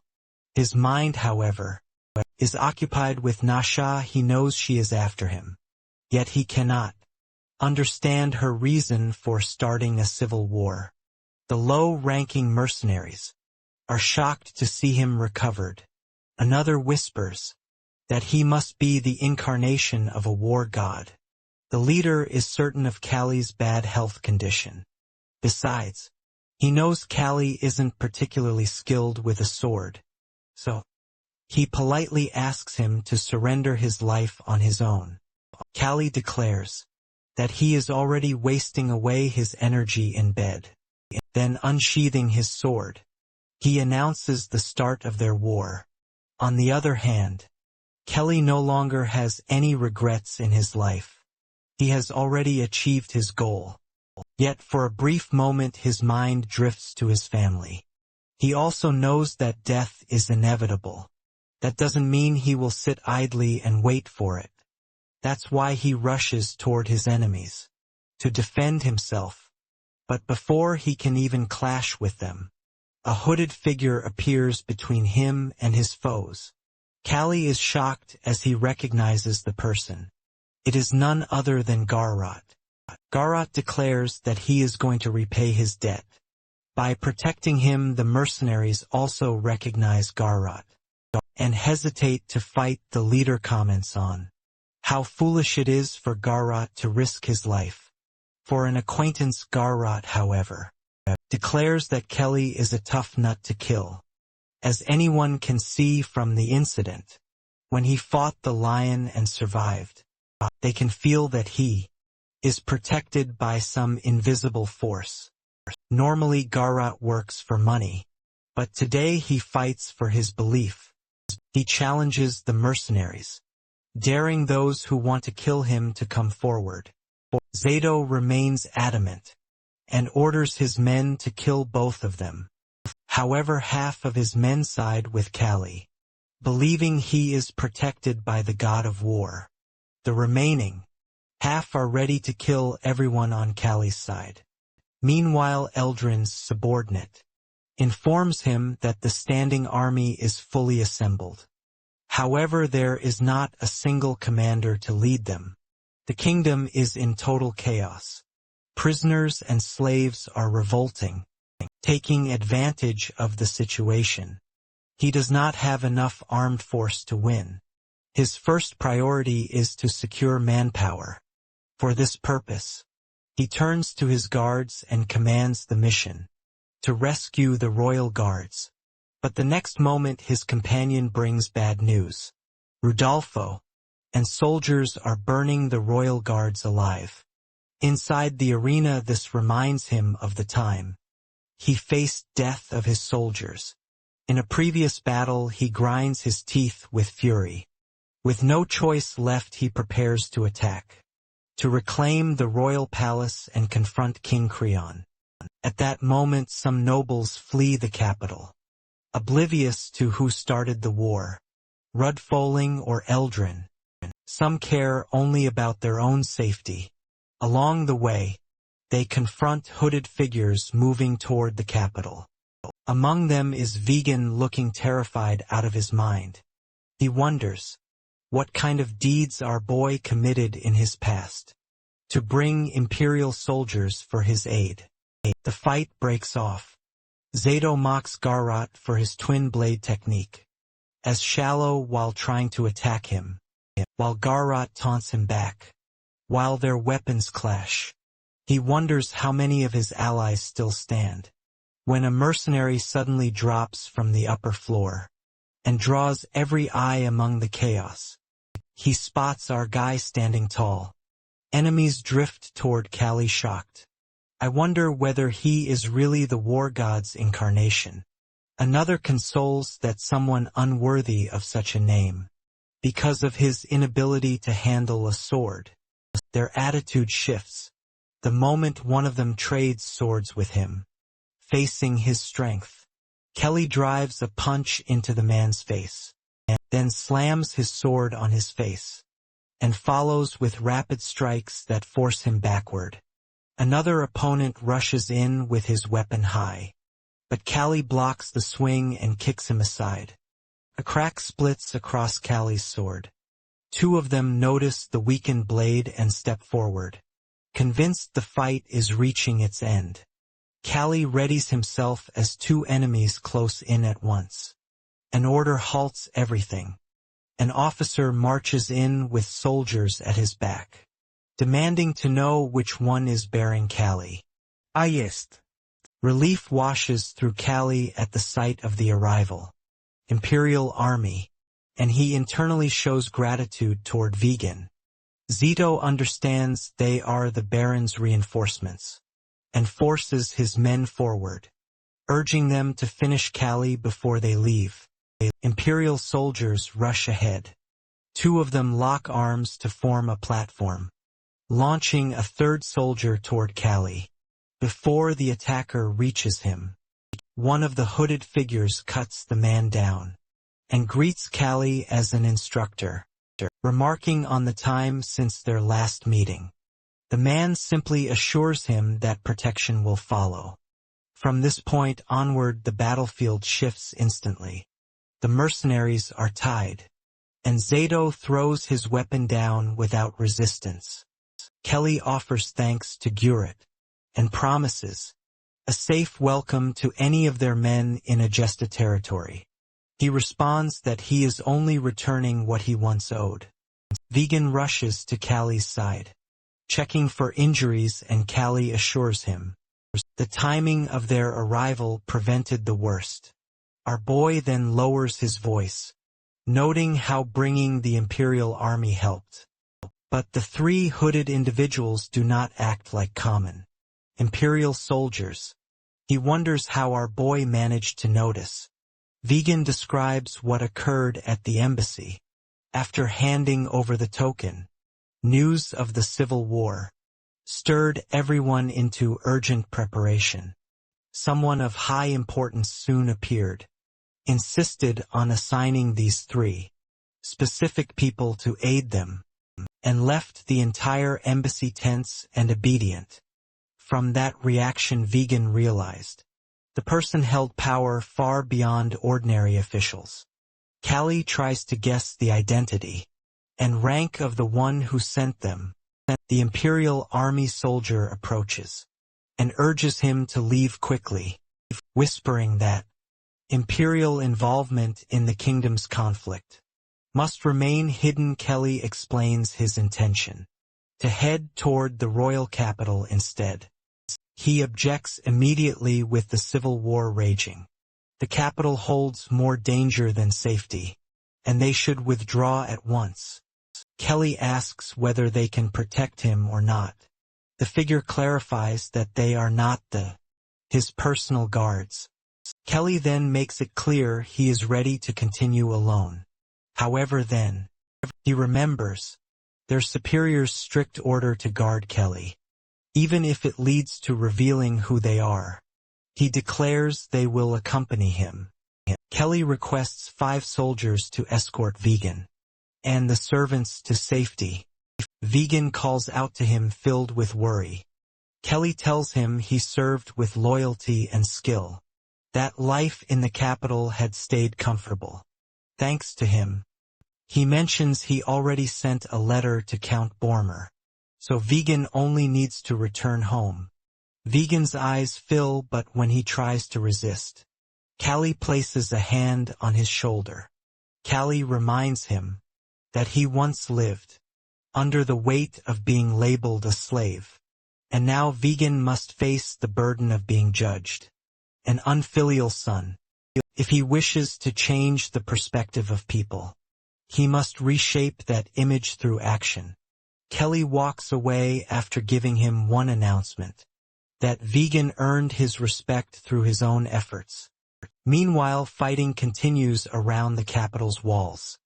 As Eldrin hides behind a wall, one of his subordinates reports that Folling's trained soldiers are wearing down their forces, and the front line can no longer push through the gate. He recommends pulling back to reorganize. He declines that long battle would give other lords time to interfere, and Rudelfelling still has supplies coming in from his own territory. He decides the fight must be concluded before night. He calls the remaining commanders together and informs them that he will be leading the next advance himself. His decision surprises those around him. The officer announces to the troops that he will be at the front to remove Ruda Falling and recover the king. Eldrin gives the order to move soldiers advance. The archers from King's side also release their arrows at them. Voices rise from the enemy ranks, claiming that Eldrin has already entered the castle, and urging their side to eliminate the traitors. He responds that they are the ones who have betrayed the crown. In the clash that follows, he is knocked down by an opponent's kick, and the soldier raises his weapon to finish him. Before the strike lands, someone steps in and delivers a punch that sends the attacker back. The other soldier appears behind the attacker. He looks at them in shock. These are the members of Callie's unit, fighters trained in Imperial close combat arts, who serve as the royal family's hidden guard. Callie walks onto the field and orders his group to clear the way. The 3 hooded soldiers move forward, together opening a path deeper into the battle. Rude Falling forces his troops to defend the gate, while panic pushes through his mind. Crayon's warning echoes that he had been ordered to remove Eldrin, or face ruin later if he failed now. His entire house would collapse. Leaving with no choice, he writes a letter to Eldrin, asking for support for rebuilding the capital, and sending his 2nd and 3rd sons as hostages. He prepares to call for a messenger. By sending the letter just then, a blade answers first. Nasha attacks him from behind, and remarks how troublesome his retreat would be. He crashes to the floor. Nasha stands over him, thanking him for completing his role. He trembles, unable to understand how she bypassed his guards. She explains that men always lower their guard around harmless-looking women and leave the dead bodies outside as proof. She intends to end him in one stroke, raising her weapon. Meanwhile, Kali's disciples continue, tearing through Rudolph's elite troops. Eldrin watches their coordinated movements and tries to understand who these fighters are. He knows Kali has no private army, yet these three handle the battlefield as if trained for royal emergencies. Eldrin realizes Kali's arrival at the capital could only because of Nash's. He remembers ordering her to leave after the ceremony and cannot understand why she stayed. Kali hints that the answer should already be clear. Eldrin warns him not to push too far alone, but Kali trusts the people. Behind him, Eldrin calls again, asking him to spare Nasha if possible. Kali accepts responsibility himself. He knows once news of her crime spreads, nothing can be repaired, so Eldrin must think ahead. Kali mentions that he intends to be gone before nightfall. He understands what he has to do, and it is not out of personal anger. Nasha has taken lives, misled the king, and allowed her own fears and beliefs to drive her actions. If he still has any strength left, he feels obligated to stop her. His knees suddenly give out, and one of the soldiers catches him. The imperial soldier urges him to get away while he can, but Kali refuses. He asks the man for his rank. When the soldier confirms that he is a centurion, Kali tells him he will recommend him for advancement if their mission succeeds. The centurion snaps back in disbelief, and Kali calmly says he will bring the request directly to the emperor. If necessary, the soldiers nearby exchange quiet, puzzled comments at this. Elsewhere in the castle, guards rush down corridors, shouting for people to clear the way. The confusion quickly spreads through the rest of the troops. Kali grabs a guard and demands the king's location. Recognition flashes in the guard's eyes. As he points toward a staircase, Kali rushes on, ignoring those already running for their lives. Another soldier stops him and asks to shake hands for luck. Kali questions the request. His companion can't believe that. Many believe he embodies the war, God's incarnation. The soldier explains that with Rudd falling dead, they need all the luck they can get. The mention of the Duke's death makes Kali freeze. He asks again and the soldiers confirm it. A sense of dread rises inside him, and he orders everyone to move faster. In the annex, the weakened King Creon lies in bed, while Nasha assures him of victory. Relief shows on his face that battle will soon end. She watches him like someone studying a fading candle, and feels a quiet satisfaction. Suddenly a pain seizes her body. She collapses. Creon tries to rise, worried while she struggles internally. She blames her curse, her rotting organs, her years of unanswered prayers, and the fraud who deceived her. If life demands this suffering, she intends to do as she wants until the end. She only needs confirmation of Kali's death. The door bursts open, light pierces the room. Our boy announces they found her. Kali steps forward and she stares in disbelief that someone she counted as dead still breathes. Creon trembles and asks why he came just then. A gas spreads through the room. A soldier identifies it as poison, similar to hallucinogenic mushrooms, and warns Kali not to inhale it.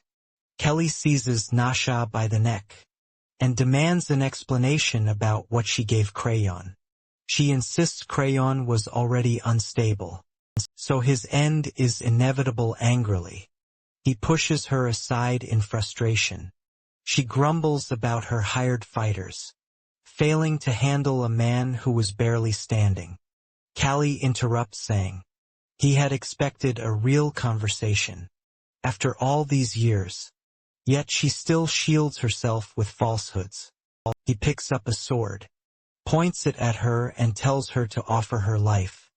He accuses her of exploiting people's vulnerabilities, and calls her a witch for it.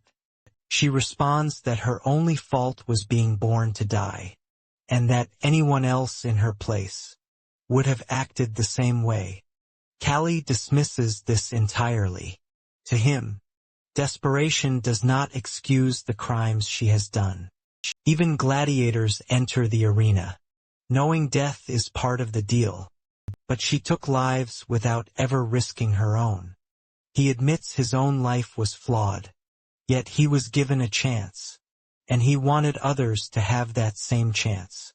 Just not her. Nasha refuses to accept his judgment, and insists there must be a real witch somewhere, who can rescue her. Then she abruptly cries out for her father. Kelly remarks that she finally remembered him. Eldrin enters the room at that moment. Our boy gestures toward Nasha, showing him her true nature. Nasha stiffens completely the instant she sees him.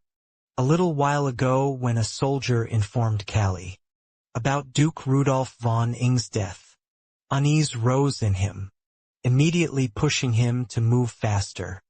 At that moment Eldrin appeared, then calling out to him, determined to witness with his own eyes what his daughter had done. Our boy made it clear that his presence would not change the outcome. He dropped his weapon in front of him, in full submission, and pleaded for the permission to follow, without interfering in the present. He is before Nasha, and confirms whether she provoked the civil war, ruined Crayon's rule and sent assassins after our guy. Her silence, shaped by terror, gives him every answer he needs. Crayon breaks into the moment, shouting at the soldiers to protect Nasha. The Imperial soldiers remain still. His disbelief turns to outrage, as he tries to command obedience, by throwing his royal status at them, as if the title alone should bend their will. Nasha trembles violently when Callie levels his blade at her. She backs away, convinced a demon stands in front of her, begging for her life. The Imperial Guard watches the scene with growing disgust, disappointed at such pathetic people holding the kingdom. Creon reaches for a weapon near his bed and screams at the soldiers again, ordering them to kill everyone. Callie steps ahead, his disciples, and calls Crayon a puppet. Crayon charges at him, clinging to the belief that his bloodline makes him untouchable. Callie stops his arm mid-swing. The pressure he applies forces Crayon to his knees, tearing a cry from him. Callie regards him and Nasha as the same kind, people who believed others existed only for their fun. If the throne protects those who avoid justice, then he intends to deliver that justice himself. Eldrin calls out to Callie, asking him to stop. He criticizes Crayon's stupidity, but reminds our boy that the coronation has already been completed, and that killing him now would send the entire kingdom into destruction. He steps forward as if to interfere, but Callie stops him, urging him to look clearly at the situation. He points out them causing repeated tragedies, with countless lives lost, because of their careless actions. Yet they continue to claim the right to rule. He refuses to allow more harm, by letting them continue unchecked. Asha manages to stand trembling. She begs her father to protect her, and insists that Callie is nothing more than a lowborn man, attacking her out of spite. Eldrin finds himself torn. He weighs the responsibility he has carried toward the kingdom, against his loyalty to his daughter. The conflict resolves suddenly and painfully. He rushes forward, grabs a fallen sword and moves toward Nasha. Kelly calls after him, asking if this is the path he has chosen. Just then Eldrin strikes Nasha down. Room falls silent. Nasha looks stunned, unable to comprehend why the father she depended on chose duty over her. He quietly tells her they will meet again in the hell. He falls and Crayon reacts in horror at the sight. Callie is stunned by what Eldrin has done. Eldrin's hands shake as he asks Callie to leave Crayon in his care. To him, protecting the royal line now means securing the kingdom's stability, not shielding Crayon as an individual. He looks at Crayon and tells him to appreciate that Eldrin is still choosing to carry him forward. Crayon remains devastated by Nasha's death. By dawn the rebellion is over. Eldrin takes Crayon away broken and unresponsive. The royal forces suppress both Rudfelling's soldiers and the unrest in the city.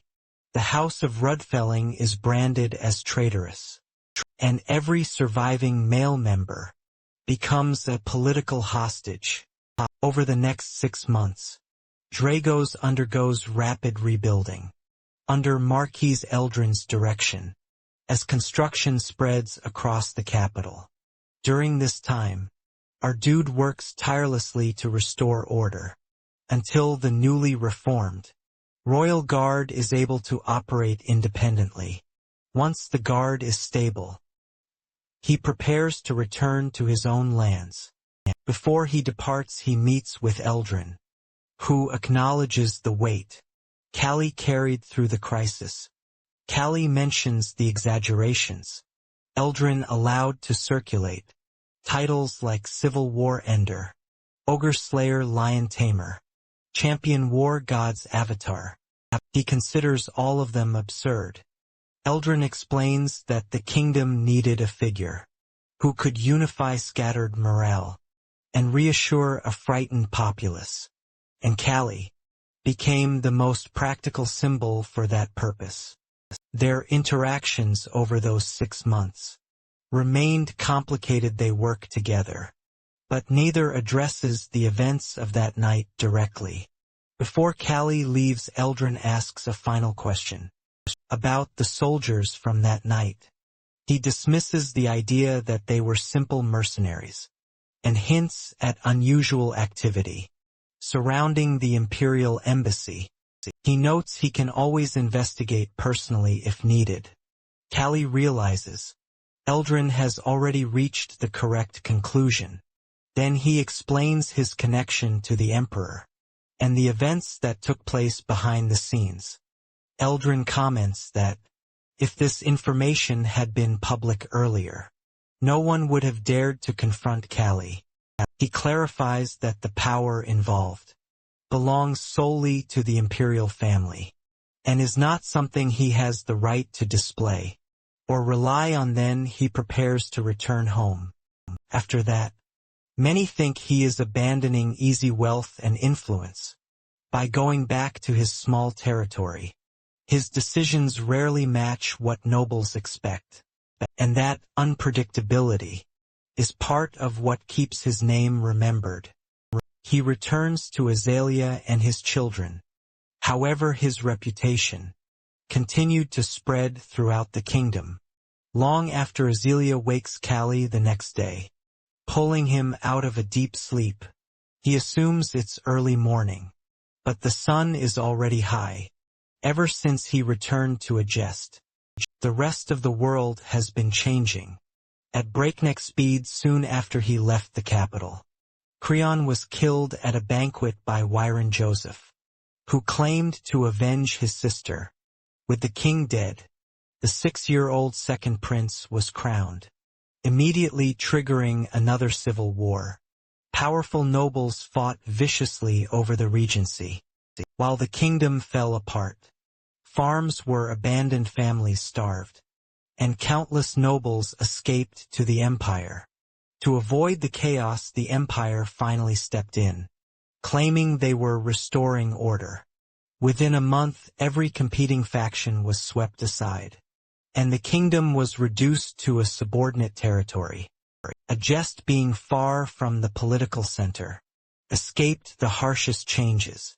History never tried to draft men there, and the major lords chose not to involve themselves with Kali. At all, his name alone kept disputes away. The unexpected result was growth. Traveler starts passing through in large numbers. Every inn filled to the roof, and a guest's raspberry wine became so sought after that the supply never quite caught up with demand. While Kali prepares for the day, Azalea reminds him about errands at the training center. He agrees, hoping to finish quickly. The place looks nothing like before. It has shifted entirely to boxing classes. Kwano's old martial art is no longer taught. The boxer's freedom hadn't come instantly either. Kali had placed them under a contract that lessened his debt after each fight. Azalea mentions that a couple has arrived to meet him. When the man steps in, our boy immediately recognizes Bogdo. Bogdo enters with his usual thunderous energy, loud enough that both Kali and Azalea reflexively cover their ears. He bows more times than necessary, introduces snoring as his wife, and insists on expressing his gratitude properly. Azalea leans toward Kali, whispering for an explanation. Kali rubs his ears, asking Bogdo to speak at a human volume. Bogdo shifts into a stiff, overly formal manner as he apologizes. He reports that his injured arm works normally again. Though the scars remain, Kali turns to Snorin. Surprised that she chose Bogdo, Snorin simply explains that no one else would have risked everything for her. The way he did. Kelly congratulates them sincerely. Bogdo mentions he will be leaving soon to compete in another tournament. They part with goodwill. 1 year passes under imperial administration. The kingdom becomes hollow. Nobles can no longer live comfortably. By collecting taxes, some open shops. Others take low-ranking government positions to survive. Kelly reviews a pile of official papers, noticing how far-reaching the new policies have become. A colleague remarks that a jest will be fine. They never relied on tax money anyway. Their wine and constant travelers are enough to keep them thriving. A subordinate suddenly rushes in, announcing an unexpected visitor. The moment he hears the name Philip, his expressions change. Philip enters with the same composed authority he has always carried. He asks everyone but Kali to leave.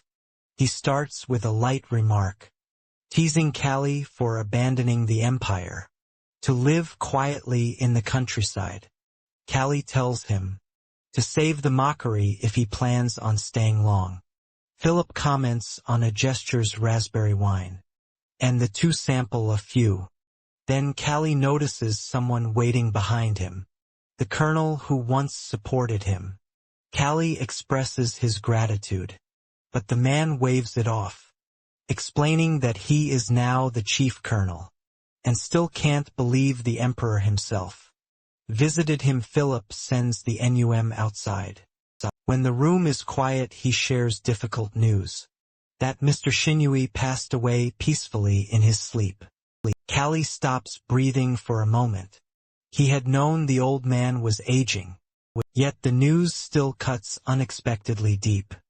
Philip apologizes for failing to keep an old promise, and for allowing the kingdom to fall under imperial control once the Second Civil War spun out of control. He had no other choice. Our boy sighs, remembering how the collapse began. The moment he accidentally killed Philip's brother, breaking the treaty between them. Philip moves past that history. His reason for coming is different. He wants the entire truth about Kali and Shinobi's connection. Callie asks if it needed a personal visit, and Philip says he wouldn't come otherwise. So Callie tells him halfway through the explanation. Philip drops the glass he had been holding. The idea of another world leaves him speechless. Callie clarifies that both he and Shinwei died once, and only their souls crossed over, arriving in this world with everything they remembered. Philip asks if that makes Callie divine. Callie quickly denies that. They were never gods, only pawns caught in powers beyond their grasp. Philip reflects on all the strange things about Shinwei. The knowledge, the unusual skills, the effortless understanding of alien concepts. Suddenly it all makes sense. Had the truth surfaced sooner, society would have shattered Shin. We bore that burden alone. Callie explains. Their original world wasn't much different. Same physics, same flow of time. Shinwei believed Philip could lead this world forward. Callie wonders if Philip feels like a tool, shaped by another's design. Philip stands and firmly rejects the notion. Regardless of its origin, the knowledge is his, and he will build his nation on his terms. Our boy tells him to follow that path. Philip then offers one last thing. Callie by his side with honor, power and security. He gazes out the window at his peaceful family, smiles softly and declines. His second life was for himself. Now he wants to give what remains to those outside. Philip calls him soft, confessing that's why he avoids marriage. Kelly quietly agrees that after the tournament, his fire for boxing faded, replaced by a longing for quiet days, watching his children grow. Philip accepts and leaves. Later, a subordinate asks about the visitor, guessing he was someone important. Kelly casually says it was the emperor. The subordinate laughs, thinking it a joke, and presses for the truth. After that, seasons change. Winter melts, autumn returns, and our dude. Warm afternoons picnicking with family. Each moment confirms the simple life is enough. 2 decades pass under imperial rule. The old feudal order crumbles. Elder nobles cling to fading traditions, while youth chase new chances. Many head west, fallen nobles seeking redemption, commoners chasing fortune, ambitious men starting anew. Few grasp the desert's harshness. Finally, Callie collapses in that same western desert, calling out desperately for his daughter. The scene flashes back to the time when everything was normal. On a normal day, Brenda shakes her father awake, telling him morning has passed. His armor and swords lie nearby. Under 2 decades of empire, he raised 2 children, Soren and Brenda Agesta. During that time, whenever he feels pain in his knee, sensing rain, Brenda offers his cane. Humid days make old injuries ache, especially the leg the ogre once broke. Pushing himself in youth left a permanent toll. Callie lifts a family picture, noting how much Brenda resembles her mother. Azalea died 5 years ago, leaving their home hollow. Brenda sets Callie's meal down, but he immediately complains about the tiny portion. She tells him he's become obese despite his bad leg, and warns that ignoring his health will end badly, like how Keicho collapsed. Since Azalea died, Kelly's body has weakened. His comrades have passed away too. He stopped exercising and started drinking heavily. He lost the will to recover. Kelly reluctantly agrees to stop nagging.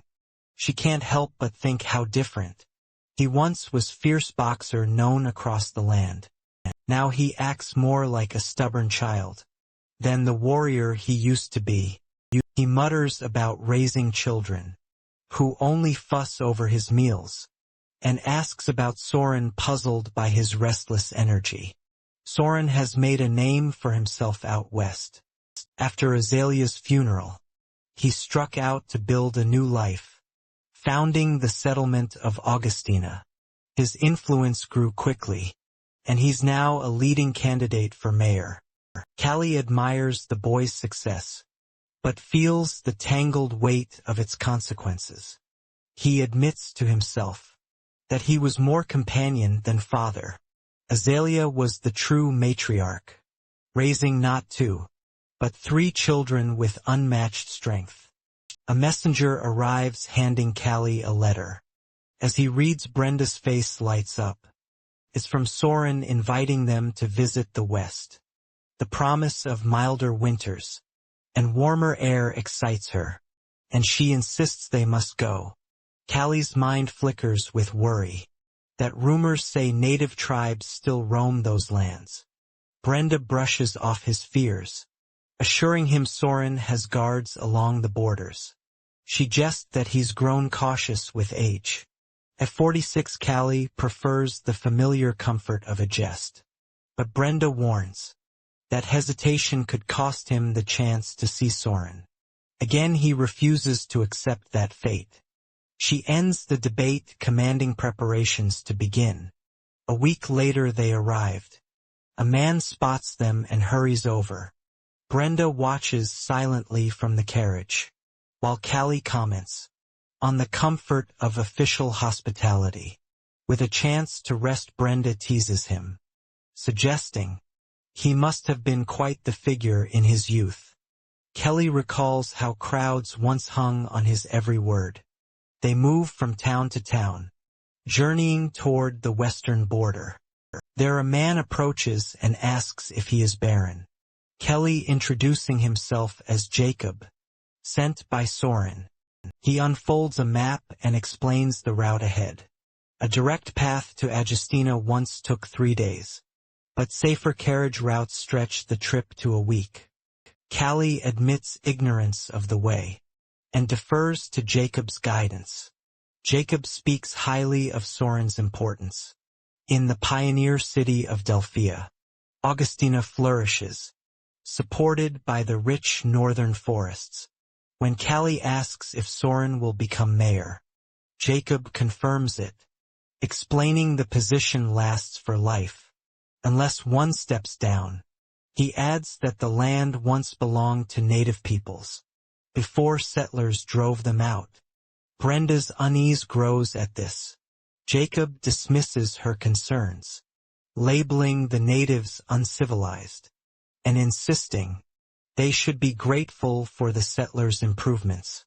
A chill runs through Callie, a haunting echo of history's brutal patterns, of his ordinal world.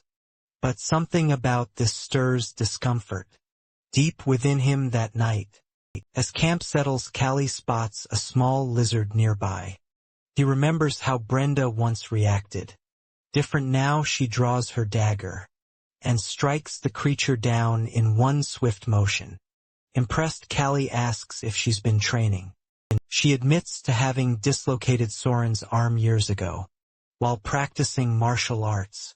From a manual, Callie recalls Soren's story about a fall down the stairs. Brenda confesses she tested the moves on Soren when he was just 10. Suddenly voices echo nearby. Callie tenses, glancing toward the darkness. 2 figures approach, casting long shadows. The moment pulls him back to a grim memory, involving Count Bormer. One voice calls out, asking if Callie is awake. Jacob steps forward, weapon drawn, and Brenda stiffens. He warns them not to panic, that they're hostages, not targets. They are bound and shoved into a carriage. Brenda asks about the servants. Callie urges silence, and tries to understand Jacob's motives. Jacob shrugs, claiming ignorance, and commands Callie to behave. Days blur as they drift through the desert. It saps Kelly's strength. Brenda stays close. Jacob lashes out at a companion for killing their guide, who apparently resisted capture. Without the guide, their plans unravel, leaving them directionless. Supplies dwindle, exhaustion takes hold. Someone notes the last camel pulling their carriage. Jacob decides to kill it at night and collect its blood. To survive, he turns to Callie, who Brenda struggles to keep upright. Jacob states bluntly that Callie is near death, and warns, both man and beast will soon lose their heads. They should say their goodbyes. Brenda calls them mad, reminding Jacob of their worth. Jacob coldly replies that losing limbs won't diminish their usefulness, and threatens her silence under pain of crippling injury clinging to her father. Brenda refuses to accept his resignation. Later, Callie remembers that he's lived long enough. Apologizing with a defeated air, she recalls their mother's words, Auguste, that Brenda shares his spirit, but more importantly inherited an unyielding will. She questions if her mother ever misjudged him. Kelly notices Brenda has broken her thumb to slip free, and is already working to free him. He urges her to run, while the camel blocks their captors. The kidnappers notice the struggle. Callie breaks free, races to the camel and flees into the wilderness. His mind races that dying now, hiding behind protection would be easy. To truly protect Brenda, he must survive. Later, near a river, the camel collapses, a lizard creeps forward. Our guy catches it, eyes locked on the creature. He vows to succeed where he failed 2 decades ago. With nothing but his fists, he will rise again. He raises the lizard to his mouth, while determines to slow climb back from nothing. A long dormant fire stirs inside. He survived not because he was strong. He became strong because he survived silently. He sends a wordless promise to Brenda to wait for him. In the Ceriso village of Western Desert, the Aramo Gladiator Corps buzzes with activity as Callie exercises, drawing the attention of 2 onlookers, who note his significant weight loss. One observer remarks that it makes sense, given the intensity of the training, but they find it baffling to see him without being a fighter pushes himself so far. This relentless drive stems from the moment slave hunters found our boy collapsed. Alone in the desert, the hunters commented on the irony of stumbling upon a target. In such a vast wasteland, though, meeting slavers hardly constitutes good luck for the victim. Upon his transport to the slave market, potential buyers inspect him, but one points out his age and limp, doubting anyone would want such damaged goods. When the merchant inquires about his skills, Callie mentions his background in boxing, which causes everyone to laugh. Arimo, the commander of the Gladiator Corps, purchases him cheaply to handle menial tasks, like washing the fighter's clothes. Kelly attempts to explain his true identity as a noble, to negotiate a transfer to adjust for a reward. But Arimo responds with a slap. The commander points to the slave brand on Kelly's shoulder as proof of his low status, and dismisses the claims, calling him a delusional fool. Weeks pass and the physical labor, combined with training, transforms Kelly's body, prompting his fellow slave Jester to advise him to rest. Jester feels indebted, because Callie's boxing instruction helped him survive a recent death match, so he offers to assist with the water. Callie refuses to slow down, because the security measures and his injured leg make escape impossible, meaning he must pay his ransom. Legally, he calculates that manual labor pays too slowly for the urgent ransom he needs, leaving him no choice but to enter the ring as a prize fighter. Despite the lethal nature of Western boxing, he resolves to get stronger, to show his captors his true worth. Meanwhile, Jacob grows anxious outside his tent, because a week has passed without finding Kelly's corpse. His subordinate reassures him that survival in the desert without supplies is impossible, and reminds him that they still hold the ultimate leverage. In Brenda previously sacrificed herself by breaking her own hand and surrendering to ensure Callie could escape on their only camel. Recognizing that Soren has a soft corner for his family, Jacob orders his team to keep Brenda unharmed, to use her as bait, mentioning her strength. He then orders them to leave.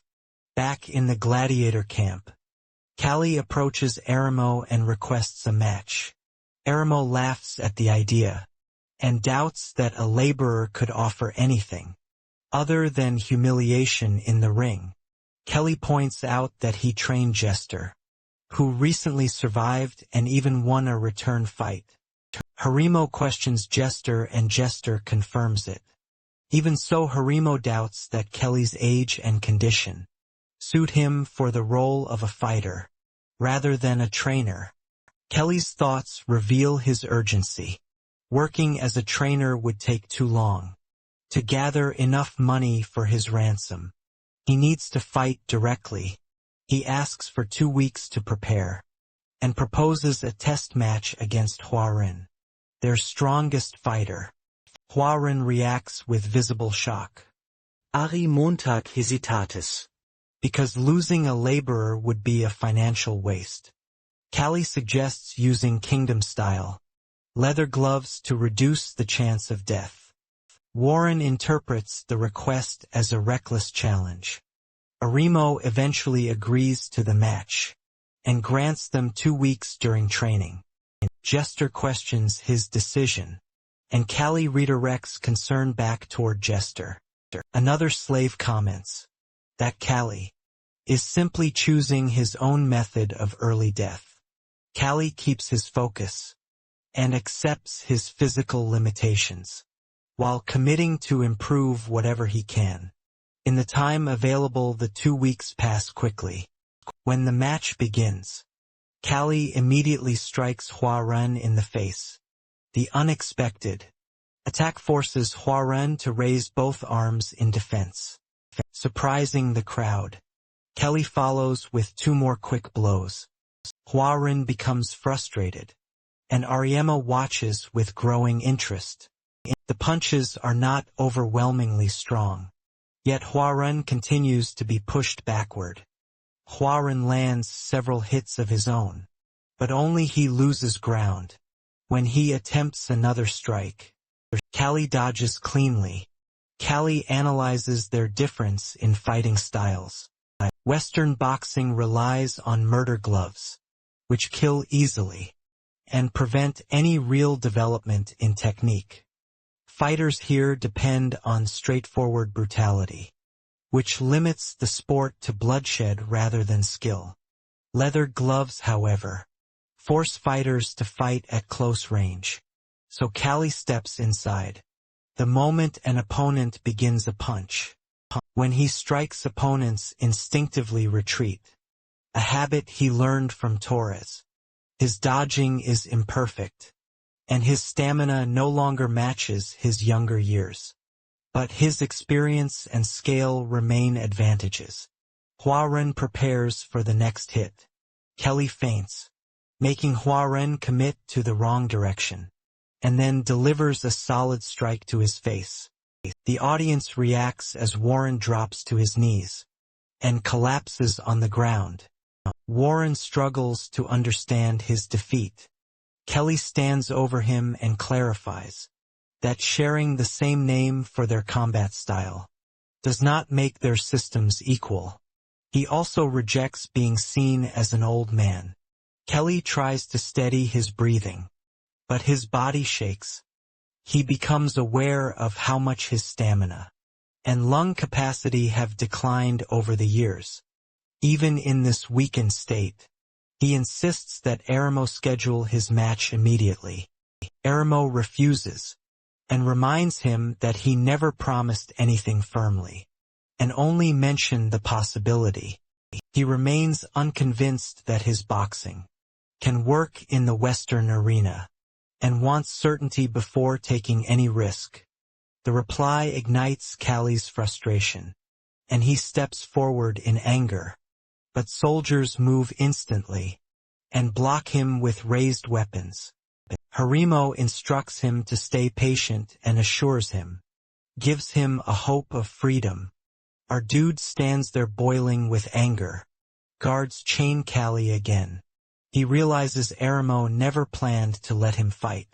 He intends to keep him permanently as a coach, not as a gladiator. His thoughts stop when he overhears nearby voices.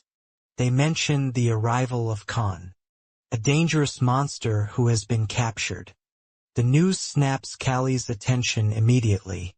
Later Harimo gathers all the slaves and fighters. He informs that 3 Khans have targeted Sarizo village recently and they now have a chance to fight one. The rewards include 4 times the usual pay for gladiators and 8 times for boxers. Even with such high payment, no one raises a hand when he asks for volunteers. Arimo's eyes settle on Hua Rin, hinting that someone close to gaining freedom might participate. Hua Rin reacts in fear, realizing that Arimo is twisting his earlier promise. Kelly speaks up loudly and asks if the Khan matches the description of a giant monkey. Another slave confirms it and adds that barbarians worship such creatures as gods. The memory brings Kelly back 20 years. The moment he fought one of these monsters, in a battle that nearly killed him. He survived only because of Iskandar's help. The situation becomes clear to him now that Arimo never intended to free any of them. Escape remains the only path. When night arrives, Callie attempts his escape. Soldiers chase him through the dark, until one strikes his head with a weapon. He instantly turns, and uses his handcuffs to hit the attacker. Another soldier swings his sword, but Callie avoids the blade, and headbutts him with enough force to drop him. Before he can continue fleeing, a large net is thrown over him, trapping him completely. Arimo handles the punishment himself. He beats Callie for his attempt to escape, questioning the discipline in camp. After tying Callie against wooden posts, he whips his back with rope. He comments that he considered cutting off Callie's ankle, but decided against wasting someone with useful abilities. The other slaves watch in fear, as Callie's back is torn open by the repeated strikes. Later, the camp doctor treats the wounds and applies medicine, while asking why Callie would make such a reckless attempt. He answers simply that his daughter is waiting for him. Beating leaves him unable to move well for days. Even so, Jester visits to check on him. During recovery, Kelly still guides the enslaved fighters, teaching them skills they rely on for survival. Over time, they begin to support him in return. Harimo eventually comes to check the healing wounds. He explains that he needed to make an example, but offers rewards if Kelly cooperates. Meat, a personal tent, or any reasonable request. Callie accepts the offer and chooses meat, because he has gone too long without it. Many slaves react with disappointment. One remarks that even Callie has submitted, while another defends him by pointing out that he nearly died trying to escape, and has no real options left. Some grow distant from him, especially after seeing him behave politely toward Arimo. But inside, Callie works with a clear plan. He acts compliant only because he needs better food to regain physical strength. News spreads through the camp that the Khan has arrived. Standing beside Jester, Callie watches the massive monkey-like creature. Locked inside a cage, its eyes follow them closely. Callie can hardly believe he once fought such a monster, without any weapon. Jester comments that even desert natives were captured, meaning their situation could be worse. Callie disagrees, believing that captivity is equally terrible, regardless of where it comes from. That night guards lead him into his new tent and bring a woman with them. They describe her as a barbarian and a gift from Remo. She trembles in fear.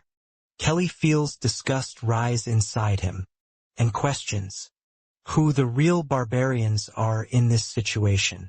When she begins to remove her shirt, he stops her immediately and motions for her to keep her clothing on. He explains, as best as he can, that he has a daughter her age, and hands her food instead. She eats quickly. Callie shows her his handcuffs, to explain that he is also a captive, and that feeding her is the only help he can provide. She thanks him, and reveals that she understands their language perfectly. Kelly is surprised, and mentions she could have received better treatment if she had spoken earlier. She answers that she refuses to act submissive, for privilege guards return and collect her. As she is taken away, she silently hopes that the kindness he offered returns to him someday. Later, the desert wind sweeps across the sand, where a group of barbarian warriors stands. Kelly hears noises outside and moves toward the tent opening to see what is happening. Barbarian warriors rush through the camp, cutting down anyone who tries to resist. By the next morning, the attack is over. All surviving slaves stand in chains, and even Remo trembles helplessly in captivity. Callie is also among the captured ones. Those who fought back died on the spot. Those who surrendered were chained and dragged away. Even the raiders who once captured their own people now face the worst punishment. They are fed to the Khan. The barbarians force the captives westward, pushing them through the desert for several exhausting days. When they finally reach native territory, Kelly studies the surroundings and recognizes the land. The barbarians argue among themselves in their own language. Warren watches their anger with fear, while Callie understands the reason, that their people must have suffered greatly at the hands of settlers. One of the natives addresses the chained captives and warns that they will face the exact punishment their group once inflicted on others. Warriors shout orders for the slaves to stay in line and avoid certain areas as tension rises. Some of the captives lift their weapons defensively. The barbarians react immediately with violent hostility. A man beside Callie suddenly loses control, raises his weapon and kills one of the natives. Blood splashes across Callie's face instantly. Callie turns and strikes the attacker down himself. The truth becomes clear, that this situation is engineered. The barbarians want armed slaves to turn on each other. Before the fighting escalates into total slaughter, the natives step in and force everyone apart. A prisoner locked inside a nearby cage explains the rule of this place. Survival depends on killing or being killed. Panic spreads through the group as they realize the barbarians view them as murderers who picked up weapons. Anyone who survives the fight becomes food for the Khan, and the natives insist on crushing windpipes completely, so no one remains alive during the feeding. Slaves understand then that their lives now exist solely for entertainment and eventual death. Our boy reflects that his situation under Remo may have been less terrifying than this fate. By the morning, our dude sits inside the cage when he notices the woman he met on the night of the raid, the same woman brought to his tent. She recognizes him instantly and orders the guards to pull him out. They obey and release him into her custody. He questions their hatred towards them, and she justifies it as calling them invaders. When he asks where she is taking him, She explains only that the tribal council awaits, and refuses further questions. Kelly remembers her name as Yen in their first meeting. Her position becomes clear through how the other warriors treat her. Throughout their march, she had been the only person providing him water and food whether he likes it or not. She remains the only person he can rely on. Yen brings him before a circle of tribal leaders. A chief with one eye covered examines Callie with sharp focus, triggering a faint recognition in Callie's mind. Though he cannot place it, Yen instructs him to bow quietly, while she speaks for him. She recounts the events of the raid in her own language. The council reacts with anger, but when she explains how Callie refused to harm her and offered food instead, their expressions soften. She leans closer and whispers that their opinion is shifting.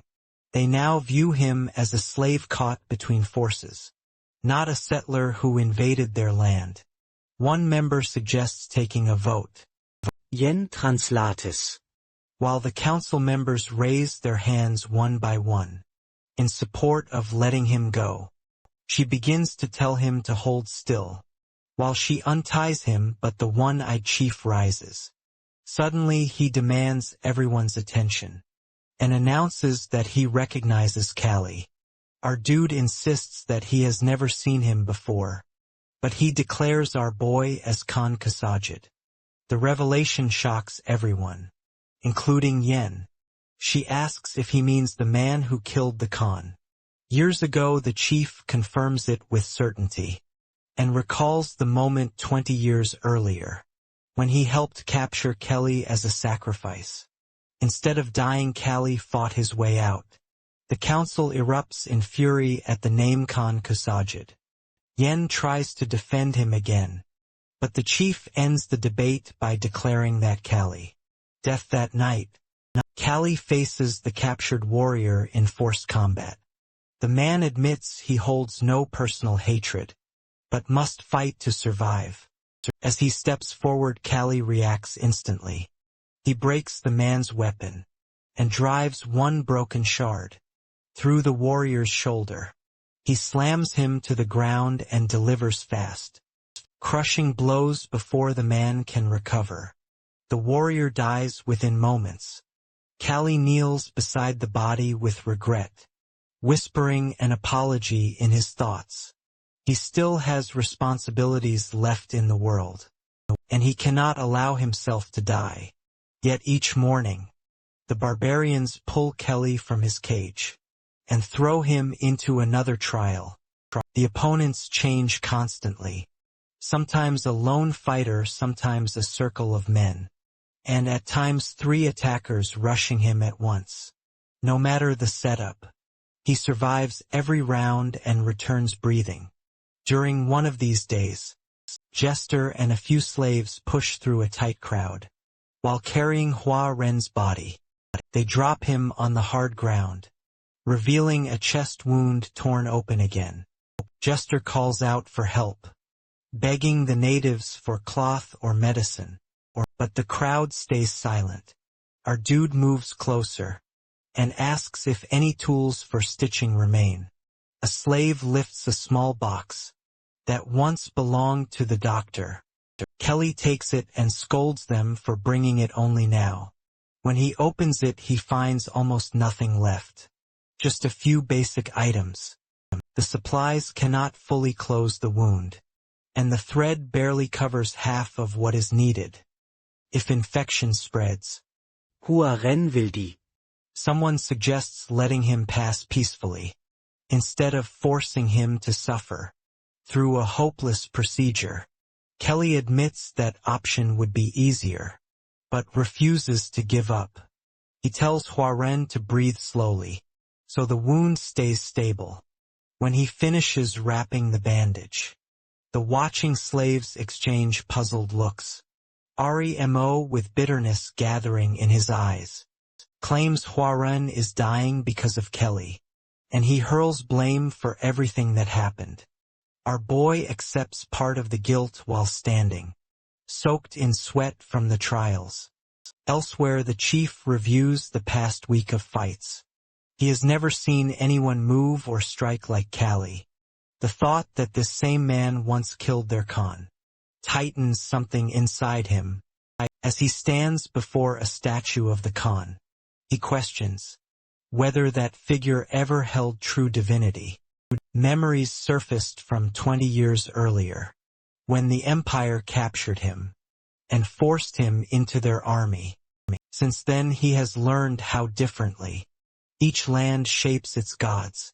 Soon he walks toward Callie's cage, along with a few companions. Callie watches their approach, while the chief introduces an elderly man. His tribe's shaman. The shaman gives his name. As shaken, Callie studies him, reminded of old gypsies he met long ago. After offering his own name, he asks if the man truly holds divine abilities. The chief reaches for his weapon, offended by the question, but Shaken stops him calmly and leads Callie inside. During this, the chief explains the meaning of Khan Kasajid, the title forced on anyone who kills a Khan. With it comes a curse. He mentions the strange movements, witnesses described from Callie's earlier battle. Then he asks why Callie chose to face the Khan at all, instead of escaping. Kelly, with bound hands, explains that his friend Boromar had spent the entire night chewing through rope to free him. Leaving a friend behind felt impossible. The chief finally shares the real reason for bringing him here. He wants to know why the shaman insists on honoring a man who is supposed to leave the tribe dead.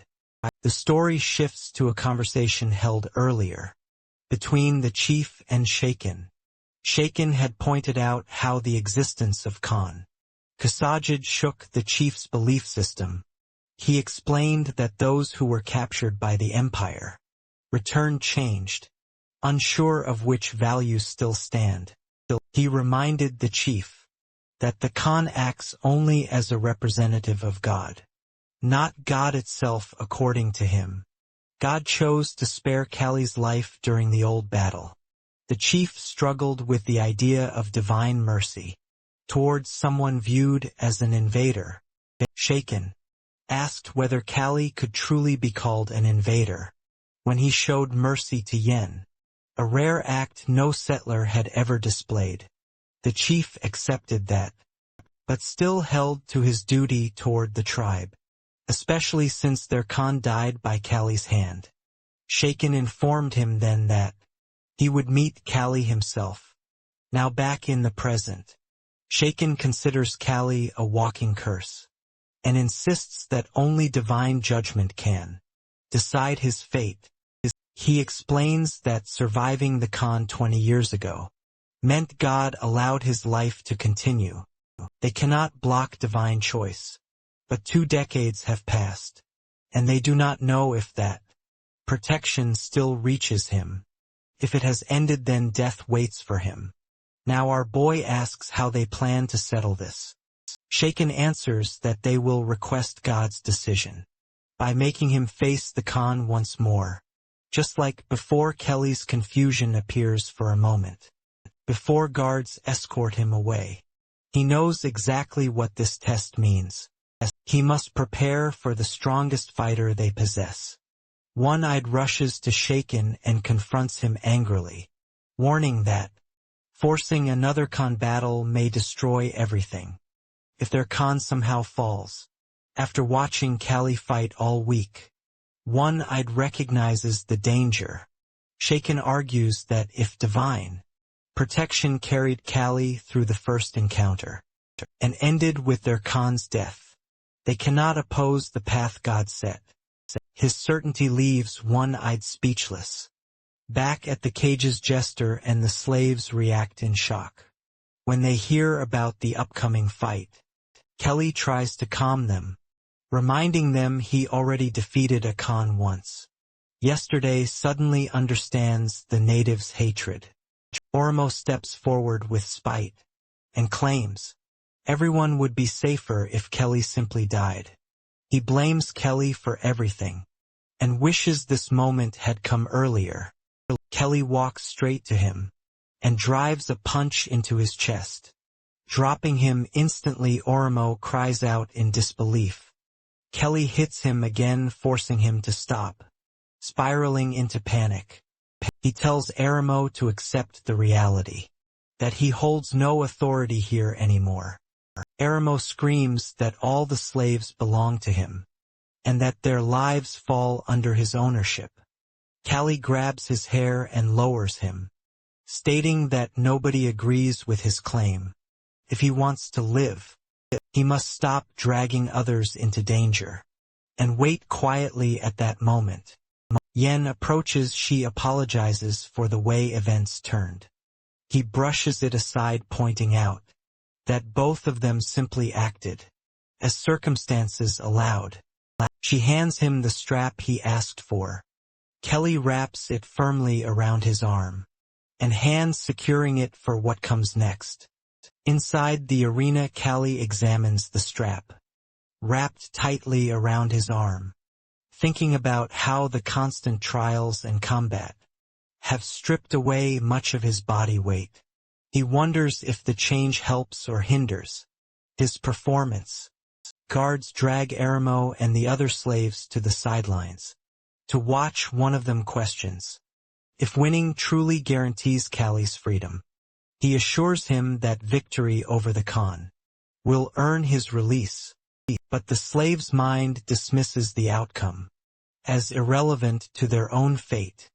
Warren pleads desperately, asking Kelly to send help for the captives.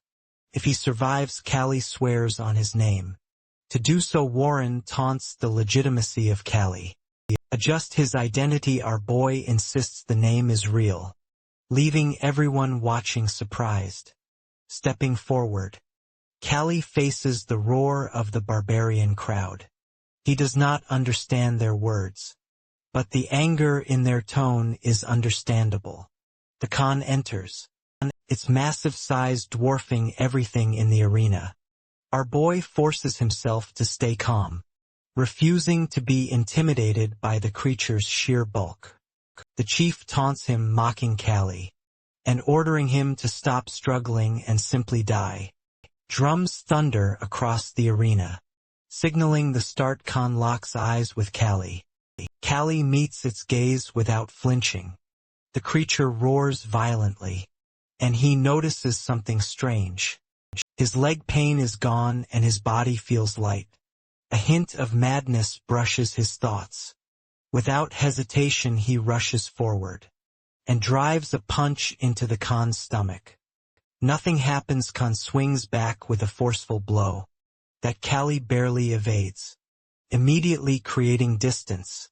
Watching slaves gasp at his boldness and narrow escape, Kelly curses under his breath, realizing the creature's hide is nearly impenetrable. Khan attacks with a flurry of massive strikes, and Kelly weaves through them, moving faster than the eye can follow. He responds with rapid punches of his own, displaying boxing skill and precision that mesmerizes the audience. Kelly calculates each move carefully. Wide, powerful motions look impressive, but small, weak punches would have no effect on the Khan. He knows the creature's durability demands force. Khan suddenly slams both fists into the ground, shaking the arena. Kelly realizes too late that his positioning leaves him vulnerable. A kick catches him despite his leap to dodge, sending him flying into the spectator area. He scrambles upright, narrowly avoiding broken bones. Chief watches and recognizes Kelly's skill. He throws his body backward at the last moment, absorbing the impact in a way that seems impossible for any ordinary fighter. Our guy charges at Khan again, aiming for a decisive strike. The creature swings a fist, which Kelly dodges instantly. He reaches to grab the arm, but withdraws immediately. The risk is too great. Instead, he unwraps his strap, drawing sharp attention from the chief. With careful timing, he loops it around the Khan's massive neck. Sliding behind the beast and bracing himself, he tightens the strap with all his strength, using it like a garrote. Khan groans and struggles, and Kali leans further into the effort. Pulling harder, the barbarian spectators grow uneasy, but Kelly forces himself to hold on, mentally urging the creature to succumb. His arms shake under the strain. The strap begins to fray under the enormous tension. He considers other options. But before he can adjust, the strap snaps completely. Then Khan collapses forward onto the ground. Kelly wastes no time driving an elbow into its head, and following with a series of devastating strikes. Crowd falls silent, unable to process what they witness. His mind focuses entirely on the task that he is committed to ending this, willing to risk his body, completely determined to bring Khan down, no matter the cost. Just then, Khan's fist smashes into Kali and hurls him backward. Blood bursts from Kali's mouth as his body twists from the shock. Anger coils inside, because that beast has caught him unprepared. Khan plants himself in front of him. Confusion rushes through our dude, because he has landed far more hits. His body suffers worse damage than Khan's. But one edge still remains. The strap rests in his grip. His fingers tighten around the leather, while doubt creeps in. Khan has already witnessed its effect, so the same method will fail. His mind races for a single, decisive way to bring the beast down. Khan's roar tears the air. He charges with terrifying speed, and launches a strike that Kali narrowly avoids. Another blow follows instantly, forcing more desperate dodge. While twisting away, Kali studies Khan's body, searching for a weak point. His focus lands on the ankle. He flings the strap toward Khan's ankle. The leather coils around the ankle, and he pulls with everything he possesses. Khan collapses. Kali drags him across the dirt, hauling him closer, then drops the strap and grips the leg with both hands. Khan thrashes violently. Then the creature explodes upward, swinging the captured leg and sending Kali flying. He crashes, hard pain tearing through his ribs. Relief soon follows, but his ribs remain bruised. Not broken, he forces himself up. Jester's voice rises with hope, wondering if Kali might truly win. Armand reminds them that even victory here changes nothing about their doomed future. Jester hopes against it. The creature fixes him with eyes filled with violence. They rush forward at the same moment, hands extending, but Kali suddenly lifts the strap again. Khan freezes with brief confusion. The strap hurtles toward his throat. A shout erupts from Kali's team, as Khan's hands shoot up to block it. Another voice notes that the creature now recognizes the leather as a threat, and refuses the same trap. His hands stay glued to his throat. This creates exactly what Kelly needs. With both hands high, Khan's torso lies exposed. Kali abandons the strap mid-charge, and drives a brutal strike into his body. Khan releases a pained roar. The spectators shift uncomfortably, shocked by the violence before them. Khan suddenly grabs Kali's shirt, with monstrous strength, lifts him effortlessly and slams him far away. Kali's body shatters on impact. Next moment, Khan drops to all fours, shaking from accumulated damage. Kali rises faster, fueled by desperation. He rushes forward and smashes his fist into Khan's mouth, sending the creature tumbling. Kali leaps after him, grabs him from behind, and his thoughts narrow into one truth: that survival outweighs honor. He forces Khan's head upward, and unleashes blow after blow, onto the creature's skull. Each strike lands with sickening weight, until Khan finally goes limp beneath him. Silence spreads through the onlookers, as shock replaces noise. Kelly slowly rises beside Khan's unconscious form, chest rising sharply with each breath. Then, the shaman approaches and announces the god's verdict. 2 more prisoners gain freedom alongside Callie. The 3 men flee the village at once, unwilling to risk the tribe's changing mood. They hide behind a cave formation to recover. One prisoner studies Callie with deep gratitude, because he has saved him. Concern soon replaces it. The wounds covering Callie hint at death drawing near. Callie turns to Jester and instructs him that, if death arrives, he must inform Soren about his death. Leaving him concerned, the other suddenly stiffens. When he notices someone approaching, he curses, convinced the tribe never intended to let them go. Kelly remains calm, and explains that he recognizes the figure. Yen arrives on 1 camel while pulling 2 more. She informs them that she has brought 2 camels, along with food and water, and selling the animals will fund their journey. Callie attempts to reject such generosity, insisting he has not earned it. She dismisses his refusal, and expresses that his actions brought her peace. Both accept that they will likely never meet again. She leaves on her own camel.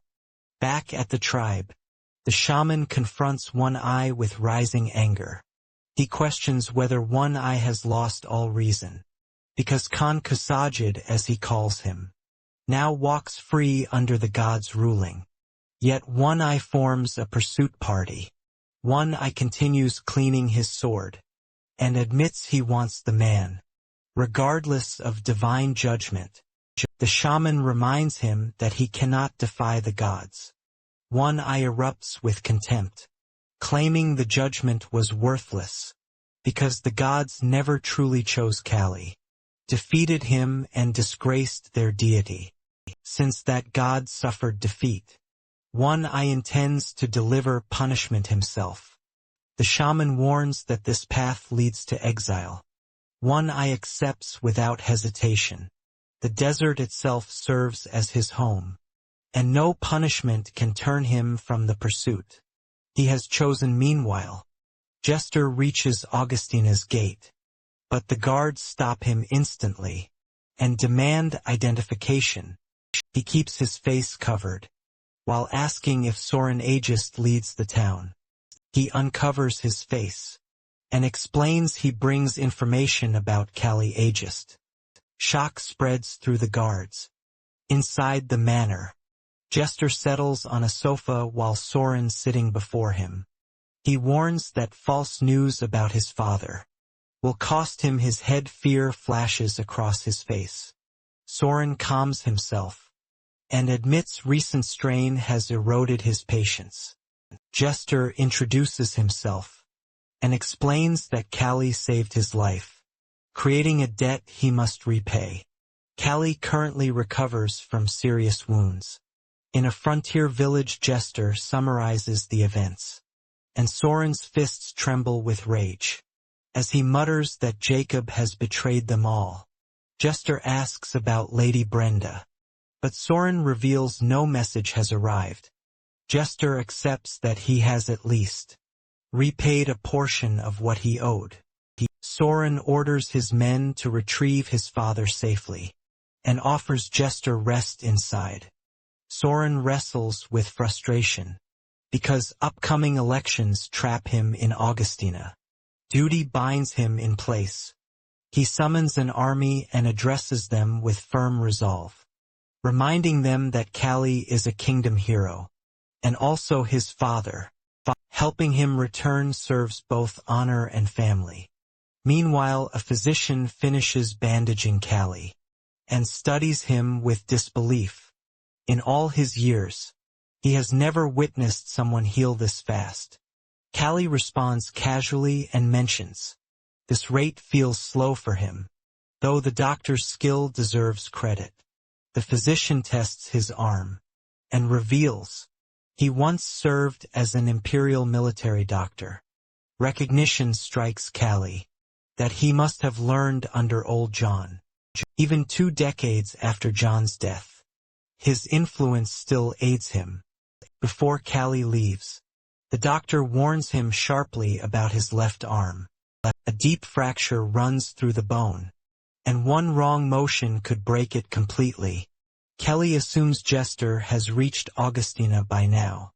He sold Yant's jewelry to fund his journey, and hired Tanchio, a tribesman. As a guide, Tanchio warns that too much time has passed, and tracking Jacob and Brenda will require heavy funding. Kelly tosses him a full bag of money without hesitation. Later at the slave market, Kelly waits. Tanchio approaches respectfully and asks if he plans to buy a slave. Kelly refuses and mentions he expects certain men to appear. 3 tribesmen arrive with a cart. Kelly recognizes them immediately and drives his fist into one man's face. Knocking him down, the others shout in anger. Kelly steps forward with cold fury and reminds them they captured him weeks ago and sold him. One man mocks him as an old fool attempting revenge. Another threatens to sell him again. Kelly demands to know where they delivered him, but they laugh and compare him to a dog that only learns through beatings. Their attack ends instantly. All 3 collapse under Kelly's blows. Kelly stands over them and agrees that men like them only pay attention when pain forces respect. He holds out a map and orders them to point out where they took him. One complains he cannot remember. Our dude answers with another punch and promises more until memory returns. Rage fuels him as he continues beating them. Tanchio watches and notes how Callie's calm surface hides a frightening temper. When Callie finishes, he hands Tanchio money and asks if it covers expenses, and orders him to prepare food and water. Before leaving, Callie hands a key to the nearby slaves and grants them freedom. They freeze, then rush toward the wounded slavers to deliver their own justice. Callie urges Tanchio to leave. That night, Callie notices Tanchio smoking. He asks if it is tobacco. Surprised at how long it has been, Tanchio explains that only shamans and warriors smoked it in his tribe, but after leaving he smokes whenever he chooses. Callie asks why he left. Tanchio explains he foresaw his tribe's extinction under settlers and walked away early. Kelly requests one, and Tanchio passes it over with a light joke about charging. Later, Kelly holds it while memories rise. Morning comes and Tanchio studies the landscape, asking if this matches the place where Kelly was held. Kelly remembers the camel skeleton in silence, then confirms. Antioch checks the map and mentions an oasis nearby, though guides avoid this route because sandstorms reshape the land. Jacob had no guide, so he must have pushed ahead blindly. If he survived, he likely reached Selbam. The name Selbam jolts Callie. He remembers someone who lives there. They travel to Selbam, where Vegan, who now becomes the mayor, bursts into tears upon seeing him. He greets him emotionally. Callie admits surprised that Vegan became mayor. He once expected him to continue his father's trading work. Vegan explains he wanted to build something on his own, though he received help from his uncle. Callie gives a short explanation of how he ended up near the town, and Vegan's features twist in fury. He demands to know who dared touch Callie's daughter. Callie explains the criminals passed through Selbum, and that his companion already follows the trail, though extra help will be valuable. Vegan promises full support. Without hesitation, Callie taps his shoulder in thanks and promises proper payment later. Tanchio asks if Vegan knows him personally. hinting Callie must be more than an ordinary man. Vegan responds that this guest barely scratches the truth. He explains that Tanshio likely knows nothing of his legendary reputation. Vegan lists Kelly's feats: defying a tyrant, defeating an ogre, battling a lion barehanded, and countless achievements.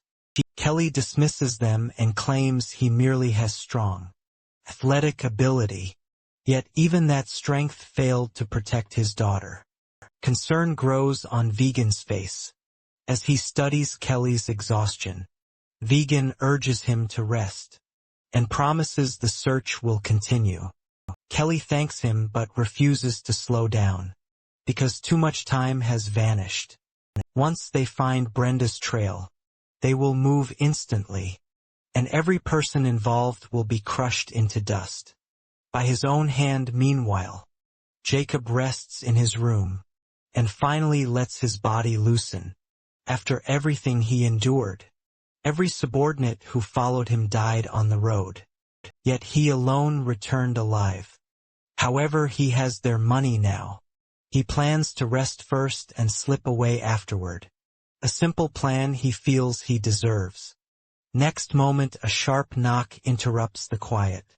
He lifts his sword with his bandaged arm and approaches the door carefully. The voice outside introduces itself as the landlord and insists an urgent issue concerns the rent. Jacob keeps an alert posture and reminds the visitor. The rent has already been handled, but the voice presses for immediate attention. He prepares to open the door, yet the moment his hand reaches the handle, the center of the door bursts inward. Light pours through the splintered hole, and before he can react, an enormous hand forms through the breach. Shock locks his body. The hand forces the door wide open from inside, and a familiar voice enters the room. Along with its owner, Callie stands in the doorway, alive and unshaken. Jacob freezes as confusion and dread collide. Survival becomes his only thought. Callie reads it instantly and warns him against darting toward the window. The mayor and a full, armed force surround the entire building. Escape no longer exists. Their confrontation ends here. Even so, fear pushes Jacob to run. Callie steps forward and drives a fist straight into Jacob's ribs, hurling him to the floor. Callie, in a threatening way, clarifies that he's not a dead man. He then demands Brenda's whereabouts. A crushing intensity radiates from him, leaving Jacob with no option. With trembling hands, Jacob points toward a stuffed money bag. His voice shakes as he explains that his daughter was sold for that exact amount. Kelly's eyes widen for a heartbeat before rage consumes him. His fist slams into Jacob again. He lashes out repeatedly, while demanding whether Jacob destroyed lives for nothing more than coins. He roars that if money had been the true motive, he would have handed Jacob far more, hundreds or thousands of guilders. Jacob crumbles under the blows, and finally releases the truth. They wanted to exceed Soren. They grew up with equal talent. Yet Soren always remained ahead, while Jacob stayed second. Callie freezes mid-strike, stunned by the petty reason. An inferiority complex pushed Jacob into unforgivable actions. Kelly draws his sword and remarks on how pathetic the motive sounds. He grips Jacob's throat and informs him he chose the worst person to provoke. Jacob tries to force out a challenge, questioning whether Kelly believes himself untouchable. Kelly seizes him by the hair and corrects him. The untouchable one was his daughter. Countless enemies once aimed for his life, and still received one final chance from him. This time there is no room for mercy. Next moment, a violent crash bursts through the room, freezing everyone outside. A mirror on the wall shatters under the blow. Jacob's final words spill out, as desperate assurances that he will reveal everything. Then silence settles. Callie steps out of the room, with a heavy presence lingering around him. A soldier glances inside and shocks at what remains. Callie turns to Tanchio and asks for a cigarette. He hands it over with shaking fingers. Our dude grips it tightly, while guilt and resolve collide. He crossed a line no human should cross. Yet for his daughter he would cross worse. Without hesitation, he passes the gathered information to Tanchio. Brenda is still alive. The kidnappers left recently, and the mastermind works as a mayoral candidate in Delphi like Soren. He holds Brenda to sabotage the election. Tanchio connects the clues. If a guide assists them, they will follow a predictable route. They will never expect someone chasing them. Along that same path, Kelly orders immediate departure and instructs Vegan to gather mercenaries. After some days, the kidnapper army begins to move. Carriages fill with supplies, and the convoy prepares for pursuit. Inside one of the carriages, Brenda pieces together the truth from muffled conversations. The kidnappers aimed for her brother's downfall.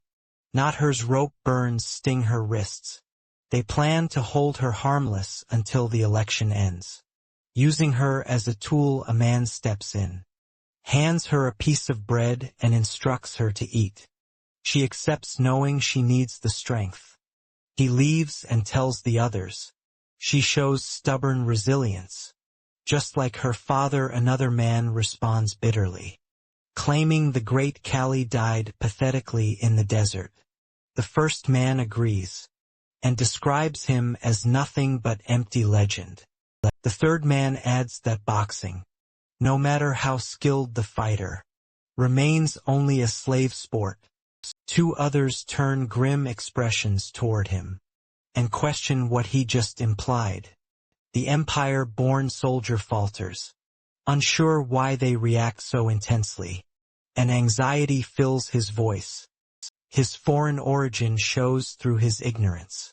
One companion reminds him, the Empire caused the kingdom's current turmoil, and rewrites the nation while projecting reform. The Imperial-born man defends his homeland, and reminds them the Empire ended their civil war, yet receives no thanks. Another man grabs his collar and drags him aside, unable to stand Imperials posing as soldiers. The accused pushes back and promises to show him what a real fighter looks like. Before the conflict escalates, a warning shout spreads that enemies approach. Kelly charges toward them on his camel, and announces he has located the kidnappers. His soldiers ask for direction.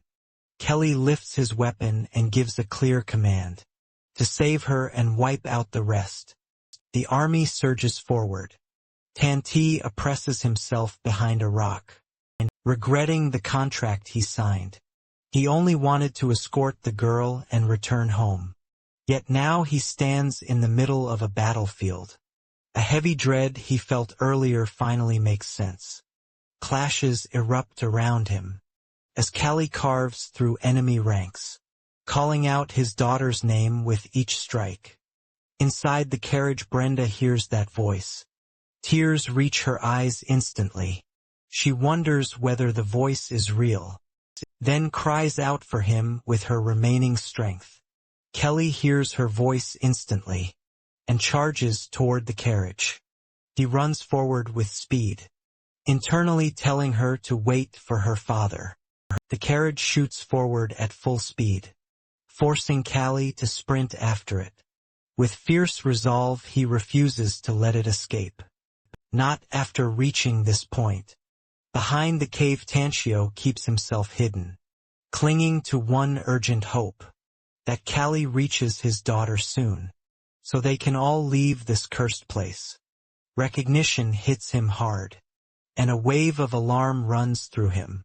Something dangerous approaches, from a direction no one expects.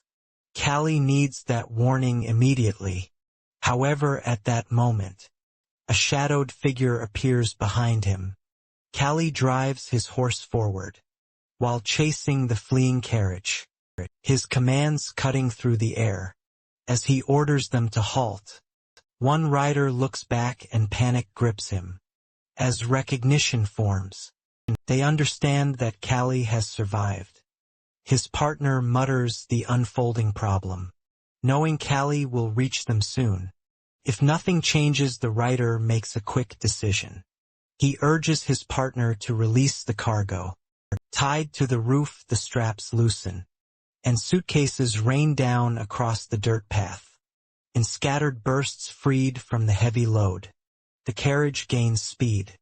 One suitcase smashes into Callie's horse, sending both him and the horse crashing to the ground. In a violent tangle, the riders feel sudden relief as they watch Callie fall. But it dies instantly. Callie rises and charges forward on foot, his body moving with speed far beyond natural limits. His sprint closes the gap with shocking ease. One rider stares in disbelief, unable to understand how a man can chase a moving carriage. Like this, Callie pushes harder, thinking he only needs a little more reach. His hand stretches toward the carriage, as the gap thins to almost nothing. Just before his fingers touch the door, an arrow slices through the air and buries itself deep in his arm. The impact throws him backward, sending him rolling across the ground. His eyes lock on the carriage as it speeds away, carrying his daughter farther with every heartbeat. Kelly turns his head and finds the archer. One Eye sits on horseback with grim satisfaction. He declares that he has chased him all the way here, and confirms the shot as his own. Barbarian warriors pour across the battlefield, crushing Callie's army with a sudden ambush. Soldiers shout frantic orders to retreat and regroup. As chaos spreads, Callie senses the shift instantly. One Eye addresses him as Khan Kusajad, while tossing his bow aside. He dismounts and steps forward with steady purpose, intent on taking Callie's head and restoring the honor his tribe lost. Kelly forces himself upright, barely holding his balance. He questions whether One Eye still clings to that Khan Kusajad obsession and whether this wandering brute understands what he has caused. One Eye stands firm with absolute conviction. He refuses to accept the existence of the man who killed their Khan. Only one of them leaves this ground alive. Callie responds with equal finality, admitting not even a trace of intention to let One Eye live. He threatens he will die today with his fist. One Eye raises his fist and charges. Callie meets him head on, tired of the nonsense. Their bodies crash as they trade fierce strikes. Callie lifts his fist to attack, but One Eye catches the incoming blow. Instead of blocking, One Eye grips Callie's shoulder and tries to pull him off balance. Callie twists his body with the captured arm, bending at an angle no ordinary fighter would expect, creating space for his knee to drive upward. Into One Eye's face, the impact staggers One Eye, and his thoughts race. Kelly twists his entire body to follow the motion of his trapped arm, forming an opening where none should exist. Kelly does not lose the moment. He strikes One Eye again, and points out the barbarian's fatal mistake. Throwing away his weapon for some sense of honor is pure foolishness. His fist slams into One Eye's neck, pulling a sharp cry from him. Another strike lands across One Eye's face, splitting his lip and spilling blood. Realization hits One Eye through the iron taste in his mouth. He has misjudged everything. Challenging the monster, who defeated their Khan with bare hands, becomes a mistake drenched in regret. He should never have abandoned his weapon. Pride has no place here. Kelly surpasses him completely in close combat, which means victory is impossible without the blade. One Eye moves toward the weapon lying on the ground. Kelly's awareness sharpens despite the pain, and he delivers a warning that the moment One Eye reaches for that weapon becomes the moment of his death. One Eye grabs his blade anyway, desperate to understand what Kelly plans. If he were in Kelly's place, he would rush forward, before the opponent even touched the weapon.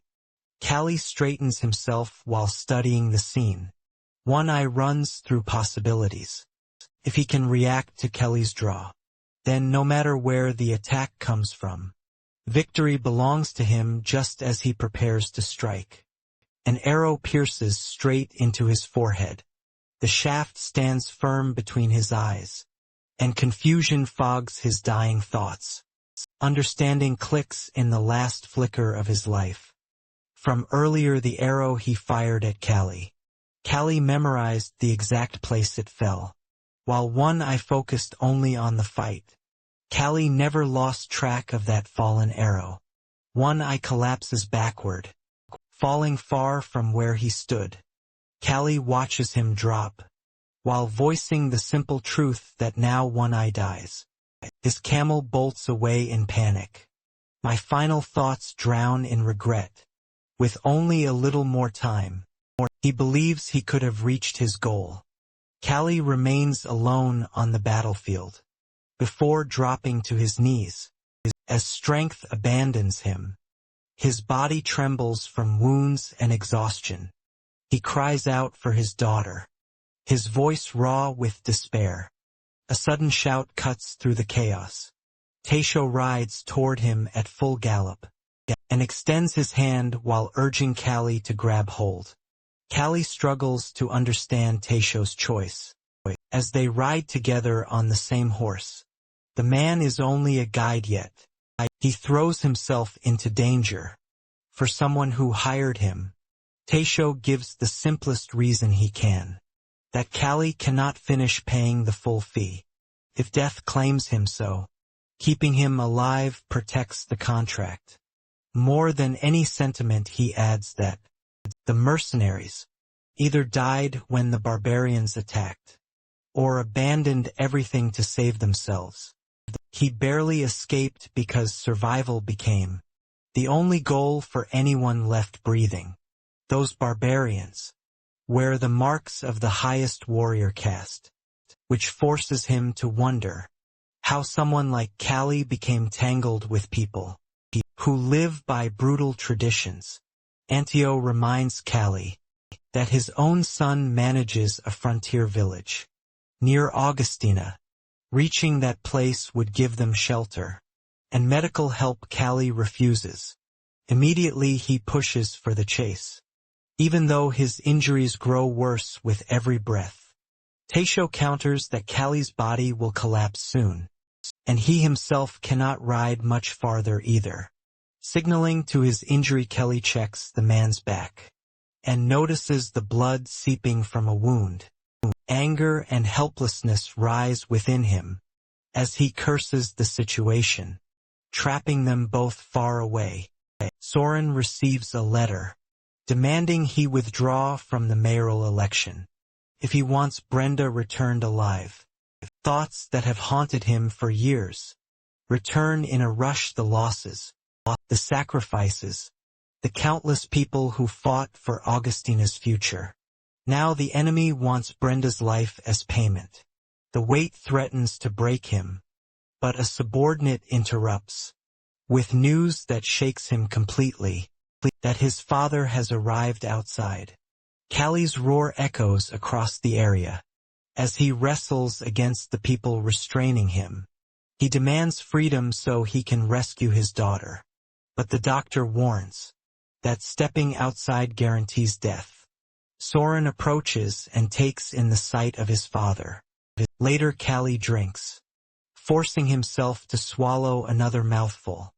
Soren admits everything as he never imagined Jacob would turn against them. After working together for 5 long years, our dude drains his drink, and confesses he ended Jacob's life with his own hands. But dwelling on the past cannot save Brenda. He needs to know if Soren has discovered the kidnappers' identities. Soren explains that all 5 candidates remain suspects, except himself. The letter ordering his withdrawal confirms that someone among them aims to control the election through fear. Callie asks whether Soren can abandon the campaign.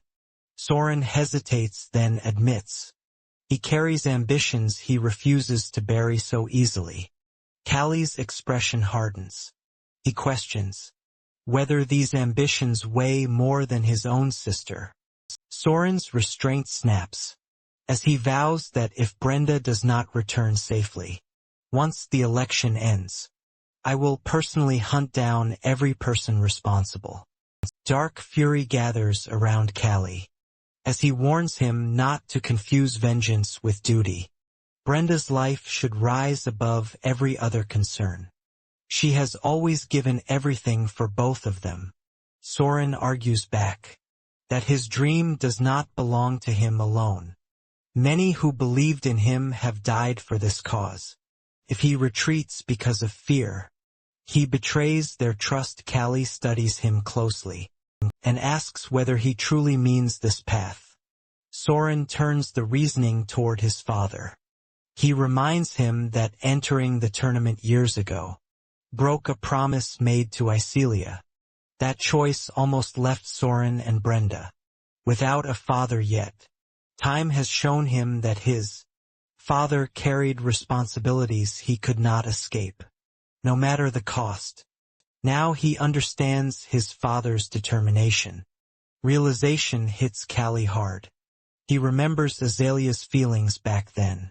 He shifts the topic and asks about leads on the kidnappers. Soren admits they investigated everywhere, but nothing surfaced. He cannot mobilize soldiers into the candidates' homes without stirring public outrage or accusations of using military power to manipulate the election. Kelly cuts through the hesitation. He announces he will find Brenda himself. Soren tries to stop him, warning that acting without evidence will escalate everything. Kelly interrupts, asking whether Soren just admitted the culprit hides among the candidates. Understanding flashes through Soren's eyes as he realizes what Kelly intends. Kelly confirms he will question every candidate, one by one, until the truth appears. Soren insists this method breaks laws and moral lines, but Kelly brushes past those concerns. His actions may damage his reputation, but fixing that reputation falls under his own responsibility. Callie will act as needed, and Sora must handle the fallout. He accepts the arrangement, but frustration coils inside him. He never wanted to fight his father. He only wanted to prove he can stand on his own. That night, Callie approaches Tanshio, who rests while tending to his wounds. Callie informs him that they leave immediately. Taisho gestures toward his bloody injuries, as proof that such timing is impossible. Callie responds by offering a large bonus. Beyond their contract, Tanshio rises instantly, energized by the promise, but still questions whether Callie should resolve things with his son instead of rushing into danger. Callie admits confronting Soren emotionally would be easier, but like Brenda, Soren remains a child. He refuses to resent for choosing a hard path. Tanshio suggests he share these feelings directly, but Callie turns away. Admitting such honesty embarrasses him. Behind the wall, Sora listens to every word. His expression shifts into quiet reflection. Later, Callie and Tanshio ride out into the night. Callie explains they must resolve everything before the election ends. Tanshio asks whether Callie has a plan for reaching multiple villages. Within 5 days, Kelly reveals Soren provided detailed information. about each candidate, so he intends to confront them in order and extract the truth through whatever method works. They decide to start with the Empire-born candidates, because Kingdom-born candidates may know about our dude's past. Then the suspect list narrows from 5 to 3. Alcone Dorigus, Nordic Georgia and Marcus Aurelius. They locate a residence and launch a grappling hook onto the roof, climbing up with practiced ease.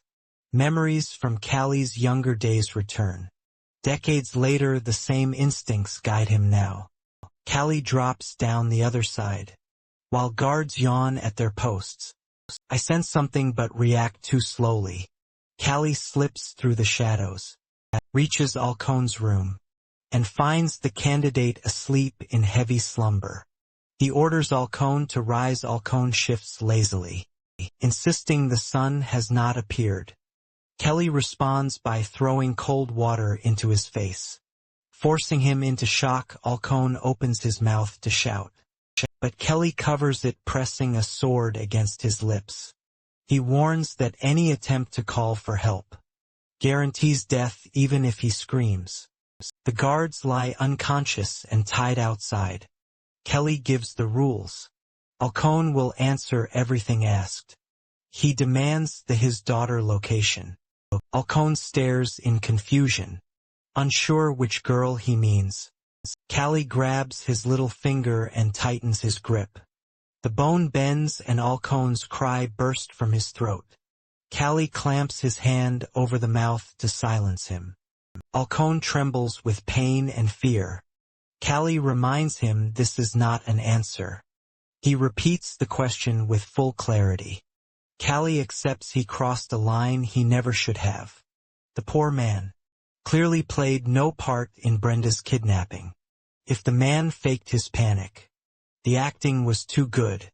Then shifts to what matters more.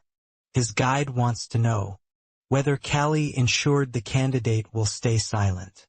He reminds him he already threatened to skin Derogues alive if the man leaked a single word.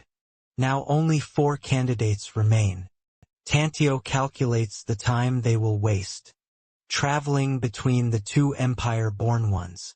He accepts that delay but also knows none of them will receive warnings in time.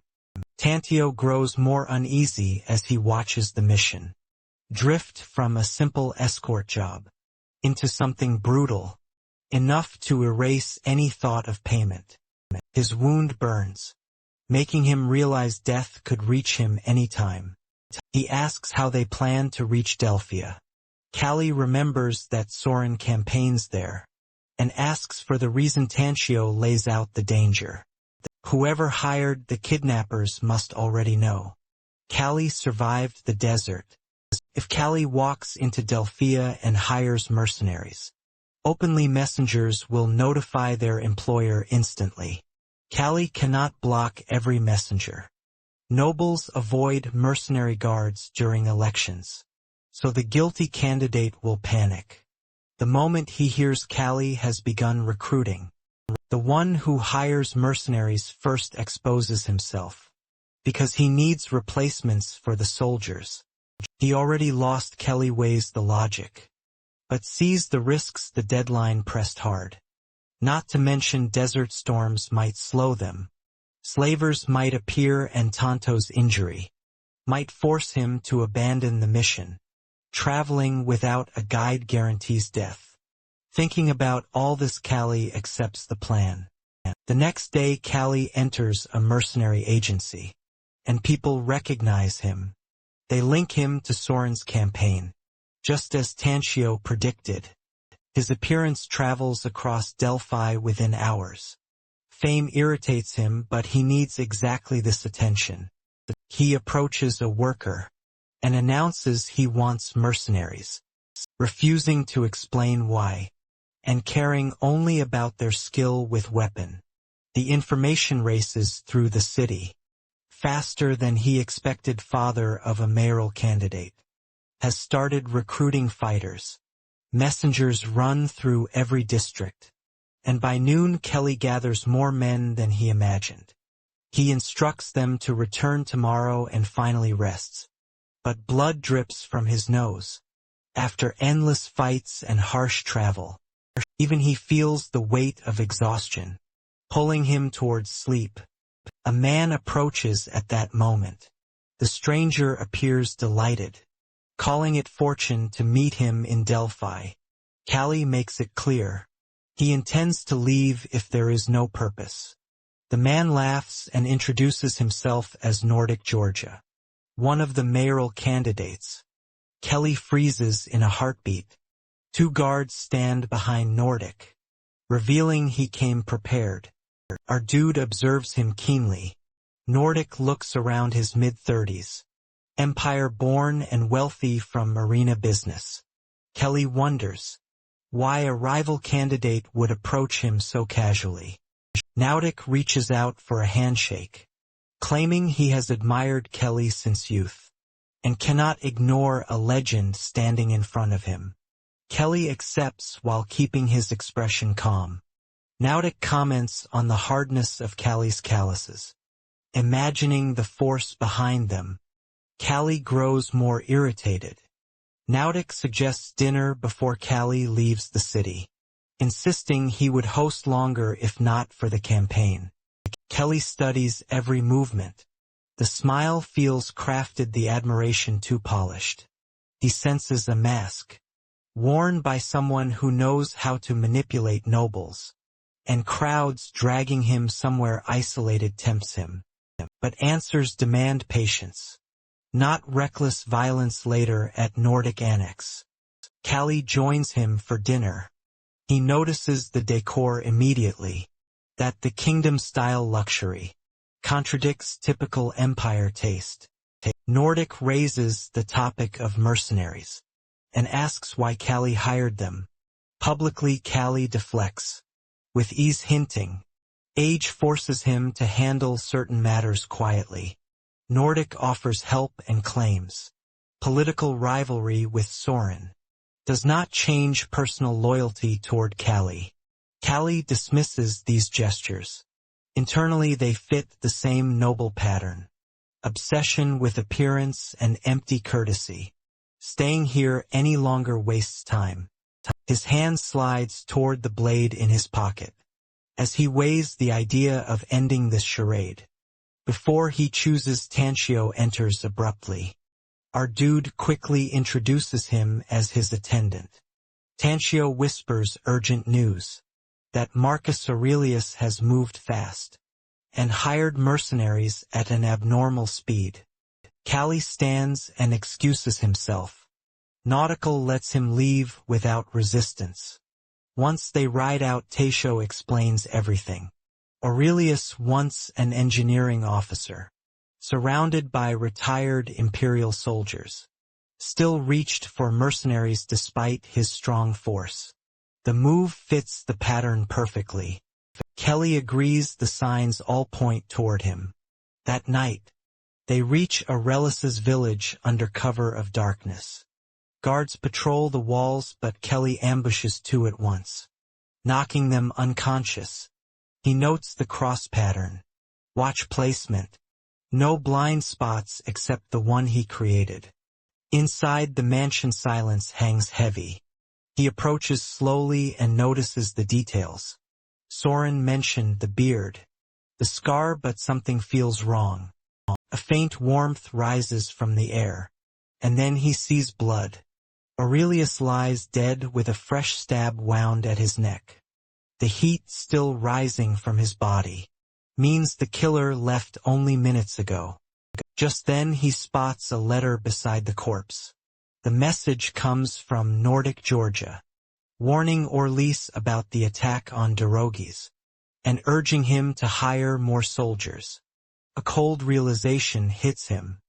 Nordic's earlier visit was not admiration. It was confirmation. He checked whether Callie had already found the real culprit.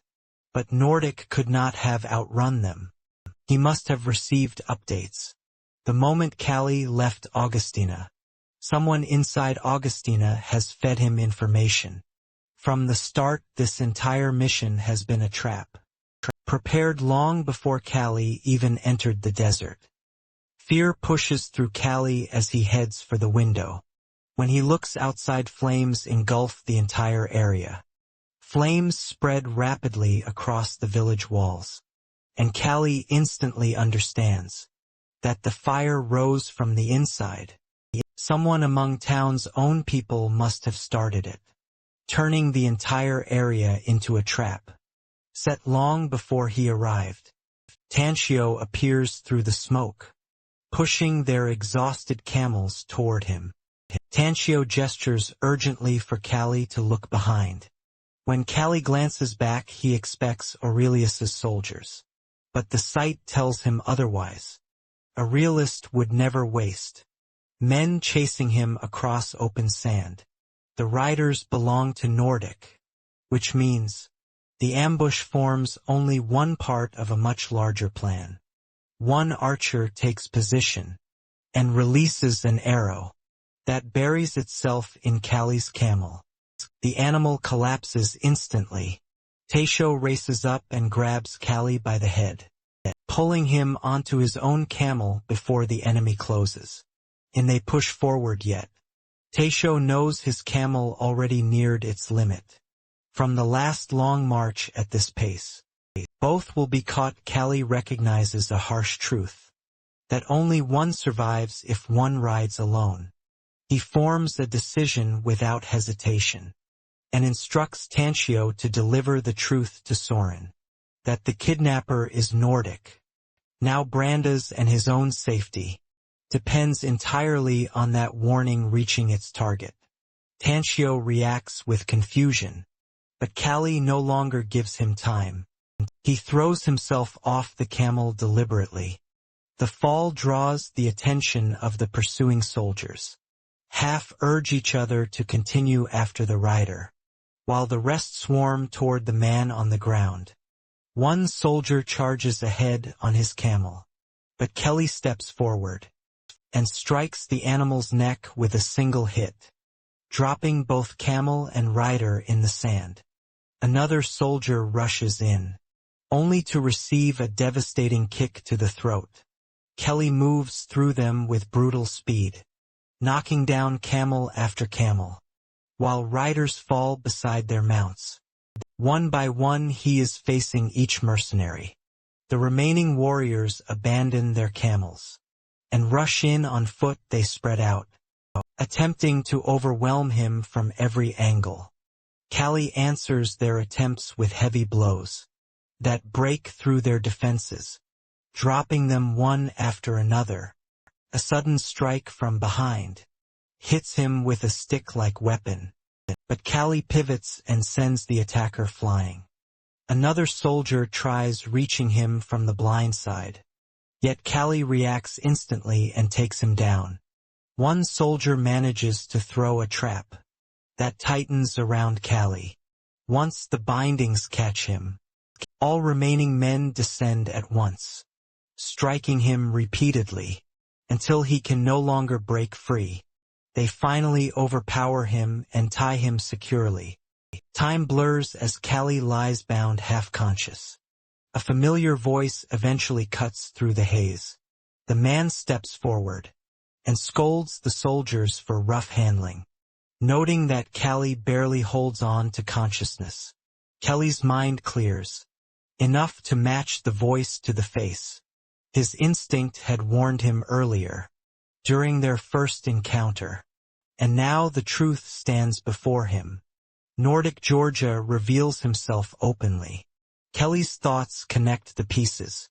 He had suspected Nordic from the start, because the man carried a deliberately crafted charm that never felt genuine. He demands to know where Brenda is now. He knows that, if Nordic intended to kill him immediately, arrows would have done the job earlier. They kept him alive because they needed him alive. Nordic assures him she remains safe for now, and that she has not been touched. The word yet hits Callie like a blade. His aura rises sharply, and he vows that Nordic will die the moment anyone harms her. Nodik shows no concern and merely notes that his objective already moved forward. Long before this capture, Callie asks when Nodik planted his spies, and Nodik explains that he inserted them during the earliest stages of city planning, placing them inside every candidate's circle. This network gave him complete awareness of every movement.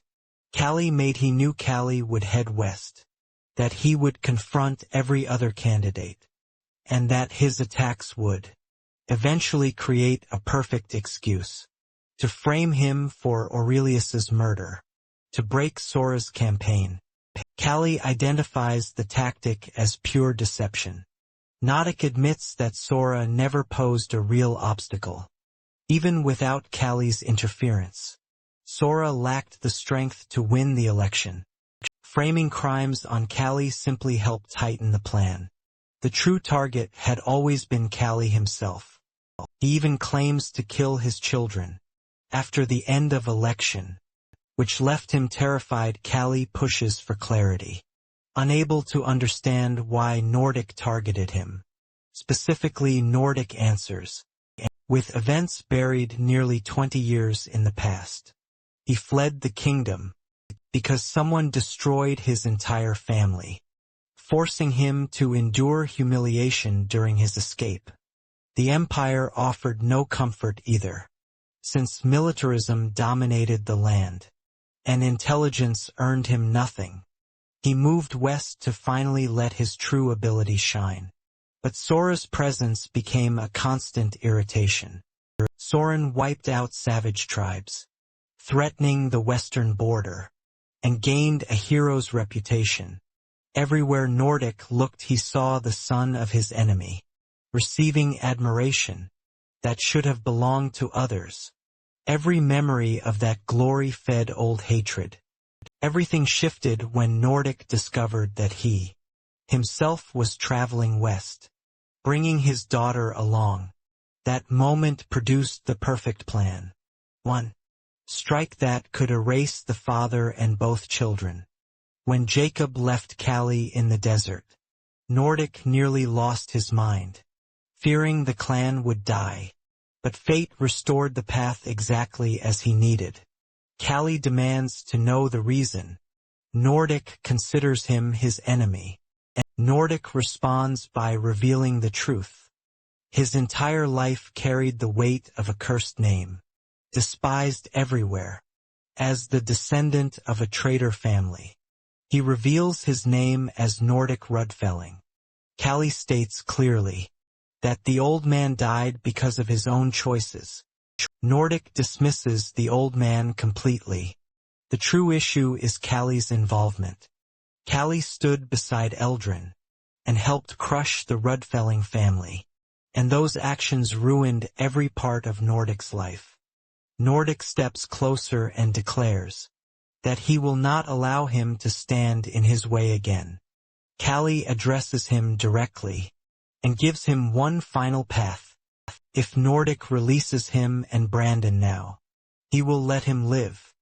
Nordic answers with hysterical laughter, finding amusement in a bound prisoner. Offering mercy, he commands his men to drag Callie into the basement and keep him alive with enough water and food. As they pull him away, Callie's thoughts settle. Nordic's choice has already sealed his fate. The moment he breaks free, Nordic's life ends. Callie stands in Nordic's annex underground arena. After 2 days he reflects that 5 days have passed since Callie's capture. 1 day disappears with Derogi's mercenaries, another with Aurelius, and 3 more inside Nordic's underground arena. Beneath the annex tomorrow, the mayoral election decides Delphia's future. In the arena, Callie ends the match instantly. His opponent charges with an open stance, but Callie lands a single, overwhelming blow that drops the man unconscious. From above, Nodik condemns the strike as a foul and orders the body dragged out. Callie shows no interest in entertaining him. Besides, there is no reason to follow rules. created for Nodic's pleasure. His anger sharpens, realizing that Nodic clearly plans to treat him like entertainment until the election ends. But he intends to resist at every chance. Nodic snaps his fingers, entertained rather than threatened. He wonders how long Callie's confidence will survive. What comes next? When the next figure steps into the arena, Callie freezes. Tantio enters and the shock hits him immediately. They face each other with heavy understanding. While his guide apologizes to him, Nate rests a hand on Tantio's shoulder, using him as an example, while explaining his view of power. Real strength in his mind comes from planning and intelligence. And everything happening now proves how thoroughly he arranged events. Callie studies Tantio and notices the crucial detail, that he holds no injuries. Nothing indicates force. That single observation pushes him to the truth. Tantio came here willingly. The betrayal must have occurred shortly after Callie first reached Augustina.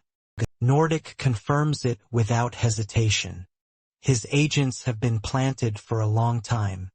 They tracked Callie's movements from the moment he entered Augustina, even before he ever met Soren. Then the strike lands hardest. Tonto accepted money and future comfort in exchange for cooperation. The empty apology he offers carries no loyalty. Callie absorbs the impact.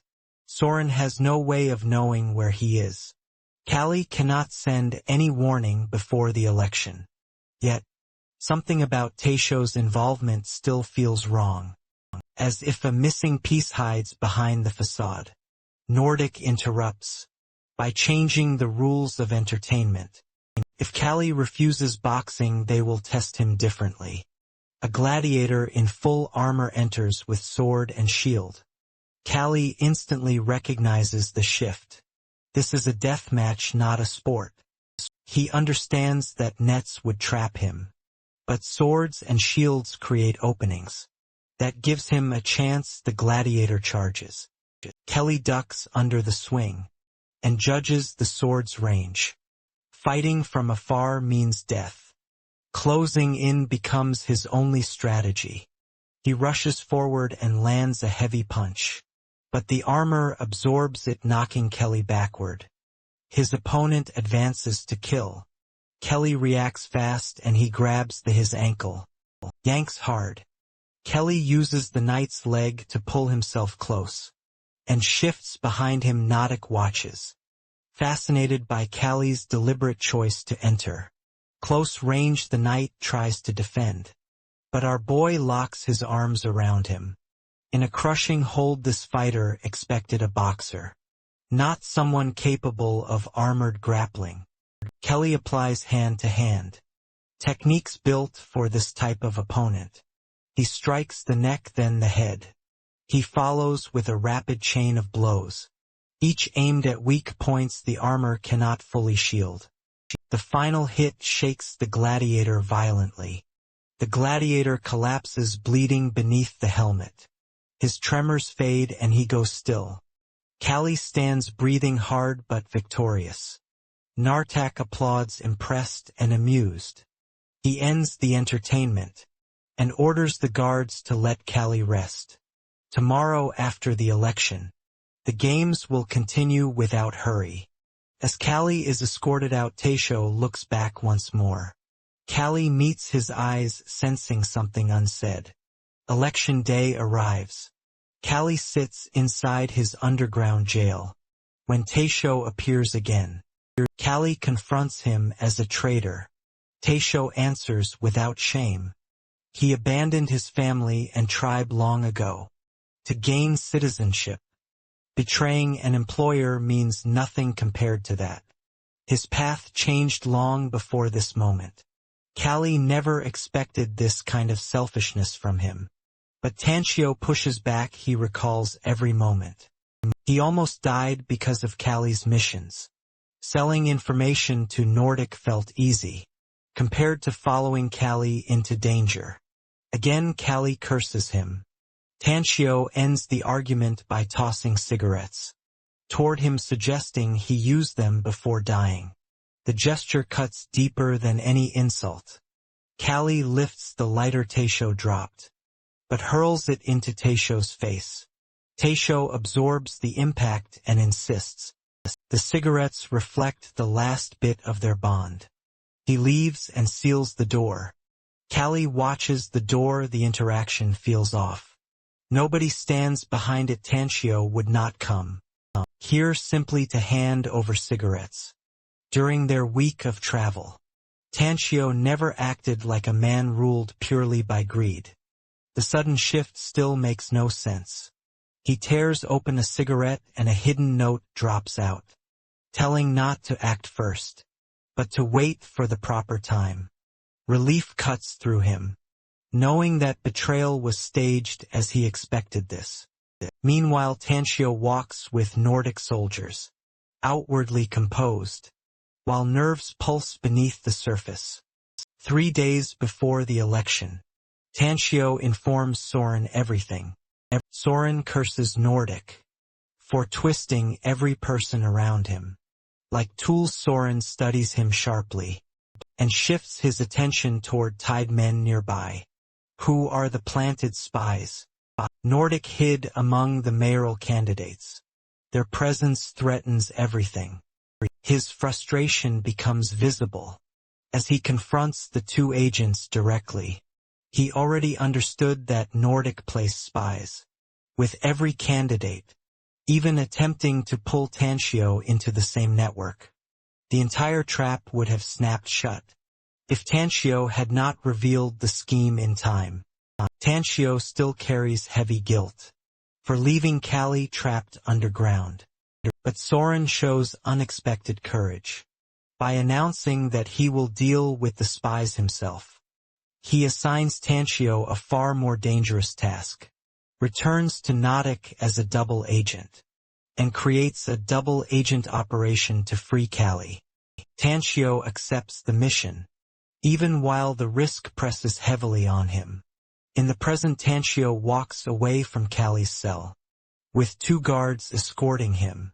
Regret tightens in his chest. He knows he should have stepped back from this operation the previous night when retreat was still possible. The guard trailing behind him mocks him as a barbarian who betrays anyone for convenience. Another guard compares him to a dog with no loyalty. Their words sting, but Taisho forces his mind to stay sharp. He needs to separate the guards, and he needs a clean chance. He spins around suddenly and shouts that Callie broke out. Both guards freeze, then rush toward the cell in panic. In the instant their focus shifts, Taisho flicks poison darts into their necks. Each dart carries concentrated scorpion venom. One guard still attempts to strike him, stumbling forward while cursing him, but the venom closes both their throats before they can breathe. Within seconds, they collapse. Relief cuts through Taisho when he sees the venom working. Meanwhile, Brenda sits bound inside a dark room. She murmurs prayers for her father's safety. The door suddenly slams inward, and the guard posted outside falls dead. Tanshio steps through the doorway and checks whether she truly is Brenda. She studies him with instinctive suspicion. Tanshio explains that Callie entrusted him with her rescue.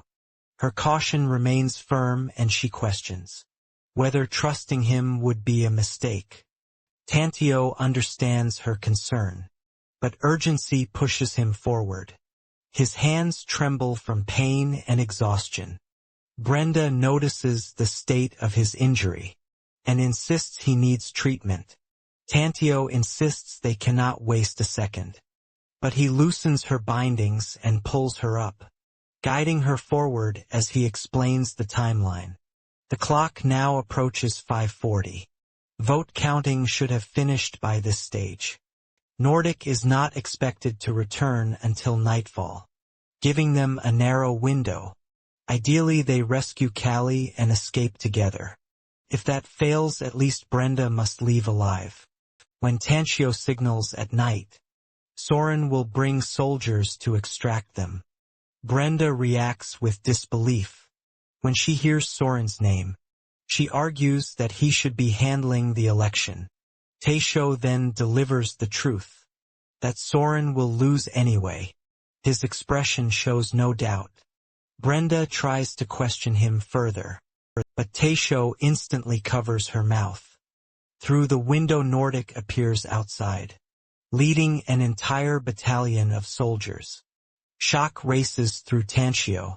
The count should not finish until evening. Nordic's arrival with so many soldiers shocks him. A guard reports to Nordic that more than half the votes went to him. Even before the official count ended, Soren forfeited the election entirely, giving Nordic a landslide victory.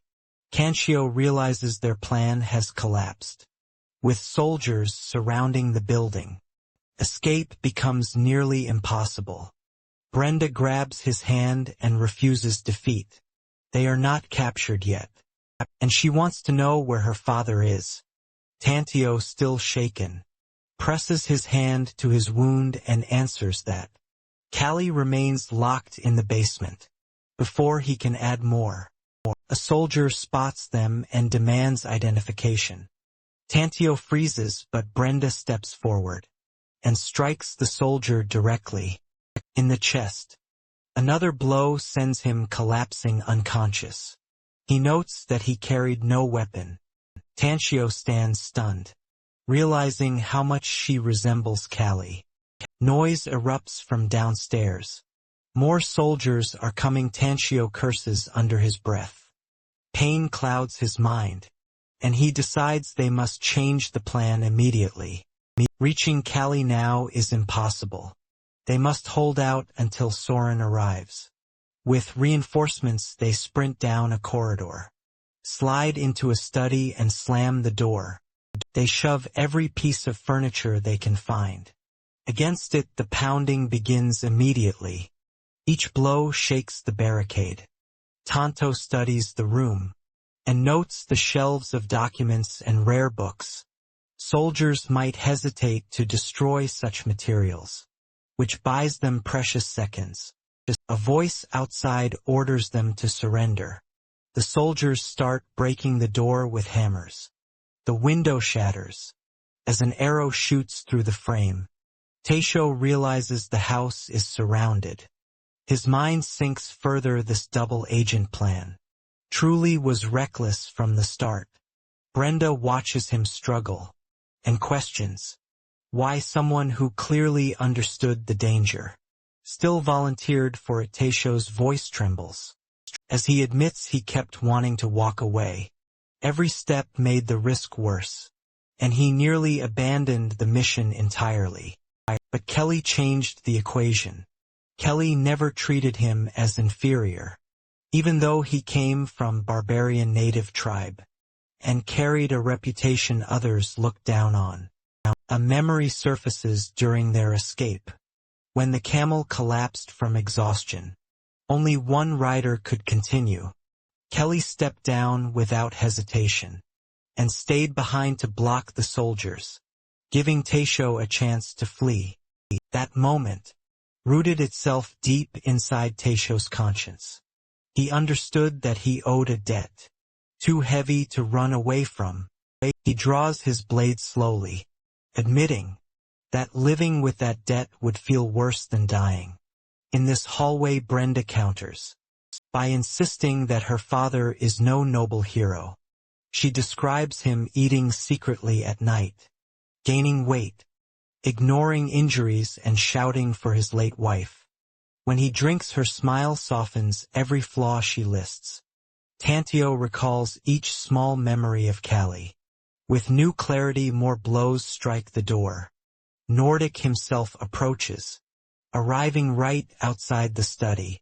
Nordic condemns Tanchio as filth and treats this moment as proof that barbarians never deserve trust. Nordic recognizes betrayal immediately. treating it with cold amusement. From inside the study, Tanchio answers. Betrayal runs in his blood. No one should be shocked if he switches sides again. Nodok calls him a fool for believing Soren can challenge him. With soldiers, his private force doubles anything Soren could muster, and he holds the advantage of defending his own ground. People observing the fight will see Soren as a desperate loser, while Nodok appears as the rightful mayor, protecting his property. Tanchio shocks at the claim of doubled numbers, but Brenda spots the lie instantly. She explains Nordic inflates his strength to pressure them into surrender. He avoids destroying the study and its valuable books, giving them leverage to stall. She urges him to adjust their defense strategy. Tanto shouts through the barricade, offering to bring her out if Nodok guarantees his survival. Nodok pretends generosity, claiming today is his mayoral victory, and he wishes no bloodshed. He secretly plans to tear Tanto apart. The moment he emerges, Brenda questions whether Tanto will betray them. Cursing him, he keeps the mask of self-interest, insisting survival comes first. Nodok orders a chair and waits, confident the barricade cannot hold indefinitely. A voice warns from inside that any approach risks the hostage's life. Time stretches and Nodok grows impatient and commands his men to destroy the door. One soldier hesitates at Tanchio's involvement. Nodok curses them for letting fugitives humiliate them and orders the door smashed and both prisoners dragged out. The barricade shatters and soldiers rush in. The first kick lands on Tanto's chest, forcing blood from his mouth. More strikes rise to continue the assault. Nodok approaches Brenda, striking her across the face. Knocking her down, Tanchio trembles on the floor, crawling toward her. Nodok drives another vicious kick into his ribs, calling him a worthless barbarian. Brenda shouts back, declaring Nodok the true trash, believing heaven will punish him. Nodok laughs, mocking her faith. He questions whether Soren qualifies as good. No one in Delphi carries more blood than Soren. The barbarian tribes call him Soren the Butcher. Augustina rose from corpses left behind by his campaigns. Branda freezes shocked, while Nordic explains. He already suffered heaven's punishment 20 years ago. At her father's hands he then orders his soldiers to drag the two captives toward the arena. Blood drips from Taisho as they haul him away. Time passes, and Sora nears Nordic's compound with his troops. No signal arrived from inside. He prays Tanto succeeded in protecting Brenda. He reminds his men that their sacrifices were immense, casting aside family and sister to fight for the election. Spies penetrated every candidate. Nordic stole the mayoral seat without legitimate challenge. Soren vows to reclaim honor and position, leading his troops at the front. Inside the compound, a soldier reports Soren's approach. Nordic commands capture if possible, execution if necessary.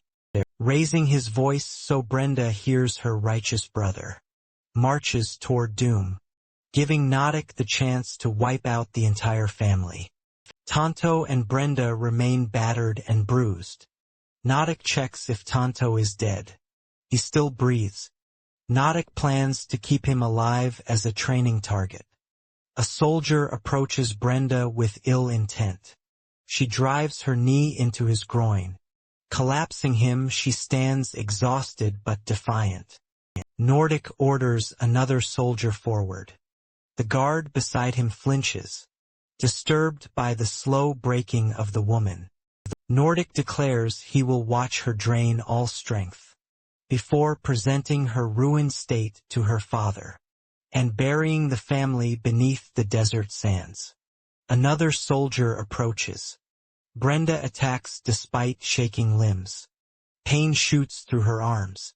Bones begin to crack. Notic orders yet another attacker. The man reaches for her, underestimating her resilience. Her body nears the limit. A heavy blow snaps her head to the side. She screams, pleading for help, calling for her father as tears stream down her face. Below, in the underground cell, Callie senses disaster. Too much time has passed. The rescue must have failed. Worry accomplishes nothing. He must act now, even without full information. Alone in the darkness, Callie reflects on a life stretching beyond 70 years. A question dominates: what happens when he dies? His second life gave glimpses of the afterlife. Now he has reached his goal, sharpening the certainty that this must be his final existence. Death may come tomorrow, but responsibilities stand now. His daughter remains trapped. The basement door blocks him. Escaping by strength seems impossible. Yet, our dude built his life on overcoming the impossible.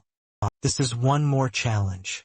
He clenches his jaw, raises his fist, and steels himself to break every limit imposed by others, no matter how absolute.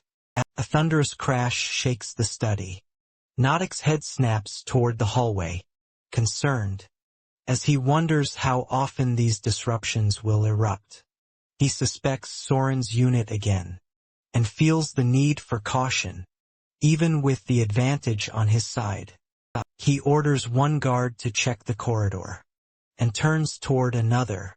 He is irritated that Brenda's torture has paused, without reason, before anyone can react. Another violent blast erupts. The door bursts inward, and two guards tumble across the floor, one choking on blood, the other barely standing. The remaining soldiers whirl toward the entrance, panic creeping across their faces, as they struggle to understand who is broken through. Kelly steps inside, and drops the battered soldier he dragged with him. Everyone freezes that he has escaped. Some guards whisper disbelief, insisting such a thing is impossible. They spot chains still locked around his ankles. Scraping behind him, he has torn through a stone wall, with nothing but brute strength. Through the chaos, his gaze lands on his daughter, lying motionless on the ground, a guard standing over her. Fury floods through him. He warns everyone that they have 10 seconds to flee. Before he starts killing, a guard charges. In a moment of misguided bravery, our hero catches the man's weapon with his bare hand, grips his throat and knocks him out with no effort. And the count begins the moment the time limit ends. He declares that whoever remains has willingly chosen death. Guards scramble with rising terror. Another lunges with a spear, but Callie deflects it and lifts the attacker by the neck, his screams filling the room. Others beg him to stop, horrified at the sight of their own comrades being crushed. Notic finally snaps, and orders all soldiers to strike at once. His archer captain hesitates, aware that arrows will hit allies in such tight combat. Nautical grabs the captain's shirt, repeating the command with no care for casualties. Even the captain freezes, stunned that 20 armed men cannot restrain Callie, who's in bad condition. An arrow eventually fires and tears into his arm. Several guards yell for the archers to stop, but the captain reminds them that Nordic's orders outweigh everything. Nordic's fear builds with every second. His lack of battlefield experience becomes painfully clear. Any competent leader would retreat and rely on archers, but Nordic fixates on keeping the prisoner surrounded, blind to everything except his own panic. Brenda's eyes flutter open. She sees her father fighting an entire army alone. Tears spill down her cheeks as she begs him to stop, her voice trembling with fear. A command suddenly rings out, ordering Callie to halt. He turns and spots soldiers restraining Brenda, while Nordic presses a weapon to her throat. The trap becomes instantly clear. He warns Nordic that stopping now kills both him and his daughter, and only Nordic stepping back can change that. He gives him two choices: release Brenda and die quickly, or harm her and suffer a slow, brutal end. Nordic challenges the threat, and hovers his blade near Brenda's hand, as if ready to sever a finger. Rage explodes from the prisoner. Nordic's eyes widen with satisfaction. He has found the leverage. He orders his soldiers to drag the hymn forward. Enjoying his brief moment of control, he brags that no one has troubled him more. He then commands the execution to proceed. Brenda screams, but the soldiers hesitate. Instead of carrying out the order, Nordic snaps at them, calls them useless, and forces one man to pick up a sword. He turns toward the dude, demanding last words. Callie answers with certainty that he never surrenders. He directs the message to his daughter, telling her mother had always been right about him. He gathers his strength and rips his arms outward. The guards holding him slam into the floor, leaving everyone petrified. He continues, thinking Nordic's greatest failure: soldiers are humans, not tools, and no man follows a leader willing to discard them. After that, he charges straight toward Nordic. Terror finally overtakes Nordic. He orders his soldier to kill Brenda immediately. Callie halts in agony, caught between revenge and the reason he came here in the first place. At that exact moment, Taisho materializes behind the guard restraining Brenda. He calmly assures his lord to proceed. Before anyone reacts, he drives both thumbs into the guard's eyes. The man collapses and Brenda seizes the chance to stab a blade into his chest. Nordic's scream dies on his lips as Callie reaches him. Before he can run, our boy grabs him from behind and slams him face first into the floor. His hand clamps around Nordic's arm, and pressure builds, until the man lets out a strangled cry. He issues a single final command that nobody moves. The entire room freezes as he declares, the hostage situation has reversed. Brenda is no longer in danger. Nordic is now the one whose life hangs by a thread in the grip of Callie. Nordic twists on the floor in pain, confused about how everything turned against him. When he believed he had full control, his guards panic and try to move in. But Callie warns them again not to step forward. To make his point clear, he pushes Nordic's face harder into the ground. Nordic freezes and begs his soldiers to stay still. Callie shares his belief that every action, good or bad, returns to the one who made it. Nordic tries to regain confidence by thinking about the siege outside. His defenses still stand. His soldiers still surround the building, and he is sure Callie cannot break out. As mayor of Delphia, Nordic is certain that as long as he lives, he can fix everything later. Callie tells Brenda to help Tanchio and head toward the upper levels. As they move, he watches the guards behind them and notices they do not care that he could break Nordic's neck at any moment. Nordic takes advantage of this and calls out to his men, ordering them to avenge him if he dies. Callie does not expect this sudden shift. Nordic then raises the reward, that whoever takes Callie's head will receive half of Nordic's wealth, and the rest will be shared among the soldiers. The offer fills every guard with greed. Callie asks if Nordic is seriously making deals now. Nordic corrects him, this is not a deal. It is a final message if Callie kills him. Both Callie and Brenda will die. Callie lets him go. Nordic promises to kill only Callie and let Brenda live. He also promises that no wound or struggle will stop him from hunting Callie down. His smile shows he means every word.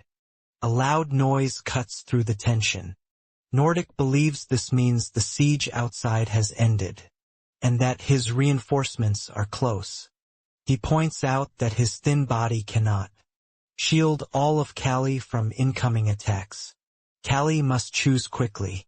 Brenda cries, begging her father not to accept Nordic's offer, certain they can still escape together. Callie sees the sword in her hands and understands how heavy this experience is for her. Even if she had no choice, taking a life leaves a wound inside. He never wanted this for her. His own condition grows worse.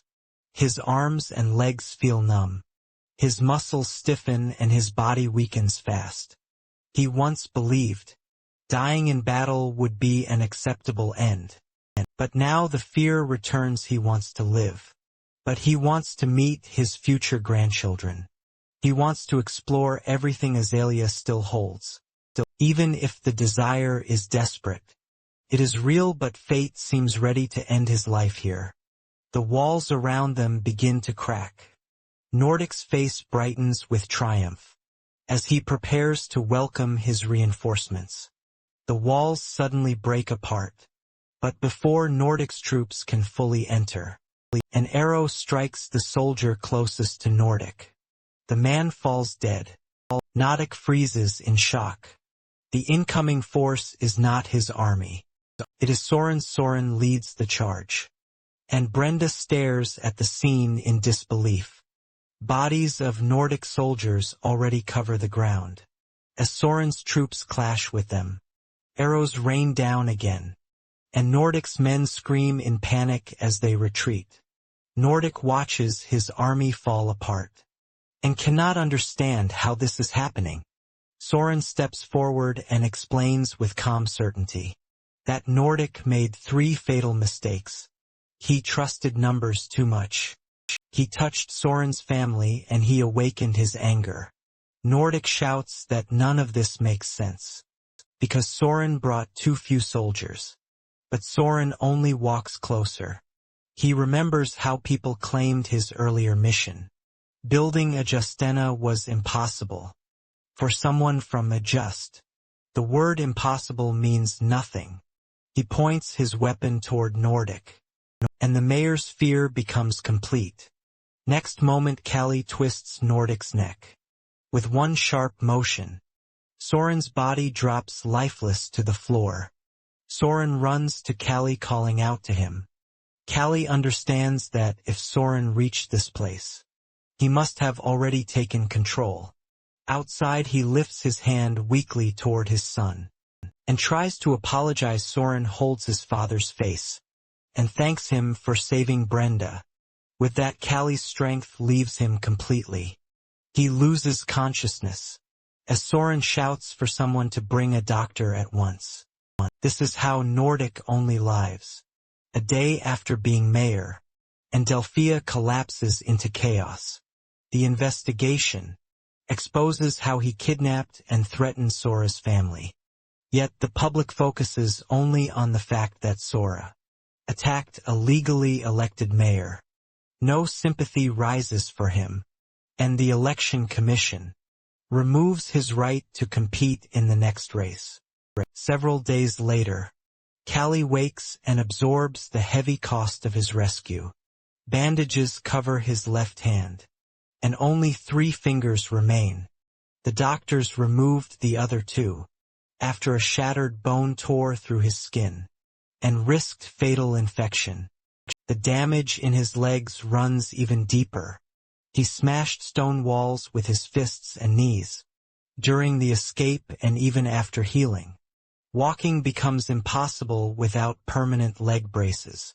He stands by the window and watches the clear sky, as if nothing heavy rests on him. Brenda enters with her own wounds still visible, and notices how thin he has become. He responds with dry humor, easing her worry for a moment. But her tears fall when she repeats the doctor's words, that his survival was very unreal. He finally admits that she never truly believed he would reach her in time. Callie tells her that any father who refuses to protect his child has already failed. His boxing life ends forever. Yet the loss leaves no emptiness. The warmth of his daughter's smile makes two missing fingers feel like nothing at all. A month passes, just revisits, acknowledging Callie's steady effort. Callie had sent him to the Imperial border to free the satellite prisoners once captured by native forces. This mission settles an old promise Callie made long ago. Jester can hardly grasp that Callie kept that promise, while facing so much else. The Imperial Army mobilizes enormous forces and succeeds in rescuing the prisoners. Many who once shared Callie's captivity have already died, but others survive thanks to this operation. Jester remains stunned that Callie holds enough influence to move an entire Imperial force. Callie mention. That he simply prepared large amounts of money and handed them to the right people. Jester pushes for details, but Callie sees nothing that needs further explanation. Rumors reach Jester everywhere he travels, claiming Callie killed a mayoral candidate to help Soren win, and rumors claiming the kidnapping was nothing but a staged performance. Jester remembers the stubborn father he once met in prison, the man who rebuilt his entire body in a short time, only to save his daughter. That man fought with everything he had to break free. Now he cannot even fight again. Yet people still spread nonsense about staged crimes. Callie shows no interest in defending himself. In his mind, his reputation has always been a tool, useful only when needed. This crisis no longer belongs to him. It belongs to his son's generation, and they must resolve it. Jester leaves with the odd thought that some legends are not exaggerated. They are understated. Meanwhile, Taisho struggles with his soft, tasteless meals. His internal injuries allow him nothing else. Death nearly reaches him several times, because his body lacks Callie's resilience.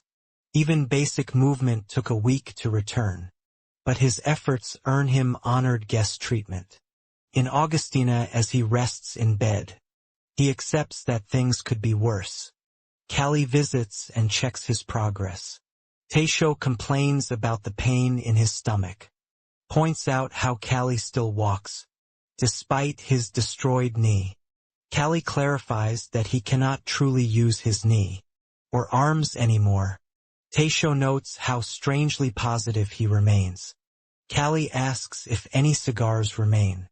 Tantio hands one over and reminds him that the debt will be collected someday. Callie tastes the cigar and comments that it triggers old memories. Tantio asks what feels familiar. Callie reflects that he never once expected Tantio to betray Nordic. During that desperate moment, Tantio explains that logic would have pushed him to take the payment and leave. If Callie had refused to sacrifice the camel earlier, Tantio admits, he would have deserted them without hesitation. He doubts Callie ever believed he would help Soren. In such a crisis, Callie answers that Tantio never felt like a terrible person. Even with his love of money, Tantio thinks about how a person can know the correct action, yet take another, simply because something inside pushes them. That imbalance, he believes, makes a human truly human. A year passes before Callie's recovery ends, and he settles permanently in a guest. Tonto follows him there. Winter strikes and Tonto shivers, constantly confused about why he chose this place. Another year gives him the answer. He grows close to Brenda, and slow friendship turns into love. When Taisho requests permission to date Brenda, Callie refuses without hesitation.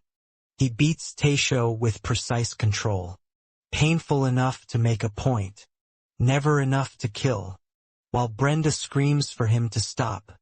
Yet the marriage happens. The event draws massive attention, similar to when Azalea once married Callie. Despite his low rank, nothing can shake Brenda's resolve, and no one dares interfere. Years pass and Brenda becomes a mother. Callie leans over the child with love, pretending he cannot understand how the baby turned so cute. Tanshio stands frozen still, unable to believe this gentle version of his father-in-law exists. Philadelphia native attacks grow harsher. The new mayor dies of violence. The city demands strong leadership, and Soren, known as its strongest fighter, wins overwhelming support and becomes mayor. Back in a jest, Brenda's child runs to Callie with bright laughter and calls him Grandpa. The child plays at his feet, and Callie spends the final stretch of his life surrounded by peace that he once thought impossible. 12 years have passed since he first reached a jest. One quiet day, Callie lies down to sleep and simply never wakes. No one knows his true age, but they estimate around 60. A long, full life by any measure. His funeral draws countless respected figures. But the moment freezes everyone when Emperor Philippos VII arrives. Along with Iskandar and the imperial head Aroe, they offer deep condolences before placing a single flower on the casket. No one dares ask how Callie earned such honor. The emperor leaves in silence, and the mystery remains his forever. Kelly drifts in complete darkness until a voice cuts through the void, asking whether he left behind any will. His eyes open at once, a light bulb snaps on above him, and a figure forms inside the empty space. Recognition strikes him. The face belongs to someone he once knew long ago. It's John, who comments on the strange lighting and shifts the scene with a flick of his fingers. The void disappears, and both of them sit before a warm fireplace. Callie struggles to understand this meeting. He explains that he remains biologically real, but exists here as someone who already understood the idea of multiple souls. Our dude becomes excited as he notices that John looks far younger than before. He demonstrates that this realm ignores physical rules and instantly returns to his older form.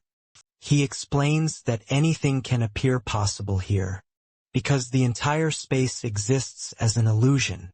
Untied to normal limits, Kelly grows impatient and demands clarity about their situation. Alive or dead, John offers no firm answer. They might be dead, or this might be a dream forming inside a dying mind. Reality shifts too easily here to grasp it cleanly. Kelly rejects the idea that he imagined any of this, because he lacks the imagination for something this complex. John laughs and adds, that belief here depends entirely on personal will, because willpower decides how branching realities unfold. Callie pushes away the abstract explanations and asks why he remains, instead of crossing the distant river that suddenly becomes visible. As Callie watches, his own body becomes younger again. John seems pleased that he can now see the river too. He explains that the river marks the end, and anyone who crosses it disappears forever, with no return. Kelly notices John lingering by the river, clearly waiting for someone to go with him. John makes it clear he is no longer the same man Callie once knew.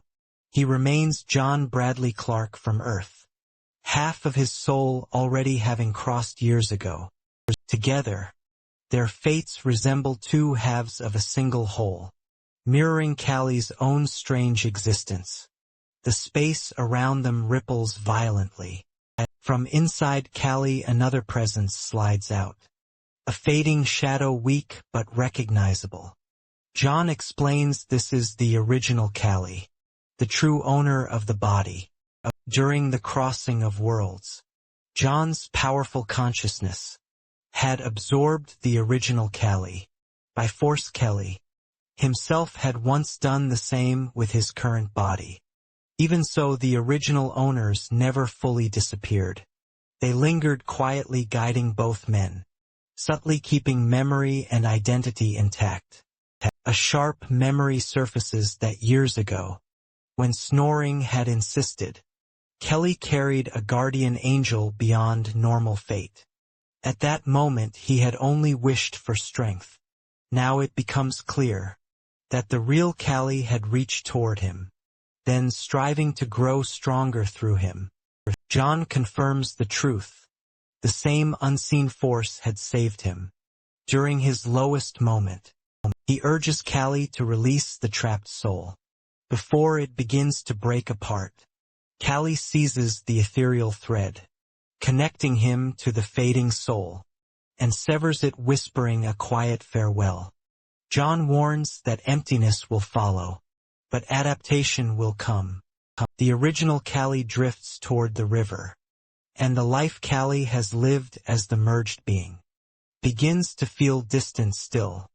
He understands one fact: every experience of that life truly belongs to him, regardless of which soul guided it. Other souls appear drifting like shadows. Some scream, refusing death. Callie recognizes them as others, caught in the same liminal space. John confirms they are headed to the river to dissolve and rest. Only he and Callie hold enough will to return to life.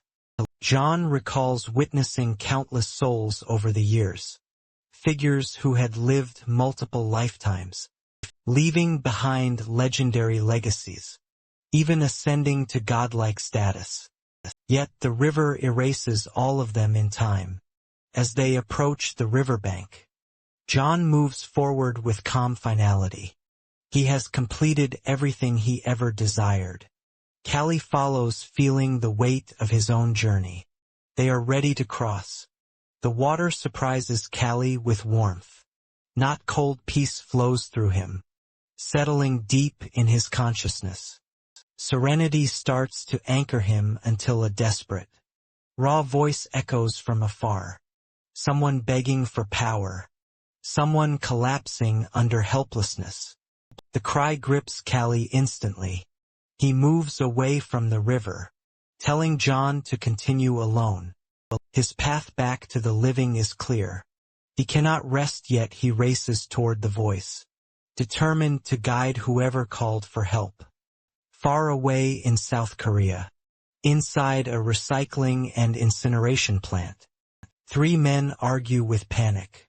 They stand near an active industrial furnace, containing a body. One doubts the act will solve anything. Another pleads to surrender before disaster strikes. The ringleader grabs his companions, reminding them that the fire is already lit. No return is possible. The victim's failure to pay caused this. All three share the guilt. A sudden metallic noise echoes from the furnace. The door swings open. Flames illuminate a figure stepping out alive. Surviving fire once proves survival is possible again. The men freeze in horror before they can react. The burned figure charges, striking the ringleader across the room. He warns that anyone attempting to kill him will meet the same fate in reality. This boy's soul cries for strength. This voice that pulled him back from the river park. Kong Tae, who now exists. As Callie rises fully once more, he faces the three men ready for another battle.